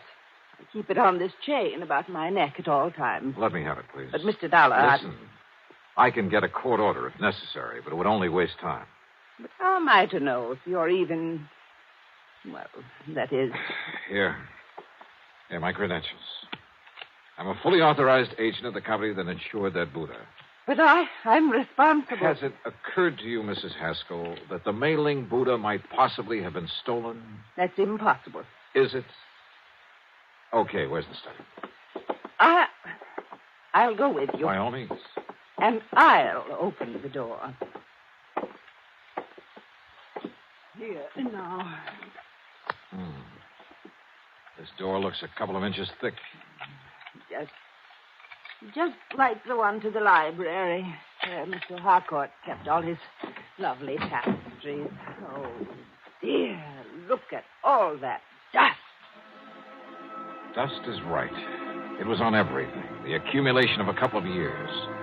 On the desk, the chairs, the oaken floor, bookshelves, and tables. The room was dark and gloomy. Yes, it looks just the same, except for all this horrible dust.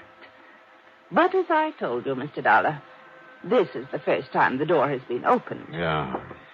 Now, where is the... Oops. Oh, I hope you didn't hurt yourself. No, I just didn't see it. But he always insisted on keeping the electric fan on that little table next to the door. Yeah. Now, where's the Buddha? In the little wooden casket on the desk. Now, let's see.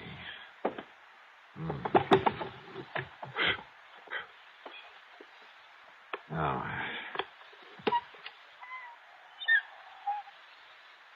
well, I was afraid of this. Afraid of what, Mr... Oh, no. It's gone. The Buddha's gone. Yeah. Oh, no. I searched the room thoroughly and found no trace of the Mei-Ling Buddha.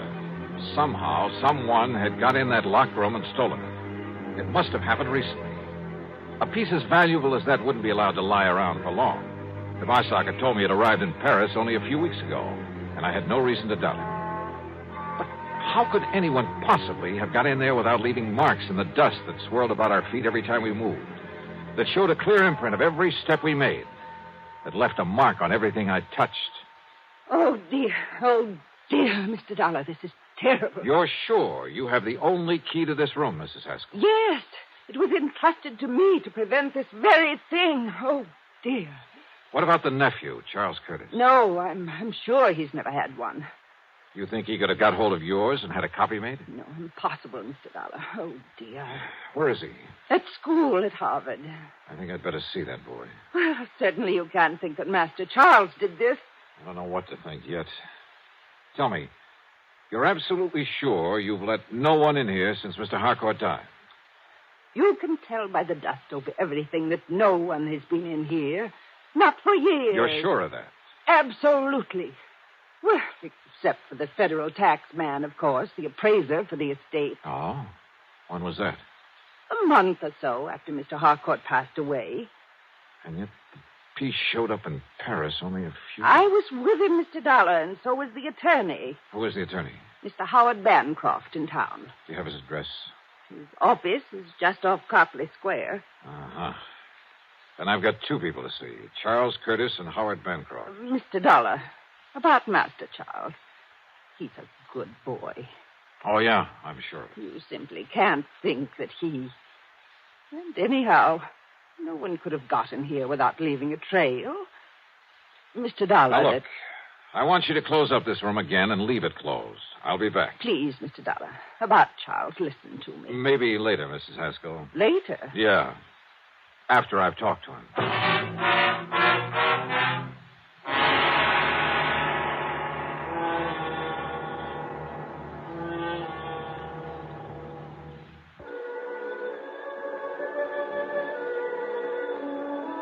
One thing puzzled me.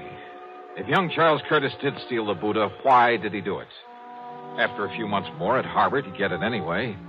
And he'd be able to sell it on the legitimate market for a lot more than it would ever bring on the Paris black market. On the way in to look him up, I stopped at the office of the lawyer, Howard Bancroft. I can't believe it, Mr. Dollar. Well, the fact remains, Mr. Bancroft, that the Buddha's not only missing from the Harcourt home, but has turned up in Paris. But the only person who had access to that room was Mrs. Haskell, in accordance with Mr. Harcourt's wishes. That room hasn't been entered for years, until today. And yet, if the Buddha has shown up only recently... I'm afraid I don't follow you, sir. Mr. Harcourt willed it to his nephew, didn't he? That's right. Charles Curtis, when he finishes school. And he willed the house to Mrs. Haskell, didn't he? Yes. And it will be little enough reward for her years of service to him. How do you mean? Mr. Harcourt paid her very little during all those years. She, and I too, quite frankly, felt she was entitled to a great deal more. You see, his really valuable things, the collection of tapestries, he willed to various museums. So I understood. They were kept in an hermetically sealed room, the library. Hermetically sealed? Practically. Didn't you notice the tremendous doors on the study and library, the sealed windows? Then how could any dust... What? About Charles Curtis, Mr. Bancroft. Admirable young man. In addition to the money his uncle always gave him, his own family is very wealthy, you know. No, I didn't know. Yes. They've given him everything he wants, and it hasn't spoiled him a bit. Even during college? He's an excellent, hard-working student. He's going to be a lawyer, Mr. Dollar, and he'll be a good one.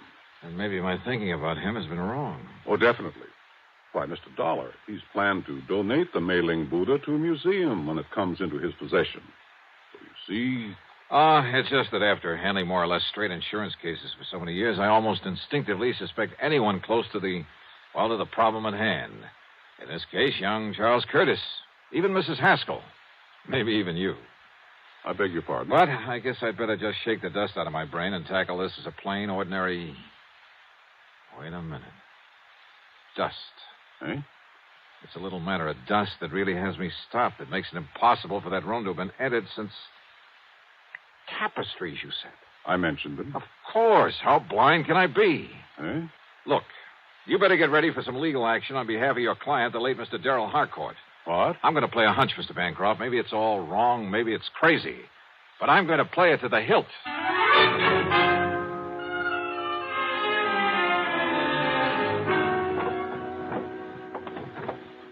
No. Mr. Dollar, you can't do this. You have no right. Now, we'll see about that. These are my own personal things. I don't believe you're an insurance investigator at Please, all. whatever you like. Have you a warrant to search my room this way? No. No, you're just some thief, some... Uh-huh. Oh. Yeah. This bank book in your name. No, you give me that. Oh, no. Uh-huh. Some 20 years of a balance that never got above $600 or $700. Give me that. Here. 2 months ago, a single deposit of $21,000. That was money That was the money you got from some crook. We'll let the police run him down. Some crook who smuggled the Mei-Ling Buddha over to Paris after you stole it out of the study. That's impossible, and you know it. That study hasn't been open for nearly 2 years. You saw the layer of dust in there yourself. Oh, yes. You pointed it out to me half a dozen times. I should have caught on then. Come on. We're going into that study. Give me the key. No, I won't. Then I'll have to rip it off that chain around your neck. All right. Here. You saw for yourself? Yes, I saw it all right. And I didn't have sense enough to realize what kind of dust that was. Here now. Look at it. Full as earth. What are you talking about? About the old-fashioned method of cleaning fine tapestries with fuller's earth. That's the way Mr. Harcourt cleaned them, isn't it? What difference does that make? And there's probably a supply of it down in the cellar somewhere that he always kept on hand. What if there is? That doesn't prove anything. Yeah, I was blind. Blind as a bat when I knocked over this electric fan that didn't have any dust on it. Because it's what you use to spread the dust. The fine particles of fuller's earth all over this room. A little sackful, maybe, held in front of the fan. Now, listen. And it left proof, apparently, that nobody'd been in here for a couple of years. Yeah, it had me fooled. But not anymore. Better get your coat, Mrs. Haskell. No. Mr. Dollar, I deserved far more from Mr. Harcourt for my years of service. And of watching him squander his money on the idle tapestries. And on that nephew who had money of his own. Now I have money. Plenty. Plenty, Mr. Dollar. More than I need. I'm an old woman. But you're young. Perhaps you could use some of it. Perhaps $10,000 or $12,000. You'll have to think of a better way out than that, Mrs. Haskell. Please. And you know something? I have a notion you're going to have time to think about a lot of things. Plenty of time.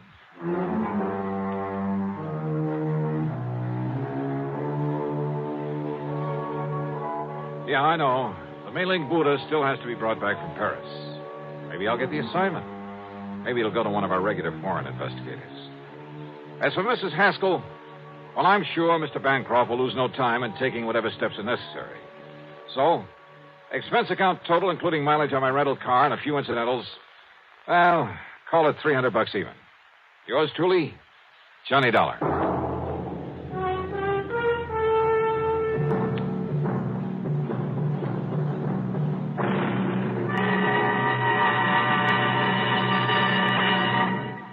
Now, here is our star to tell you about next week's story. Next week? Well, far be it from me to get up on a soapbox, but I hope you'll make a point of listening to it. It concerns a lot of money in the wrong hands, in the hands of a bunch of kids too young to meet responsibility, too young to realize that cutting loose from family before they're ready can lead to trouble. In this case, murder. Yeah, I think you'd better hear it. So join us, won't you? Yours truly, Johnny Dollar.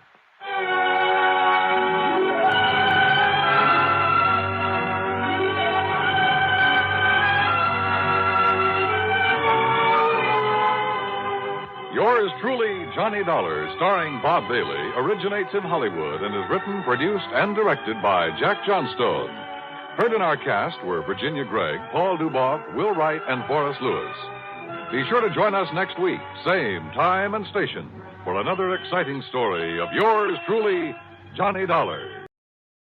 From Hollywood, it's time now for... Johnny Dollar. Peter Hanley at Western Maritime and Property. Oh, yeah, Mr. Hanley. I found this message to call you. You're still in town at the Beverly Hilton. Yes, that's right. I thought you'd be back in Hartford by now. When I can enjoy a spot like this on expense account? What? This California weather, the swimming pool here at the hotel? Wait. Wait. You say on expense account? Why, sure. Dollar, you cleared up that matter for us. You proved conclusively that Randolph Merrill did not lose his yacht, that the explosion and the sinking were fake. That's right. And incidentally, as you anticipated, the yacht was found in a small Mexican seaport, all ready to be rebuilt and repainted to thoroughly disguise it. Good. Now, Mr. Hanley. Yeah, well, by the way, in spite of his earlier vindictiveness, Merrill has decided to plead guilty and throw himself on the mercy of the court. Has he signed a confession? Well, no. Then I'll bet he changes his tune by the time he goes to trial. Oh? Sure, that's an old trick to slow things up, gain time. Are you having Mrs. Merrill held as an accessory? The Merrill has made and signed a statement completely clearing her, so to hold her now would only complicate matters. Hanley, either you haven't yet read my expense account report, I or I forgot to tell you what tipped me off that bear was trying to pull something on us. Oh? What was it, Mr. Dollar? Her jewels that you'd insured for $100,000. Oh, no. Oh, yes, Hanley. That jewelry Mrs. Merrill showed us was fake.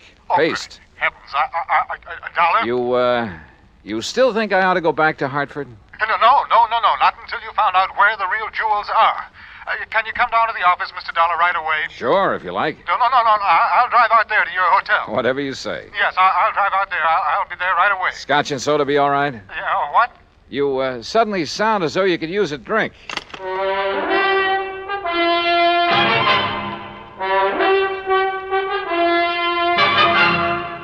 Bob Bailey in the exciting adventures of the man with the action-packed expense account, America's fabulous freelance insurance investigator. Yours truly, Johnny Dollar.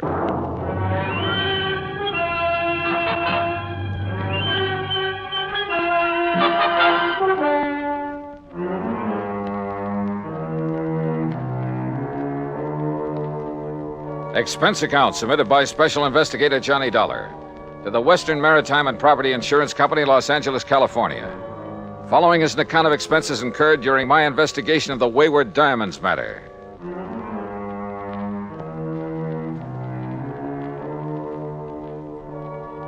Expense account item 1, $2.25 for drinks in my room at the Beverly Hilton.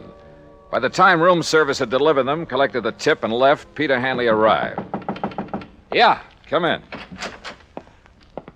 I make no bones about it, Mr. Dollar. I had completely forgotten about those jewels at Mrs. Merrill's. Yeah, well, I can't say that I blame you. We were so intent on exposing the so-called sinking of that yacht. Exactly. All right. Relax. Here, come on now. Sit down and relax while we map out a plan of action. Thank you. After you hung up, I suddenly remembered that you had mentioned the fact that those jewels were fake. To Mrs. Merrill herself. Yeah, that's right. All right. Well, how did you know that they were fakes, Mr. Dollar? You remember when we sat in their living room out in Westwood while they gave us that cock and bull story about the yacht going down? Yes, I remember. All right. She handed me the jewels to look at. I kind of absent-mindedly dragged one of the so-called diamonds across the glass top of the coffee table and realized it didn't scratch it. Oh. Nor did any of the others, which proved they weren't diamonds at all, but some kind of imitations. Look, why kid about it, Hanley? Up to that point, they'd had me believing their story about losing that yacht. You weren't alone, Dollar. You weren't alone. But now I suppose we'd better call in the police about that jewelry.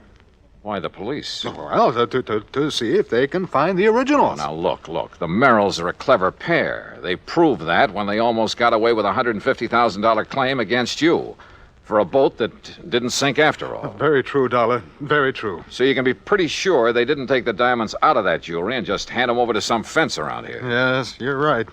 Later, I suppose she figured to lose the fakes, have them stolen, and then claim the insurance. Yeah, probably. If we hadn't nabbed the old man for the yacht fraud. You say she hasn't been held? No. But I see now that she should have been, in spite of her husband's statement that she was completely innocent of any complicity in the whole scheme. Yeah, I think she should have. You know, it's going to take a lot of money to defend him. And with him in the clink, she's the logical one to raise it. With the diamonds. The real diamonds. Uh-huh, that's my guess. Very well, then. I'll go over to police headquarters right away, charge her with fraud. You know, because of the diamonds themselves, and see that she is held until she tells us where we can recover them.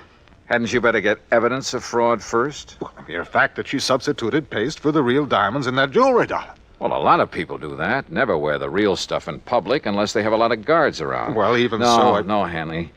You've got to prove that she's actually got rid of the real ones. Or tries to. You see, I don't think she's had a chance to yet. Why not? No, listen. I'm running up a nice fat item for you on my expense account. What kind of an item? Well, so far it only amounts to $100 and $150. What for? Fee to a private detective agency. Somebody to tailor 24 hours a day. In the hope of finding out what she's doing with the genuine stones? More important, to find out how she'll try to dispose of them. But she may have done that some time ago. No, I doubt it. Why? It's only recently they've needed dough. Granted. They had two plans. The phony sinking of their yacht, and later, if that worked, a phony loss of their phony diamonds. But why later? Well, to run them both together would look suspicious. What's more, apparently saving the jewels made the yacht accident look legitimate. Yes, I suppose so. Sure. And remember this. She made a big thing of having saved her jewelry. When we still believed the wreck was legitimate. That's right. She made a big point of displaying those phonies to us because she wanted to be sure we'd not only see them, but believe they were the originals. That we'd be witness to the fact she still had them. Yes, I see. But you must recall that you finally recognized them as paste. Yeah, but like you and I almost forgot about it simply because they had nothing directly to do with the matters at hand. Yeah, and she may think that we have forgotten. I doubt it. The point is, now she needs money.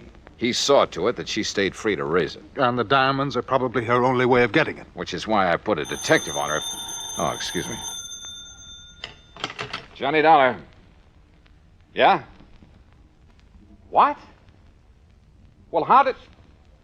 Yeah. Well, look, I'll be right over. What is it, Dollar? Oh, that detective I was talking about has just lost his job. I don't understand. He just came to. Came to? Yeah, at the home of Mrs. Merrill. He's in her home? Yes, but she isn't. She's gone.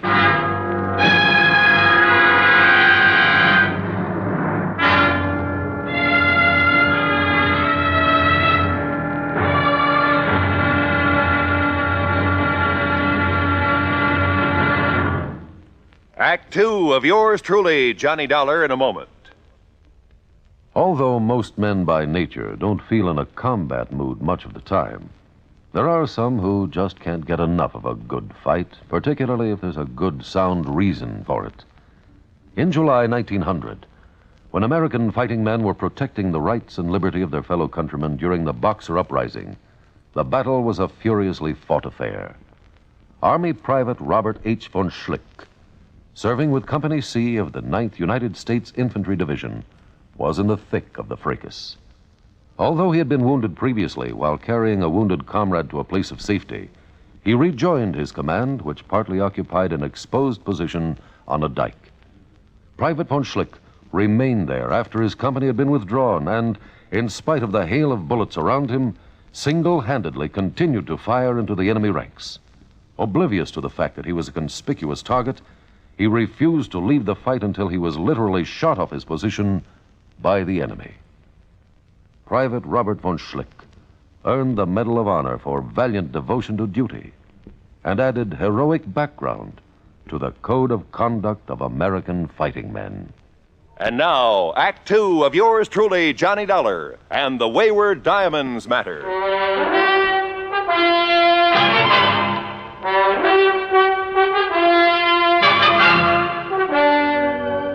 In separate cars, I still had my rental job. Pete Hanley, the insurance man, and I drove out to Westwood, just beyond Beverly Hills.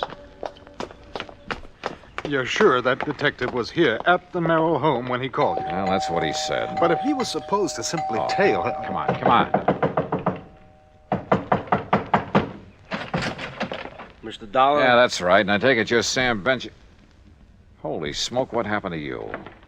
Where's Mrs. Merrill? Well, like I told you on the phone, Mr. Dollar, she's gone. Any idea where? Oh, sir. Hey, you mind if I sit down? I don't feel so good. No, go ahead. Go on, sit down. All right, you all set? Yeah. Now, what happened? Well, I was walking up and down the street. Huh? You know, real casual, so as not to arouse no suspicion. You've been walking up and down in front of this house all morning? Oh, yeah, all morning. But like I say, real casual, so Where did you ever learn to be a detective? Some correspondence course? Oh, now, look, Dolly, you shouldn't talk like that. I resent it. Okay, all right. Go ahead and resent it. But prowling up and down in front of the house... Well, my brother runs a very good detective Your brother? agency. Yeah, and if he didn't think I was a good operator, Okay, he wouldn't... all right. What happened? Well, I see her come out the back door. You know, Mrs. Merrill? Wow. And I see her go out, and she opens up the garage. And where were you? Well, by good luck, I just happened to be in front of the driveway about then. So, real casual, I lean over, and I start tying up my shoelace, Yeah. you know, so she won't get suspicious of me, you see? Go on, go on. Well, when she gets in the car, and she gives me a look, but that's all. So I figures me being so casual and all, she's not wise to what I'm doing around here, you know? I bet she wasn't. But that's where you're wrong, Dollar, because somehow she must have figured it out, even with me being so casual. All right. What happened? Yeah. Well, Dollar, she comes barreling out of that garage so fast, I didn't have hardly And time to maybe she even... casually ran you down. So I was casual about it. By the time I picked myself up and to find out I got any busted bones, she's down the street and around the corner. What kind of a car was she driving? Gee, no. What was the license number? I don't know. You don't know? Well, then how it happened so fast? Hey, look, whoever assigned you to this job ought to I have told you, their... my brother. And don't you go say anything about my How brother. did you get into this house? Well, my order said if she made any move, I was to phone you. I figured nearest phone was in here. How did you get in? Well, I looked around to see one of the back windows was open. You have so any authority to enter this house? A warrant, maybe? Well, no, but I have my orders to phone you just as soon as I could, and like I say, I figured the nearest phone... You want to see my orders? No, I don't. Well, look, see here? Now, you here. look. You can take those back to your office and shove them in your darling brother's face. Oh, And now when you say things against my just brother. don't forget Shouldn't to tell him you're fired. Oh, now look, Dollar. Anybody can make one little mistake. You asked me, you made them all. Now, go on. Get out of that chair and get out of here. Oh, now listen. Oh, will and you... I suppose that car that's parked right across the street, I suppose that's yours. Well, sure. Oh, no. So as if she made a move, I could follow her without wasting no time. Real casual, huh? Sure. So she wouldn't know you were following her. Of course. All right, go on. Get out. Oh. Now, look, you wasn't really serious About what you being said about... fired? You bet I was. And you can tell your brother he and his agency are... Oh, go on. I'll settle with him later. Look, I'm not used to being treated like this. And when I told my brother... Oh, brother. Well, Hanny, it looks like I called in the wrong detective agency. I'm sorry. I'm afraid so. And I suppose you and I have no more right to be in this house than that idiot had, so perhaps we'd better leave. Yeah, sure. But not until you get on the phone and call the Department of Motor Vehicles. Oh? Find out from them the year, make, and model of Mrs. Nancy Merrill's car. Oh, better still, I can call my office. Your office? Yes, we issued the insurance on that car. Well, good. Meantime, rather than just sit here and twiddle my thumbs, I'm going to have a look around. But, Dollar, if our simply being here is illegal... Will you stop worrying about it and get on that phone? In the bedroom, I found the jewel box, all right, but no sign of the jewels. However, in a desk, I did find a receipt. A receipted bill for some work done by a jeweler in Westwood Village. The amount of the bill? Yeah. It was more than enough to cover the substituting phonies for the diamonds in that jewelry. So when Hanley got the description of Nancy Merrill's car, I sent him over to West L.A. Police Headquarters to have my pals over there put out an APB on it. Then I hopped into my own car and headed for the jewelry store in Westwood. And you know something? If I'd had any idea of what was waiting for me there, believe me, I'd never have gone alone. Act 3 of yours truly, Johnny Dollar, in a moment. Our flag now numbers 50 stars, and behind each star there stands yet another flag representing one of the 50 states. Kentucky's state flag is dark blue, with the seal of the Commonwealth encircled by a wreath of goldenrod, the state flower. Within the seal, two friends embrace, their right hands clasped, their left resting on each other's shoulder, their feet on the verge of a precipice, which illustrates the motto beneath them. United we stand, divided we fall. Kentucky's state flag, the flag of the 15th state to enter the Union, was adopted on March 26, 1918. And now, Act 3 of yours truly, Johnny Dollar, and the Wayward Diamonds Matter.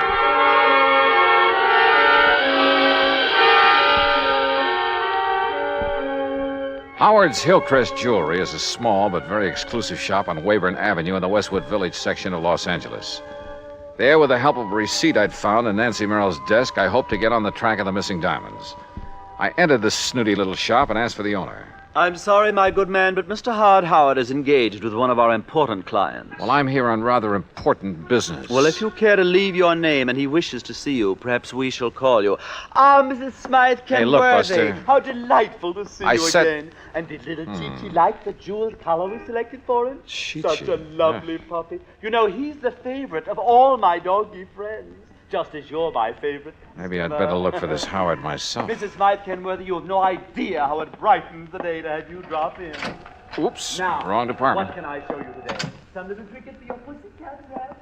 We have some perfectly privacy things and real emeralds. No. But you must please. Oh, Nancy, my dear. Yes, Howard. My pet, when I removed the genuine diamonds from your various pieces and replaced them with paste, it was with the distinct understanding. I know, dear, I know. But now I have to have the real stones put back. Why? As I understood, it was in order to have the fake gems stolen so that you could collect on the insurance. Oh, of course it was, of course. Not so loud, Nancy, please.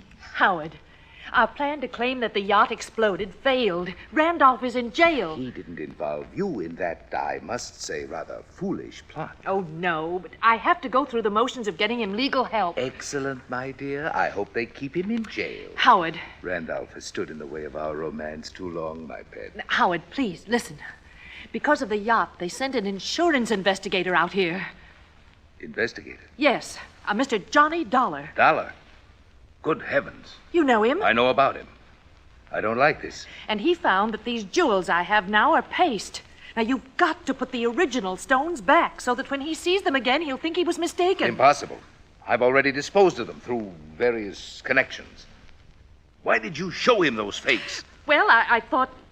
You thought wrong, you stupid wench. Oh, Howard. Don't you see? You may have opened the door to investigation of some of the other favors I've been doing you and other customers to beat your insurance companies. Oh, but I didn't think... Oh, of course you didn't. But if Dollar ever connects me with those imitations... Oh, dear. Oh, I know. And if they ever find out that the loss you faked here in the store that you collected so much on... Nancy, if they ever discover that that was faked, I'll go up for life, thanks to you. Oh, no. I could kill you for being such a fool. Oh, but darling, I didn't know. I didn't realize... You don't know anything. Howard, please. Oh, shut up. Shut up and let me think. Oh, if there's anything I can do... I said shut up! Howard. Will you be quiet? I've got to think this thing out. I knew from the beginning that stupid trick with the yacht wouldn't work out. I told you so. But it fooled the police and the Coast Guard. How were we to know the insurance company would send that Johnny Dollar out here? Will you stop talking about him? We've got to figure our way out of this mess. Now, who else besides Dollar knows about the phony jewels I made up for you? No one, Howard. Except my husband, of course. Are you sure? But how could they know? Well, what if your husband talks? Oh, he doesn't dare. Don't you see? He's the one who sent me here to get the stones back. So the Dollar can't prove he saw the imitations. And I tell you, I can't get them back. They're probably scattered all over the country by now. But don't you see? Unless we can show them to him, the real ones, I mean, show them to this Johnny Dollar. No, it's impossible. So, that means only one thing, Nancy. Replacing the fakes with some other genuine stones? No, that would take months. No, Nancy, it means that I have to get rid of this man, Dollar. That gun! That's right. You'd kill him? Yes, Nancy, I'll kill him if I can find him. I'll save you the trouble of looking for me, Howard. What? Dollar! And is that the gun you plan to kill me with? Yes, that's right. And I think I'd better kill you right now. Oh, Howard, darling, please. Oh, put that thing down, Howard. You're not going to shoot with customers out front. My private vault is just outside this back door of my office, Dollar, and it's open. In there, the sound of a shot won't be heard out front. No kidding. No kidding. All right, walk. Out that little door. Walk. Well, you don't really leave me much choice, do you? Now, open it carefully. No tricks. Tricks? With a gun on my back? All right, open the door. Go ahead. Well, it seems stuck. Maybe you'd better open it. I said no tricks. You open it. Oh, Howard, you don't know what you're doing. You bet I do. Go ahead, Dollar. You may be sorry for this, you know. Will you quit stalling and open it? Whatever you say. Mr. Howard! Mr. Howard! Oh, now what? Mr. Howard! Nancy, go out there. Tell them I'm not to be disturbed. I'll see them in a few minutes. Oh, please, dear. Go ahead, go on. Mr. Howard, these men are from the police. The police? Well, bless Peter Hanley. Oh, no, you... Yes, I do. Dollar, are you all right? Those shots... Johnny. Hiya, Pete. Huh? Oh, thank heavens. Thank heavens. Yeah. Looks like he's okay, Mr. Hanley. But, Dollar, what under the sun did you do to our friend Howard here? Well, we had a little argument, Sergeant. I'll tell you all about it, and then you can haul him off to the clink. Oh? Hey, listen, if you've got something on Howard, you'll be our friend for life. Sergeant, I've got plenty. Good, because, brother, we've been trying to catch up with him for years. Oh, incidentally, have you got a cell for Mrs. Merrill, too? You bet we have.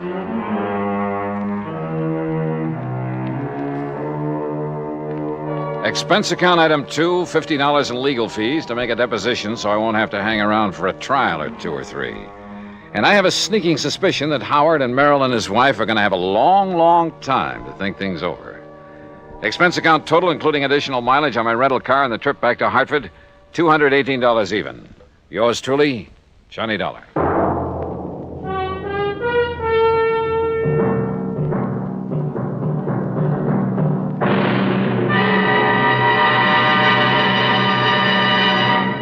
Our star will return in just a moment. There are some men who, after being practically pushed into the service, find their element and commit heroic deeds. Frank Luke was that sort of young man.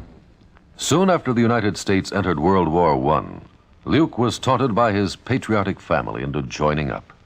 He was commissioned a second lieutenant after completing his flight training with the Signal Corps Air Service, that small beginning of today's mighty Air Force. Lieutenant Luke found it difficult to accept the discipline so necessary in the military. When he got to France and was assigned to the English Spads, his attitude worried his commanding officer. But Luke's performance in the air didn't. In less than 2 months in aerial combat, he accounted for 7 enemy aircraft and earned himself the nickname of Balloon Buster for knocking down 11 or 12 of those menaces to the ground troops, the observation balloons. For his gallant action in the face of great danger and overwhelming odds, he was awarded 2 Distinguished Service Crosses and the Medal of Honor. Shortly before the end of the war, Lieutenant Frank Luke made his last heroic combat flight. After having just returned from a sizzling air battle, he refueled his Spad and took off on an extra duty mission. Pursued by 8 enemy planes, he shot down 3 balloons. He was wounded, and his plane was so badly damaged in the action that he had to make a forced landing in a German cemetery. Perhaps the irony of it struck him at the time. When called upon to surrender, he preferred to open fire with his automatic and fight to the death, though he was only 21 years of age. Lieutenant Frank Luke may have had trouble adjusting to the military life, but when he did, he was a gallant fighter and a credit to his country. Now, here's our star to tell you about next week's story. Next week, a quiet little fishing pier on the coast of California. Only they call it the Pier of Death. Join us, won't you? Yours truly, Johnny Dollar.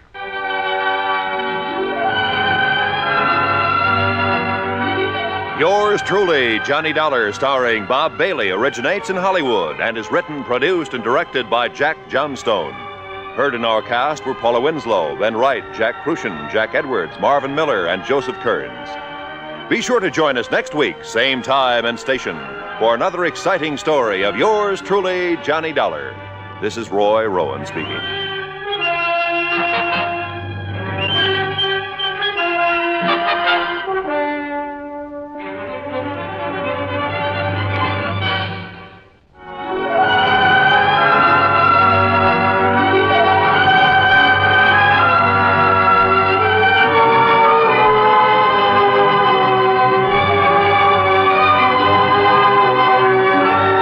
This is the United States Armed Forces Radio and Television Service.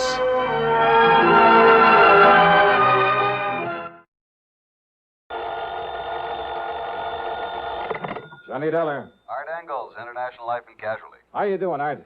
Hey, listen, Johnny, are you free to take something on for us? Arthur, my boy, as long as a nice, big, wealthy company like yours just can't wait to pay my expense account. Now, Johnny. Plus a sizable fee for my superlative services, Okay, what's it all about? Murder, fraud, arson? No, Okay, then what? I don't know. Oh, you want me, but you don't know what for. That's right, yeah. Well, that's a switch. Actually, Johnny, it's one of our very important clients wants you. Art, that's not a switch. He has demanded that you and only you be sent over to see him. But he hasn't told you why. That's right. Uh-oh. Now, what do you mean by that? Well, I mean, the last time I took on one of those I don't know why matters, I got slugged, shot at, and thrown off a bridge. Well, Johnny... But okay, Art. I'll run on over and see you.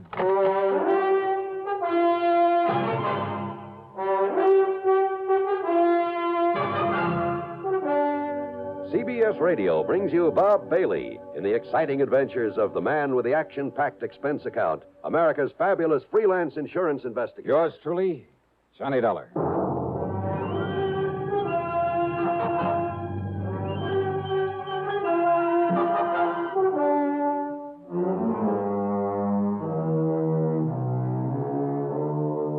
Expense account submitted by Special Investigator Johnny Dollar to the International Life and Casualty Insurance Company, Hartford, Connecticut office. Following is an account of expenses incurred during my investigation of the Phony phone matter.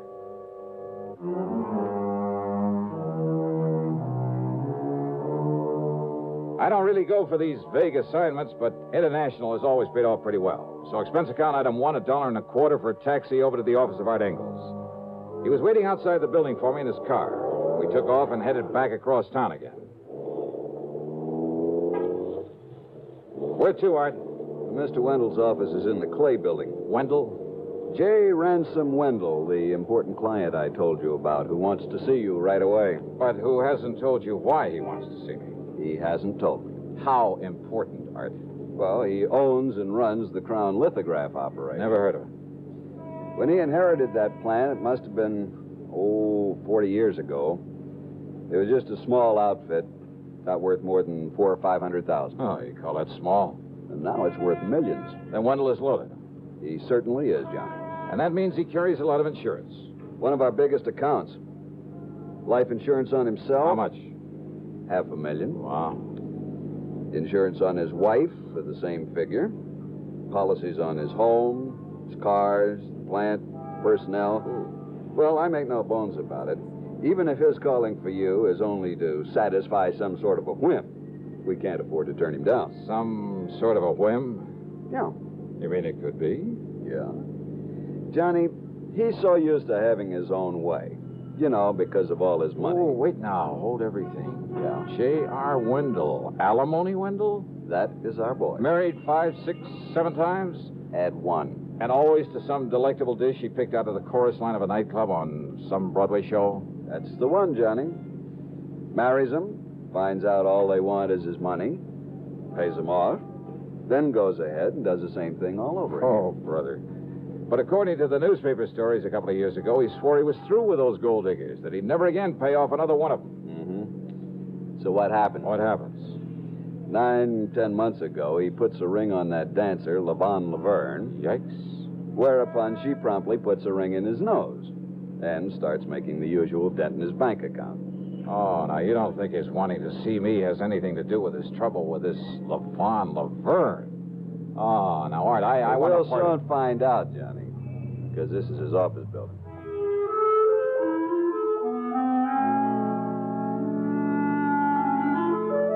Wendell's office was huge. The walls were paneled in rich mahogany hung with fine oil paintings. Wall-to-wall carpeting so thick you sank into it almost up to your ankles. Fine antique furniture, including his tremendous desk. And the man himself really fooled me. He must have been, about 60. But instead of a snide, leering old wolf, he was tall, straight as a ramrod, with clear, frank blue eyes. Yeah, the smart, alert kind of man you'd expect to head up a multi-million-dollar operation. The kind you wouldn't expect to have fallen for a whole line of cheap chorus girls. But then, of course, you never can tell. Yes, Mr. Ingalls, Mr. Dollar. It's my wife, Lavon, that I'm concerned about. But since it has nothing whatsoever to do with her insurance at the moment. Well, now, Mr. Wendell... Ingalls, I'm much obliged to you for bringing Dollar to me. If I need you further, I'll let you know. Well, if I can be of any help in this No. Dollar and I can handle this alone, so you just run along. Okay. Whatever you say. I'll be in touch. Yes, so I Art. All right, Johnny. You let me know just... Goodbye. All right, Dollar. Well, now, look, if there's no insurance involved. Oh, there isn't. I hope there won't be. I'm quite sure there won't be. Nonetheless... You say this concerns your wife? Yes. Yes, it does. Well, far be it from me, Mr. Wendell, but I had a notion you were through with marrying all these pretty young girls. I made some bad mistakes, Dollar. 7 of them, to be exact. Cost me a lot of money, a lot of heartache. Took a lot out of me. Oh, let's face it, I pretty much made an old fool of myself. Instead of paying off those girls, those leeches, to get free of them, I should have... I at least profited by the mistakes I made. What do you mean, sir? I mean, Levon. Young, beautiful. Maybe she is no mental giant, but she's made me a good, a loving, a devoted wife. Well, I'm glad to hear that, Mr. Wendell. But now what's the problem? Fear. Fear? Yes, Levon's. But fear of what, sir? Fear, Mr. Dollar, of being murdered.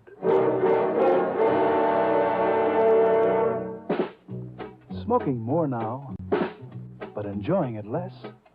Have a real cigarette. Have a Camel. So good. Have a Camel cigarette. So rich. Have a real cigarette.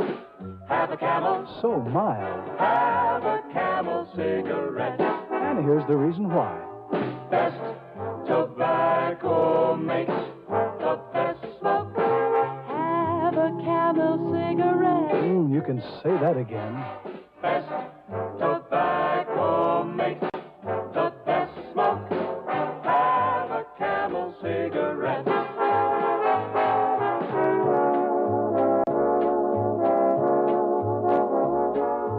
If you're smoking more these days, but enjoying it less, then change to Camels, the best-tasting cigarette of all. Have a Camel. Start to really enjoy smoking again. And now the second act of yours truly, Johnny Dollar.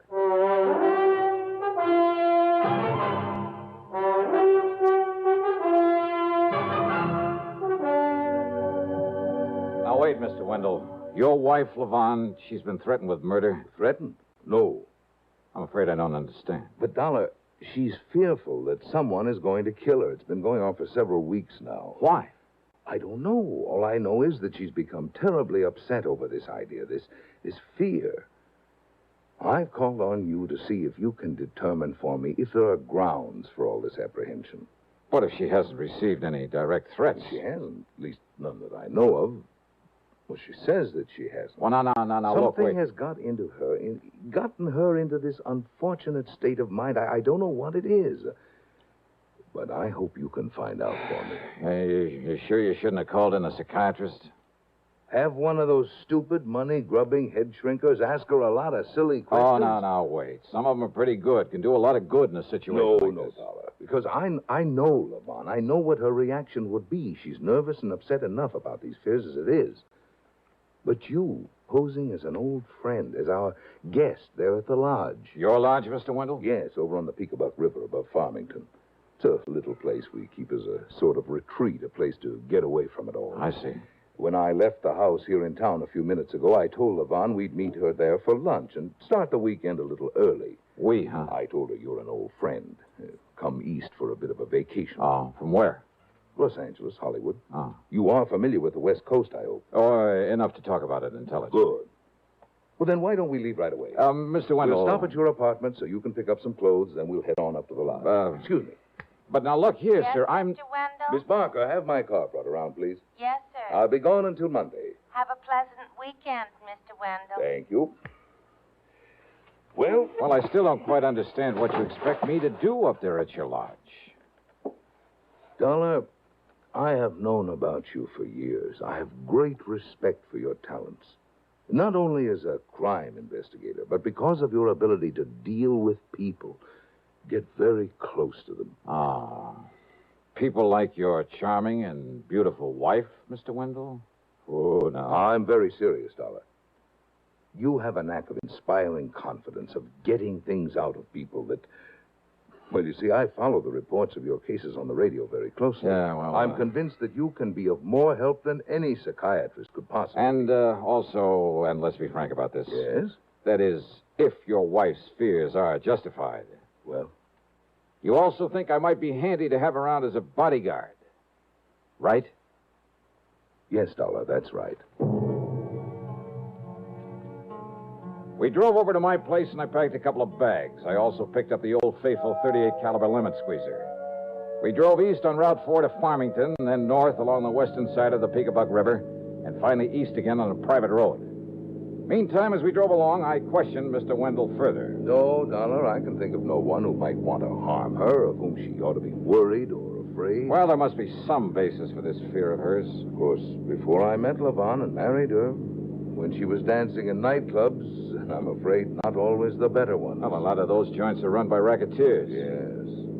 Her contacts in those days were not always with the best of people. Something to work on, isn't it? Oh, but now here we are. You like my little place? Oh, you call this little? We like it because it doesn't require any servants, and we can... What's the matter? Well, nothing.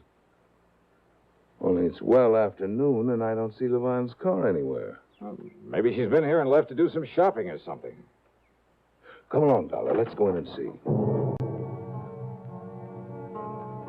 Well, I suppose 10 rooms is rather small to a man like Mr. Wendell. But I didn't have much chance to look around because of his concern over his wife. He went through the motions of pouring a couple of drinks. I just don't understand this, Dollar. It's almost 1 o'clock. She's always on time. Will you excuse me? I'm going to see if something's held her up at home.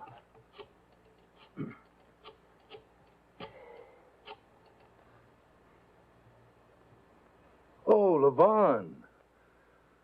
I'm just silly, I suppose, but I'm here at the lodge with Mr. Dollar, and I was beginning to get worried about you. Why, you weren't here when we... Visitor? Anybody I know? Vonnie, you sound worried about something. What is it, dear? Vonnie? Vonnie? Hello? Hello? Hello? What's wrong, Mr. Vonnie, that sound I heard, what was it? Hello? Hello? Vonnie, what is it? What? All right, now, Mr. Wendell, what happened? I don't know, Mr. Dollar. She gave a strange kind of a gasp. Yeah? I believe she dropped the telephone. There was a thump, a heavy thump. Okay.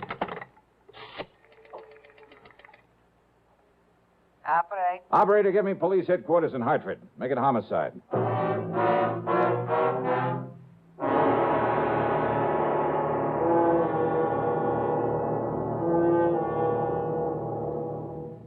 We'll continue with yours truly, Johnny Dollar, in exactly 30 seconds. A signature can reveal a great deal.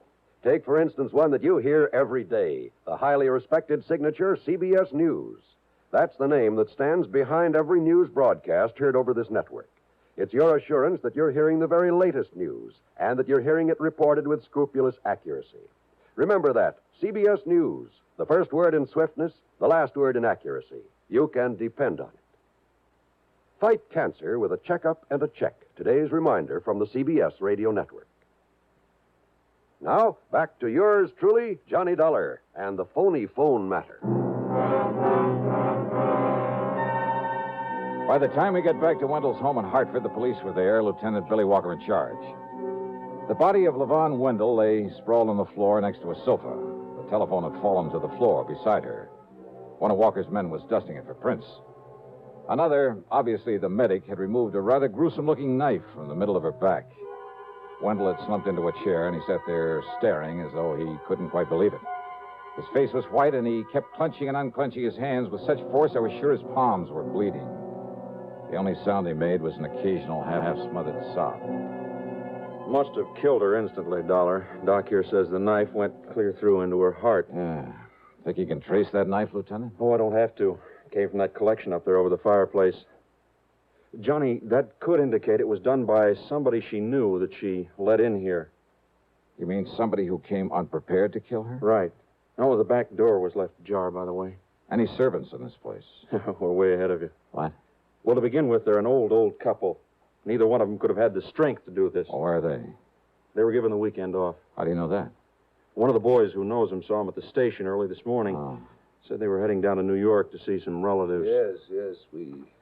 We let them go, Lieutenant, because we plan to be up in the country for the weekend. Okay, Mr. Wendell. Only we hadn't. If only there'd been someone here when whoever did this. Easy now, sir. A visitor, she said. She told me over the phone it Yeah. was a visitor. Yeah, if only she'd I been heard able you to say tell that. me who it was before. Dollar, you gotta find him. You gotta find this killer. Don't worry, Mr. Wendell. We'll do everything we Spare no possibly... expense. I'll do anything. I'll give you anything you want, but you must find him. Yeah, your attorney, Mr. Wendell. Dollar, I don't care what it costs or what you have to do. My attorney? He'll have to be notified of this immediately. Who is he? Oh, Spidle. Harold Old Spidle. I'll take care of it as soon as I can pull myself together. Now, look, you can't be of any help at the moment, so why don't you just sit down and, better still pour yourself a drink. A drink? Yeah, do you good. Go ahead. Yes, perhaps you're right. Perhaps Lieutenant. Oh, wait a second, Johnny. You sure of that, Mac? Okay, I'll take your word for it. Sure of what? Johnny, the only prints on that phone are hers. You'd think in a household like this, unless somebody wiped them off just in case. Of course, Lieutenant. Look, I'll see you later. I borrowed Mr. Wendell's car without bothering to ask him for it. I drove to the office of lawyer Spidell, all on a big fat hunch. And I thought he might be able to help me with a better understanding of the whole Wendell setup. You know something? I don't think he'll ever know how much he did help me. Well, as long as you were there with him at the lodge and heard the phone conversation with her. Why, yes. Of course, it's too bad, Levon, going like this, but, Dollar, I can't say I'm at all surprised. And, by the way of being cold-blooded about it, well, it saves Wendell the trouble and expense of another divorce, more alimony. Yeah.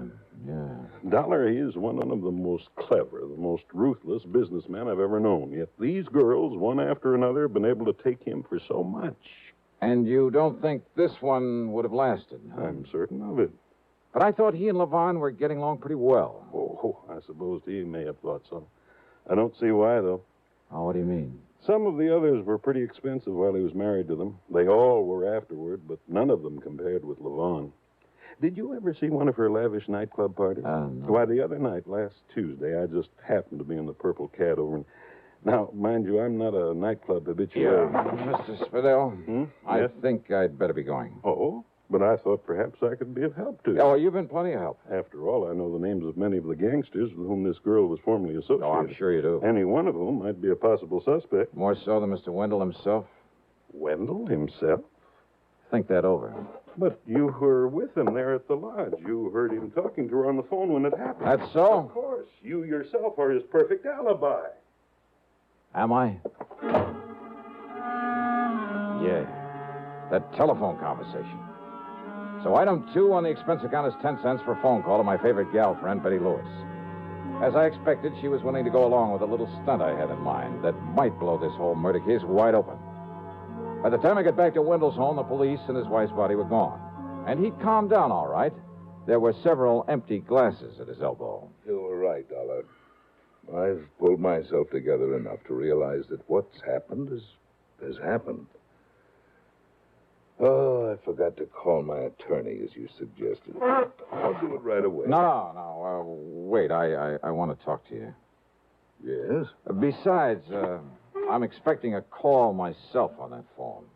Oh, you made some progress? Yeah, quite a bit, I think. Well, good. I understand that as a businessman, you're pretty ruthless. Doesn't sound nervous upset to me. What? And what you know, that phone conversation there at your lodge was pretty smart. Will you please start making sense, Dollar? I was pretty dumb. I should have realized you couldn't have dialed this number from up here. Just a minute. Sorry, I want to get this call. Dollar! Hello?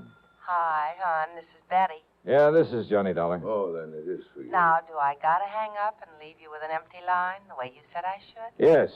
Oh, gee. Yes. Okay. Bye, sweet. Yes, I'm alone here. What? I'll give you $500 if your info is accurate. What is it, Mr. Dollar? No, 500 is the limit. Unless you're willing to appear and testify in court. Okay, then it's 1,000. Come on over here and I'll give it to you. If you can give me enough facts right now to prove you were here. What goes on there, Dollar? Oh, you actually saw him, huh? Through which window? Yeah? Side of the room? Yeah, I can see it from here. Who are you talking And to? you actually saw him take the knife from his collection over the... Yeah? Yeah. Then he what? The back door? I got it. His own car, huh? Well, sure, to his office in time to meet me there. Hang up that phone, Dollar. Excuse me, I've... Hang it up. Yeah, sure. So somebody saw me. Somebody saw me kill her. But when that informer comes here to collect the money you promised Mr. Wendell. Dollar, he's going to get exactly what you're going to get. A bullet in the head. You see this gun? Well, now, Mr. Wendell, my name isn't Matt Dillon. What? But if you think you can outdraw me...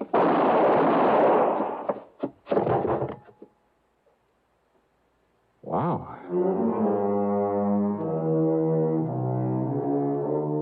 Well, I hope Wendell never finds out that my phone conversation with a mythical informer was just as phony as his. His talk with his wife after he'd killed her had left her there at the telephone at his home. Had set me up for an alibi at the lodge. But then what's the difference where he's going? Expense account total? $1.35. Oh, let's talk about the fee on this one. Yours truly, Johnny Dollar.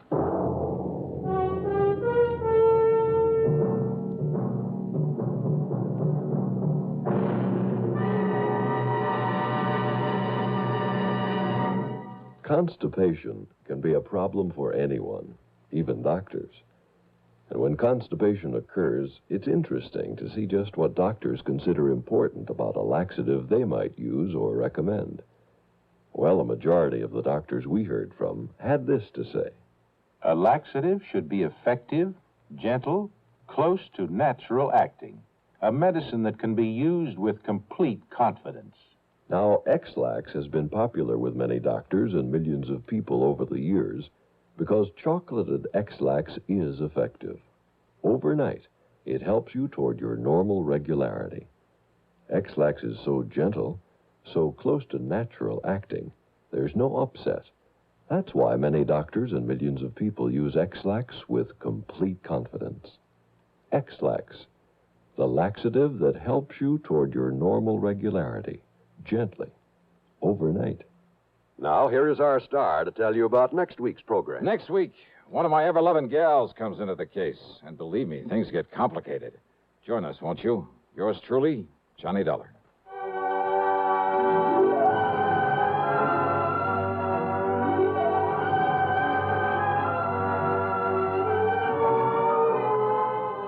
Yours truly, Johnny Dollar, starring Bob Bailey, originates in Hollywood and is written, produced, and directed by Jack Johnstone. Heard in our cast were Virginia Gregg, Harry Bartell, Marvin Miller, Dick Crenna, and Lou Merrill. Be sure to join us next week, same time and station, for another exciting story of yours truly, Johnny Dollar. This is John Wall speaking. Suspense, next on the CBS Radio Network. Radio 59, WROW, first on the dial, serving Albany, Tri, and Schenectady.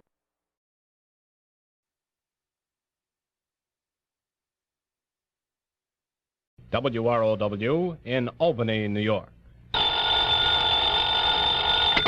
Johnny Dollar. Well, it looks like one of our important clients is in pretty serious trouble. Oh, who? I don't know. You what? Nope, haven't the least idea. Well, what kind of trouble? I don't know. Oh, now, wait a minute, Johnny, Earl. I don't know who, what, where, when, or why. But, Earl... So you'd better come on out here and give me a hand. Somebody better. Well, no, look here, According Earl. to this timetable, you can get down to New York just about in time to make a 6:30 jet flight. But unless I know what it's all I'll about... meet your plane at the airport here in L.A. What? Now, look... huh? Earl? Hello? Okay, baby, you're paying for it.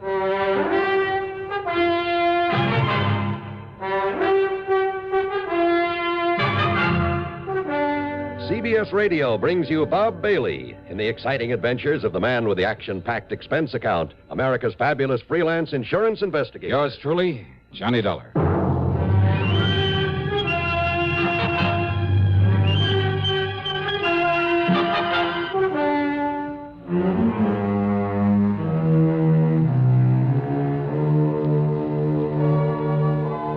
Expense account submitted by Special Investigator Johnny Dollar to the Tri-State Life and Casualty Insurance Company, Los Angeles office.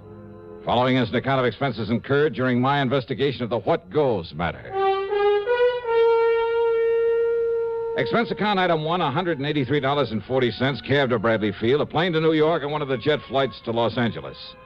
The flight was good all the way, and we made the transcontinental part of the trip in a shade under 5 hours, and man, that's traveling. At L.A. International, as I climbed down the steps out of the plane, I could see Earl Pullman waiting for me, over behind the steel fence that separates the main building from the field itself. And then, walking up the long covered ramp along with the other passengers, but I didn't remember having seen this particular man on board. Sorry, mister. Yeah, that's it's okay. Oh, very clumsy of me, though, and I apologize for not watching where I... Say, aren't you Mr. Johnny Dollar? Maybe. No, tell me. Are you Johnny Dollar?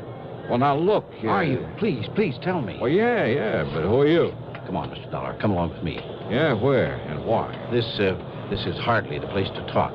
Talk? What about? Just come along, please. Hi there, Johnny. Oh, hi, Earl. Over here. Yeah, right. Now, listen, mister, whoever you... I am clumsy, and I'm afraid my timing's bad. Just a minute, hey. Later, Dollar, later. Yeah, right over here, Johnny. We'll clear your baggage and hop into my car and be on our merry. How are you, boy?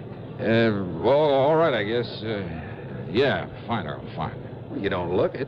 What's the matter, Johnny? Well, I just want to be sure I still have my wallet. I don't get it. Well, I'm sure I don't. Coming up the ramp, Earl, the well-known jostle. Jostle? Yeah, the old pickpocket's trick. Bump into you so as to divert your attention while he or somebody else lifts your wallet. Oh? Nothing's missing, I guess. Well, maybe whoever it was did just accidentally bump into. Well, I might believe that if he didn't stop and... If he didn't what, Johnny? Now, what's all the big mystery? Well, Earl, I wish I knew. But now what's this big mysterious trouble of yours? This is hardly the place to talk. That's what he said. What? Nothing. Don't worry about it. Okay. Anyhow, we'll pick up your luggage, and I'll tell you what I know, or rather, what I don't know, on the way in.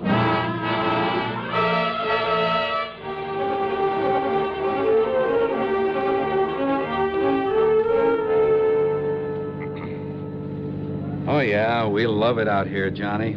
Bought ourselves a nice new home out on Bundy Drive in West L.A., actually Brentwood. Yeah, but what and goes my with office is right nearby Westwood. It's really another section of West L.A.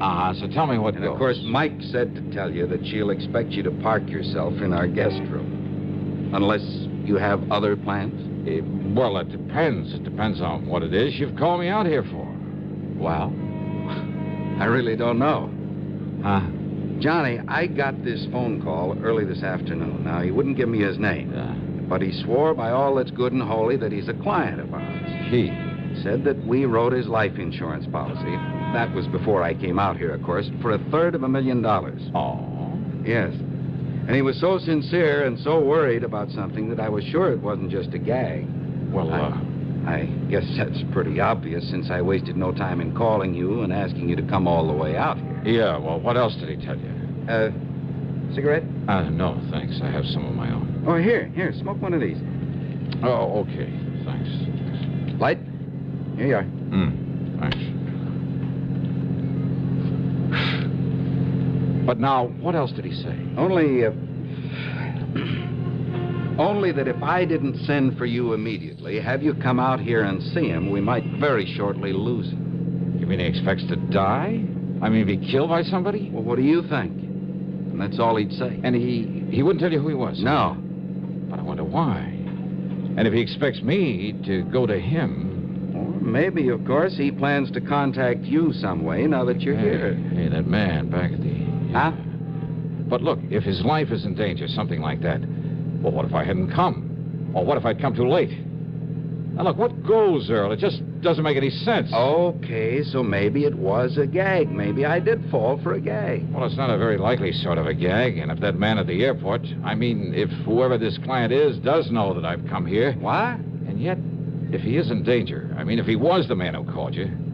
Wait a minute. The minute he saw you there to meet me, the way he bumped into me again and then got lost in the crowd... Johnny... But he didn't take my wallet or anything else that I can think of. You're not making any sense, you know. Oh, yeah, I know. But as I said before... What goes? Yeah. More important, what'll you do? What else? Wait and see what happens.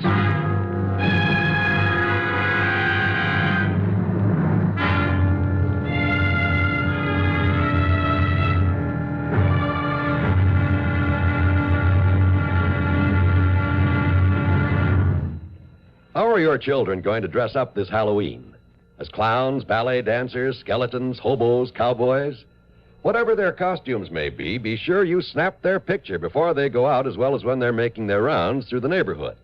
But be sure you have lots of Sylvania Blue Dot flashbulbs on hand, because only with Flash can you catch all the fun, color, and excitement of Halloween. Only with Flash, both inside and outdoors, even after dark, can you get all the sharp, clear details. Then, too, flash bulbs work with any film, any time, anywhere, with any camera. Pick up several packs of Sylvania Blue Dot flashbulbs, the world's largest selling brand today. Also, ask your dealer for Sylvania's lavishly illustrated 32-page flash guide book that's yours free with the purchase of just one pack of Blue Dots. But hurry, the big night to howl is next Monday.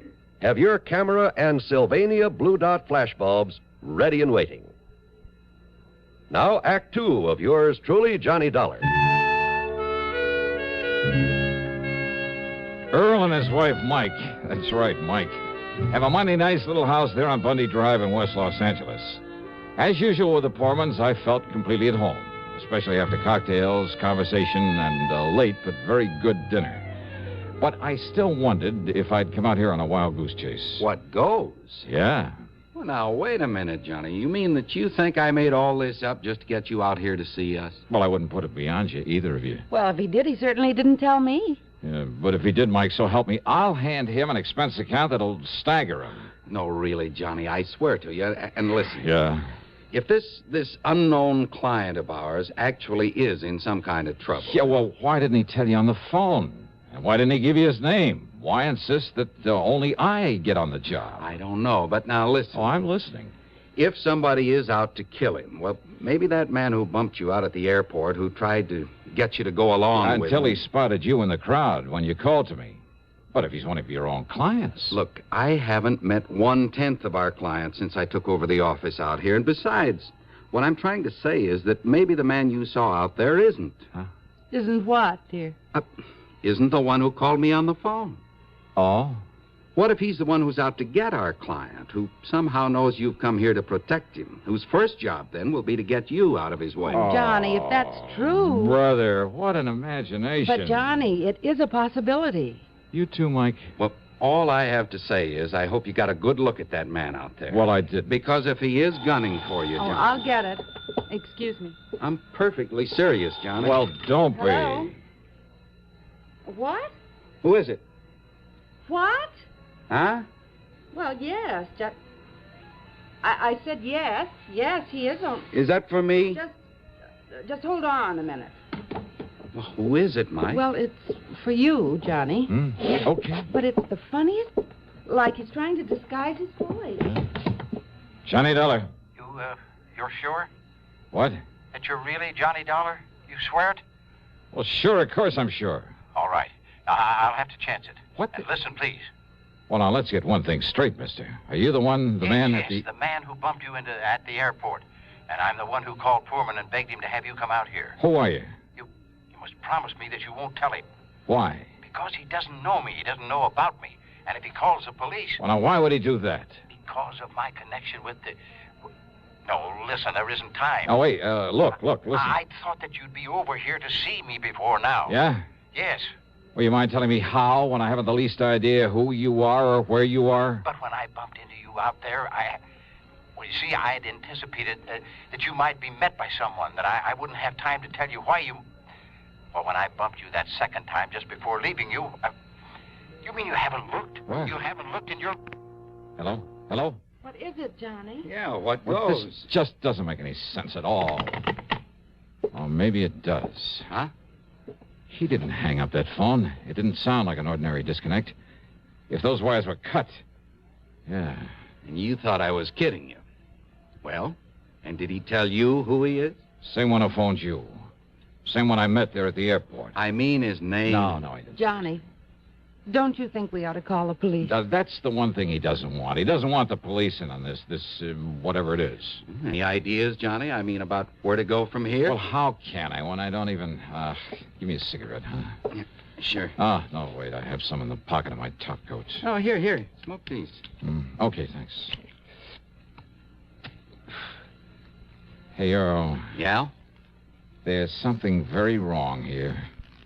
Because if that phone line was cut, well, I have a hunch that mysterious client of yours, unless we can somehow get to him first, isn't going to be long for this world. But how to find out who he is?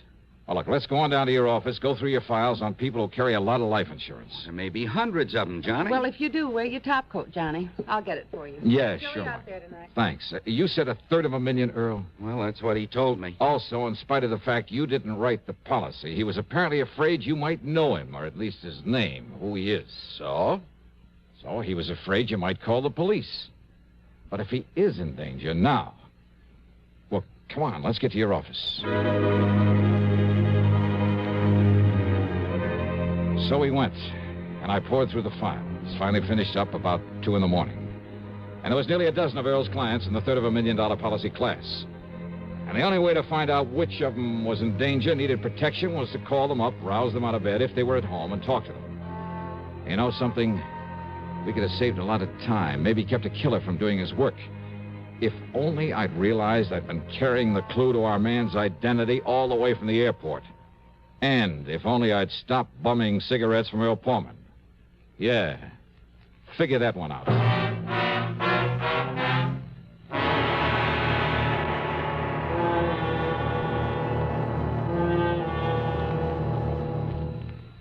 Maybe you're about to hit the jackpot. Maybe you're on the point of inheriting $500,000 or finding oil. Chances are, though, that none of these lovely things will happen. Chances are, if you want a bonanza in the future, you'll have to save for it. Now, there are a number of ways to do that. Some people stuff their mattresses, stash their cash behind a loose brick in the fireplace, or slip it under a floorboard. None of these methods make sense because that kind of money isn't making a cent for you. Not only that, it may get lost or stolen. Wouldn't you like your savings to make more money for you? Wouldn't you like to have them theft-proof, loss-proof in every way? Of course you would. And you can the United States Savings Bond way. Through the payroll savings plan where you work or the bond-a-month plan where you bank, $3 will get you $4 on maturity every time. Nicest thing of all, it's literally impossible to lose your money. If Baby tears your bonds into confetti and drops them out the window, you can recover your cash plus interest in United States Savings Bonds. Now, Act 3 of yours truly, Johnny Dollar, and the What Goes Matter.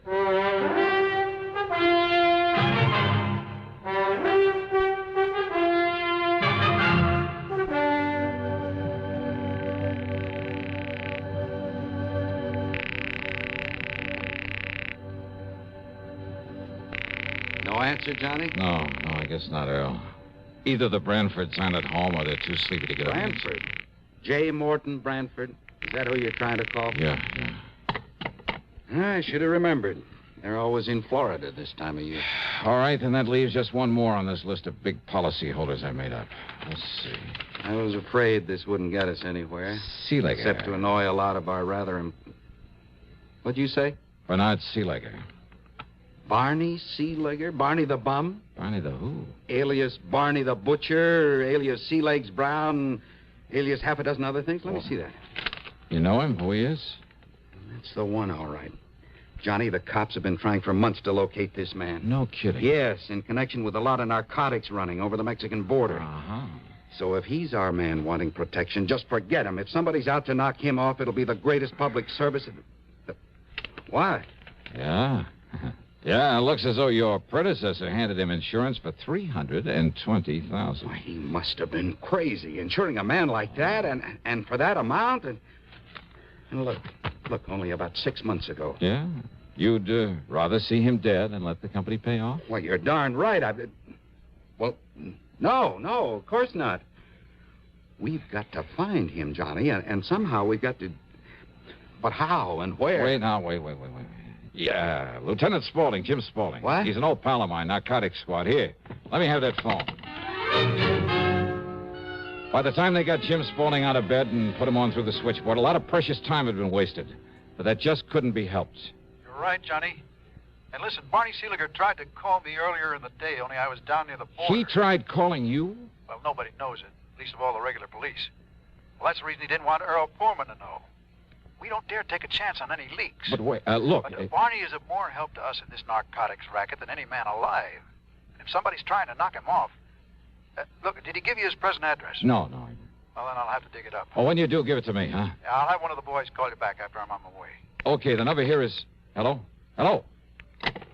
Oh, just how does he know where to call me back? I heard all that, Johnny, and if he's swung to the side of the law, it's more important than ever that we... Now, you can give me a cigarette. You've smoked all mine. Mm-hmm. Side pocket of my top coat there. Okay. Now, let me see. Let me see if I can get Lieutenant Spaulding back. Oh, what's the matter? Well, there's a card in your pocket with the cigarettes. Card? What card? It's the address of some blonde or redhead you plan to call on. Let me see that. On Bundy Drive, too. Just half a dozen blocks north of where we live. Earl, look, don't you see? He told me that when he bumped into me the second time... Don't you see, your pal Barney slipped this into my pocket in case he... 12124 North Bundy Drive. Okay, you call headquarters. Have him tell the lieutenant I'm on my way to this address. Well, now, Johnny... In your car.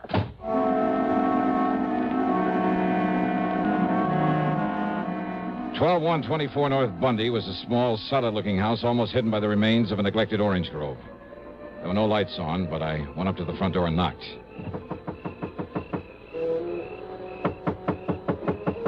No answer. And, of course, it was possible that Barney Seeliger had called me from somewhere else. But this was the address he'd been so careful to slip into my pocket. Then I noticed where the power and telephone lines led over to a service box at a rear corner of the house.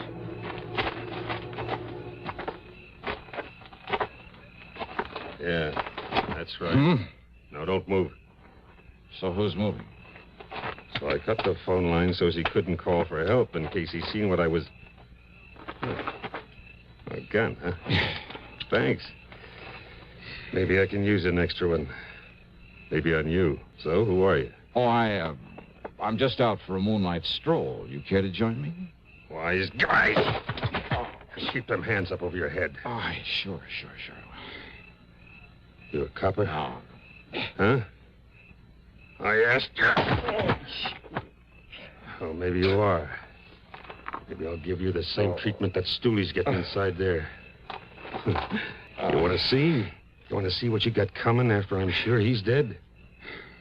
And just walk. In front of me. Yeah. To the corner window there.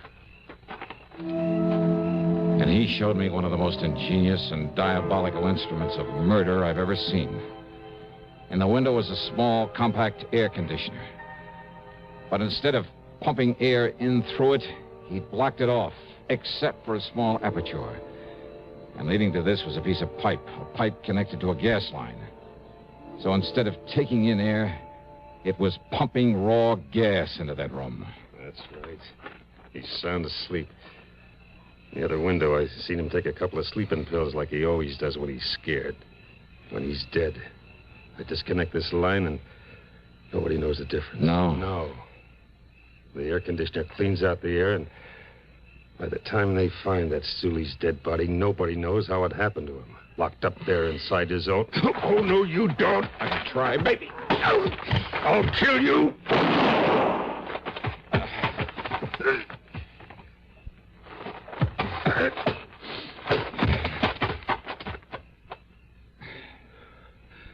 All right.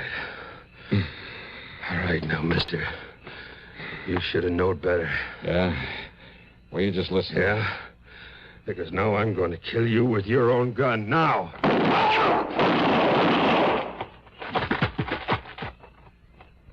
Dollar! Johnny Dollar! It's okay, Lieutenant. Oh, what goes, Johnny? You knew I was coming up here. Why didn't you... Hey, what's this? Yeah, you better shut off that gas. And hope that your pal Barney in there is still with us.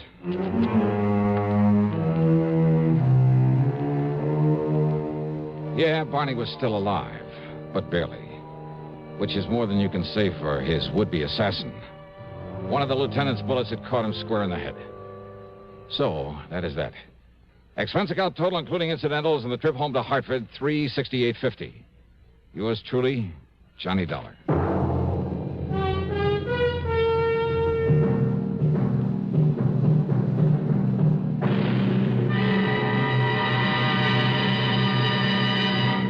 Constipation is something people don't talk about much, but it can be a problem for anyone, even doctors. And when constipation occurs, it's interesting to see just what doctors consider important about a laxative they might use or recommend. Well, a majority of the doctors we heard from had this to say. A laxative should be effective, gentle, close to natural acting. A medicine that can be used with complete confidence.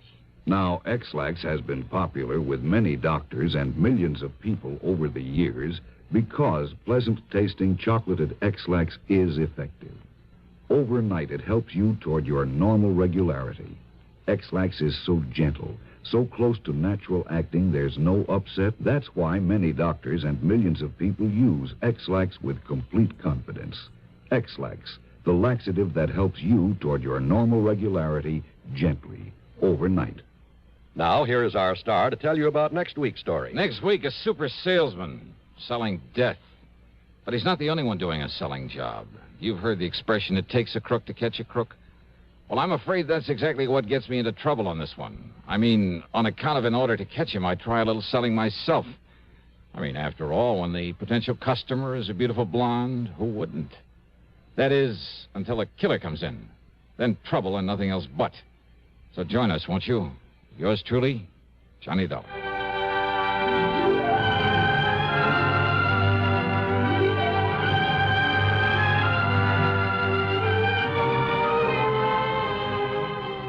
Yours truly, Johnny Dollar, starring Bob Bailey, originates in Hollywood and is written, produced, and directed by Jack Johnstone. Heard in our cast were Virginia Gregg, Vic Perrin, Forrest Lewis, Frank Gerstle, and Chet Stratton. Be sure to join us next week, same time and station, for another exciting story of yours truly, Johnny Dollar. This is John Wall speaking. Next, a taut drama of Hollywood homicide as suspense follows on the CBS Radio Network. WROW in Albany, New York.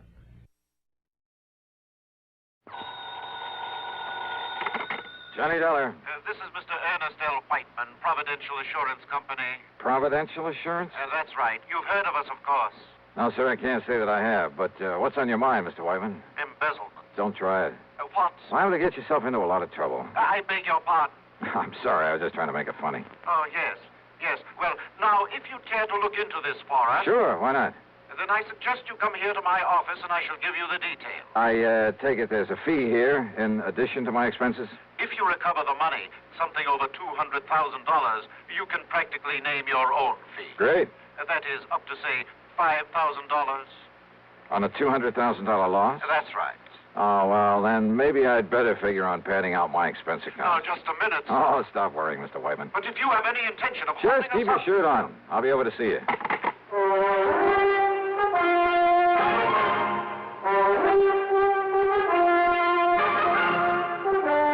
CBS Radio brings you Bob Bailey in the exciting adventures of the man with the action-packed expense account, America's fabulous freelance insurance investigator. Yours truly, Johnny Dollar.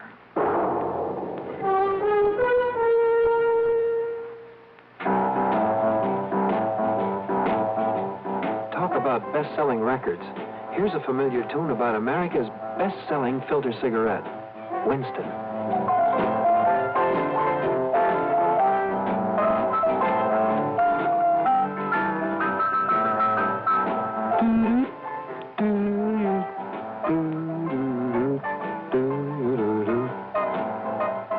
Winston gives you real flavor, full, rich tobacco flavor.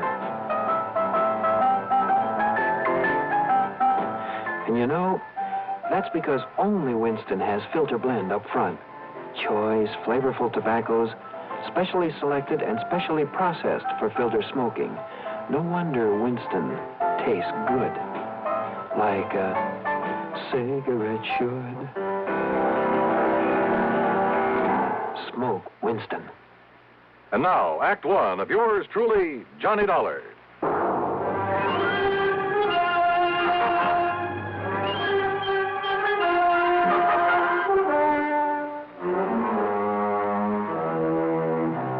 Expense account submitted by Special Investigator Johnny Dollar to the Providential Assurance Company, Hartford, Connecticut. Now, at this point, I don't know if it's the Home Office or not. Anyhow, following is an account of expenses incurred during my investigation of the Hand of Providential Matter.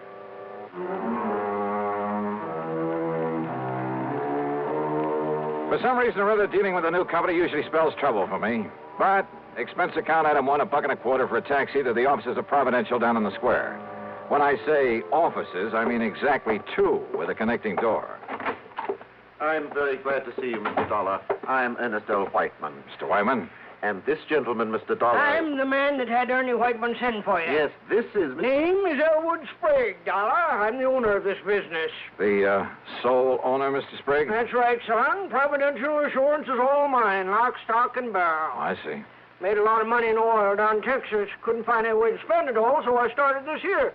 So what happens? All I get is more money out of it. Yeah, well, Mr. Whiteman said something over the phone about an embezzlement. Exactly. $200,000 that was taken from... Go ahead and tell them all about it, Ernie, my boy. Tell them how it happened. Well, you see, Mr. Dollar, immediate public acceptance of our company is largely due to the what fact he that... means, Dollar, is the reason we sell so many policies is on account of... We always pay off any claims real prompt in cash and hard, cold cash. Exactly. And for that reason Never question a claim. Just pay it off in cash. That's what we promise, and that's what we do. And for that reason, Mr. Dollar... That's why so many people who can't afford much insurance come to us. Yes, but as a result... So what happens? Instead of a nice tax loss, there ain't enough claims to fill your hat. All we make is profit. You mean you've hoped to lose money in this business? Tax loss, Mr. Dollar. You ever have to pay the taxes on profits from a couple of hundred producing oil wells? Hardly. But now, Mr. Whiteman, about this embezzlement. As I started to say, paying off in cash as we do... That's right. Means keeping a lot of cash on hand. Oh? Then this embezzlement was of your own money? Exactly. The money was stolen from us. You kept that kind of money here in a safe or something? Well, wouldn't keep it laying around on the floor, would you? Well, have you any idea who might have taken it? We most certainly have. Sure. It was Hauser. Tom Hauser. The only one besides Whitey had the combination to the safe. He also kept the books, Mr. Dollar. Well, didn't you check his books periodically? Oh, of course I did. But when I discovered the loss this morning, I also discovered he'd been juggling the accounts. Well, how long ago did this Tom Hauser work here? Up until yesterday. As I told Mr. Sprague, I informed Hauser last night that I planned to check the cash as well as the books this morning. So what happens? This morning he's gone, and so is the money. Well, Dollar? When you ask me, this sounds like the most loosely run insurance company. Mr. Dollar. How you ever managed to get a license from the insurance commission? Well, now, that license is something we ain't bothered with yet. You what? We gotta make sure we got a business first, don't we? Are you kidding? Do you realize what the commission will do when they find out about this? Don't give it a thought, son. To say nothing of the police? Your job is to catch that Tom Now, Hauser. look here, Mr. Sprague. Then, if the insurance commission or the government or anybody says we're doing wrong... And you can bet they will. Why, then I'll pay up and get out of this business. Believe me, it'll cost you a lot more than this $200,000. Well, sure, maybe a couple million. It'll make a nice tax loss. Yeah, and you'll probably end up in jail. Well, now, you let me worry about that. Your job is to get this embezzler. And don't forget, we're paying you $5,000 to do it. Look, you say it may cost you millions to get out of this mess. That's right. And yet you're worried about a couple of $100,000? Well, now, that's different. Huh? That was stolen, son. That was illegal. Trying to make sense with this man was like trying to reason with a hitching post. I told him I didn't want the case and that I could understand why he'd hesitate about calling in the police. Sure, they'd probably start asking questions. With the only answers he could give them, he'd really be in trouble.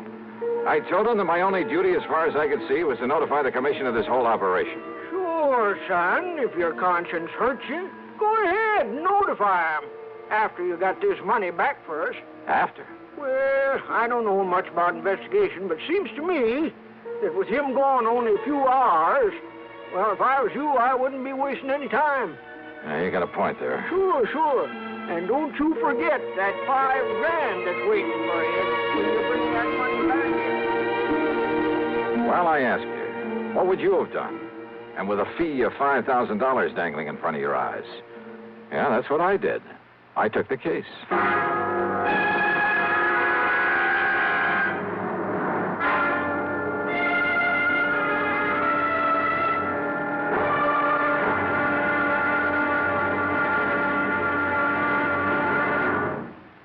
Act 2 of yours truly, Johnny Dollar, in a moment. Higginbotham here. We will now commence our lesson in stereophonic reproduction. Listen to the call of the spotted bill snicker on ordinary stereo. Now then, on a Columbia Stereo 1 phonograph. Obvious difference, what? The Columbia stereophonic system really causes all others to blush. For it is not composed of just a few separated speakers. Columbia is the originator and exclusive purveyor of stereo projection. Only Columbia fills every inch of a room with real, lifelike sound. Now, when I was bird-watching with the Duchess of... But let that pass. You simply must hear the Stereo 1 phonograph by Columbia. Ask your Columbia phonograph dealer for a demonstration. And, chaps, portables are priced as low as $39.95. Consoles commence at $129.95. Lost that bird. And now, Act 2 of yours truly, Johnny Dollar, and the Hand of Providential Matter. Hoping the insurance commission wouldn't hang me if they ever found out I'd taken an assignment from this outfit, I decided to check the last known whereabouts of the embezzler, the bookkeeper who'd stolen some $200,000 from them. After getting his description and his address for Mr. Sprague, I spent item 2, $1.85, for a taxi to a dingy rooming house on the north side of town. At the front door, I was met by a frowsy old maid wearing a rather slovenly blue housecoat. She looked like she'd just gotten out of bed, and her stringy black hair was up in paper curlers. Special investigator, huh? That's right. Here, my credentials. Johnny Dollar, freelance. Well, Mr. Tom Hauser ain't here right now. I know. Have you any idea where he might be? I seen him leaving bag and baggage late last night. Guess he's gone on a trip somewheres. I was sitting by the front window having a can of beer before I went to bed, and I seen him get in his car and drive off. Yeah, well, just let me have the key to his room. Are you sure that's all right unless you got some kind of a warrant? Yeah, I'm sure. The key, please. Well, I ain't had a chance to clean his room up yet today. Don't do it. Don't touch a thing of his until I tell you to. Oh, well, now look, dearie. Just let me have the key. And here. Here's a 5-spot for your trouble. Oh. Well, now, you're what I'd call a real gent. And here's the key. It's the first apartment on the right, top of the stairs. Yeah, thanks. Something wrong, Mr. Dollar? Did Mr. Hauser do something he oughtn't have done? What do you mean? What are you talking about? Hey, I had to come back here and pick up my stuff. So he isn't here. Yeah, don't worry about the split. I'll meet you like I said. Yeah, then we'll take care of it. All right. I'm leaving it right away. Neither Johnny Dollar nor anybody else will ever... Hey, what? Well, if he does, I'll be ready for him. So come on now, hang up. Let me get out of here. Stop worrying, pal. I can take care of him and anybody else. Quietly as possible, I slipped the key into the door. I had some difficulty turning it, but finally heard the lock slip. Then I started slowly turning the knob. And then, well, I'm not quite sure exactly what did happen, except the door was suddenly pulled open so quickly that... Okay, baby. Oh! Hey, you want some more? What's the idea, hanging around outside? Wait a minute. You must be Dollar. Yeah, Johnny Dollar. Then, baby, I'm gonna make sure you never get up again. Never! Never!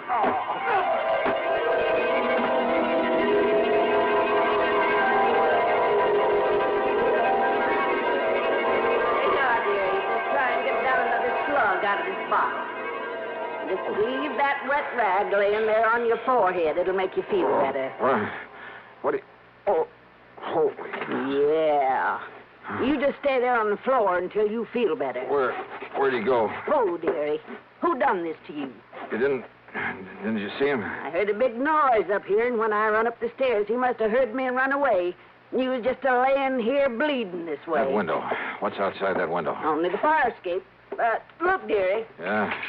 Busted table lamp. This must have been what... Don't touch it. What? No, I'll wrap it in my handkerchief and...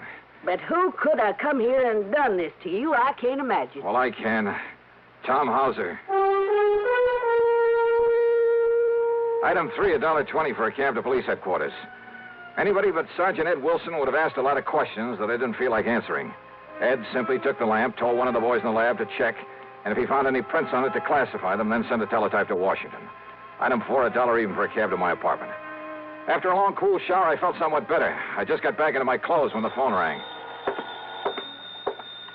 Johnny Dollar. Ed Wilson, Johnny.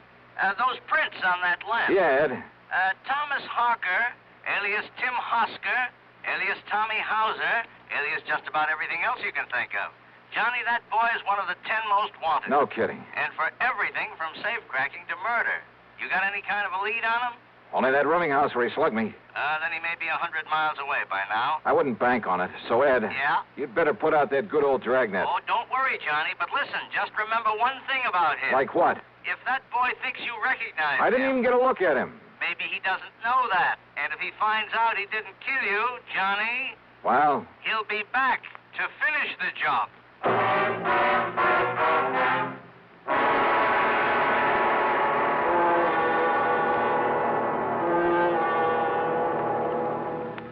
Act 3 of yours truly, Johnny Dollar, in a moment. Here's Hollywood star Mona Freeman. Who feels like acting with a miserable cold? I relieve cold distress the fast way with 4-way cold tablets. Yes, tests of all the leading cold tablets proved 4-way fastest acting.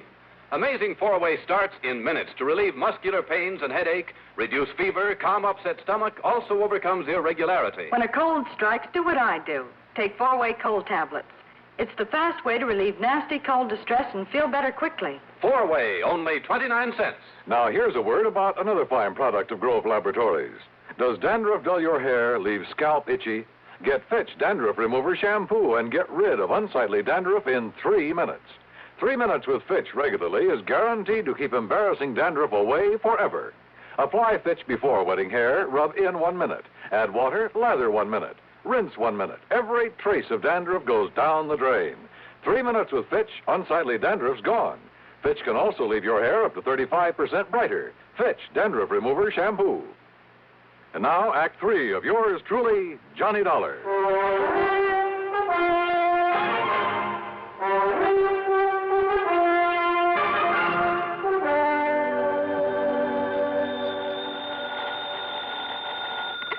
Yeah, Ed. Ed, this is Pat McCracken, Johnny, at Universal Adjustment Bureau. Oh, sorry, Pat. I thought it Ed Wilson again. Sergeant Wilson at police headquarters? Yeah, and listen, I'm in kind of a hurry. Oh, then I won't hold you. I was just hoping you'd have time to look into what appears to be a phony insurance company for us. What? Keep talking. But if you're already working on a No, case... just go on with what you were saying, Pat. Well, we got a complaint about some new company here in town that we'd never heard of. Seems they're stalling on the payment of a small claim. Yeah, sure. In spite of their pledge to pay off promptly and without question. Yeah. Also to pay off in cold cash. Yes, that's right. Providential Insurance Company. Well, what do you know about them? Johnny? Oh, I'm working on a case for them. Oh, no. Oh, Johnny, don't. I telephoned the commission, to find out who they are and Yeah, where the they are. commission never heard of them. Exactly. So if I were you, until we can find out whether they're a legitimate outfit, Johnny, I wouldn't touch them. Hey, tell me, Pat, what'll the commission do? But they've notified them by mail. They're sending over a committee to investigate, to look at the books and so on. When? First of the week, Monday or Tuesday. Why? That may be too late. What? If that outfit's what I think it is, and if I can do what I think I can. Johnny. Well, if I can't collect my fee and expenses from them, maybe I'll send a bill on to you. What? After all, I may be doing the whole insurance business a great and glorious service. Johnny, what are you talking about? That is, if I don't get killed first. Listen, Johnny. I'll see you later. And now the question is, but wait a minute. If Providential is what I think it is, where does Tommy Hauser's theft of $200,000 come in? If he was working for them. Well, why did they call me in? Johnny Dollar. Hello. This here is Elwood Sprague. Oh, yeah, Mr. Sprague. I wasn't sure I'd find you in. Yeah, I think I can understand that. Or maybe you weren't sure you'd find me around at all anymore. No, listen, don't get me wrong, Dollar. I want to see you. I got to see you right now. Yeah, why not? They're at your office? No. Well? My room, here at Guilford. and you'll come alone? Are you alone, Mr. Sprague? Yes, Mr. Dollar. Will you come right away? Yeah, as soon as I can. Thank you. That's funny. If he wants to see me, if he is alone, or is this some kind of a trap? No, there was absolute sincerity in his voice. I was sure of it. Yeah, and there was something else, too. Fear. Maybe that was it, fear. Hello? Johnny, listen, you said you'd been working with the police. So? Well, I knew I'd never get anything out of you, so I called them. Listen, if this Elwood Sprague of Providential has anything to do with the beating you took, has he? Pat, I'm on my way over to see Sprague right now. Well, I tried calling Providential. He isn't there. I know. But if he and that gangster, that Tommy Howell... Sorry, Pat, he's waiting for me over at the Guilford. Johnny... There was no time to waste. Maybe Hauser was still gunning for me, but if so, well, maybe I wasn't the only one. Item 5, a couple of bucks for a cab to the Guilford Hotel. And there in his room, I found a very different Elwood Sprague than I talked to earlier. And the story that he slowly, nervously unfolded proved to be very interesting. So maybe I didn't ever make no oil fortune there in Texas. It ain't so easy down there as you might think. But I learned to use my wits and my brains to get along by outsmarting the next man. You see what I mean, Mr. Dollar? Then those 200 oil wells you were talking about? Well, it made a good line. It fooled you, didn't it? It even fooled Ernie Whiteman for a while. That's what gave him the idea. The idea for what, Mr. Sprague? Well, me to front for this insurance racket. You know, collect a lot of premiums and then we'd skip town. Right in the heart of the insurance industry? Always harder to pick out a bad apple in the barrel for, ain't it? Oh, brother. So what happened? That Ernie's a salesman, Johnny. When he got started on the country people around here, the money come rolling in. And when somebody made a claim, we stalled him on it. How long did you think you could get away with this? Until the commission got wise to us. Then we'd move out. The commission was planning to investigate you next week. I know. Only by that time we'd be out of here. You and Whiteman and this Tommy Hauser. Hauser. Ernie brought him in. He said because he had a record, the police would know about him, so he would take the rap if anything went wrong. But then he walks out with all the money last night. And then you sent for me. Why? Because Ernie and me go after Hauser, he might have killed us. Ernie didn't want to send for you, but I made him. I held a gun on him. Oh, real nice people. Because maybe Hauser didn't know you. Maybe you could nab him and get the money for us. So what if you did get wise to us? What if we should have to cut you in to keep you from blabbing to the law? You rotten. Do you think everybody in this world is a crook? Well, at least it was better than leaving Hauser get away with all of it. It looks to me like he has so far. But, Johnny, now listen. Oh, I'm listening. Now, Ernie didn't know it, but I heard him on the phone. He was talking to Hauser. He was double-crossing me. They're meeting somewhere to split the money. Yeah? Well, what else could you expect? Now, listen, Johnny. Then they're coming over here to kill me so that I can't talk, you see. That's when I phoned you to come over here. And you think for 1 minute I'm going to stick my neck out to save that lousy hide of yours? Oh, you got to, Johnny. You got to. All I got to do is turn you over to the police. The police? Or would you rather just sit here and wait for Hauser and Whiteman? Well? Oh, all right, Johnny. All right, come on. At least it may keep you from getting shot, which is better than you deserve it. Well? Ernie. Back inside, please. Ernie, Both of you. That gun. That's right. The one that killed Hauser when he tried to hold out on me. The one that's going to kill you, Elwood, for what I heard just now through this door. Oh, no, Ernie, please. Johnny. And, of course, that means you'll have to go with him, Dollar. Now, get inside that room. Pat, Both of you. I kind of thought you might be coming over here. What are you talking about? After I told you where I was headed. You too, Sergeant. Sergeant. The police. That's right. So you'd better drop Look that. out! You think you're going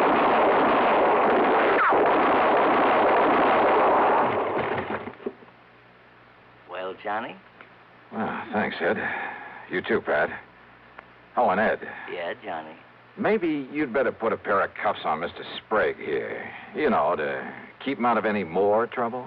Oh, I'll go along peaceful.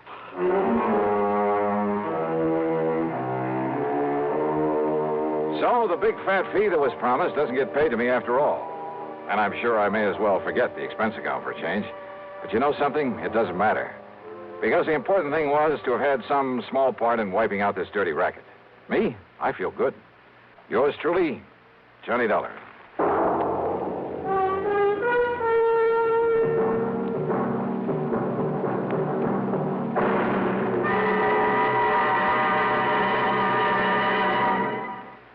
Our star will return in just a moment. Constipation is something people don't talk about much, but it can be a problem for anyone, even doctors. And when constipation occurs, it's interesting to see just what doctors consider important about a laxative they might use or recommend. Well, a majority of the doctors we heard from had this to say.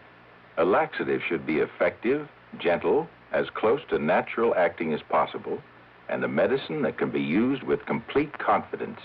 Now, X-Lax has been popular with many doctors and millions of people over the years because pleasant-tasting chocolated X-Lax is effective.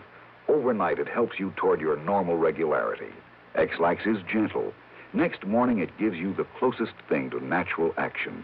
And that's why many doctors and millions of people use X-Lax with complete confidence. X-Lax, the laxative that helps you toward your normal regularity gently, overnight. Is X-Lax in your medicine cabinet? Now, here is our star to tell you about next week's story. Next week, a man who uses government help to promote his one-man crime wave. Join us, won't you? Yours truly, Johnny Dollar.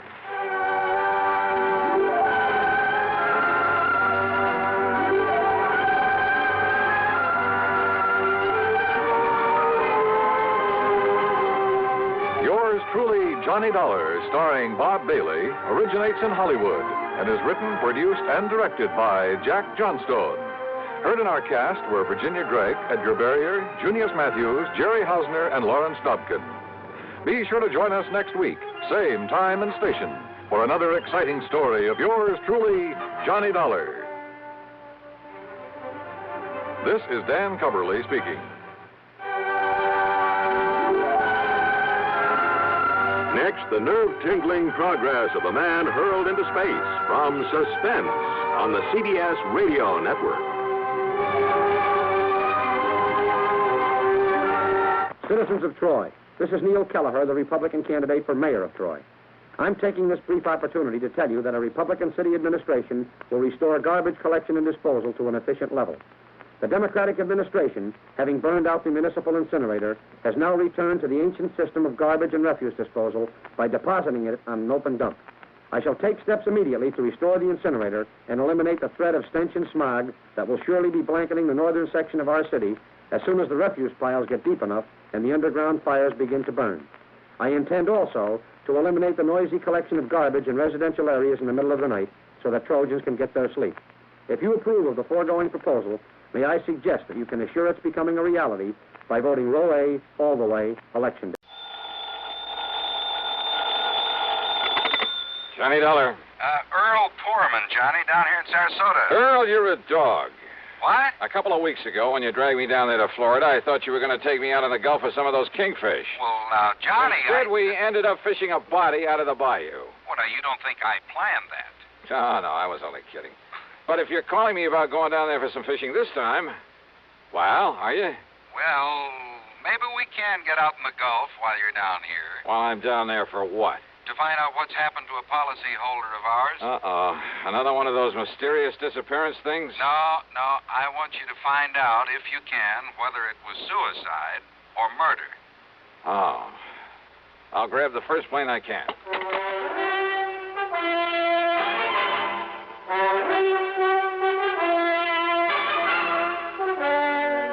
CBS Radio brings you Bob Bailey in the exciting adventures of the man with the action-packed expense account, America's fabulous freelance insurance investigator. Yours truly, Johnny Dollar.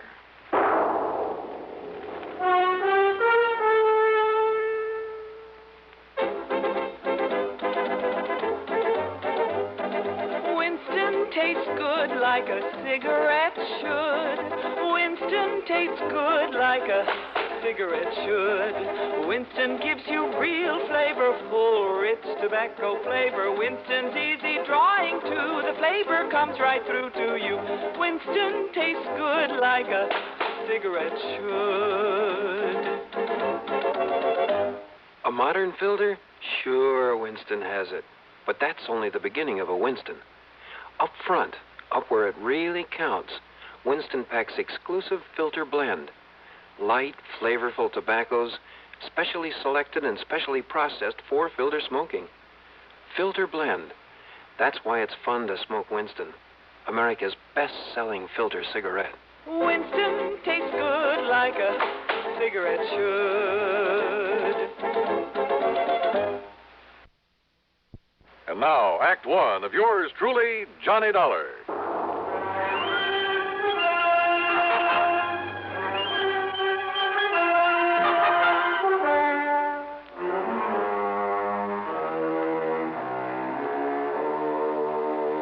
Expense account submitted by Special Investigator Johnny Dollar to the Sarasota, Florida Office of Tri-State Life and Casualty Insurance Company. Following is an account of expenses incurred during my investigation of the fancy Bridgework matter.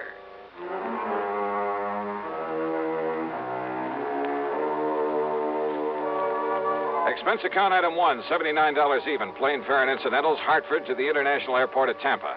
Then a ferry plane to Sarasota, where I was met by Earl Porman, as usual, in a brand new air-conditioned car.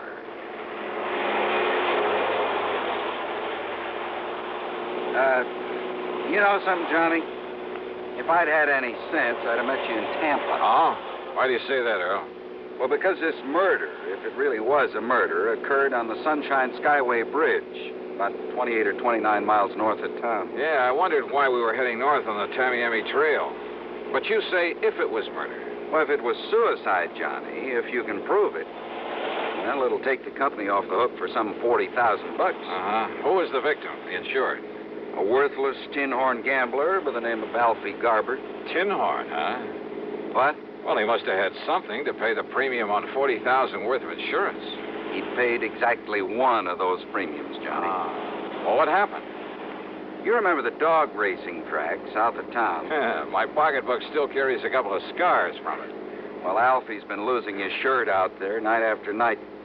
He's not only borrowed everything he can get his hands on, moved into a third-rate motel, but well, he sold most of his wife's jewelry. Uh-huh. They've been practically living on handouts. Police think maybe he's responsible for a couple of robberies around town, but they haven't been able to prove anything. In other words, Alfie's been in pretty bad shape, mentally as well as financially. His wife told a doctor she was afraid he might commit suicide. So you got the picture? Yeah, I got it. Go on, Earl. Well, last night, he and another punk by the name of Luke Thrasher got into a big fight there at the track. Luke is a pretty bad actor, by the way. And how do you mean that, Earl? Oh, there have been a couple of unexplained murders of people who tried to cross him up back in the past. By unexplained, you mean they couldn't pin them on him? Exactly. Oh, here now, we're on the Sunshine Skyway Bridge. Yeah, well, what'd they fight about?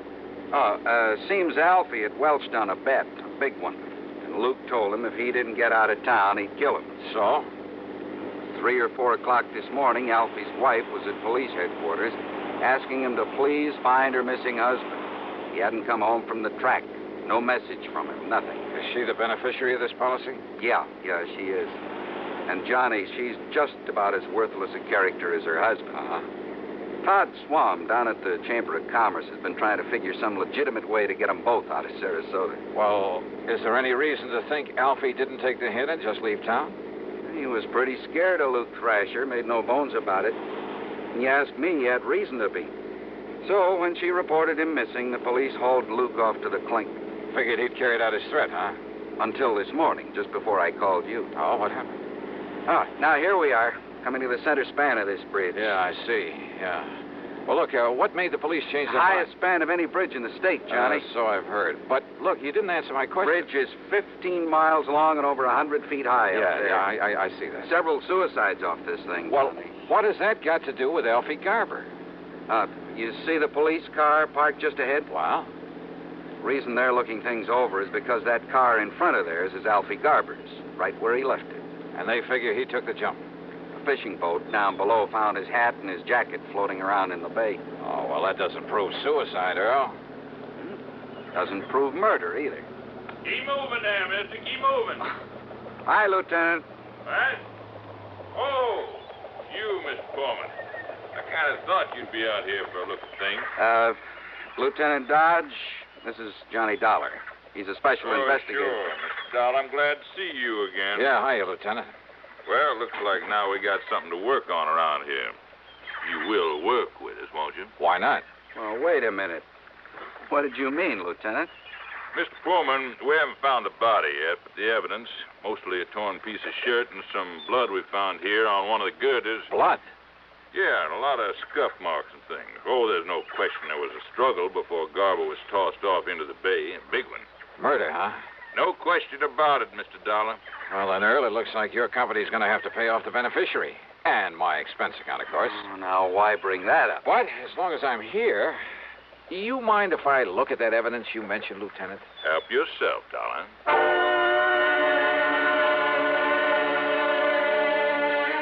So I did. The marks of a struggle, the patches of blood on the girder, even the hat and the coat that had been recovered from the body. And I was inclined to agree with Lieutenant Dodge. That is until... Huh? What is it? Wait a minute. Let me see this jacket again. Well, it's just an ordinary old tweed jacket, Dollar, and it's his all right. I checked it out with his wife. Yeah? Is she all broken up about him? Oh, not particularly. Luke Thrasher died, she might have been. I see. No bullet holes or tears in this thing. Well, so he must have taken it off before the struggle. But, what about this? What? Oh, why, that's just a feather from one of those seagulls that are flying around here all the time. Is it? Well, isn't it? Or is it a clue that Alfie Garber wasn't murdered after all? Huh? Yeah. Give a thought to that, Lieutenant. Now, just a minute, Dollar. How can this little feather prove that Alfie Garber wasn't murdered? Why, I didn't say a thing about proof, Lieutenant. Okay, you said clue. From a seagull, huh? What else? Well, what's the difference? Yes, what are you getting at, Johnny? Hey, Earl, does old Doc Crutcher still live up the street from you? Still does. Why? Now, wait a minute, Dollar. Yes, Lieutenant. You're going to work with me on this, huh? Absolutely. Then do you mind telling me why this feather's got you all excited? Well, I'm not exactly sure yet. You mind if I scrape a little of the blood off this girder? I sure do. That blood will be wanted for identification, for comparison. You mean if you find Garber's body? We'll find it, all right. We have to drag the whole bay. Good luck. Now, Dollar... Hey, swing us around, Earl, and head us back to Sarasota. Come on, swing us around.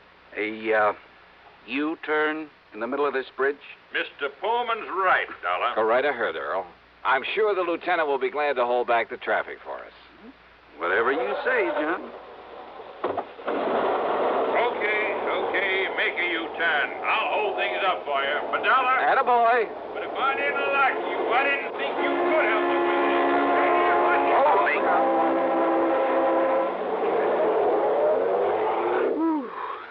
I thought he was going to hold up traffic for us. Yeah. Well, if he isn't any better at solving murders, he is going to need help on this case. Huh? Well, I thought you didn't think it was murder. Of course, it's only a hunch, Earl. Because of that silly little feather you found? But if that came from a seagull, I'll eat my shirt. Look, will you please tell me what you're up to? After Dr. Crutcher looks over this sample of blood the lieutenant so kindly provided. Drive on, Earl.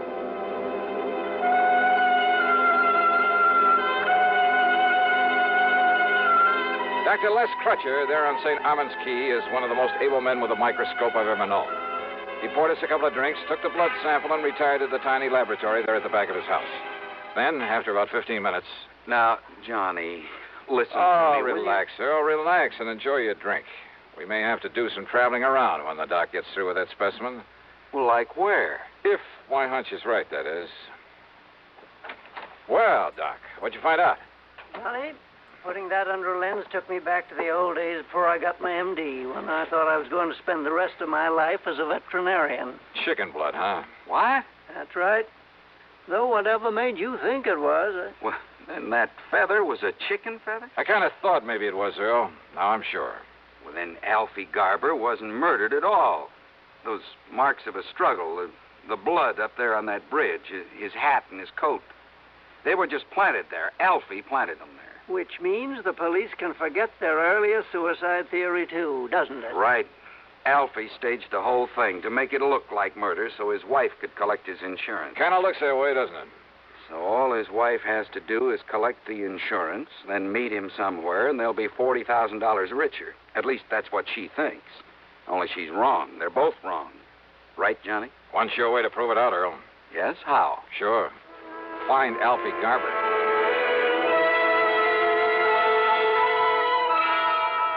Sure. Easy, Lieutenant. Just find Alfie Garber. So we're right back where we started from. Yep. Only trouble is that by now he could be 1,000 miles away. Well, at least it takes that insurance company of yours off the hook. Yeah, I guess so. Kind of lets Luke Thrasher off the hook, too. Means his alibi really was airtight. His alibi?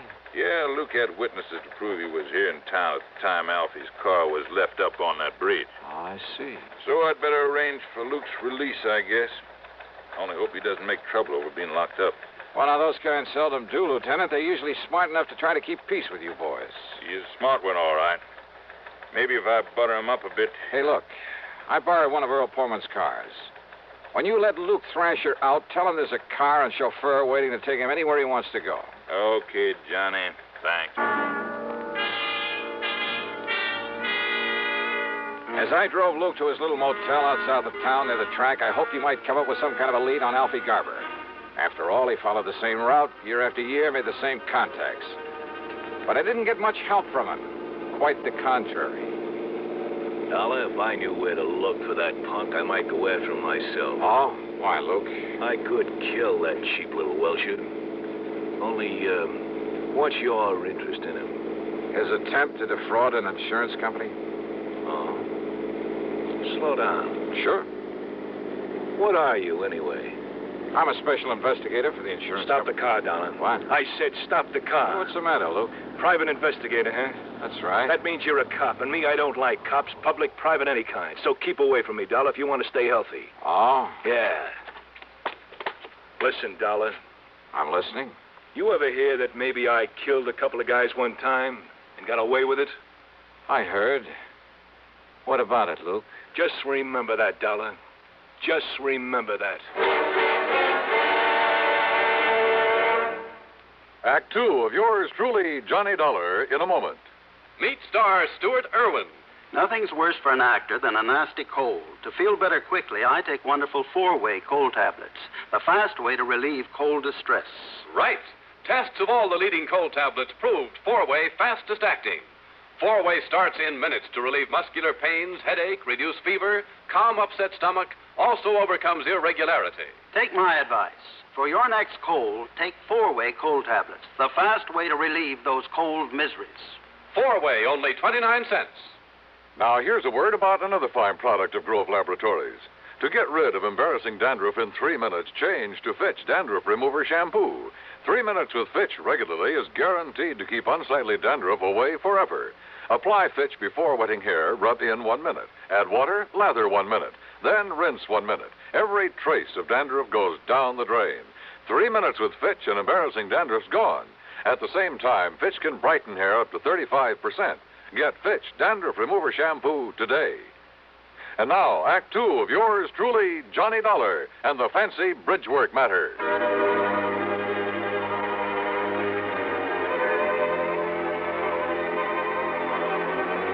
Hunches. Sometimes my salvation, sometimes the bane of my existence. It was a hunch that led to the discovery that all the evidence Alfie Garber had been murdered and thrown off the bridge, that all that evidence was trumped up, phony, obviously to mislead anyone looking for Alfie. And now I had a couple of hunches about Luke Thrasher. One, that his warning to stay out of his way was due to more than a simple hatred of cops. Two, well, this was a real wild one. But in spite of what he'd said, I had the distinct feeling he could somehow put me on Alfie Garber's trail. It was late by the time I got to Earl Portman's house on St. Armand's Key. He and his wife had gone to bed. I poured myself a nightcap and sat down on the floor of the room to think things out. Huh?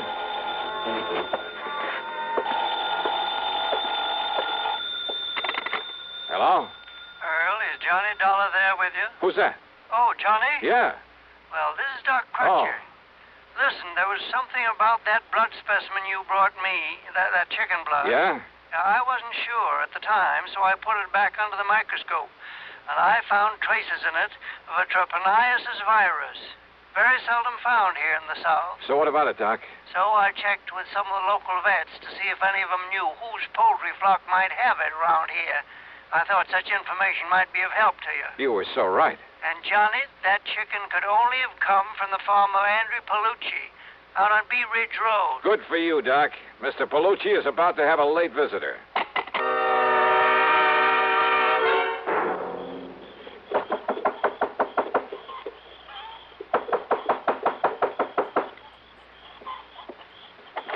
Yeah. What do you want?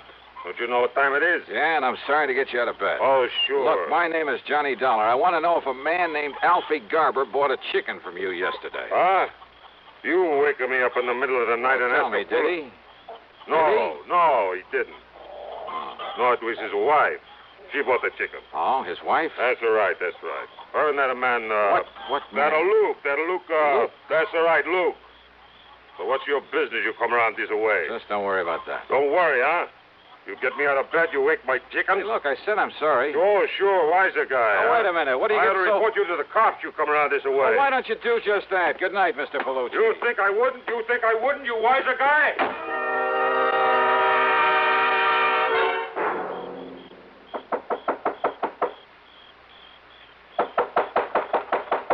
Yeah, I'm coming. Yeah, what do you want this time of night? You, Mrs. Garber? Huh? You mind if I come in? Oh, now, just a minute, mister. I want you as an accessory to the murder of your husband. Me? What are you talking about? Real smart, you and Luke Thrasher. Real palsy-walsy with him, weren't you? How long had you and Luke been planning this? What do you mean, mister? You crazy? Who are you? Racetrack bums, all three of you. Oh, now, wait a minute. Alfie was losing his shirt, but Luke was doing all right. He was loaded. So what to do about Alfie, who was giving you nothing but grief? Get rid of him. You're crazy. I asked you, who are you?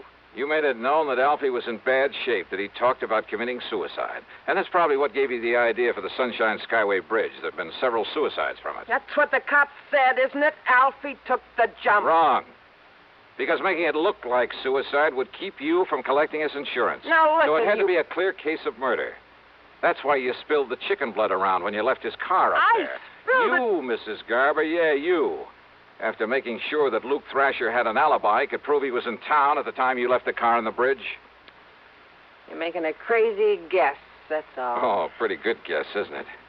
Because what it means is that Alfie was killed sometime before you left that so-called evidence up there. Evidence that would make it impossible to pin the murder on Luke. You think you can prove that? Why not? Or would you rather have me prove that you killed your husband?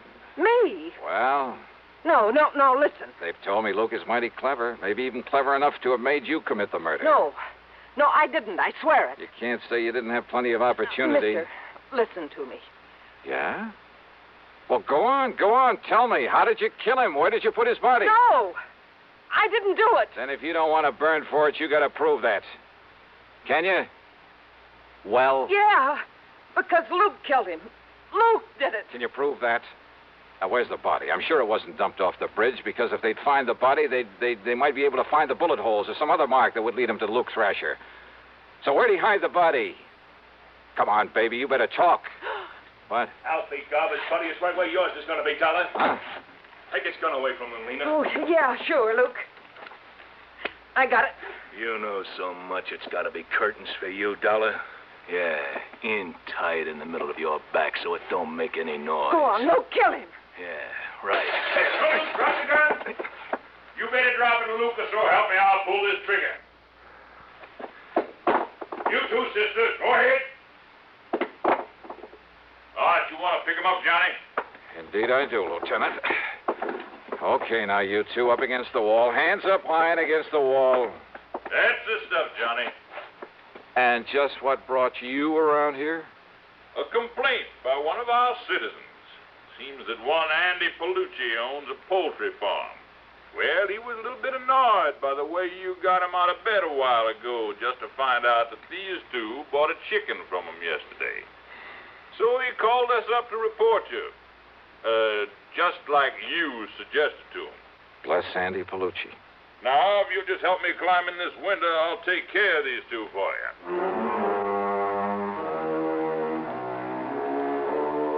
Luke Thrasher, in spite of all the pressure they put on him, still refused to talk.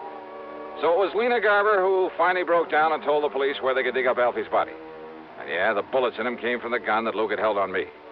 So it's up to the courts.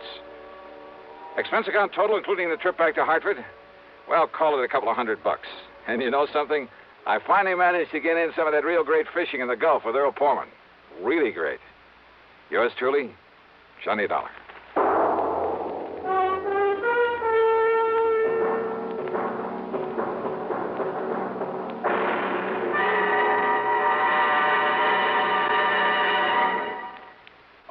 OTR will return in just a moment. Constipation is something people don't talk about much, but it can be a problem for anyone, even doctors. And when constipation occurs, it's interesting to see just what doctors consider important about a laxative they might use or recommend. Well, a majority of the doctors we heard from had this to say. A laxative should be effective, gentle, as close to natural acting as possible, and a medicine that can be used with complete confidence. Now, X-Lax has been popular with many doctors and millions of people over the years because pleasant-tasting chocolated X-Lax is effective. Overnight, it helps you toward your normal regularity. X-Lax is gentle. Next morning, it gives you the closest thing to natural action. And that's why many doctors and millions of people use X-Lax with complete confidence. X-Lax, the laxative that helps you toward your normal regularity gently, overnight. Is X-Lax in your medicine cabinet? Now, here is our star to tell you about next week's story. Next week, The Wrong Man Matter, a case with a real twist at the end of it. Join us, won't you? Yours truly, Johnny Dollar.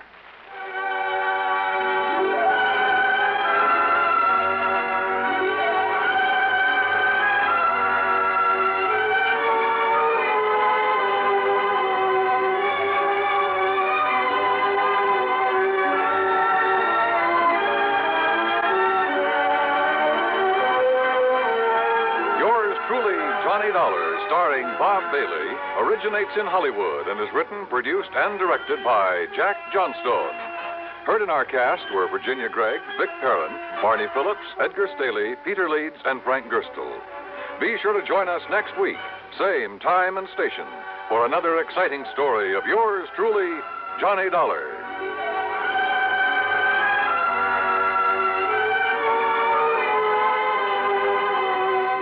This is Dan Cumberly speaking. Suspense follows on the CBS Radio Network. As you smoke a Duke, you get a sense of ease and comfort that grows with every puff. Because new king-size Duke is king-size in the filter, where it matters most. Radio 59, WROW. You know, we're all not experts on suits or stoves or automobiles, so before spending any money, we find out what makes one good. Aren't schools much more important? Shouldn't we know what a good school is really like? A free new booklet helps you to do this important job. It's called Yardsticks for Public Schools, published by the National Citizens Council for Better Schools. It suggests ways of sizing up a school and of ensuring a better education for your children. Send a card today for your free copy. Write Yardsticks and your name and address on a card. Mail it to Better Schools, 9 East 40th Street, New York, 16, New York. That's Better Schools, 9 East 40th Street, New York, 16. Might pay to take another crack at those diamonds along about now. Hey, Ted, you mean you got some kind of a lead on them? No, I'm afraid not. But I just got hold of some information on Rocky Harrison. Yeah? I told you after his probation was over, he disappeared. Yeah, you told me. But now, in view of this new information, plus the fact that you probably know him and his habits better than anyone else, and since Rocky is the only one who knows what he did with those diamonds... Oh, hold everything, Ted. I'm on my way down to see you.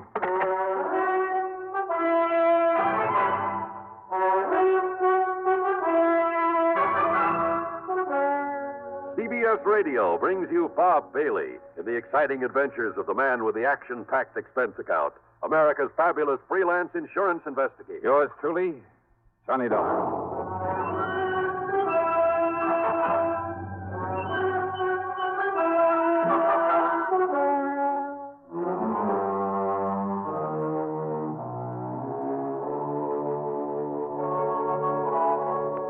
Expense account submitted by Special Investigator Johnny Dollar to Eastern Liability and Trust Company, New York City office.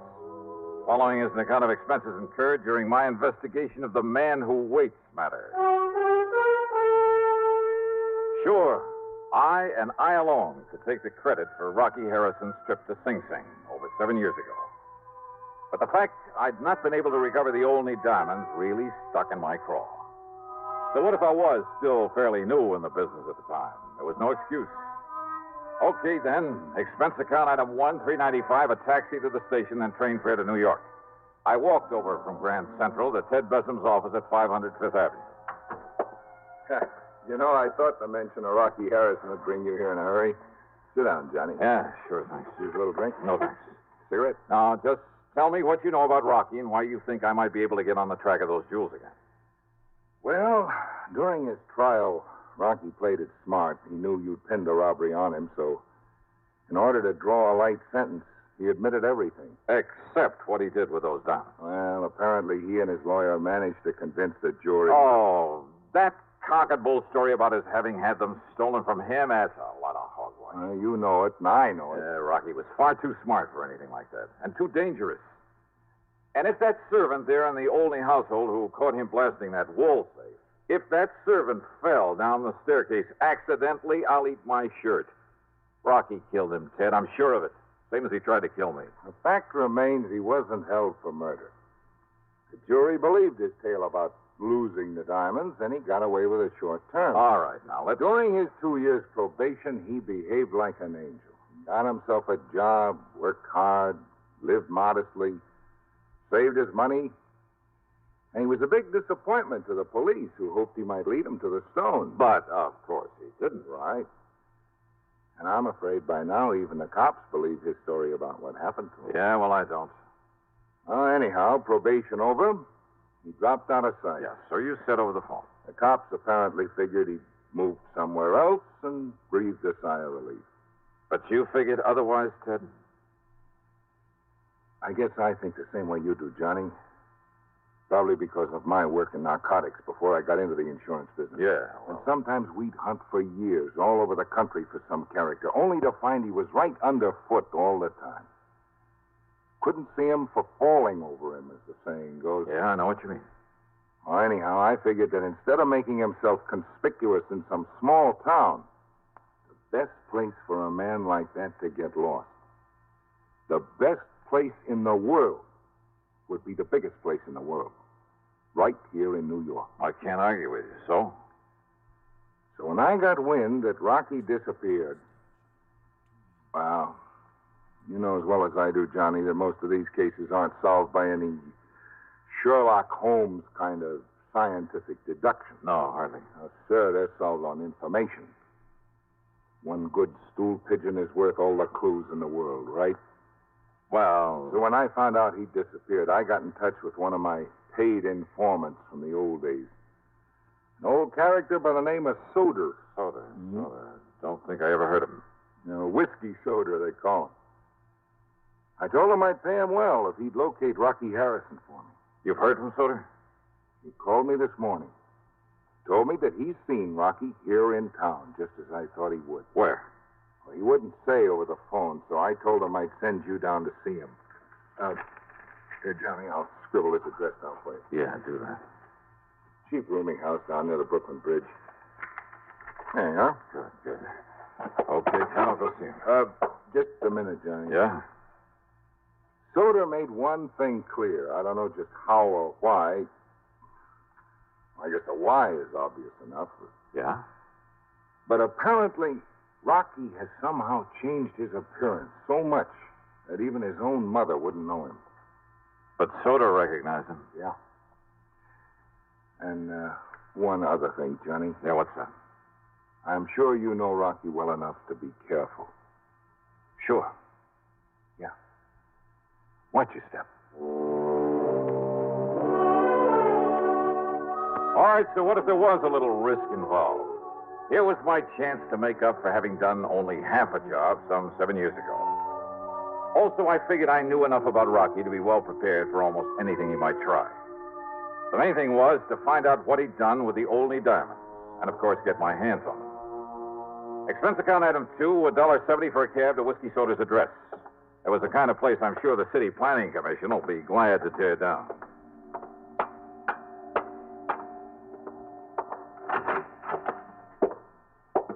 The word manager was scrawled across the door in the hallway marked with the number 1.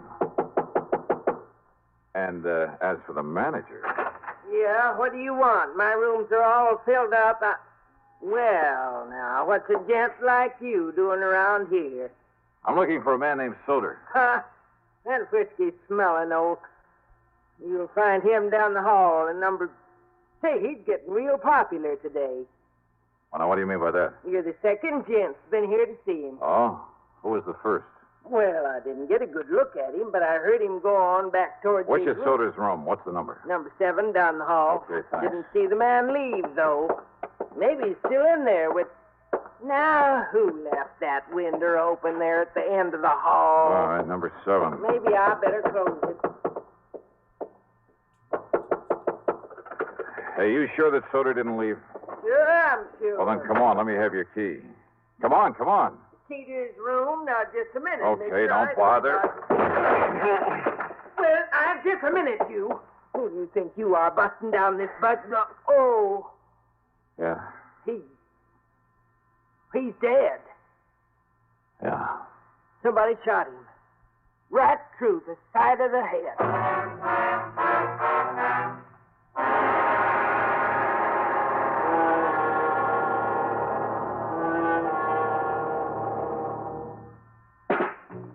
Smoking more now, but enjoying it less. Have a real cigarette. Have a Camel. So good. Have a Camel cigarette. So rich. Have a real cigarette. Have a Camel. So mild. Have a Camel cigarette. And here's the reason why. Best tobacco makes the best smoke. Have a Camel cigarette. You can say that again. Best tobacco makes the best smoke. Have a Camel cigarette.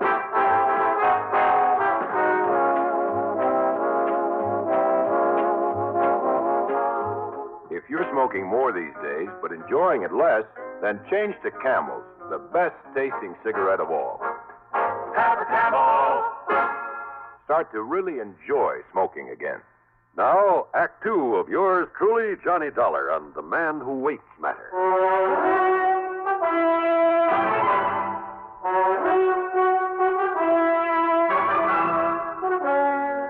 Right through the side of his head, right in front of his left ear. That's right. But I didn't hear any shot. I've been up front in my room all afternoon. Because whoever did it used this pillow to muffle the sound. One of my best pillars, too. Look here. Look what it's done to it. The man who was here before, what did he look like? Huh? Well, I only looked out of my room in time to see him coming in here. I didn't get a look at his face. You said he was a gentleman, a gent. Yeah, but I didn't really... I think he had gray hair. What about his height and build? Well, I don't know. I was up front. Now, how old was he?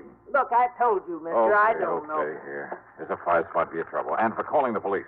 Sergeant Randy Singer at the 18th. Police? And my name is Johnny Dollar. Dollar? That's right. The one that's on the radio? You call the police. Tell them I'll contact them later.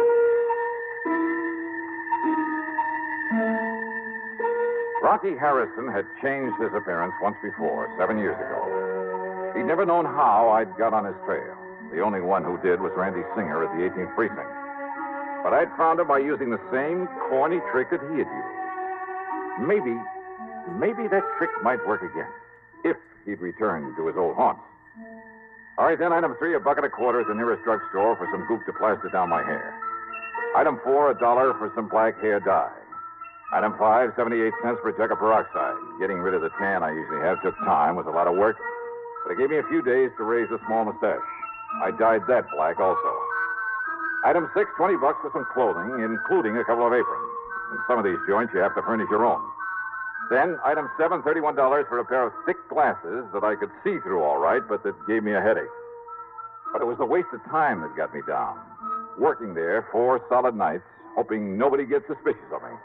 Working where and why, and the reason for the silly getup, well, you figure it out. Okay, there you are, Willie. 1 old-fashioned, 1 double Gibson. Good, thanks, Joey. And there's the ticket on them. For what? Yeah, right there, right in front of you. Oh, sure. Now, what's the matter with you? Can't you see? Why don't you get them glasses changed? Oh, they're okay, Joey. Oh, yeah, sure they are. Ain't you going to take a drink to the table? Huh? Oh, that's right. Willie, I've been tending bar here at the Purple Hat since the place opened up. But you are the punchiest waiter I ever seen, and that's a fact. Here you are, gents. An old-fashioned and a double Gibson. Well, you took long enough to get them. I'm sorry, mister. The other way around. The double Gibson's mine. Oh, yes, sir. Well, here's the prosperity, Barney. Yeah. So, would you just like to order dinner now? No, later. Yes, sir. I'll wait then. Yeah, you do that. All right now, Rocky. Waiter. Yes, sir. Go get yourself a drink. It's on me. Well, sir, I'm afraid the management would exactly like it. Okay, then just for moose. We'll call you when we want another one. Yes, sir. Now, Rocky. Barney, you fool. Don't you ever call me that again. Call me Tilson. Sorry, it was a slip of the tongue, Mr. Tilson. Rocky Harrison. Oh, it was luck, dumb luck. He'd been in there alone 3 nights running, but believe me, I hadn't recognized him, wouldn't have recognized him now if his pal there at the table hadn't slipped up and called him by name. Since probation, he disappeared for only one reason, to change his appearance completely. He'd grown a beard, a full head of hair, and he bleached it almost white. He'd put on 20 or 25 pounds, had his buck teeth fixed, and it made a big difference. What's more, of course, I hadn't seen him since he'd been sent up the river. As for his pal, Rocky had called him Barney. Sure. Bernard Little, one of the cleverest big-time fences the NYPD had ever known about, on whom they'd been able to pin absolutely nothing. Sure, it was a natural. Rocky had the jewels stashed away somewhere. Barney knew it and was willing to recut him and fence them out for him. Maybe if I was real lucky, I could nail them both. During their meal, I stayed close to them as much as possible, but it got me nowhere. Whenever I was in hearing, their conversation was meaningless. That's right, Barney. Just tell them that Edward Tilson sent you. Of course, Mr. Tilson. Be glad to use your name. I'm certain they'll do all right by you. What's more, they were both trying to make it oh so plain that Rocky's name was Edward Tilson. And I wondered, had Rocky by any chance seen through this corny disguise of mine? But apparently not. Okay, waiter, here you are. Thank you, sir. I'll have you change in a minute. It's all right, boy. You can keep the change. Thanks very much, sir. Well, shall we get up? Shall we leave, Mr. Tilson? I'm all ready. I'd like to look up the owner and compliment him on his chef. Why not? Good dinner, wasn't it, Tilson? Excellent. Now, if we can find the owner's office. If they could find the owner's office, they made a beeline for it. And that told me something else. The owner, Pete Monaster, had been away when I was hired. Now he was back in town. And he probably knew more about Rocky, more about the jewels, than he'd ever admitted to the police. I wished I'd planted a bug in Monaster's office. I'd like to have heard what went on in there. But I hadn't, so I couldn't. Instead, I cleared off the table, and since my hitch for the night was over, I went back into the locker room, changed into my street clothes. As I was about to leave... Don't bother, buddy. Your name's Willie, ain't it? Yes, sir, Willie Pagano. My name's Pete Monaster. I own this joint. I've been away a couple of weeks. Oh, how are you, sir, Mr. Here's Monaster? your paying a few bucks severance. You beat up fired? That's right. I done something wrong, Mr.? No, it's just that we got enough waiters without you. Shouldn't have hired anybody while I was gone anyway. Just go on out by the back way. Well, sure, sir, but if I thought I'd done something wrong, I could... We just don't need you. That door will tie you over until you get another job.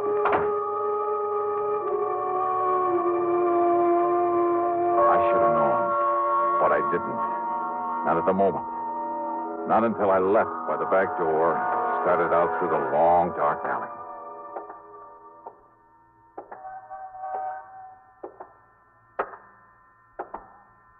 Just a minute. Huh? You're the waiter we had tonight, aren't you? Yeah, that's right. You made a real good waiter. Real good, see? So? So I got something for you, Dollar. Here. No. All right, now, Dollar. You think I'm going to leave you alive? No, Rocky, put that thing away. No, it'll bring the cops. It's all right, Barney. I'm just going to use the butt of it like this.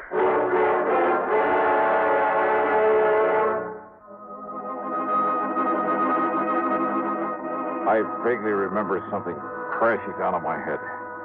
And if you think people don't see stars, you're wrong. Half conscious, I braced myself for another blow, but it never came. Instead of crazy mixture of sounds, noises, a lot of footsteps, a barrage of gunfire, sirens, a lot of cars breaking to a stop. Only it was all like in a dream. I came to the next morning and found myself in a hospital bed, a doctor leaning over me with a hypo in his hand. Then, sometime later. Well, looks like the doctor was right, doesn't it? Randy. Yeah, a slug of something to make you sleep for a while really worked. You're going to be okay, except maybe for a big head. Randy Singer. Lieutenant Singer to you, Buster. Son of a gun, Johnny. What are you going to learn to let me know when you're working around this town, huh? Was it you came along? That's right, like the U.S. Marines. Well, how did you know they were going to waylay me there in that alley? I didn't. I hadn't the least idea. Didn't even know it was you they were jumping. You and that crazy getup, that black hair and the mustache and those thick glasses. Then I don't understand, Randy. Johnny, I've had a bunch of the boys on Rocky Harrison for over a week. You have? Sure, ever since that Stooley whiskey soda told me about him being in town. It was you told me where to look for him. I? When? 7 years ago. The first time you found him in the purple hat. So we've been tailing him for days. Well, if I'd have known that. You think you're the only one that thought he might sometime lead us to those jewels? You found him, Randy? No, and now, thanks to you, it looks like we may as well give up. What do you mean, thanks to me? You just stay in bed. When the boys saw what was happening there in the alley, they moved in. Yeah? When Rocky and Barney started throwing lead, well, the boys kind of thought they'd better answer back. So Rocky and Barney are dead. So now, how are we going to find out where those diamonds are stashed away, huh? Do you know where Rocky was living? Sure, we've been all through his place and Barney Little's place. Nothing. Since we don't know of anybody else who might have been in with him. Oh, you don't, huh? What do you mean, Johnny? Oh, Randy, I've suddenly got a crazy idea that maybe I can bluff my way into finding those jewels. You what? Come on, help me get into my clothes.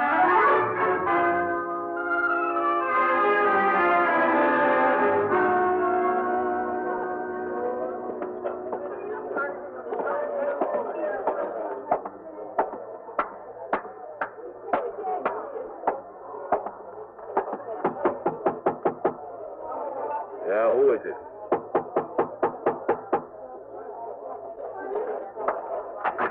Yeah, who are you? Johnny Dollar, Pete, as if you didn't know. Just a minute. Dollar, did you say? That's right.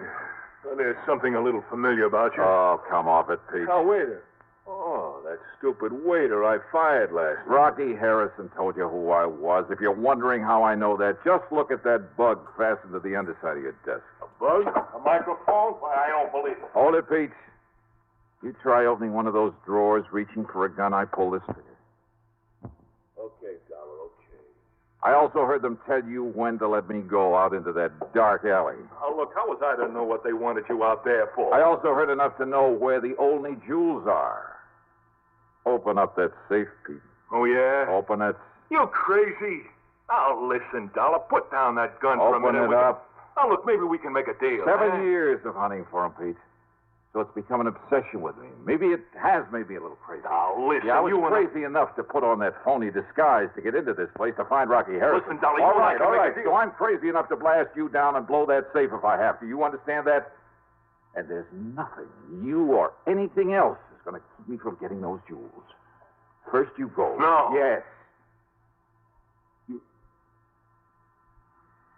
You mean it? Oh, yeah, Pete, I mean it.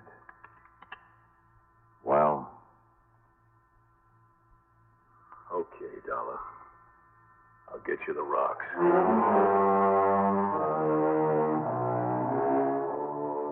The fee on this one for recovery of the diamonds? Well, maybe the department frowns on such things, but half of the check goes to Lieutenant Randy Singer, NYPD. Good man, good friend. Expense account total, including the ride back to Hartford. Well, it just about balances with what I made on my job as a waiter. Yours truly, Johnny Dollar.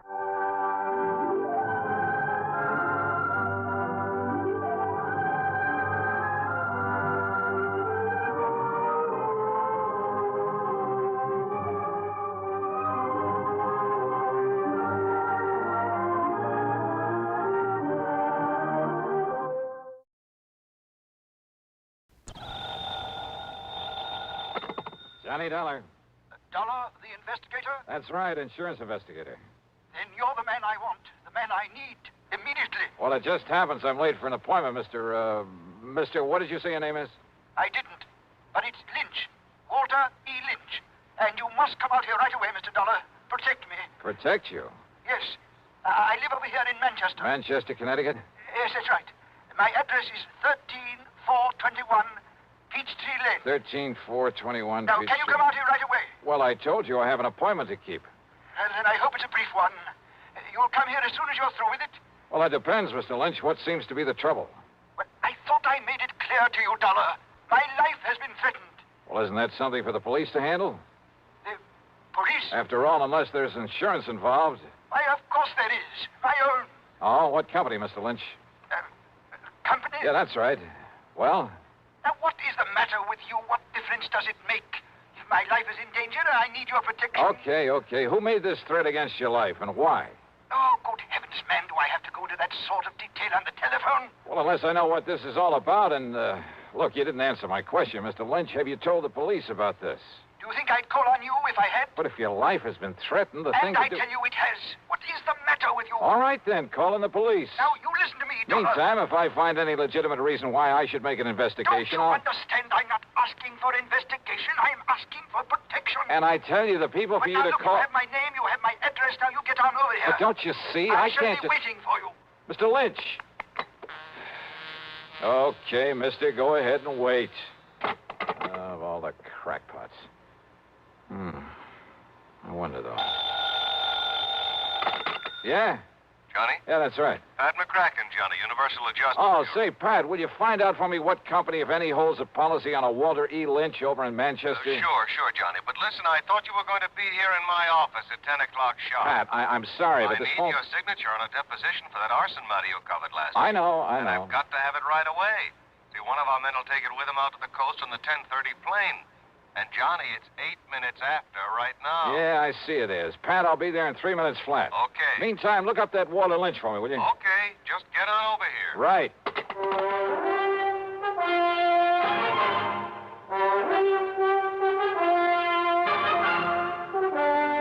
CBS Radio brings you Bob Bailey in the exciting adventures of the man with the action-packed expense account, America's fabulous freelance insurance investigator. Yours truly, Johnny Dollar.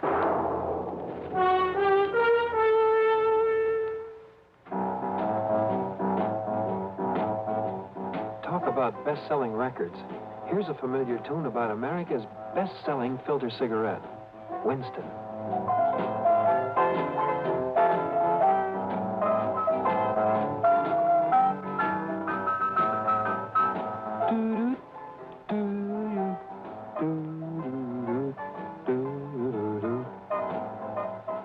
Winston gives you real flavor, full, rich tobacco flavor. And you know, that's because only Winston has filter blend up front. Choice, flavorful tobaccos, specially selected and specially processed for filter smoking. No wonder Winston tastes good, like a cigarette should. Smoke Winston. And now, Act One of yours truly, Johnny Dollar.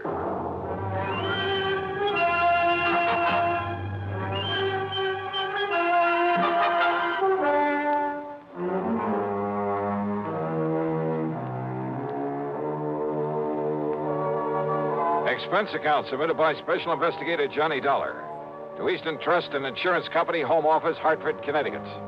Following is an account of expenses incurred during my investigation of the Hapless Ham Matter. Expense account, item one, $1.20 plus another $1 for the cab driver who got me from my apartment to Universal Adjustment Bureau in record time. I barged in on Pat McCracken without being announced. Put my John Hancock on the deposition, after which he witnessed my signature. All right, there we are. Now, here you are, Miss Dulcie. Give these to Mr. Peterson and tell him happy plane trip. Yes, sir, right away. Oh, and see if Bartell has found any of that lynch information I asked him about. There's been a lynching, Mr. McCracken? No. Just do as I say. Now, go ahead. But I thought I heard you... Yes, sir. Hey, what is the worry on this man Lynch, Johnny?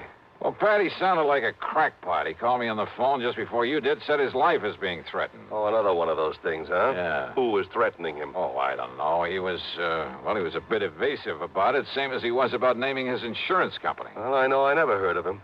What did you tell him? I told him to call the police, that unless there was some insurance angle that required investigation, Right, exactly right. Although, of course, if Bartell does find something on him, if he is a client of one of the companies we serve... It's still a police matter. Why call on me to play bodyguard? You know, Johnny, if you would have your telephone number unlisted, you'd save yourself a lot of these nuisance calls. Yeah, I know. Oh, yes? Here's a photostat of the Lynch policy Mr. Martell said you asked him for. Oh, then there is one. Thank you. And I thought you were talking about some kind of a lynching somewhere, Mr. McCracken. Isn't that fun? Yes. Thank you. Thank you, Miss Elsie. That'll be all. Well, I was only... Yes, sir. Now, let's see, Johnny. Walter E. Lynch. Policy issued 1954, Eastern Trust and Insurance, face value... Yeah, I see. 50,000 smackers. A lot of money? Let's see the name of the beneficiary. Oh, well, a nephew, Fred Lynch, New York City address. I wonder, Johnny. So do I. How well Freddie and his uncle get along. Named him as beneficiary. 5 or 6 years ago, things can change, Pat. There's one way to find out. And with $50,000 to be paid out if anything does happen. Yes. Go ahead, Johnny. Go ahead and pay Mr. Walter Lynch a little visit. At company expense? Well, now, Well? Oh, sure, why not? I'll notify Eastern that we've assigned you to this, but that you'll send your expense account directly to them. Okay? Okay.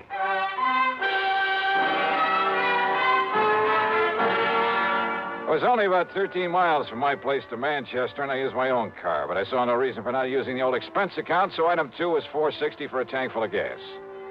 The address Mr. Lynch had given me turned out to be in a rather nice residential section.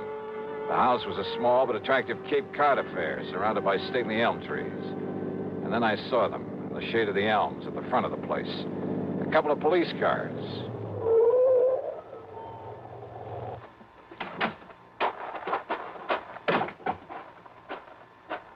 Just a minute there, mister. Huh? Oh, hi, officer. Who are you and what do you want around here? Oh, my name is Dollar, Sergeant Johnny Dollar, insurance investigator. I came here to see Mr. Lynch. Insurance investigator, huh? Any credentials? Better let me see them. Oh, sure, you're okay. Here you are. Hey, what's happening around here? Okay, Dollar. You boys act pretty fast, don't you? What do you mean? Is Mr. Lynch in some kind of trouble? I'd call it worse than trouble, Dollar. He's dead. He's what? That's right. Murdered. Well, then I'd better get inside there and see what's what. Yeah, Dollar. Sure, maybe you better.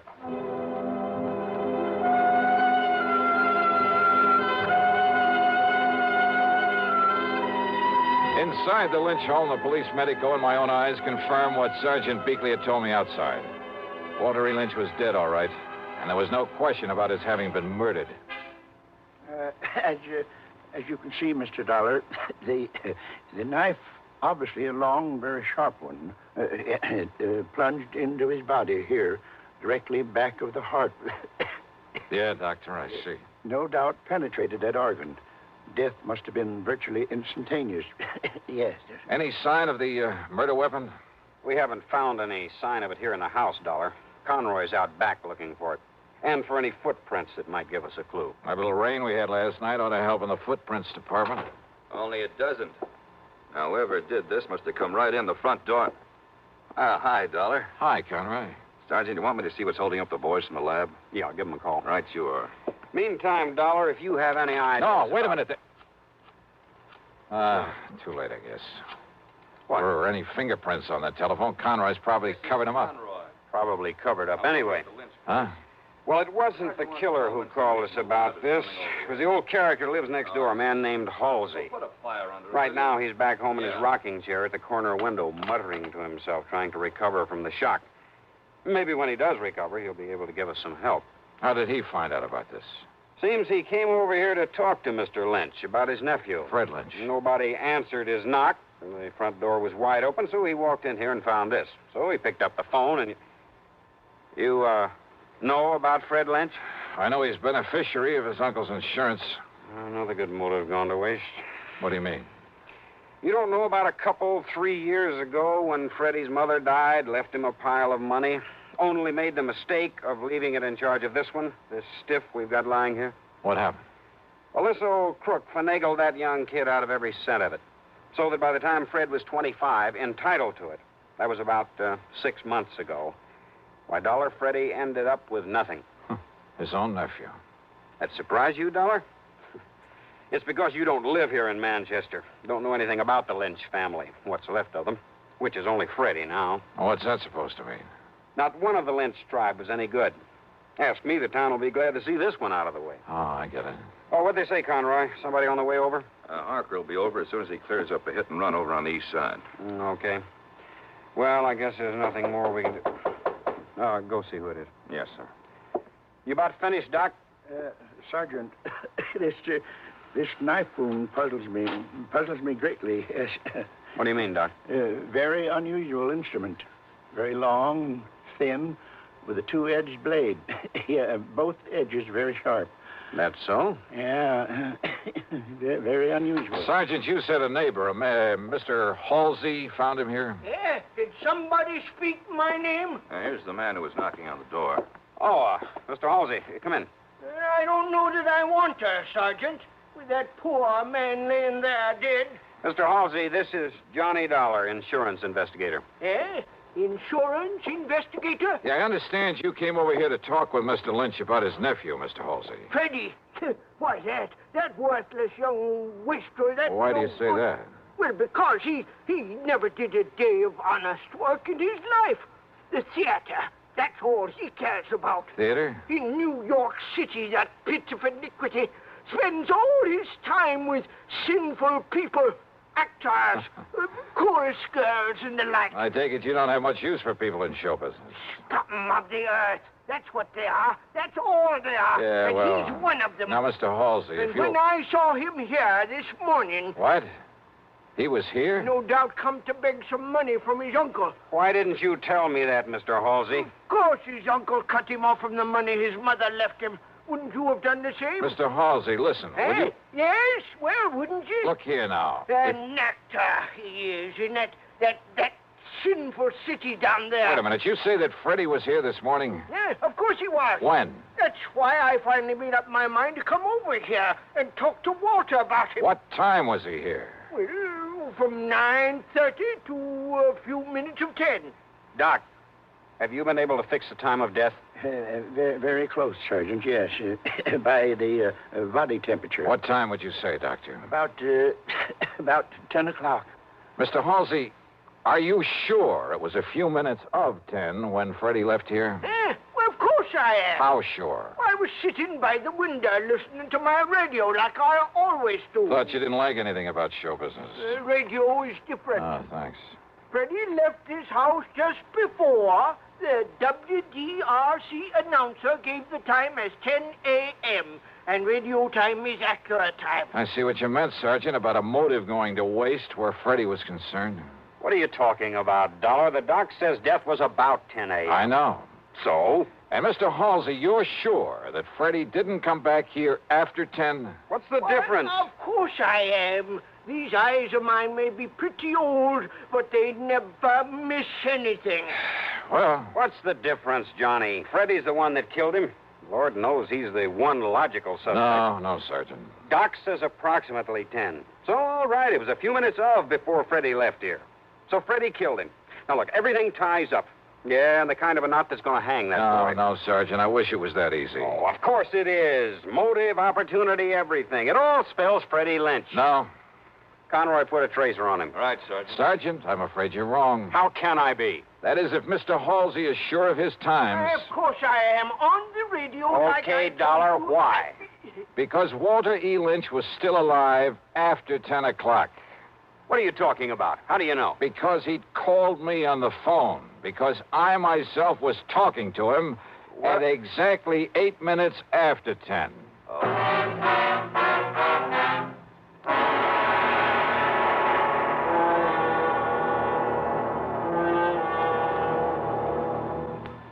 We'll continue with Act Two of yours truly, Johnny Dollar, in exactly 1 minute. Here's Hollywood star Mona Freeman Who feels like acting with a miserable cold? I relieve cold distress the fast way with 4-way cold tablets. Yes, tests of all the leading cold tablets proved 4-way fastest acting. Amazing 4-way starts in minutes to relieve muscular pains and headache, reduce fever, calm upset stomach, also overcomes irregularity. When a cold strikes, do what I do. Take 4-way cold tablets. It's the fast way to relieve nasty cold distress and feel better quickly. 4-way, only 29 cents. Now, here's a word about another fine product of Grove Laboratories. Had dandruff for years? Now get rid of it in 3 minutes with Fitch Dandruff Remover Shampoo. 3 minutes with Fitch regularly is guaranteed to keep unsightly dandruff away forever. Apply Fitch before wetting hair. Rub in 1 minute. Add water, lather 1 minute. Then rinse 1 minute. Every trace of dandruff goes down the drain. 3 minutes with Fitch, embarrassing dandruff's gone. Fitch can also leave hair up to 35% brighter. Get Fitch Dandruff Remover Shampoo today. And now, Act 2 of yours truly, Johnny Dollar and the Hapless Ham Matter.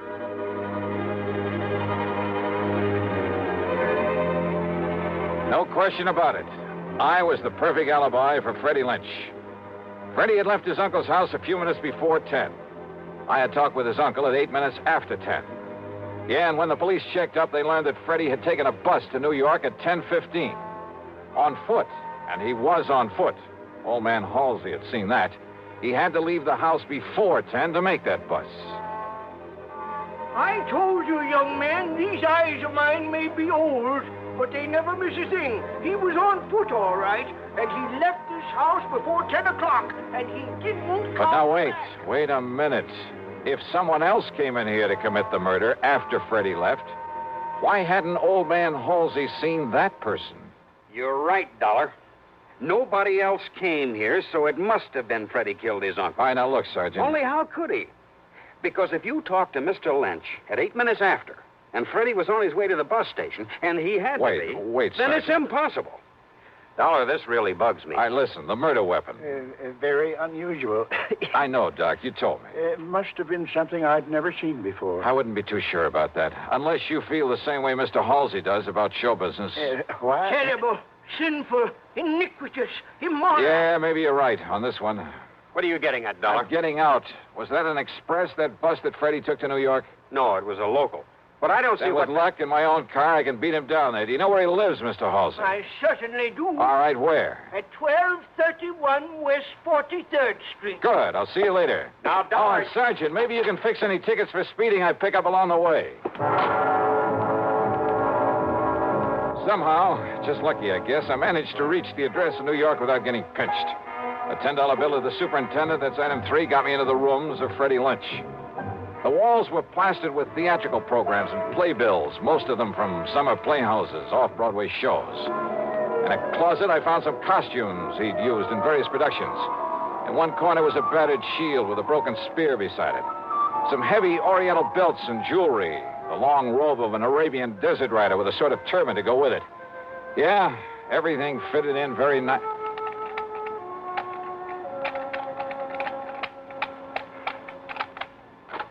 Hey, yeah, wide open, Freddie, wide open, just the way you left it. Come in, kid. I beg your pardon? Kind of careless, but it's all right. It's okay. Hey, who are you? You kidding? Jerry Allen, the agent, you know. Agent? Yeah, where you been, Freddie? When you didn't answer the letter and the telegram I sent you, where you been, huh, kid?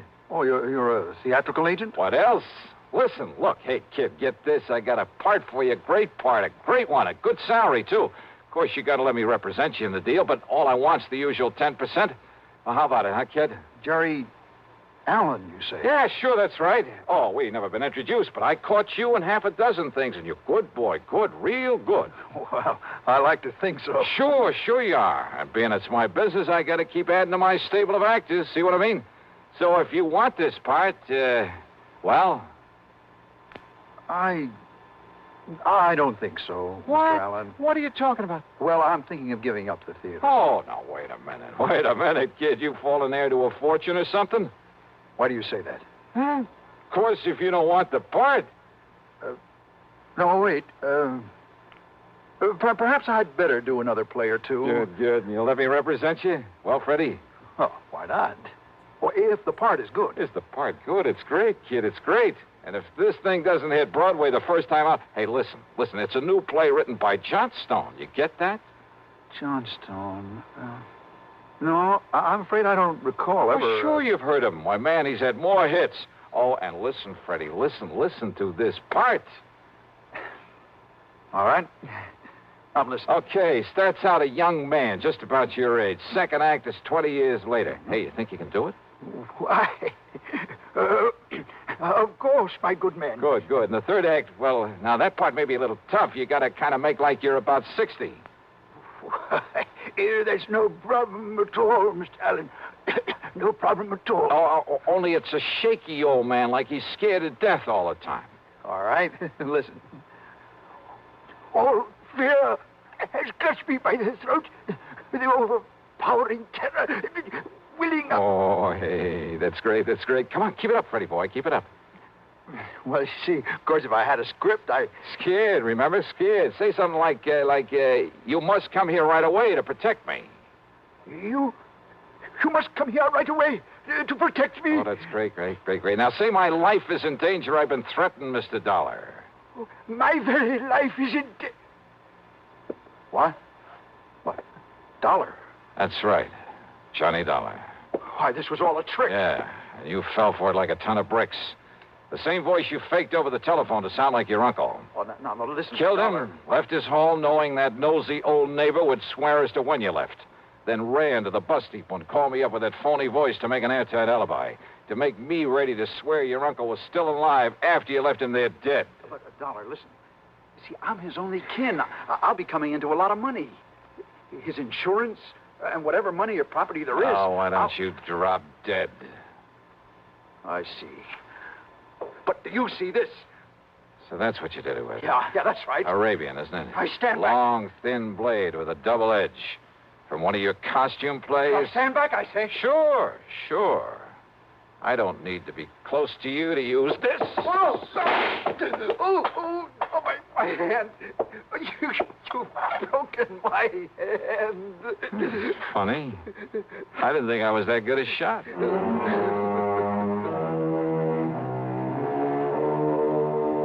So now I'll have to make another deposition for the sake of another trial. And I'm sure that hamming it up in court won't keep Freddie from playing out the rest of his life in front of a captive audience. Expense account total, including a flock of incidentals, well, let's call it $100. Yours truly, Johnny Dollar.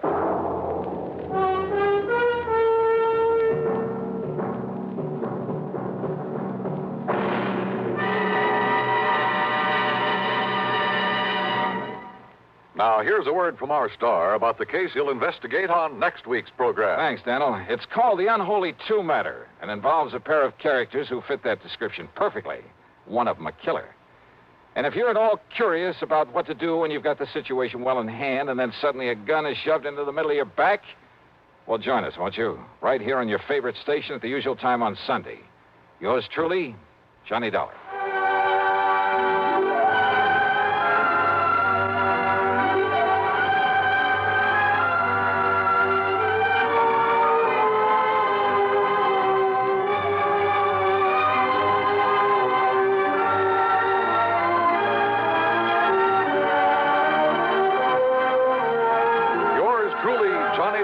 Starring Bob Bailey, originates in Hollywood and is written, produced, and directed by Jack Johnstone.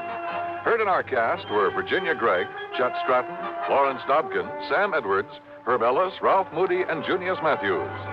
Be sure to join us next week, same time and station, for another exciting story of yours truly, Johnny Dollar. This is Dan Coverly speaking. Next, Ray Bradbury's science fiction classic, 0 Hour, as suspense follows on the CBS Radio Network.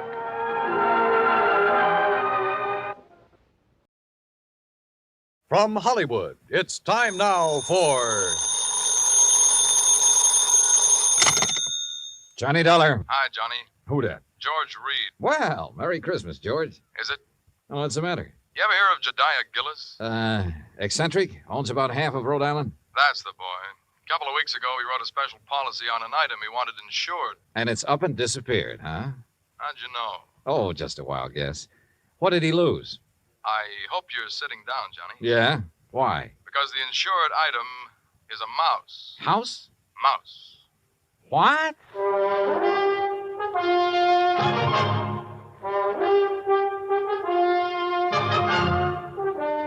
Bob Bailey in the exciting adventures of the man with the action-packed expense account. America's fabulous freelance insurance investigator. Yours truly, Johnny Dollar.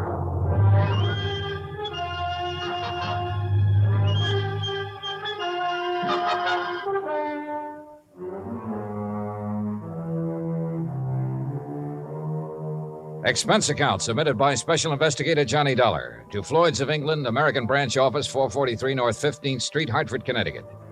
The following is an account of expenses incurred during my investigation of the missing mouse matter. Expense account item 1, 85 cents. Taxi from my apartment to George Reed's office. He was on his feet waiting for me. His Ivy League suit looked as though it had been slept in, and he needed to shave. Close the door, Johnny. Yeah, sure. Johnny, I'm going to level with you. This thing has me going. Well, it serves you right. Anybody who'd insure a mouse deserves what he gets. Yeah, but it isn't an ordinary mouse, Johnny. No? Not according to Mr. Gillis's original application. Yeah, take a look. Item to be insured. One unusually talented grayish-brown mouse. Unusually talented? Like how? I don't know.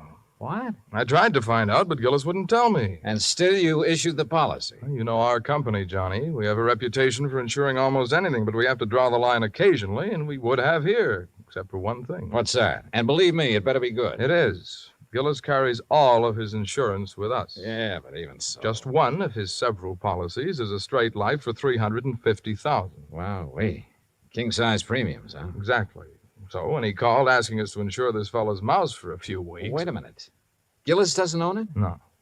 Well, who does? It belongs to a friend of his, a man named Glazer. He's spending the holidays with Gillis. Gillis didn't want to be responsible if something happened to Glazer's mouse while he's there, so he asked us to write the policy. How much did you insure it for? All the company would allow, $5,000. Oh, now, George, you think I want to get all worked up over a lousy $5,000 loss? What kind of a commission can I possibly make on that? Look, give me a chance to finish, will you? All right, but only because it's Christmas. All right.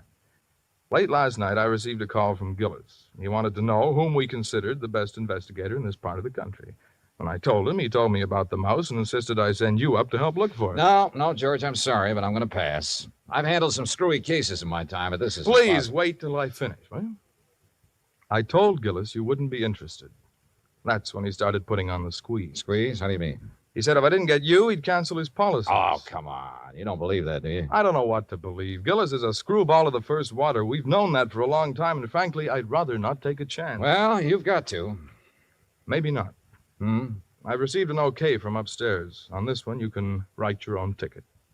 Well, why didn't you say so in the first place? You didn't give me a chance. Look, there's a train for Providence at 3:30. Here's Gillis's address. He wants you to stay with him. That'll cost more, Georgie. It figures. Merry Christmas, Johnny. Same to you, Santa Claus.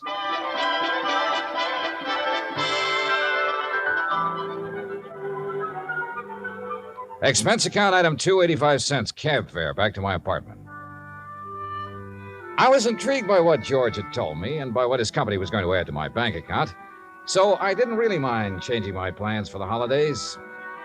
Expense account item 3, $18.90. Transportation, including a round-trip ticket, Hartford to Providence, and cab fare out to the Gillis residence. Palace would be a better word for it. It stood in the middle of a large wooded park. Must have been half a dozen acres, all of it surrounded by an old-fashioned iron fence. I dismissed the cab and had started toward the front door when it opened. And standing against the light, watching me, was a tall, beautiful girl. Careful of the steps. What? The steps, they're icy. Oh, thanks. We've been expecting you, Mr. Dollar. Hi. Well, hi. Mr. Glazer and Father are in the library. Would you like to meet them now or wait till after you're settled? I'm afraid I'd better see them right away, Miss Gillis. Marion, Johnny. Well, come along. You know, for the first time, I'm glad I came home for the holidays. Home from where? New York. Here we are. You'll have to come visit me, Johnny. Maybe I'll do something drastic, like losing a mouse to guarantee it. Marion, I told you to keep that door closed. Oh, Mr. Dollar's here, Father. Oh, well, have him come in. Yes, by all means, have him come in. See you later, Johnny. Well, Dollar, glad you finally got here, yes, indeed. Thank you, sir. This is my friend and associate, Bert Glazer. Hi, Mr. Glazer. Bertie and his pals, Mr. Dollar. Beg pardon? My dog act. You investigators are supposed to have good memories. I hoped you might have caught us at some time or other. No, I'm afraid not. Oh, would you like to have a drink, Mr. Dollar? No, thanks. Now, suppose I got anything you want to drink. I got an eggnog, hot buttered rum. Well, maybe later. Right now, I'd like to hear the details of your loss. You mean that insurance agent didn't give you all the information? He didn't know it all, Mr. Gillis. All he did know was that a so-called talented mouse has disappeared. So-called. And he hasn't disappeared either, not at all. He's been kidnapped, that's what. Kidnapped, yes, sir, and we know who did it, too. And why. We know why, too. And it's your job to get him back, Dollar. Oh, now, wait a minute. And I'm not going to pay 1 red cent for ransom. Not 1 cent. Not 1 cent. Okay. But what makes you so sure the mouse was kidnapped? Well, I'm afraid I can't tell you that without Bert's permission. Well, Mr. Glazer? Well, if we tell you, we must have your solemn promise you won't repeat it to anybody until Christmas Day. Well, I'm not sure I can do that. If you can't, we don't open our mouths. Right. Well? Okay. Till Christmas Day. Good. Dollar, suppose I told you Gulliver was worth at least $50,000. Gulliver? The missing mouse. Oh. You'd be surprised if I said he was worth that much? Depends. You claim he's talented. Does that have something to do with this valuation you put on him? Something. Oh, it has everything to do with it. Yes, sir. Well, what does Gulliver do that other mice can't? Nothing. But it's how he does it that counts. How he does what? Sings. What? Can't you hear the man, Miss Della? Can't you hear him? Gulliver sings. He carries a tune. You know. With the clarity of a clarion, the fervor of a female opera star, and the tone of a tenor. That's how we plan to bill him. I see. But he doesn't believe us. Oh, no, wait. I didn't say that. There's no need to. We can tell by your face. Can't we, Bert? But a mouse. Mr. Dollar, it is a scientific fact that mice sing. Mice sing? Well-known magazines have published articles proving it. Unfortunately, most of them sing in a scale too high for human hearing. But not Gulliver. Well, not Gulliver. Yeah, that's right. He's a basso. A basso? By mousy standards, that is. Oh, no. No, Bert, he still doesn't believe us. Very well, Jedediah, there is only one thing to do. There's only one thing to do. You follow us, Dollar. We'll erase the doubt in your mind forever. I took a good look at Bert Glazer, then reluctantly followed the two of them out of the library and down a long hall. At the moment, this thing had all the earmarks of a good old-fashioned con game. Or better still, a benefit on behalf of Bert Glazer with Jodiah Gillis and Floyd's of England as the sole cash contributors. We wandered for what seemed like blocks through the old mansion and finally reached a large playroom. On top of one of the billiard tables was a small brass cage. In it were 2 small grayish-brown mice. Glazer opened the cage and let them out. Mr. Dollar, allow me to present Hecuba and Esmeralda. Oh, how do you do? I mean, I suppose they sing, too. Oh, they certainly do. But not nearly as well as Gulliver. Just don't have the instrument, you know. Instrument? The voice, Dollar, the voice, the vocal cords. Oh, yeah, I see. But, now, where did you keep Gulliver? In here with the others. Bert didn't want to separate them. That's right. I originally started to make the 3 of them into a singing, trio, like the Andrews sisters. But Gulliver advanced so rapidly, I decided he should be a soloist. Oh, sure. You aren't afraid of mice, Mr. Dollar? No. No, well, that's fine. They sense it if you are, you know. It upsets them. Upsets them. All right, now, Hecuba, move over a bit. Give Esmeralda some room. That's it. Now, up on your haunches. Up, Esmeralda. There we are.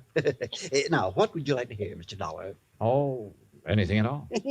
Oh, Bert, how about my favorite, Over the Waves. Good.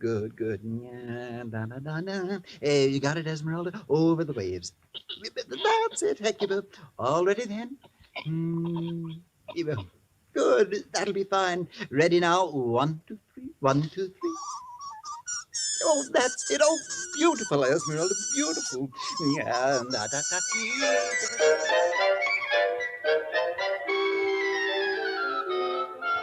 Well, I won't say I was convinced, but I won't say I wasn't.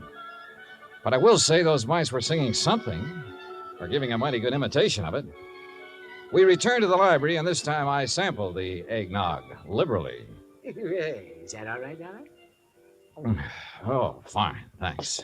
Well, Dollar, you know now why we believe Gulliver was kidnapped? Well, I'm not sure. To exploit him. What else? Exactly. You have any idea who did it? Harry McQueen, that's who. McQueen. Who's McQueen? Used to be my agent. Theatrical agent? Uh-huh. He's been snooping around here lately, Johnny. We figure he's gotten wind of our mice. Well, what do you mean by snooping around, Mr. Gillis? No, you know, he's been out here twice this week wanting to see me. Had to kick him out of here yesterday morning. How'd he get in? Well, my daughter answered the door. Yes, she didn't know McQueen from Adam. So when he asked for me, she figured he belonged in here, rehearsing the show with the rest of us. Rehearsing what show, Mr. Gillis? What show? The show for the Children's Hospital. Jodiah puts one on for the sick kids every Christmas Eve. Of course. You know, Dollar, variety act, a Santa Claus. This year, though, we got a radio hookup. Go all over the state. And Gulliver, well, he was going to headline. And that's why I sent for you, Dollar. I figured you can get him back by tomorrow afternoon if anybody can. How long was McQueen in here before you noticed him? Long enough to lift Gulliver. This was our dress rehearsal, Dollar. We'd asked some of the kids from around the neighborhood in to watch, so it was pretty crowded. Where were the mice during the rehearsal? Well, that's where I made my mistake. What do you mean? We were keeping them a secret till the real show. Well, where were they? In their cage, over there on the mantel. Now, we were using this part of the room for the stage, so McQueen could have just reached in and taken Gulliver without us seeing him. Now, what makes you so sure McQueen did it? We told you. Besides, who else would want him? Who else? And it was right after I kicked him out of here that I discovered Gulliver was missing. What'd you do then? I called off the rehearsal and started searching for him. McQueen? Big Gulliver. And I put in a telephone call to the Providence house where McQueen was staying. Did you talk to him? Nope. They said he checked out. After questioning them for a while, I finally had a nightcap with Jediah, then went to the phone in the hall and made some calls, including one to George Reed. Well, how's it going, Johnny? It's not. That's why I'm calling. Look, they think a theatrical agent named Harry McQueen stole the mouse. He has offices in Boston and New York. I placed a person-to-person call to both offices, but with tomorrow Christmas Eve, he might not get the message. So, what do you want me to do? Find out his home number. Ask him to call me here. Okay. Anything else? Hello? Johnny? Johnny, you there? Yeah. And so is a cat. What? A big yellow cat. What's so unusual about that? Oh, nothing. Except he's got a grayish-brown mouse between his two front paws.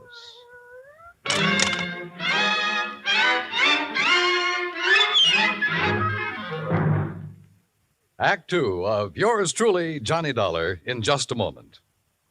You can't buy happiness by the pound or the yard, but you can have it by the hour with no strings attached every Monday through Friday evening and each Saturday in the daytime when the Robert Q. Lewis Show is on the air. Join him and his fun-loving gang 5 nights a week and Saturdays in the daytime on most of these same stations. Now, Act 2 of yours truly, Johnny Dollar, and the Missing Mouse Matter.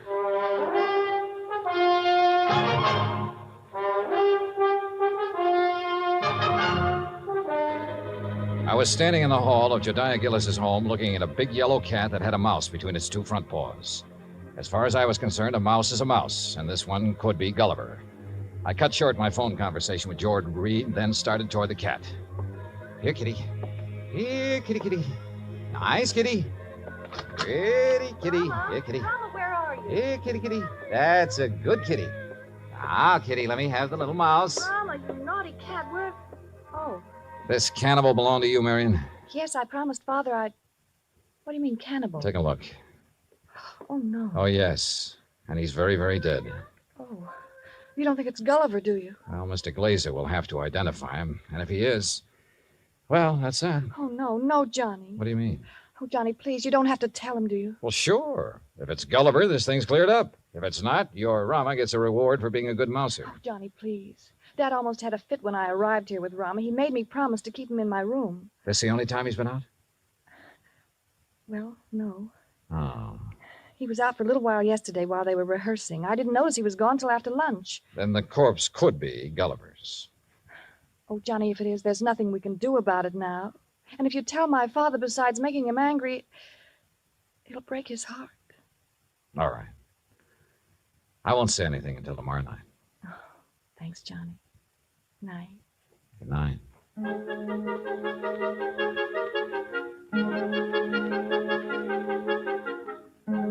Christmas Eve morning came cold, crisp, and clear. The Gillis grounds were covered with new fallen snow, and the trees were heavy with icicles, giving the whole place the look of a winter wonderland. I dressed and went down to join Gillis and Bert Glazer at breakfast. I was on my third strawberry when the phone started to ring. Yeah. You expecting a call, Dollar? Yeah, matter of fact, I am. Yeah, then you'd better answer it. If it's somebody at the broadcast station for me, tell them I'll be at the Children's Hospital at noon. They can call me there. Right. Hello? Johnny Dollar? Speaking. Look, I don't know what's going on down there or why you're going to pester me about it. Who is this? Harry McQueen. Who did you think? Well, I wasn't sure. Well, your friend Reed got me out of bed this morning, Dollar. He told me you wanted to ask me some questions about a mouse that's missing from Jediah Gillis's place. Hey, that's right. What do you know about it? Well, I've done a lot of pilfering in my time. I've taken towels from hotels from Maine to Miami and Seattle to Bridgeport. But I never had to stoop so low as to steal a mouse from any hotel, garbage dump, trap, or field. Do I make myself clear? Perfectly. Except for one thing. Yeah? This particular mouse was a performer. Was a what? He was trained, did tricks. Still doesn't interest me. Well, then why were you trying to see Mr. Gillis? To get some of my people on his Christmas show. Anything wrong with that? No. There'll be a lot of publicity about it. Would have done him a lot of good. And you're sure you weren't interested in the mouse? Look, Dollar, when I went into this business 18 years ago, I swore then I'd never handled kids, belly dances, or animal acts. But you handled Bert Glazer's dog act. Is what? Dog act, Bertie and his Oh, pals. somebody's feeding you a line, Dollar. That act was Bill Bertie and his pal, and the pal is a dummy. Glazer's a top-notch ventriloquist. He's a master. You hear me, Dollar? Yeah, Harry. I hear you fine. I had to do some thinking, so I put on my coat and went outside for a walk around that wooded park. What I had just learned about Glazer confirmed what my instinct, my common sense, had been telling me all along. Except for one thing. The performance given by Hecuba and Esmeralda the night before. If Glazer had been doing the singing for those two mice, he was a master ventriloquist. Which was exactly what Harry McQueen said he was. I'd started back toward the house, wondering if I should get Jediah aside now and tell him or wait until after the show when something soft and cold hit me on the back of the head. Hey! Sorry, Johnny, I couldn't resist such a serious target. Anything new? Well, if you mean have I found Gulliver, the singing mouse, no. Dad told me to tell you if Gulliver does turn up before 1:15, rush him over to the hospital. Yeah, sure. But I think that's extremely unlikely. You think Rama got him, don't you? If he did, he got a very ordinary mouse. He didn't get one that sings. I'm afraid I lost you. Doesn't matter. Oh, now I wonder what he wants. Who? That boy on the porch. Oh, well, if this was Hartford, I'd say he was the paper boy coming around to collect. Well, it's not Hartford, and he's not a paper boy because Dad doesn't subscribe to anything but Fortune. Oh, well, then he's selling something. Well, if he is, he's not going to give us a chance to buy any. Johnny, looks like we scared him off. That's funny. Hey! Hey, come back! He sure tore out of here when he saw us. Wonder what he wanted. Do you suppose he was one of the kids they invited in to see the dress rehearsal? Well, if he was, what would he be doing back here today? I don't know. Let's take a look around. We found it in the playroom, near where Gulliver's cage had been. It was a roundish metal clamp, the kind of boy wraps around his trouser leg when he's riding a bike. I was about to call the hospital and ask Jediah for a list of all the kids they'd invited to the rehearsal when the front doorbell rang. Johnny, it's that boy again. Better let me get in.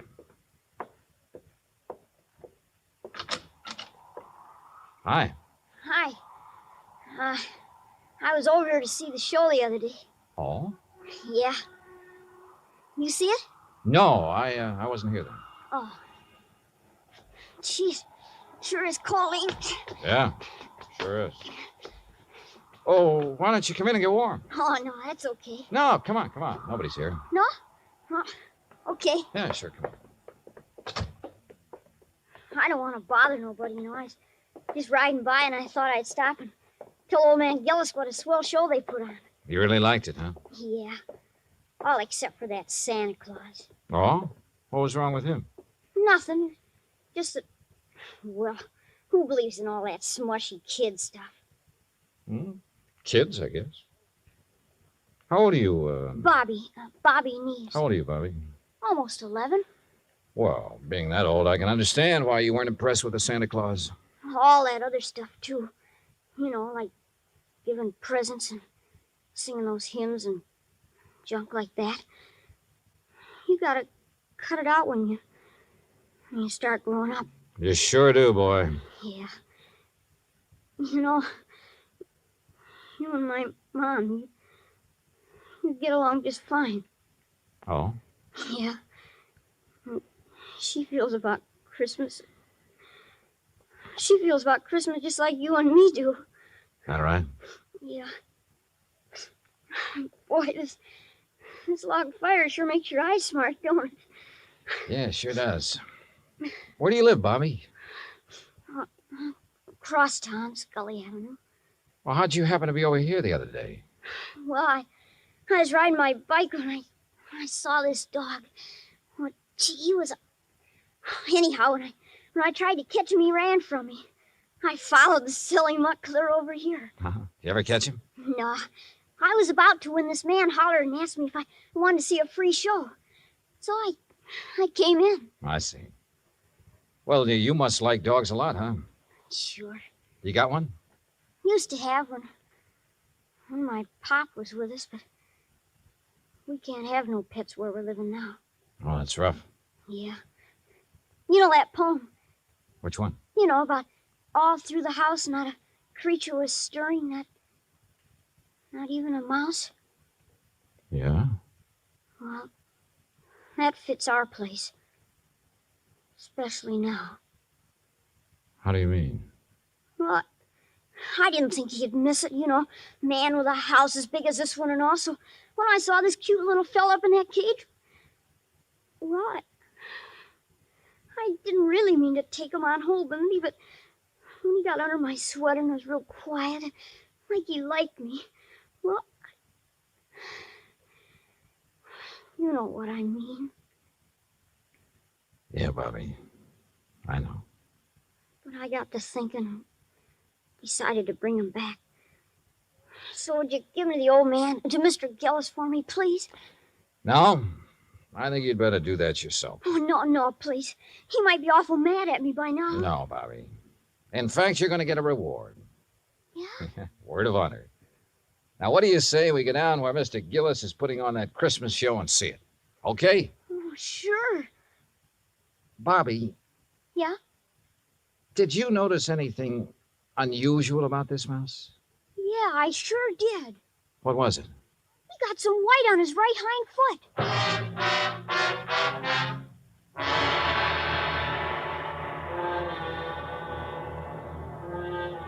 Expense account item 4, $1.60. Cab fare from the Gillis residence to the Children's Hospital for Marion, Bobby, and myself. Inside, we followed the sound of children laughing and reached the auditorium. Marion found a seat among the nurses, and I took Bobby backstage. When Jediah saw Gulliver, his face lit up like one of the trees he'd had delivered to the war. Gulliver! By golly.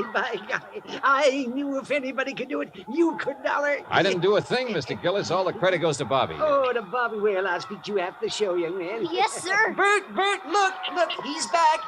So glad to go, Master. Oh, Gulliver, I do declare I have never been so glad to see a person before. You better hurry, Bert. He's scheduled to go on in just a minute. Oh, he will. Well, I'll go check on the microphone when everything be just so. Don't go away, Dollar. No, he won't. Bobby, why don't you sit over there where you can see the stage? Yes, sir. Bert, you think Gulliver will sing today? Think? I know he will. Oh, get ready, Gulliver. But that boy had Gulliver all day and all night, and he didn't sing once. Did the boy ask him to? Ladies and gentlemen, boys and girls, for the first time in the world, one of the wonders of the world, Gulliver, the Singing Mouse. Hey, Mr. Dollar, Can that mouse really sing? That is what we're going to find out, Bobby. Exciting, isn't it, Dollar? Sure is, Mr. Gillis. All right, thank you, folks. Thank you. Thank you. And now for Gulliver's first number, he'd like to sing with... what's that, Gulliver? I see. He's going to sing Jingle Bells. But he wants me to get off stage so everybody will know it's really him doing it and not me. Thank you. Is he all right, Bert? Oh, fine, fine. Just feeling his out. Well, why doesn't he start? He's going to. Listen.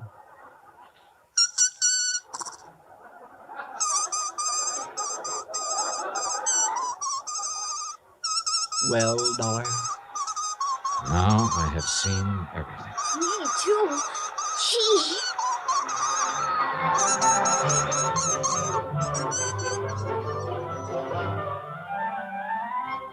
Bert Glazer had a logical answer for having lied about his old vaudeville act.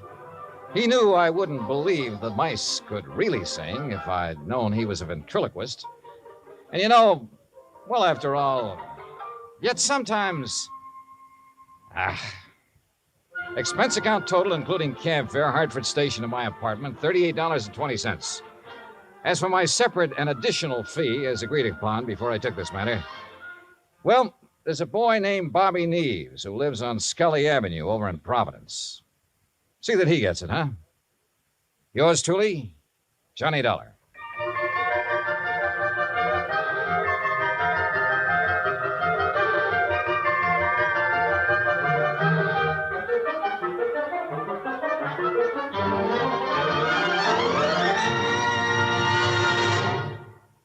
Our star will tell you about next week's story in just a moment. Meantime... Hey, Dan, I'll make a deal with you. Oh? Let me have the mic for a second, then you can tell them about next week's story. By all means, be my guest. All right. I just don't want to pass up a chance to do two things. First, well, Pam and Eric and Fran, Mr. and Mrs. Froelich, Helen, Will, Scotty, all the rest of you nice people who've written in to tell us how much you like the program. Thanks. I really appreciate hearing from you, and believe me, I'll answer your letters just as quickly as I can. Second, well, I'm sure you know what this is, and I want you to know it comes from the heart. Merry Christmas to you. God bless you. Now, next week. Next week, the case of a prize fighter who could win only by losing, because his life depended on it. Right. Join us, won't you? Yours truly, Johnny Dollar. Yours truly, Johnny Dollar, starring Bob Bailey, originates in Hollywood. It is written by Charles B. Smith and produced and directed by Jack Johnstone. Heard in our cast were Mary Jane Croft, Howard McNear, Parley Bear, G. Stanley Jones, Bill James, Lawrence Dobkin, and Richard Beals. Musical supervision is by Amerigo Marino. Be sure to join us next week, same time and station, for another exciting story of yours truly, Johnny Dollar. Dan Cubberly speaking.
Johnny Dollar.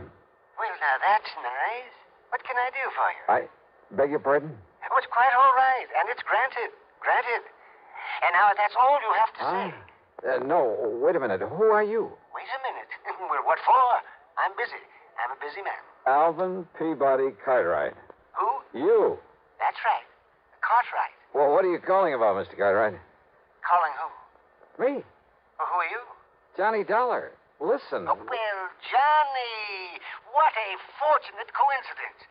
You're just the man I want to talk to. Coincidence? Of course, that you happen to call me this way. Well, I'm afraid it was the other way around. What's on your mind, Mr. Cartwright? Johnny, I'm being threatened. Oops, again? Yes, sir. And since my life's insured by the Continental Insurance and Trust Company, well, that makes it an insurance matter. Yeah, well, now look. And I refuse to let anybody but you look into such matters. So, Johnny, I want you to come over here to Lakewood and see me right away. Yeah, well, Mr. Cartwright, you're sure this isn't just some... Yes? Well, you know, a couple of times in the past, that is, these emergency calls of yours. You think I'm joking? Well, I'm not. You failed to come here and protect me against this threat, and only two things can happen.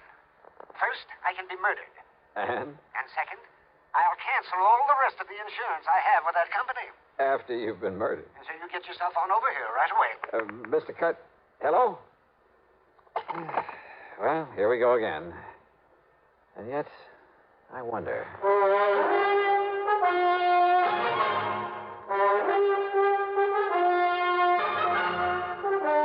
CBS Radio brings you Bob Bailey in the exciting adventures of the man with the action-packed expense account. America's fabulous freelance insurance investigator. Yours truly, Johnny Dollar.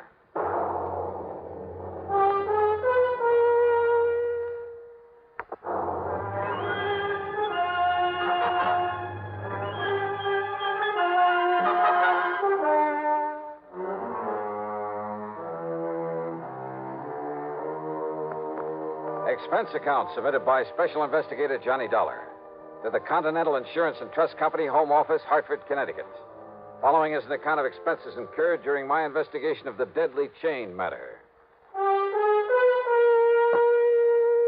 Thanks to Alvin Peabody Cartwright, I've been involved now and then in some real wild cases, real crazy. On the other hand, he's an erratic old eccentric, but extremely wealthy. As a result, he's not only been the target of a lot of rackets, but has come very close to being murdered more than once. So, item one on the expense account, $1 for a taxi to the office of Bill Ferguson at Continental Insurance and Trust. No, Johnny, he hasn't said a word to me. He tell you what kind of threat he's received? No, Bill. As usual, he told me nothing. Well, it doesn't matter, but with the millions worth of insurance we've written for Cartwright, and I mean millions, and to be sure we don't lose his account to some other company, well, we can afford to pamper him a bit, which is to say we can well afford to pay your expense account, even if all he wants to do is say hello to you. Okay, then, Bill. I'll run over to his home in Lakewood and see him. Of course, if he really is being threatened... Don't worry. I'll let you know about it.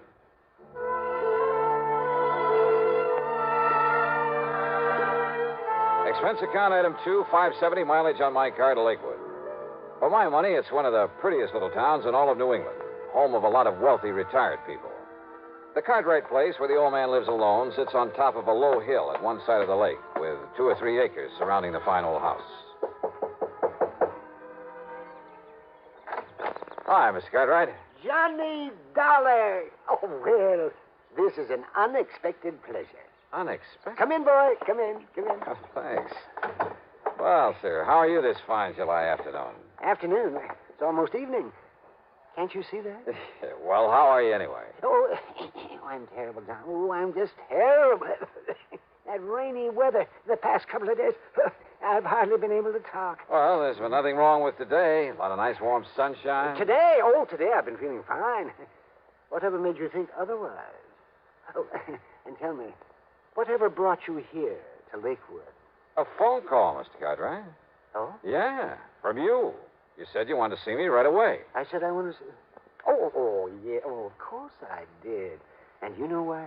Why, sir? Because I refuse to do anything foolish, that's why. And yet, if I don't, Johnny, I'll get myself killed. Just like Hector Kenworthy and Alpheus J. Perrin. If you don't what, Mr. Cartwright? Carry on the chain letter I received. Oh, now, wait a minute. That's a fact. Look here. Like this. Yeah, I read. You see what it says? Continue this chain, it says. And you will not only receive a lot of money when your name reaches the top of the list, but in exactly a dozen hours... A dozen hours is exactly 6 days, John. I figured that one out. Yeah. Well, go on reading. Yes, now here. In exactly a dozen hours, you will have unexpected great good luck. Oh. But if you break the chain in a dozen hours, Dire disaster will overtake you. Oh, now, look. Surely you don't believe that kind of junk. This very same letter was received by the two friends of mine I mentioned, Perriman out in Chicago and Kenworthy out in Los Angeles. They broke the chain. In exactly 6 days, they were both dead. Coincidence? Oh, no. No, sir. This is a vicious, murderous racket. Well, I'm sure of it. Why do you say that, Mr. Carter? Because of the way they died, Johnny. Oh? Yes. Then maybe you'd better tell me about it.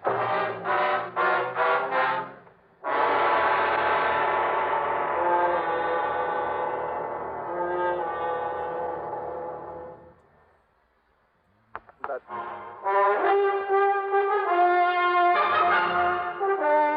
Johnny, my good friend Kenworthy, out in Los Angeles, died exactly 6 days after he broke the chain of these letters. Just the way the letter said he would. Coincidence, I tell you, Mr. Cartwright, or at most a result of some superstitious fear that the letter instilled in him. No, sir. Well, that's what these chain letters do. They hold out that phony, hollow promise of giving you something for nothing. And they scare you into doing it, work on your superstition. Johnny... And if you think superstition is dead in this enlightened age, you're wrong. Why, some of these chain letters even include a religious-sounding prayer for good luck. Let me explain. And you know the only people who profit by the letters that ask to send money? The people who start them, or maybe one or two others out of the millions who send them along. Millions of suckers, that is. But, Johnny, that isn't... Look, ask anybody you know, anybody who's ever carried on the chain, how much did they get out of it? Nothing. Well, now, this one is only for an exclusive group of wealthy, retired people. So listen... Oh, sure, but take my word for it, it's worthless. But don't you see... Even if it's one of those that doesn't require sending any money, you can be sure the crook who got it going either has some ulterior purpose or he's just a plain crackpot. Anybody who gets scared into going on with it ought to have his head examined. Johnny, will you listen to me? And if they want you to send money... Oh, I'm sorry, Mr. Cartwright. Go ahead. Just how did your friend in Los Angeles die after the dozen times a dozen hours had passed? Yes, well, now, the same as my other friend, Alpheus Perriman in Chicago. Yeah, well? They were both of them run over by a hit-and-run driver at exactly the time the chain letters said disaster would overtake them. You know they're against the law, don't you? Chain letters for any purpose. Of course they are, and they should be. But you just listen to this, and this is why I'm worried. Yeah? A dozen hours after he received this letter and carried on the chain, Admiral Parley Barron came into a great fortune. Oh, sure. Yeah, you see. Now, and this one, Adjutant General Frederick Melchior was suddenly and miraculously cured of cancer. Same old junk. No, listen. But a dozen hours after Hector Kenworthy of Los Angeles broke the chain. That's my friend, Johnny, that Hector. Yes, I know. And after A.J. Perriman of Chicago broke the chain, they were both dead. Yeah, you see that? Right here. Let me see. And if you break the chain, beware. The same thing can happen to you. It will happen to you. Yeah, I know. You see, Johnny? Well, I think maybe you're right. This is the same kind of scare stuff, but it goes a little bit too far. Well, it isn't the $100 I'm supposed to send. $100? Yes, $100 in cash to the name at the top of the list. Exclusive list of honest, wealthy, retired people. Exactly. And do you know who else has received one? Here in Lakewood? Who?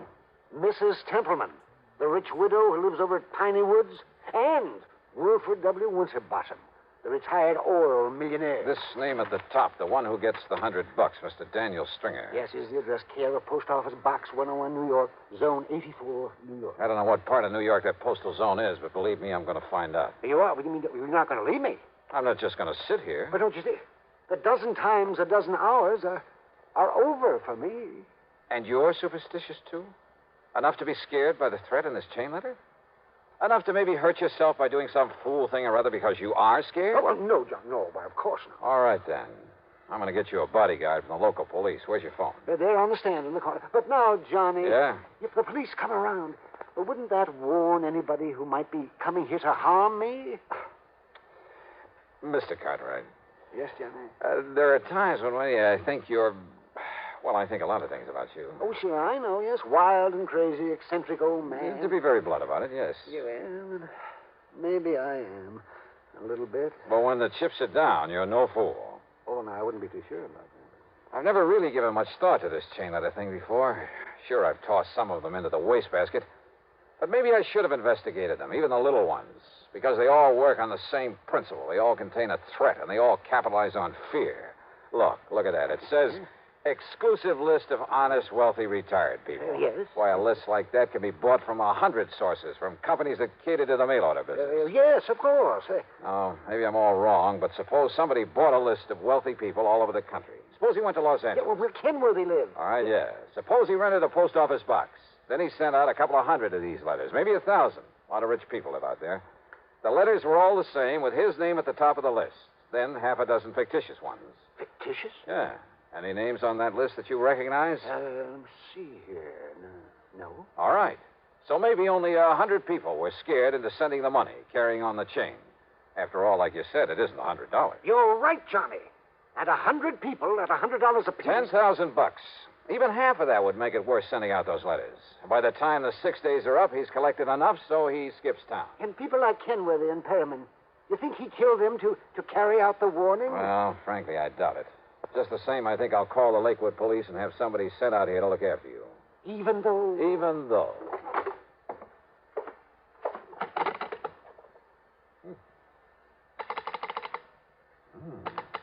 What is it, Johnny? Maybe I was wrong, Mr. Cartwright. Your phone wire's been cut.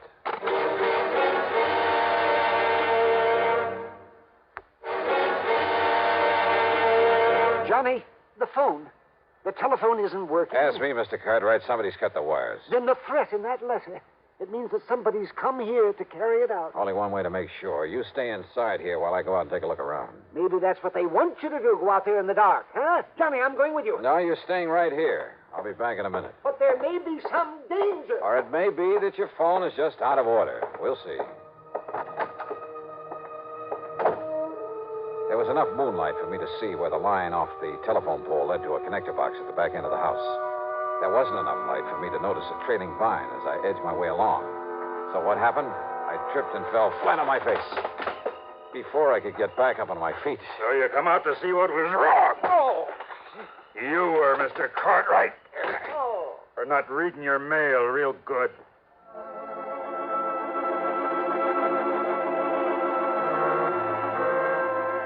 When I finally came to, I found myself on a big leather sofa in one corner of Mr. Cartwright's library. My head felt like it had been the target for a bolt of lightning, and the lightning hadn't missed. A familiar face slowly came into focus. That's right, Johnny. Another little sip of this brandy, and you feel much better. Mr. Cartwright. Here you are. Thanks. Thanks. I was afraid there might be somebody out there, so I sneaked on out after you. Yeah? Yes. And I took along an old cricket bat. Oh, no. Yes. And when I saw what he was doing to you, I let him have it. Oh, yes, it was all I had. Oh, I slayed him. Well, who is he? Where is he? I had an awful time dragging him into the house, but I did it, Johnny. Yes, indeed, I did it. And I locked him up in the broom closet, too. And I locked him up tight. Good. I told you you're okay when the chips are down. Oh, it's just that I caught him off guard. Oh, sure. But now if I can get up on my feet. Yes, the boy. Yeah, I think I'd like to talk to him.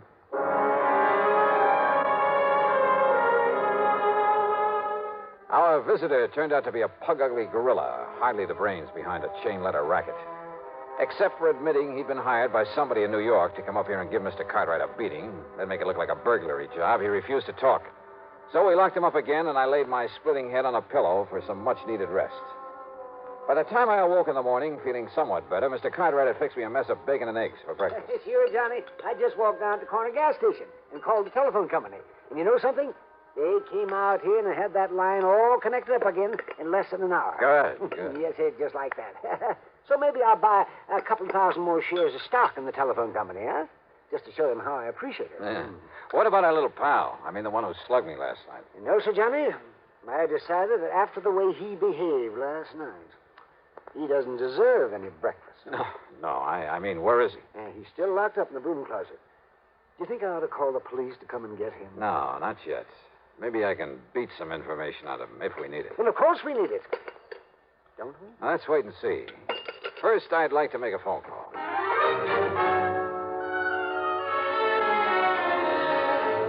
The call was to my old friend, Lieutenant Randy Singer, New York Police Department, 18th Precinct.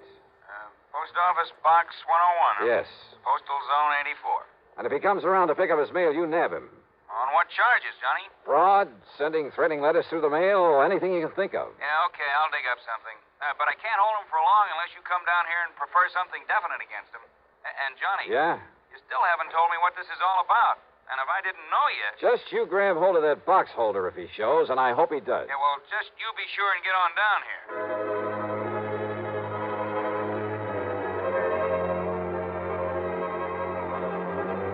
Mr. Cartwright and I piled into my car. We drove over to call on first the wealthy widow Templeman, then the retired millionaire, Mr. Winterbottom. Why, yes, Mr. Dollar, I was just about to mail in the $100 to the name at the top of the list. Don't. Then later I'd mail out the other letters to some of my friends. Don't do it. But if I don't, something terrible might happen to me. The chain letter said so. If you do, it'll be a violation of federal law. What? That's right. And you could end up in prison for it. Prison? Well, Mrs. Templeman?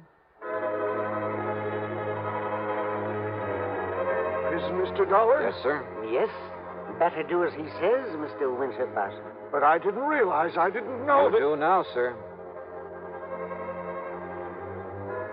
Then back to Mr. Cartwright's home on the hill, just in time to answer the telephone. Johnny Dollar. Johnny, I've got him. And what a find. Yeah, Randy? Daniel Stringer, alias Danny McKay, alias Willie Daniels, and half a dozen other things. I watched him unload the post office box myself, Johnny. Then I tailed him to a cheap rooming house. Go on. When I nabbed him, he was opening, must have been 50, 60 letters he'd got. Chain letters. And Johnny? Yeah? You know what he was taking out of them? I can guess, Randy. Thousands. Enough money to hold him on suspicion of almost anything. And Johnny... Still here. He also had a bunch of new letters he'd written, all addressed to folks in a wealthy section down near Germantown, PA. Then hang on to him, Randy. I'll be down to make formal charges against him. Okay. Maybe I'll pick up a chief inspector from the post office department to do it. Okay, Johnny.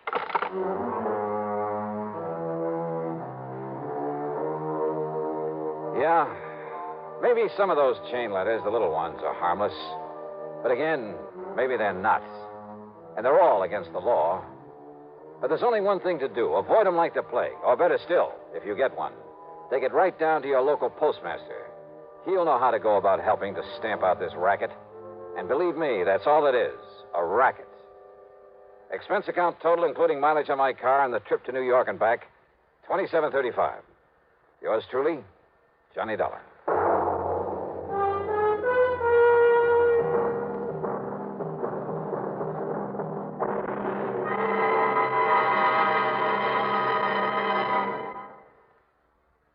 Now, here is our star to tell you about next week's story. Next week, mystery, suspense, and, murder. Take me to Columbus, Ohio. Join us, won't you? Yours truly, Johnny Dollar.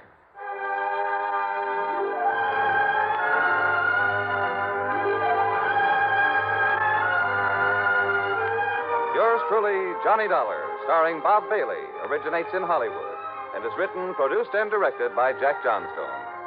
Heard in our cast were Virginia Gregg, Howard McNear, Paul Dubov, Frank Ursel, and Herb Vigran.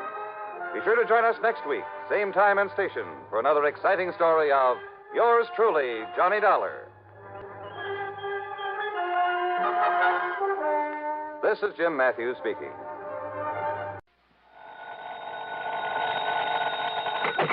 Johnny Dollar. Pat McCracken, Johnny, at Universal Adjustment Bureau. Greetings, Master. No, don't give me that. Johnny, I believe you spent a couple of weekends down in Sarasota, Florida early this month. Pat, you know darn well I did. Have a chance to get in some fishing? You know darn well I didn't. That's why I've been sitting here dreaming about those lunker bass at the Lake Mojave Resort out in Arizona. Oh, what's the matter with Lake Mead? Huh? You know, the huge man-made lake that's backed up by Hoover Dam? Yeah, I know. A few miles this side of Las Vegas, Nevada.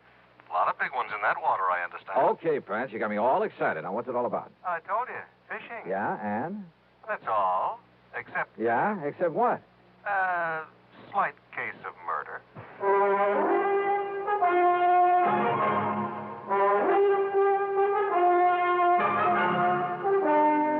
Bob Bailey in the exciting adventures of the man with the action-packed expense account. America's fabulous freelance insurance investigator. Yours truly, Johnny Dollar. Here's famous actress Joan Bennett. It's terrible to try to act with a dreadful cold. To feel better quickly, I take 4-way cold tablets, the fast way to relieve nasty cold distress. Yes, tests of 4 leading cold tablets proved 4-way fastest acting of all. Amazing 4-way starts in minutes to relieve aches, pains, headache, reduce fever, calm upset stomach, also overcomes irregularity. When you catch cold, try my way. Take 4-way cold tablets, the fast way to relieve cold distress. 4-way, 29 and 59 cents. Now, a word about another fine product of Grove Laboratories. Had dandruff for years? Now get rid of it in 3 minutes with Fitch Dandruff Remover Shampoo. 3 minutes with Fitch regularly is guaranteed to keep unsightly dandruff away forever. Apply Fitch before wetting hair, rub in 1 minute. Add water, lather 1 minute. Then rinse 1 minute. Every trace of dandruff goes down the drain. 3 minutes with Fitch, embarrassing dandruff's gone. Fitch can also leave hair up to 35